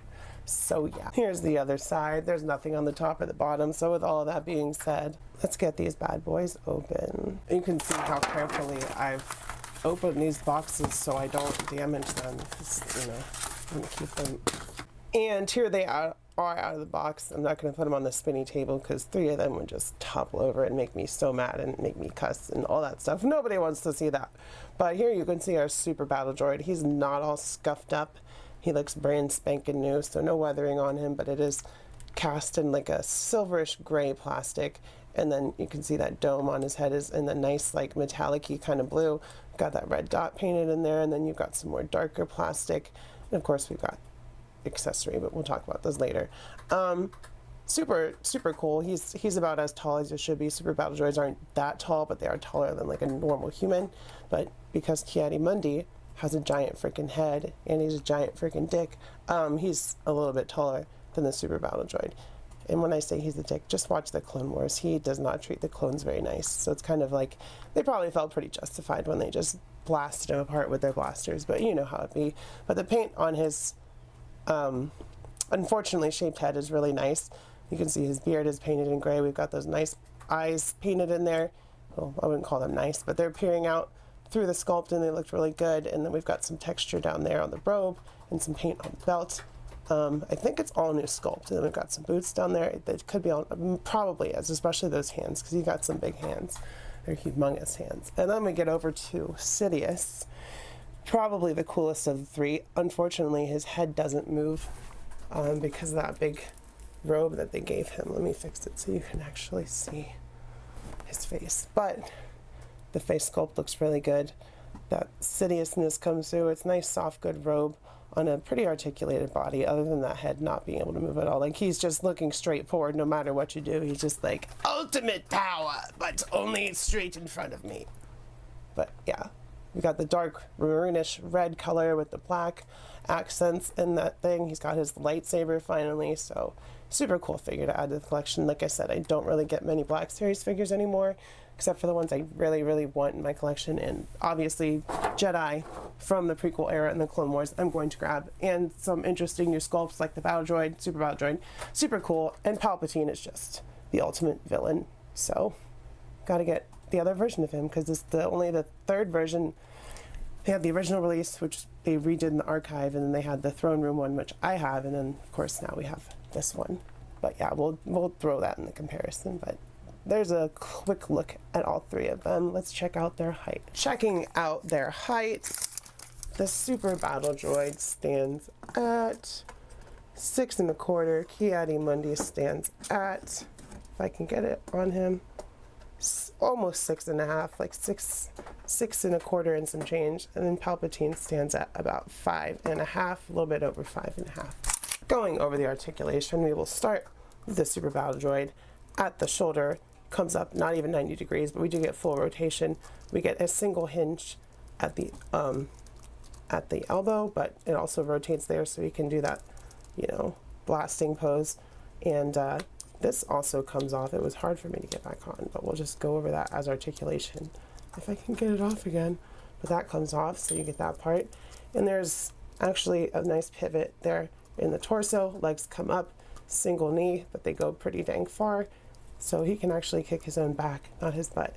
We do get a swivel up there at the hip, and then we get forward and a rocker on the knees, or on the ankles, so pretty good articulation on that Super Battle Droid. For Ki-Adi-Mundi, going to the head first, we get back that far, forward really, really far actually, to the side. decent as well. Shoulders come up 90 degrees. There is a butterfly joint in there. We get a single elbow with a cut at the elbow for rotation. Then we get a free floating peg for the hands. Torso, there's a ball peg there at the torso, and that is the only articulation, but it goes forward and backward. Leg comes forward that far to the side. We do get a cut at the knee and also a thigh cut, which is nice because they've been getting rid of those. Boot cut, ankle rocker, all that good stuff. So he articulates pretty well. I don't know why they stick with the single joints. I know it's more realistic as far as like human motion, but it just hinders the articulation, but it works for him. And then we get to Sidious. Going over the articulation for Darth Sidious, head, nothing. Like there's no movement whatsoever. It does not budge. Torso, decent amount forward and back. Shoulders come up. There's a butterfly joint in there. We get a single joint that goes over 90 degrees. Free floating peg for the wrists. Torso is nicely articulated. Like I said, legs come up that far. The robe does not get in the way. We have a nice single knee joint. There is a thigh cut. There is a cut at the knee as well. And then we get rockers and all that stuff. So Sidious can be like, ultimate power. It's treason, then blah, blah, blah. Whatever you want him to say in pose he can do, except for move his head. Going over accessories for the Super Battle Droid, we get this laser blast, which has a slot there to peg over this. So you just kind of port it on there as such, like so, blah, blah, blah. And it goes on there, and then I'll count this as an accessory, the little head plate. And then you got to line it up to put it back on. That's why I waited. It's a little bit of a pain in the butt to get that on there perfectly. But I wanted to show y'all because I'm nice like that. But I can't even do it because my long nails are getting in the way. But I did it. It went right back on. I don't know if that chest plate's supposed to come off. It looks like it does. But if it does, then sue me. I didn't show you that. But he looks cool. He poses great. And that's the accessories for our Super Battle Droid. And then for Ki-Adi-Mundi and Sidious, we just get a crooked blue lightsaber for Ki-Adi-Mundi with a new lightsaber hilt with the peg there for his waist. And then Sidious gets a red saber that's a short handle with the gold accents, just like in Revenge of the Sith. So, and in Clone Wars as well. So yeah, those are cool. That's it for the accessories. Actually, I lied because Sidious has these Force lightning hands. So that's it for the accessories. And we just swap his wrist. So it's not a free floating peg, it's actually on a wrist peg. First of all, for comparison, here they are with my prequel Yoda that I made from the old Yoda that was retro card, because I have the Dagobah one for my my other shelf.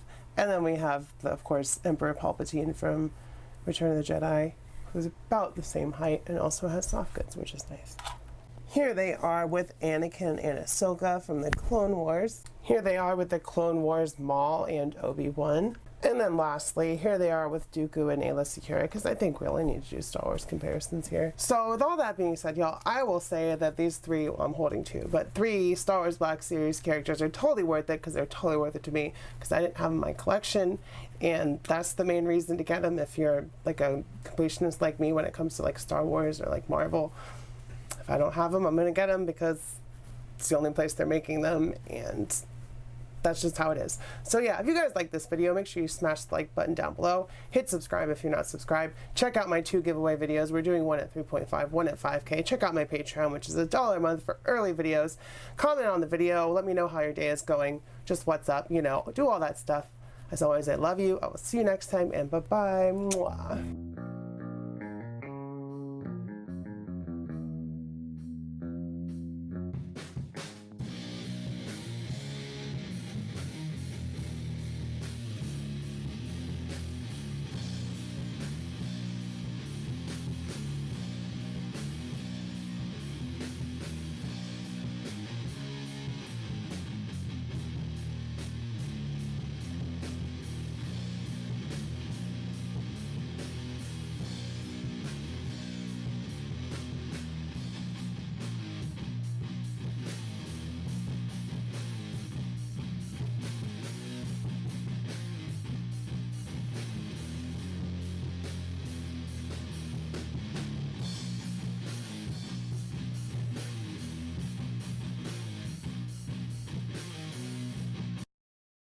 How's it going, y'all? Rowdy Riles coming at you with some more Star Wars Black Series. I actually got 2 of this because it was Prime Day on Amazon and they were like 13 bucks a piece. And I was like, cool, an army builder, something I've wanted, a figure I've wanted and been waiting on.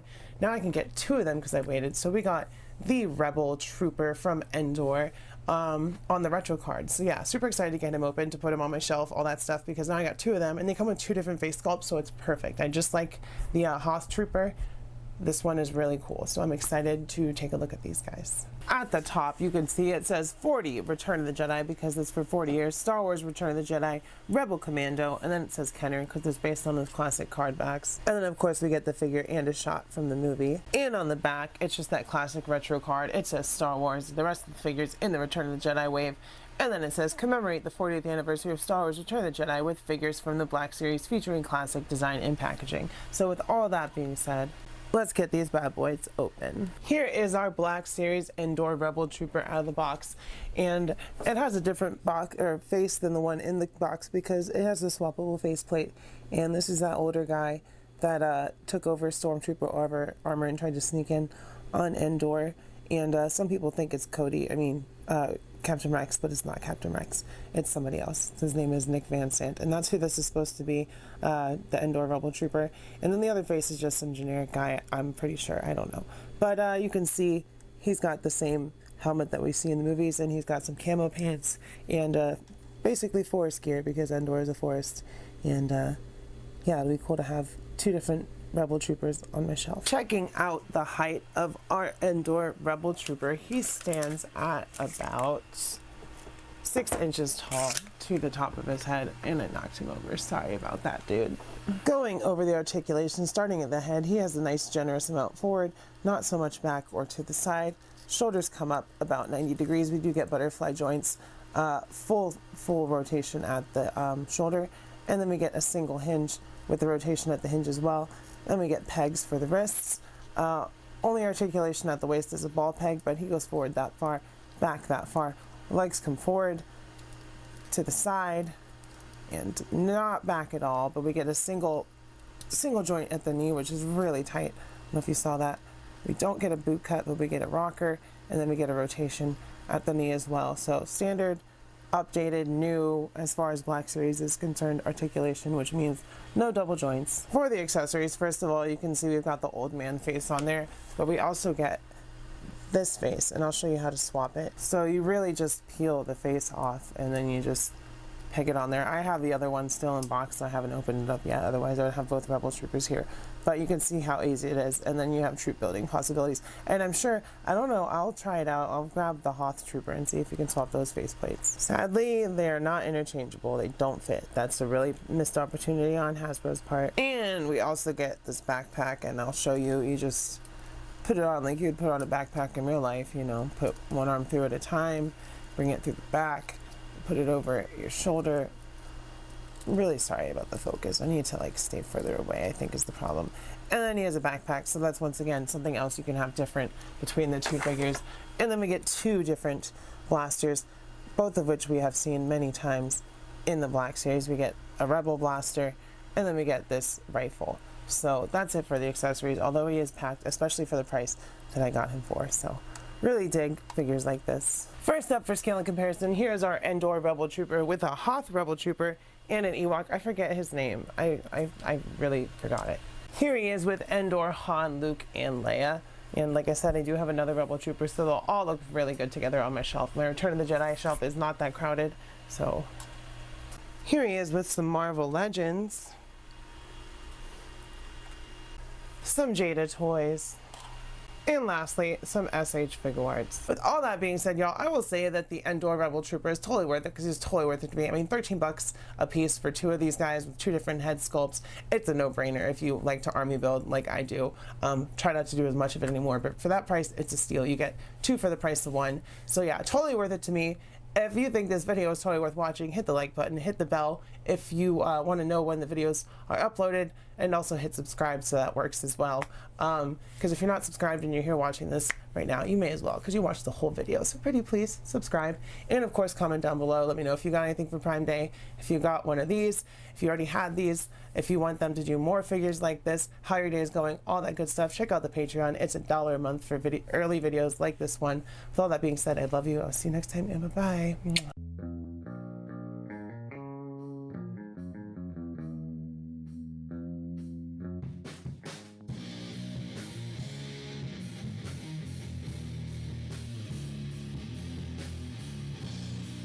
How's it going, y'all? Rowdy Riles back with another video. We are coming at you with some Star Wars Black Series today. I know they're few and far between, but that's because my collection is mostly complete.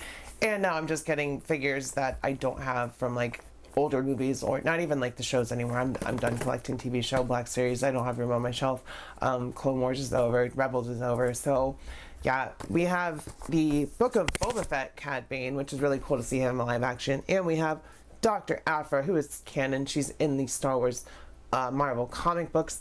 She got a re-release. She was really expensive at one point, and then they did the comic book version with the longer coat, but I was waiting for this one, and they did re-release her, and I got them at the same time from Big Bad Toy Store, which was surprising because they've barely fulfilled any Black Series orders from 2024, like Padawan Ahsoka, Glavis Ringworld Mando.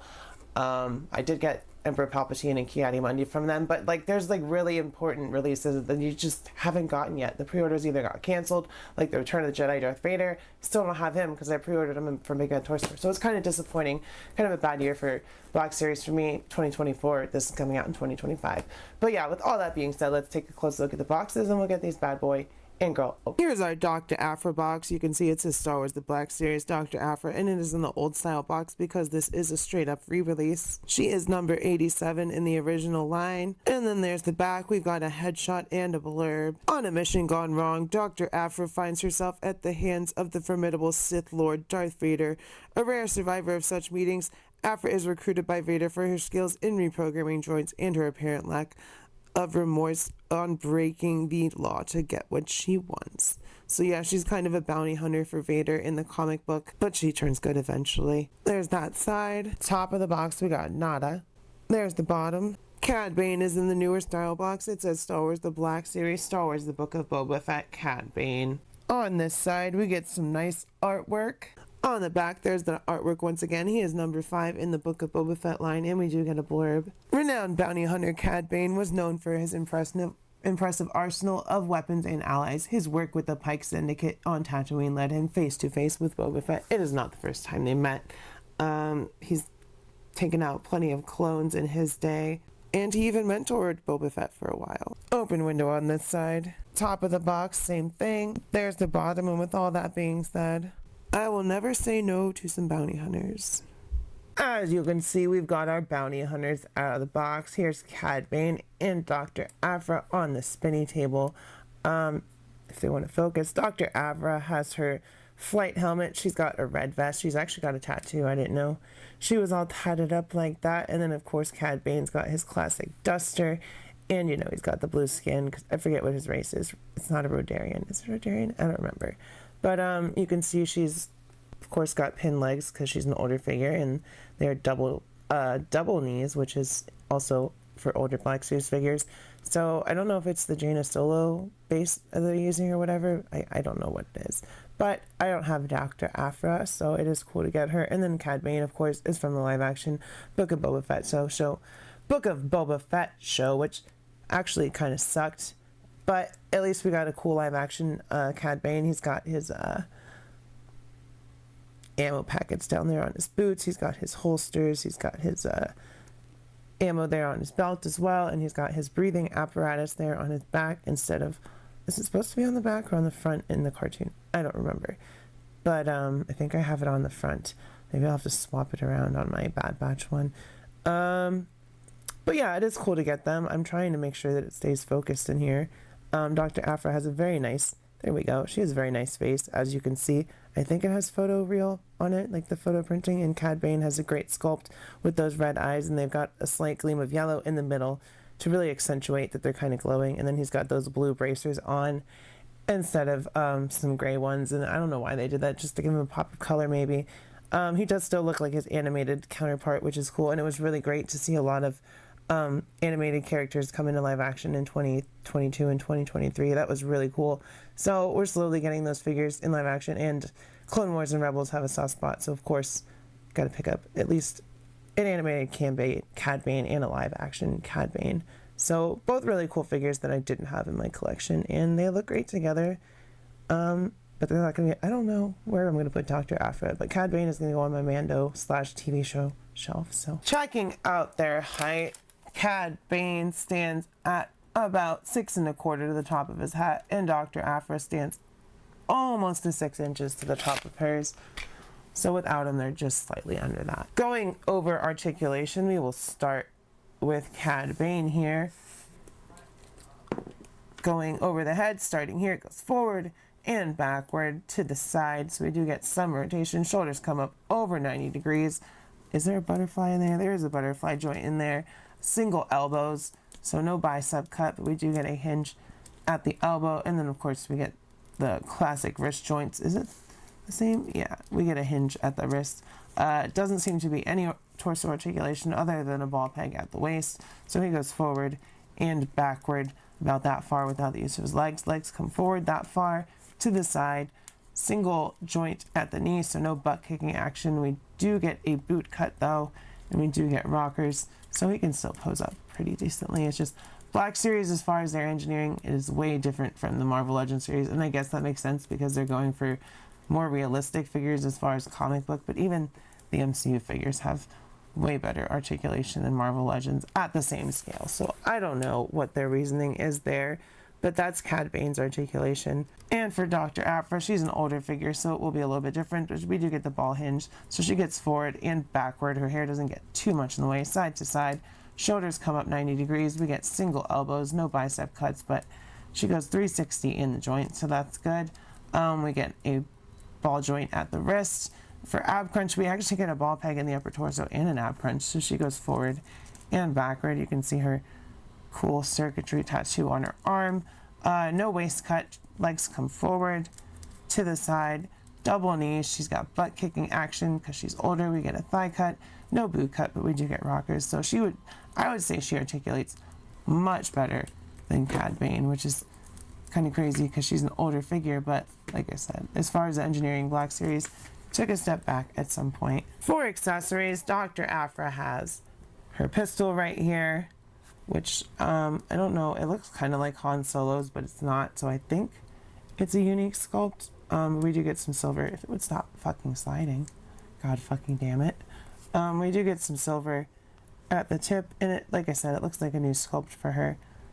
But yeah, we get that, and then we get her flight helmet, which has some red and silver painted on it, and it actually has a nice wash as well to make it look worn in, and the helmet just sits on her head. And then she's got a holster for the pistol, or of course you can put it in her hand, which is how most people would probably have it pretty easily. And she also has an astromech and a protocol droid, but I don't think they're going to do a re-release for those.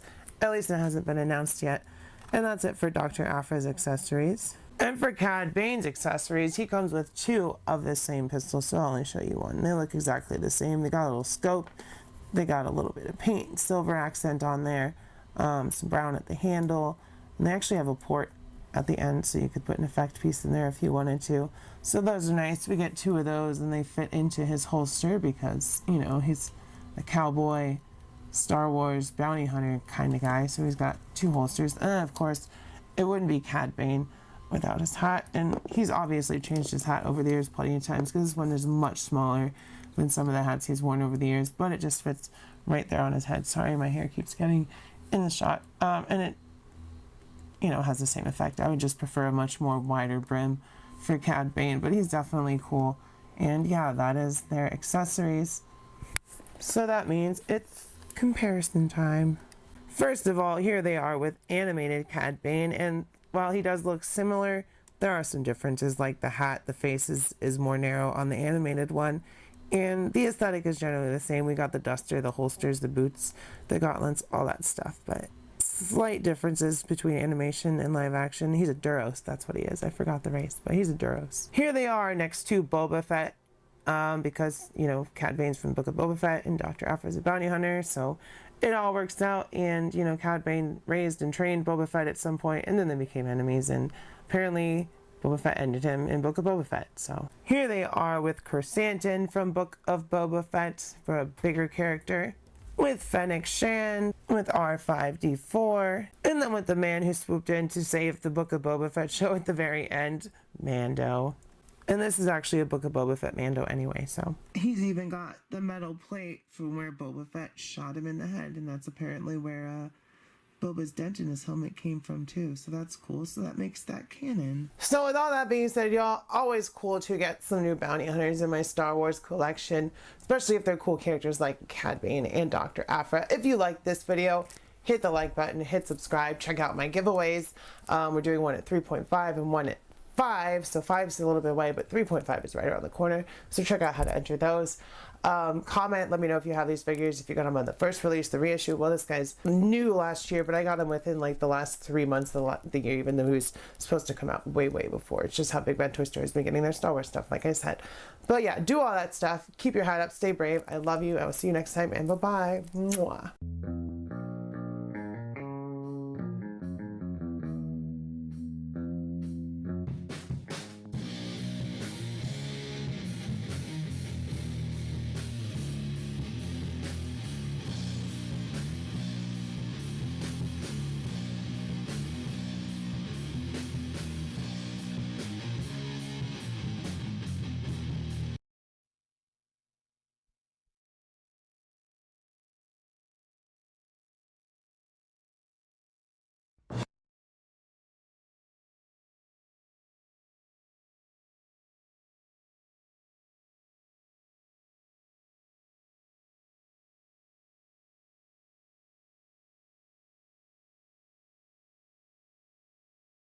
Alrighty, Riles, back with another video. You're checking out some Star Wars Black Series today, which isn't common on this channel, mostly because my shelf space is pretty full. But when it comes to Black Series, I'm all about the updates and the redos of classic figures, much like the Star Wars Black Series. So today, we are checking out sibling Luke and Leia from A New Hope, completely new, completely retooled. So these have been a long time coming. So with all that being said, let's take a close look at the boxes and we'll get these twins open. Taking a look at the front of the boxes, they both say Star Wars Black Series, Star Wars A New Hope, Luke Skywalker, Princess Leia. They are number 9 and 8 respectively. And then it says Hasbro, 4+, blah, blah, blah. And of course the figures are in the box. On this side, we get the Galaxy mural artwork, and on the back, we get some artwork and some blurbs. Princess Leia Organa, daughter of Padme Amidala and Anakin Skywalker, sister of Luke Skywalker, and with a soft spot for scoundrels, Leia ranked among the galaxy's great heroes. Of course she did. We all know this. We all love Princess Leia. Rest in peace, Carrie Fisher. Luke Skywalker was a Tatooine farm boy who rose from humble beginnings to become one of the greatest Jedi the galaxy has ever known. We get some open windows on this side. Tops, bottoms, hee. And with all of that being said, so here we have everyone's favorite Force-sensitive twins out of the box. And yes, they are very much marked improvements over the old Luke and Leia. But Leia reuses the old legs. I don't know why they just didn't make fully new legs. So she's got pinless, double jointed legs, which is, double joints is fine. I don't have a problem with that. It's just, once again, Hasbro being lazy. But that head sculpt is gorgeous for Carrie Fisher. Mark Hamill, Luke Skywalker, he's one of those faces that it's hard to nail down. So that Carrie Fisher head sculpt is just really well done. They did such a good job with that. The likeness is astounding. The only thing you could probably do is hit it with a matte spray to make it less shiny. Luke, not so much, but all the robes on both of them are sculpted very nicely. They sit in natural ways as far as the sculpt goes, and it doesn't break up her leg articulation because it has the slit. So, you know, it's like I said, these updates are something we've been needing as Black Series collectors for a long time, and apparently they're doing Han Solo as well. They're going to do a bunch of New Hope, so hopefully they redo Greedo at some point so I can finally get a freaking Greedo. And you know, we've got the Revenge of the Sith anniversary coming up, so we do have some figures coming from that I'm excited for. But as far as Black Series is concerned, I'm mostly done. But when I saw these guys, I was like, yeah, I'm going to get them regardless. So Luke and Leia, upgrades that were much needed for our Star Wars Black Series collections, and the sculpts are really good. Like, I'm very pleased with the sculpts, especially for Leia. She looks fantastic. So as far as height, Luke and Leia got their genes from their mama. They did not get them from Daddy Vader, who's like, you know, already over 6 feet as a full-grown man, not to mention his cyborg upgrades. But Luke is about little over 5.5 inches, and Leia is about 5 inches. So they are little shorties.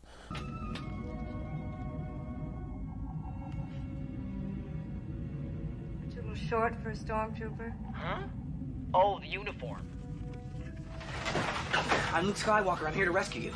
Going over the articulation, we will start with Luke at the head, forward and backward. Actually, a decent amount side to side as well. I believe there's also a neck peg in there, so they actually did improve that neck range a lot on Black Series figures. Look at that. Shoulders 90 degrees. There's no bicep cut, but we do get a full swivel with a single elbow. That comes about 90 degrees. So there is also a butterfly joint, so that's nice. Torso articulation, back, forward, so not too much on that. Legs don't really come forward because of the sculpt. Oh no, I unpegged. I didn't know you could do that. I unpegged that from his belt, so be careful, don't lose that stuff. So leg doesn't really come forward. To the side though, we come out a little bit. We don't get any butt kicking action because of single joints. We do get a boot cut though, and some nice rockers, so that is always lovely. So, you know, we do get decent articulation, nothing mind-blowing, but, you know, that's the Black Series for you. Nothing mind-blowing. They don't really do that kind of mind-blowing stuff. Like even that deluxe Savaggio press, I'm seeing it in hand pictures now, and I'm like, cool, I do want it, but it's not blowing my mind just because they really limit themselves with their articulation setup. But that was Luke. Now we're moving on to Leia. Head goes forward and side to side, all that good stuff, so she can also wobble her head quite a bit. We do get small butterfly joints, shoulders come up 90 degrees, single elbows. We get wonderful torso articulation. She goes back, well, maybe not so much forward, but you really do get a lot of movement in there, so that's nice. Legs come, like I said, pinless old legs. They come forward, to the side, double knees, so she can kick her butt. That's nice. We don't get a boot cut. We do get a thigh cut and a rocker. So, you know, improvements, laziness, that's Hasbro's main thing. A couple steps forward, a couple steps back, all at once. First of all, for accessories, going over Luke's, he comes with a newly sculpted lightsaber, which it's not focusing, which is my main problem right now. There we go. It's nicely painted. We've got, you know, the silver and the golds and the blacks that you would expect on Anakin's old lightsaber hilt. And of course it unpegs, but I'm not going to do that right now.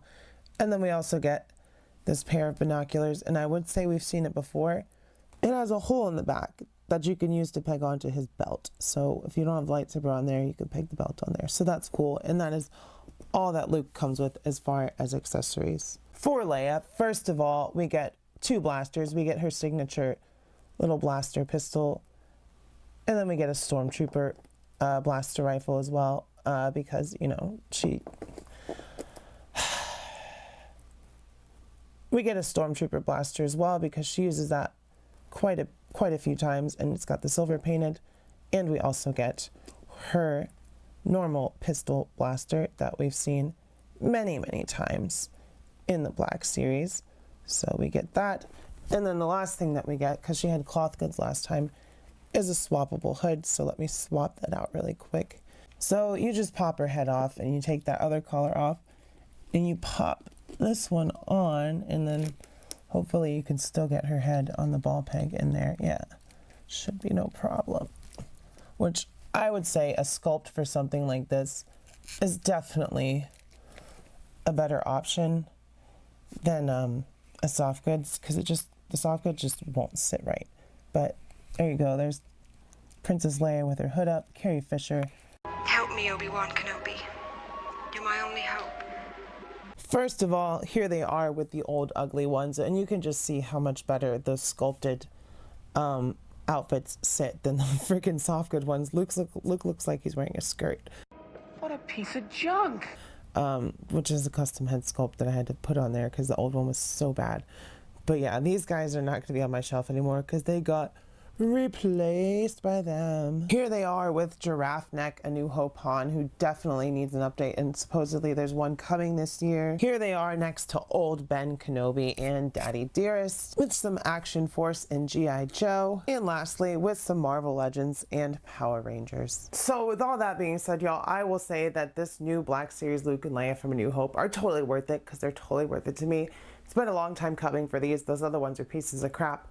So definitely needed an update. Just crazy it took Hasbro this long to do it.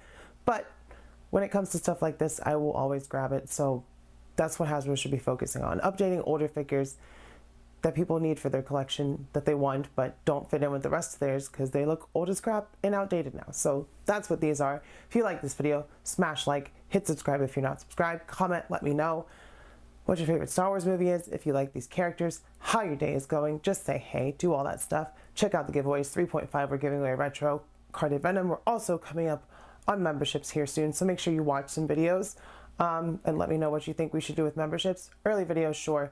Membership live stream, sure, but let me know if you have other ideas. Do all that stuff, keep your head up, stay brave, be kind to your local LGBTQ community. I love you, I'll see you next time, and bye-bye.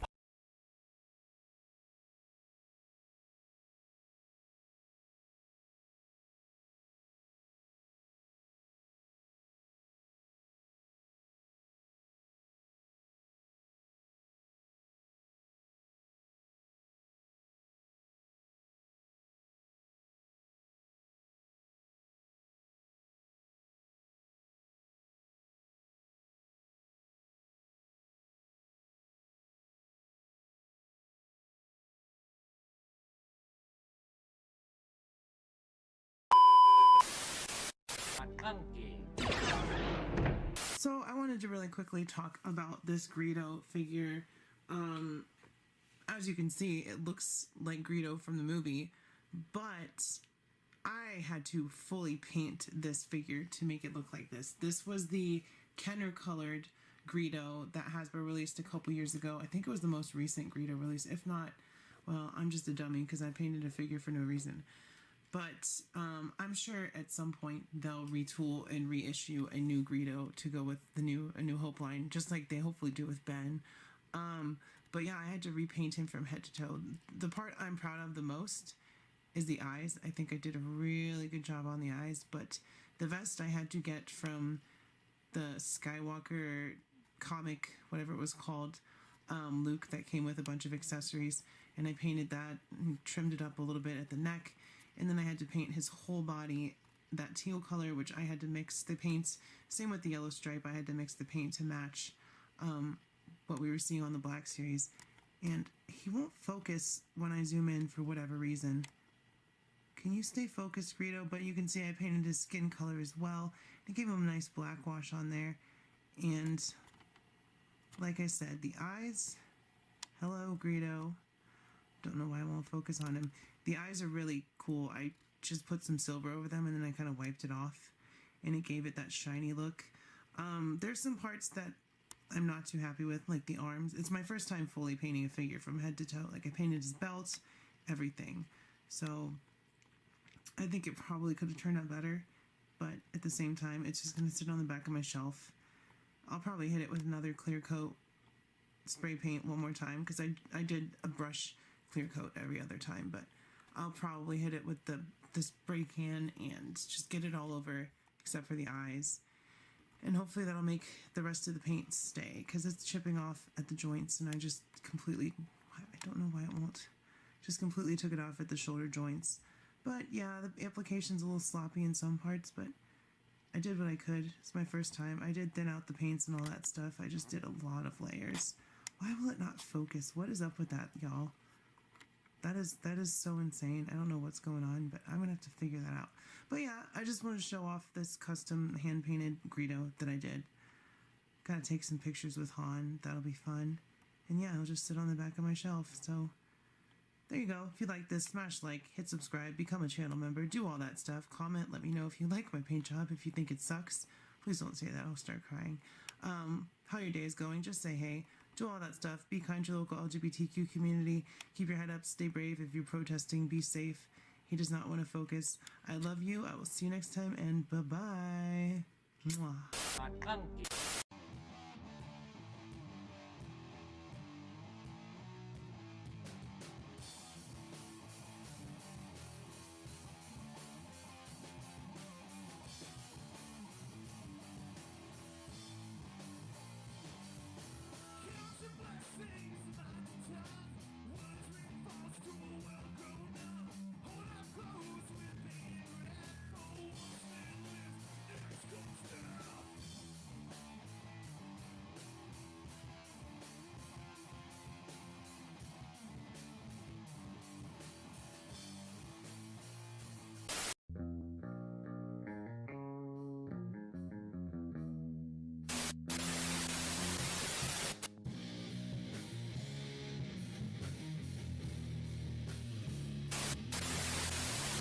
Return to Mythical Walmart end cap.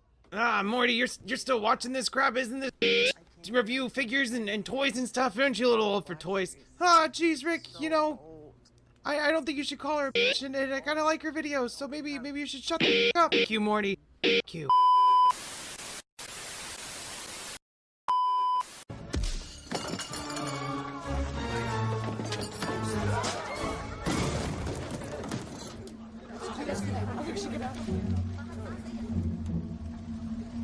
No ticket.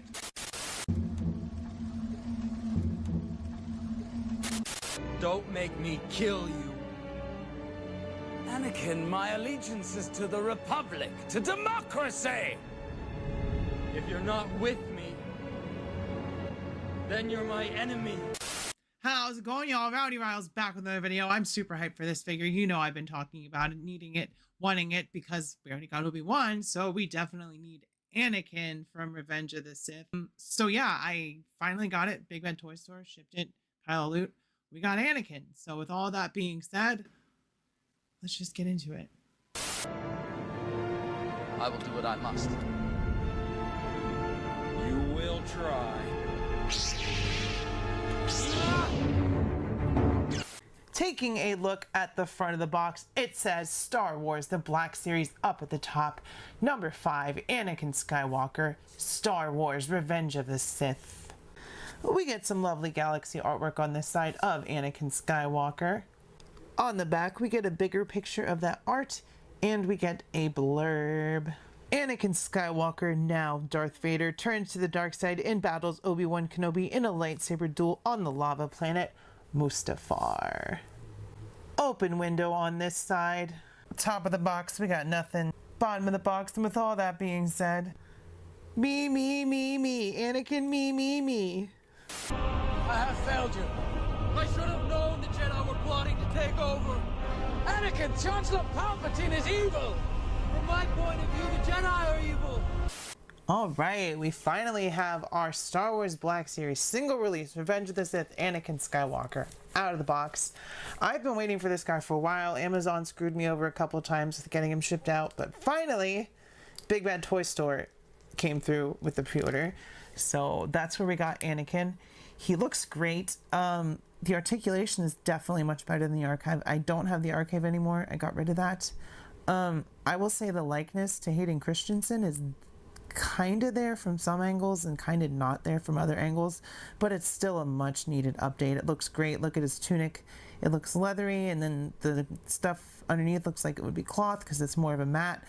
We've got his dark, Anakin loves the dark colors, dark belt coming down to the brown pants and boots, which look amazing. All new sculpt for this Anakin. I'm very happy with it. Look at those boots. They look great.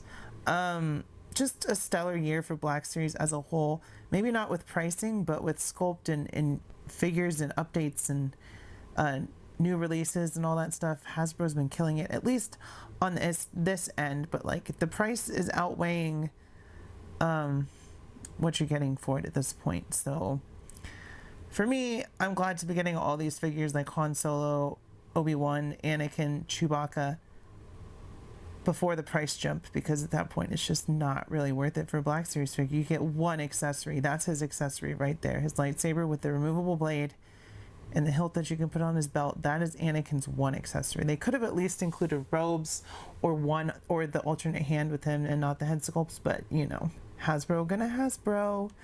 And that seems to be the prevailing factor these days when it comes to new stuff. Is like, you'll get some cool stuff here and there.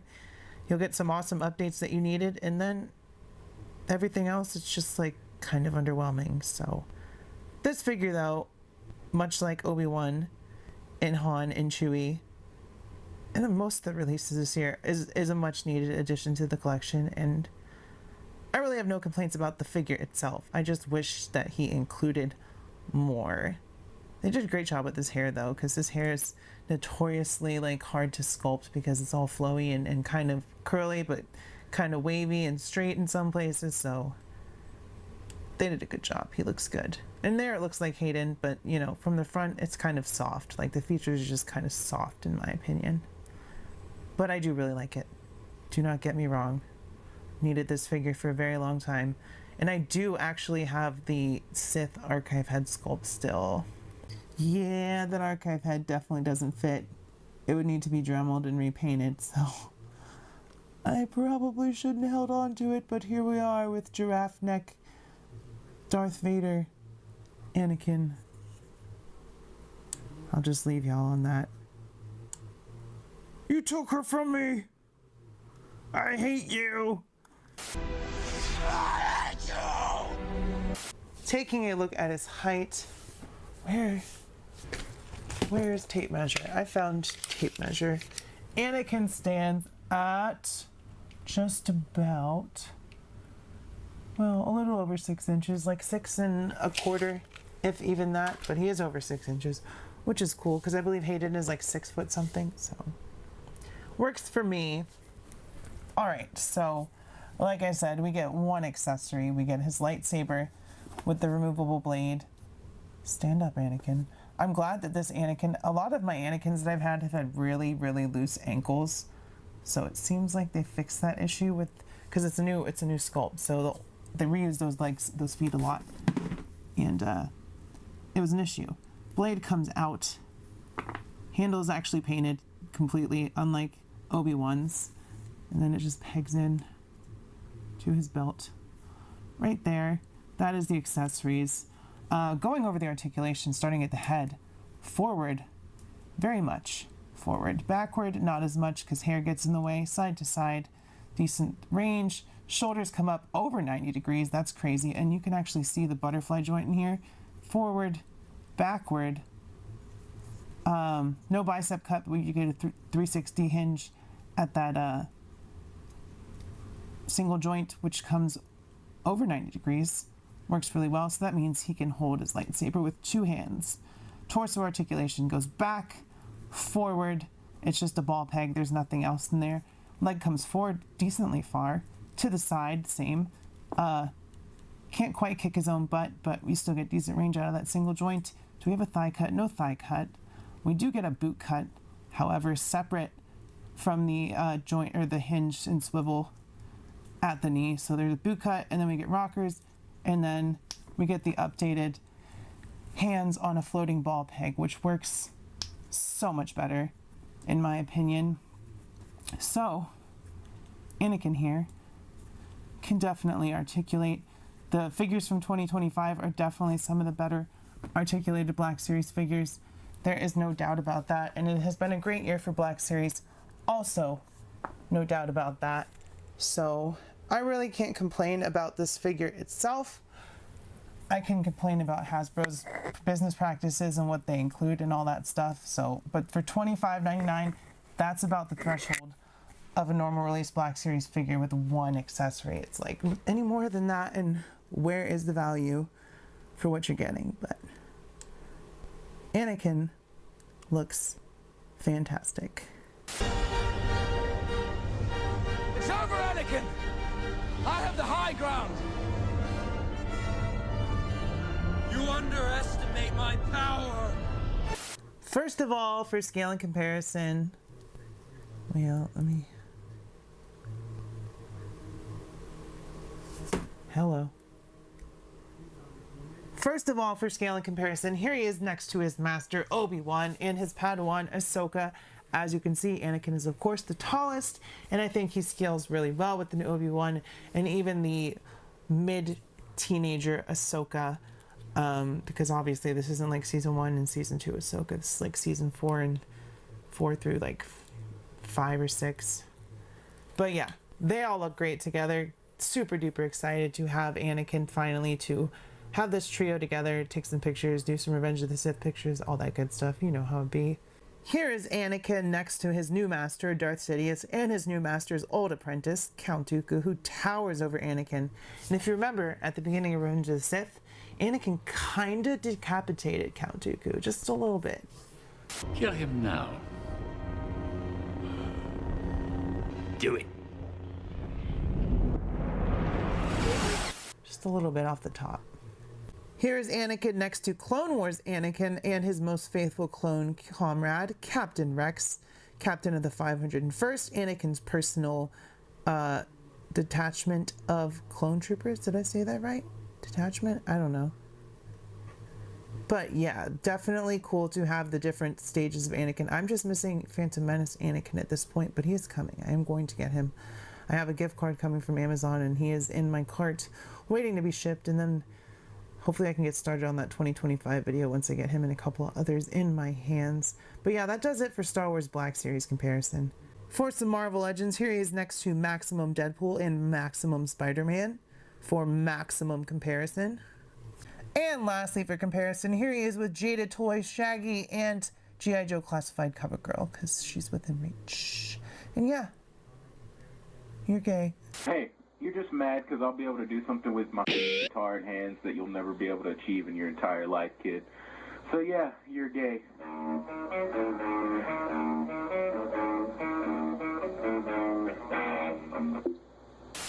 With all that being said, y'all, I am really glad to have the Black Series Revenge of the Sith updated Anakin Skywalker in my collection finally, because I did get rid of that Archive 1 and I have had an Anakin shaped hole on my shelf ever since then, but he's finally here and he is awesome.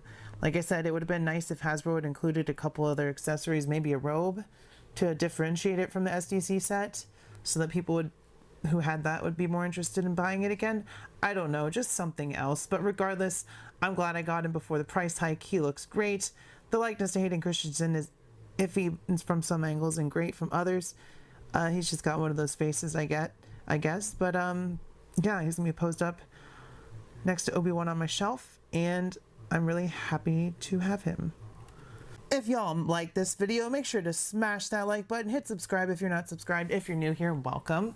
Appreciate you hitting that like button and the subscribe, because once we hit 4K, we're giving away a Moff X Spider-Man. So one of those could be yours if you're lucky. And yeah, do all that stuff. Comment, let me know what you think. If you passed on this figure, if you're picking him up, if you're still waiting for him, if you still have the old archive, just say how your day is going, or say, hey, keep your head up, stay brave, be kind to local LGBTQ community. If you're protesting, be safe. I love y'all. I will see you next time, and bye-bye. I have the high ground! You underestimate my power!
Just wait 1 minute. I'm watching this new Rowdy Rouse video and it's really awesome. I don't want to miss it. It's like this chick that reviews action figures and it's really freaking cool. Yes, I think they saw some videos and there's some really good contents out there, you know?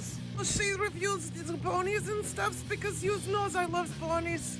She doesn't review ponies, it's freaking cool stuff, Toki.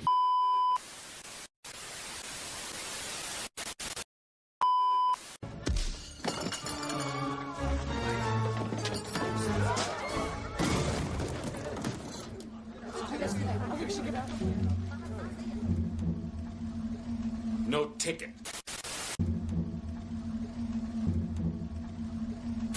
Han Solo. I'm captain of the Millennium Falcon. How's it going, y'all? Rowdy Riles back with another Members First Black Series video. So we're finally finishing up the A New Hope remakes, other than Ben. They still don't have Ben. But today we're getting the best of the bunch. Han Solo, my favorite OT character, really tied with my other two favorite Star Wars characters. I love Harrison Ford. He's a fantastic human being. And Han Solo is a fantastic character. And we've needed a fantastic update for a very long time. And I think that we're finally getting that with this figure. So with all that being said, let's just get into it. 17,000. Those guys must really be desperate. This could really save my neck. Get back to the ship. Get her ready. Taking a look at the front of the box, it says Star Wars The Black Series, number 10, Han Solo from Star Wars A New Hope. I've been waiting for this guy. Finally, we have our updated, complete A New Hope set. On this side, we get our galaxy artwork of Han Solo, Harrison Ford, looking stoic as heck. On the back, we get the artwork once again, and we get a blurb. As captain of the Millennium Falcon, Han Solo and his co-pilot Chewbacca came to believe in the cause of galactic freedom, joining Luke Skywalker and Princess Leia Organa in the fight against the Empire. We got the open window side of the box, Star Wars The Black Series, that's all it says. Top of the box, bottom of the box, and with all that being said, Han Solo, captain of the Millennium Falcon. Largely very dangerous. Who is this? What's your operating number? We're in conversation anyway. Luke, we're gonna have company!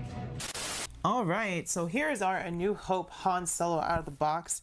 There is something I gotta do to improve this figure, and we'll talk about that when we get to accessories, because Hasbro been slacking on the paint lately. So taking a closer look at the figure, of course, starting at the head sculpt, it does look like Harrison Ford. It's got his likeness. It's a little off, but that's because Harrison Ford just has one of those faces. But of course, we've got the classic vest and white collared shirt look from A New Hope. We've got his gunslinging holster, which does have paint on the belt, so that's pretty nice. So we got the buckle, the canister, of course, he's got a why can't I think of what it's called? A holster for his blaster, and then we've got the blue pants with the red stripes coming down to those long kind of riding boots. He looks great. We've needed this update for a long time. I know they did that retro card where they just did photoreal on the giraffe-necked Han Solo. I don't have him anymore, so he will not be in the comparison. But this is the best Han Solo that Black Series has made by far. Likeness is good, pinless, you know, he's got the updated features that a Black Series figure is known for, although we do go backwards in the articulation. I think it lends to the realistic sculpts on the figures for the most part.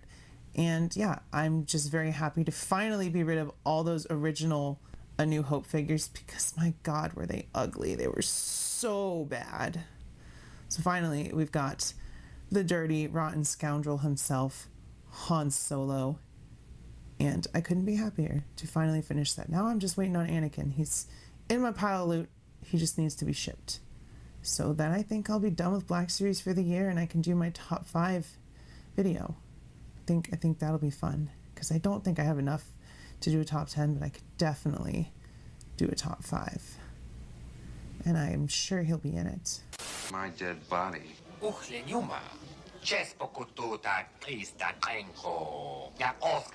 Yes, I bet you have. Taking a look at Han's height. Let's check it out here. The old tape measure. He stands at about 6 inches.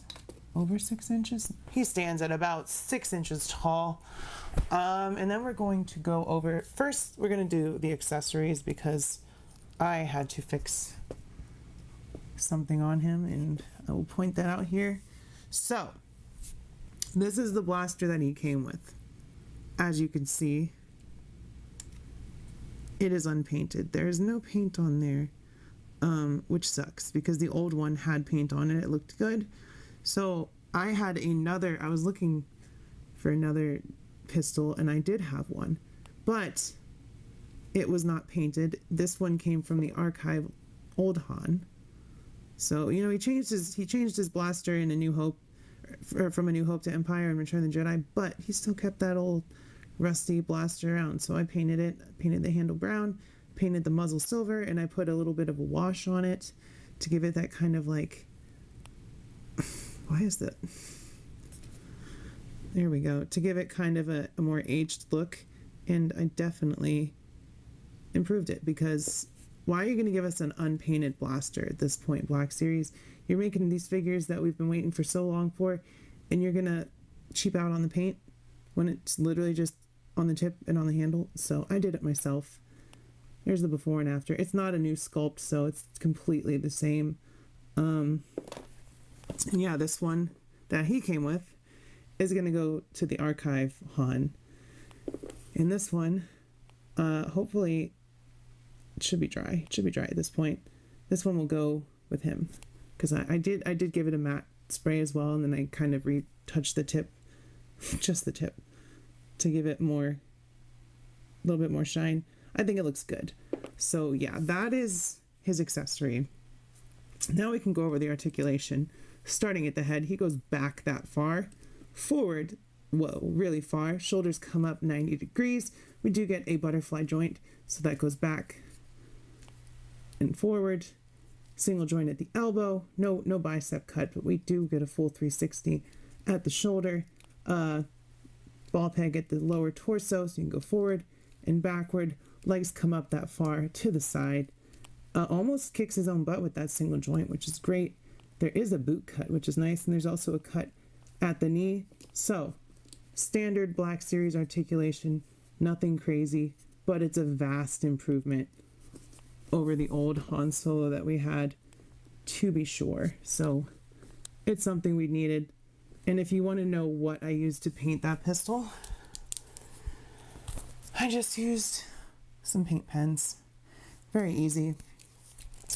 So let's try that pistol out, put it in his hand. Oh, and the crazy thing about this Han, the new one, is that he doesn't have the or am I wrong? Oh, he does. Okay. So he does have a ball peg at the wrist, so that's good. I thought that they gave him a hinge, but no, they didn't. And there he is with the painted pistol. That looks so much better than that. You can even just looking at it like that. If it was this boring thing, yeah. I improved it. It's the only thing I've had to do to these figures, so if that's all I gotta do to make them better. And I did have to swap the new Revenge of the Sith Obi-Wan's lightsaber hilt too, but Hasbro be Hasbroing, you know, charging us more money while giving us less paint, less accessories, yada yada yada, etc, etc. Also forgot to mention, of course, that the pistol blaster goes right into that holster, so closes no problem.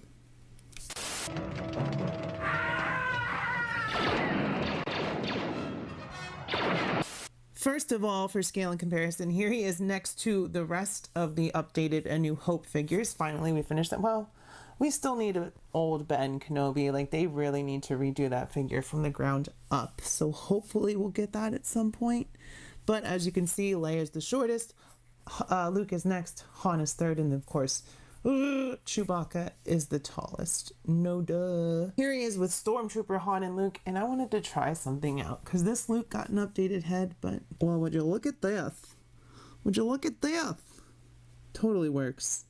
So that's good to know. Maybe they'll update this Han, or I could just get another one at some point and improve this figure. Here he is with the Empire Strikes Back and Return of the Jedi Han.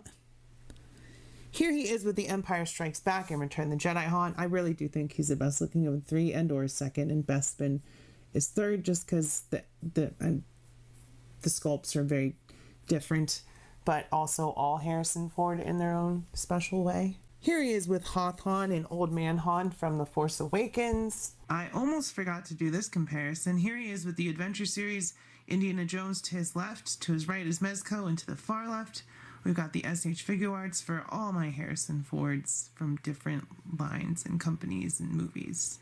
I don't have any more Fords. I don't have any more Fords. Here he is with Marvel Legends She-Hulk and Captain America. And lastly, Jaded Toys Shaggy and G.I. Joe Classified Series Cover Girl. So yeah, with all that being said, y'all, I am very glad to have this ragtag group of rebels finally fully updated. Black Series did do a good job with all 4 of these figures, although Leia has a little bit of reuse on those legs, but that's okay. We'll forgive them. Han looks great next to Chewie, who looks great next to Leia, who looks great next to Luke. We just need old Ben Kenobi, like I said. But yeah, if y'all like this video, go ahead and smash the like button. If you're new here, please hit subscribe. Think about becoming a channel member for 99 cents so you can see videos like this one early, because this is going to be members first. Comment, let me know if you were excited to finally get all these figures, if you're passing, if you're waiting for a different version, how your day is going. Just say hey. Keep your head up, stay brave, be kind to your local LGBTQ community. If you're protesting, be safe. I love y'all. I will see you next time, and bye-bye. What are you looking at? I know what I'm doing.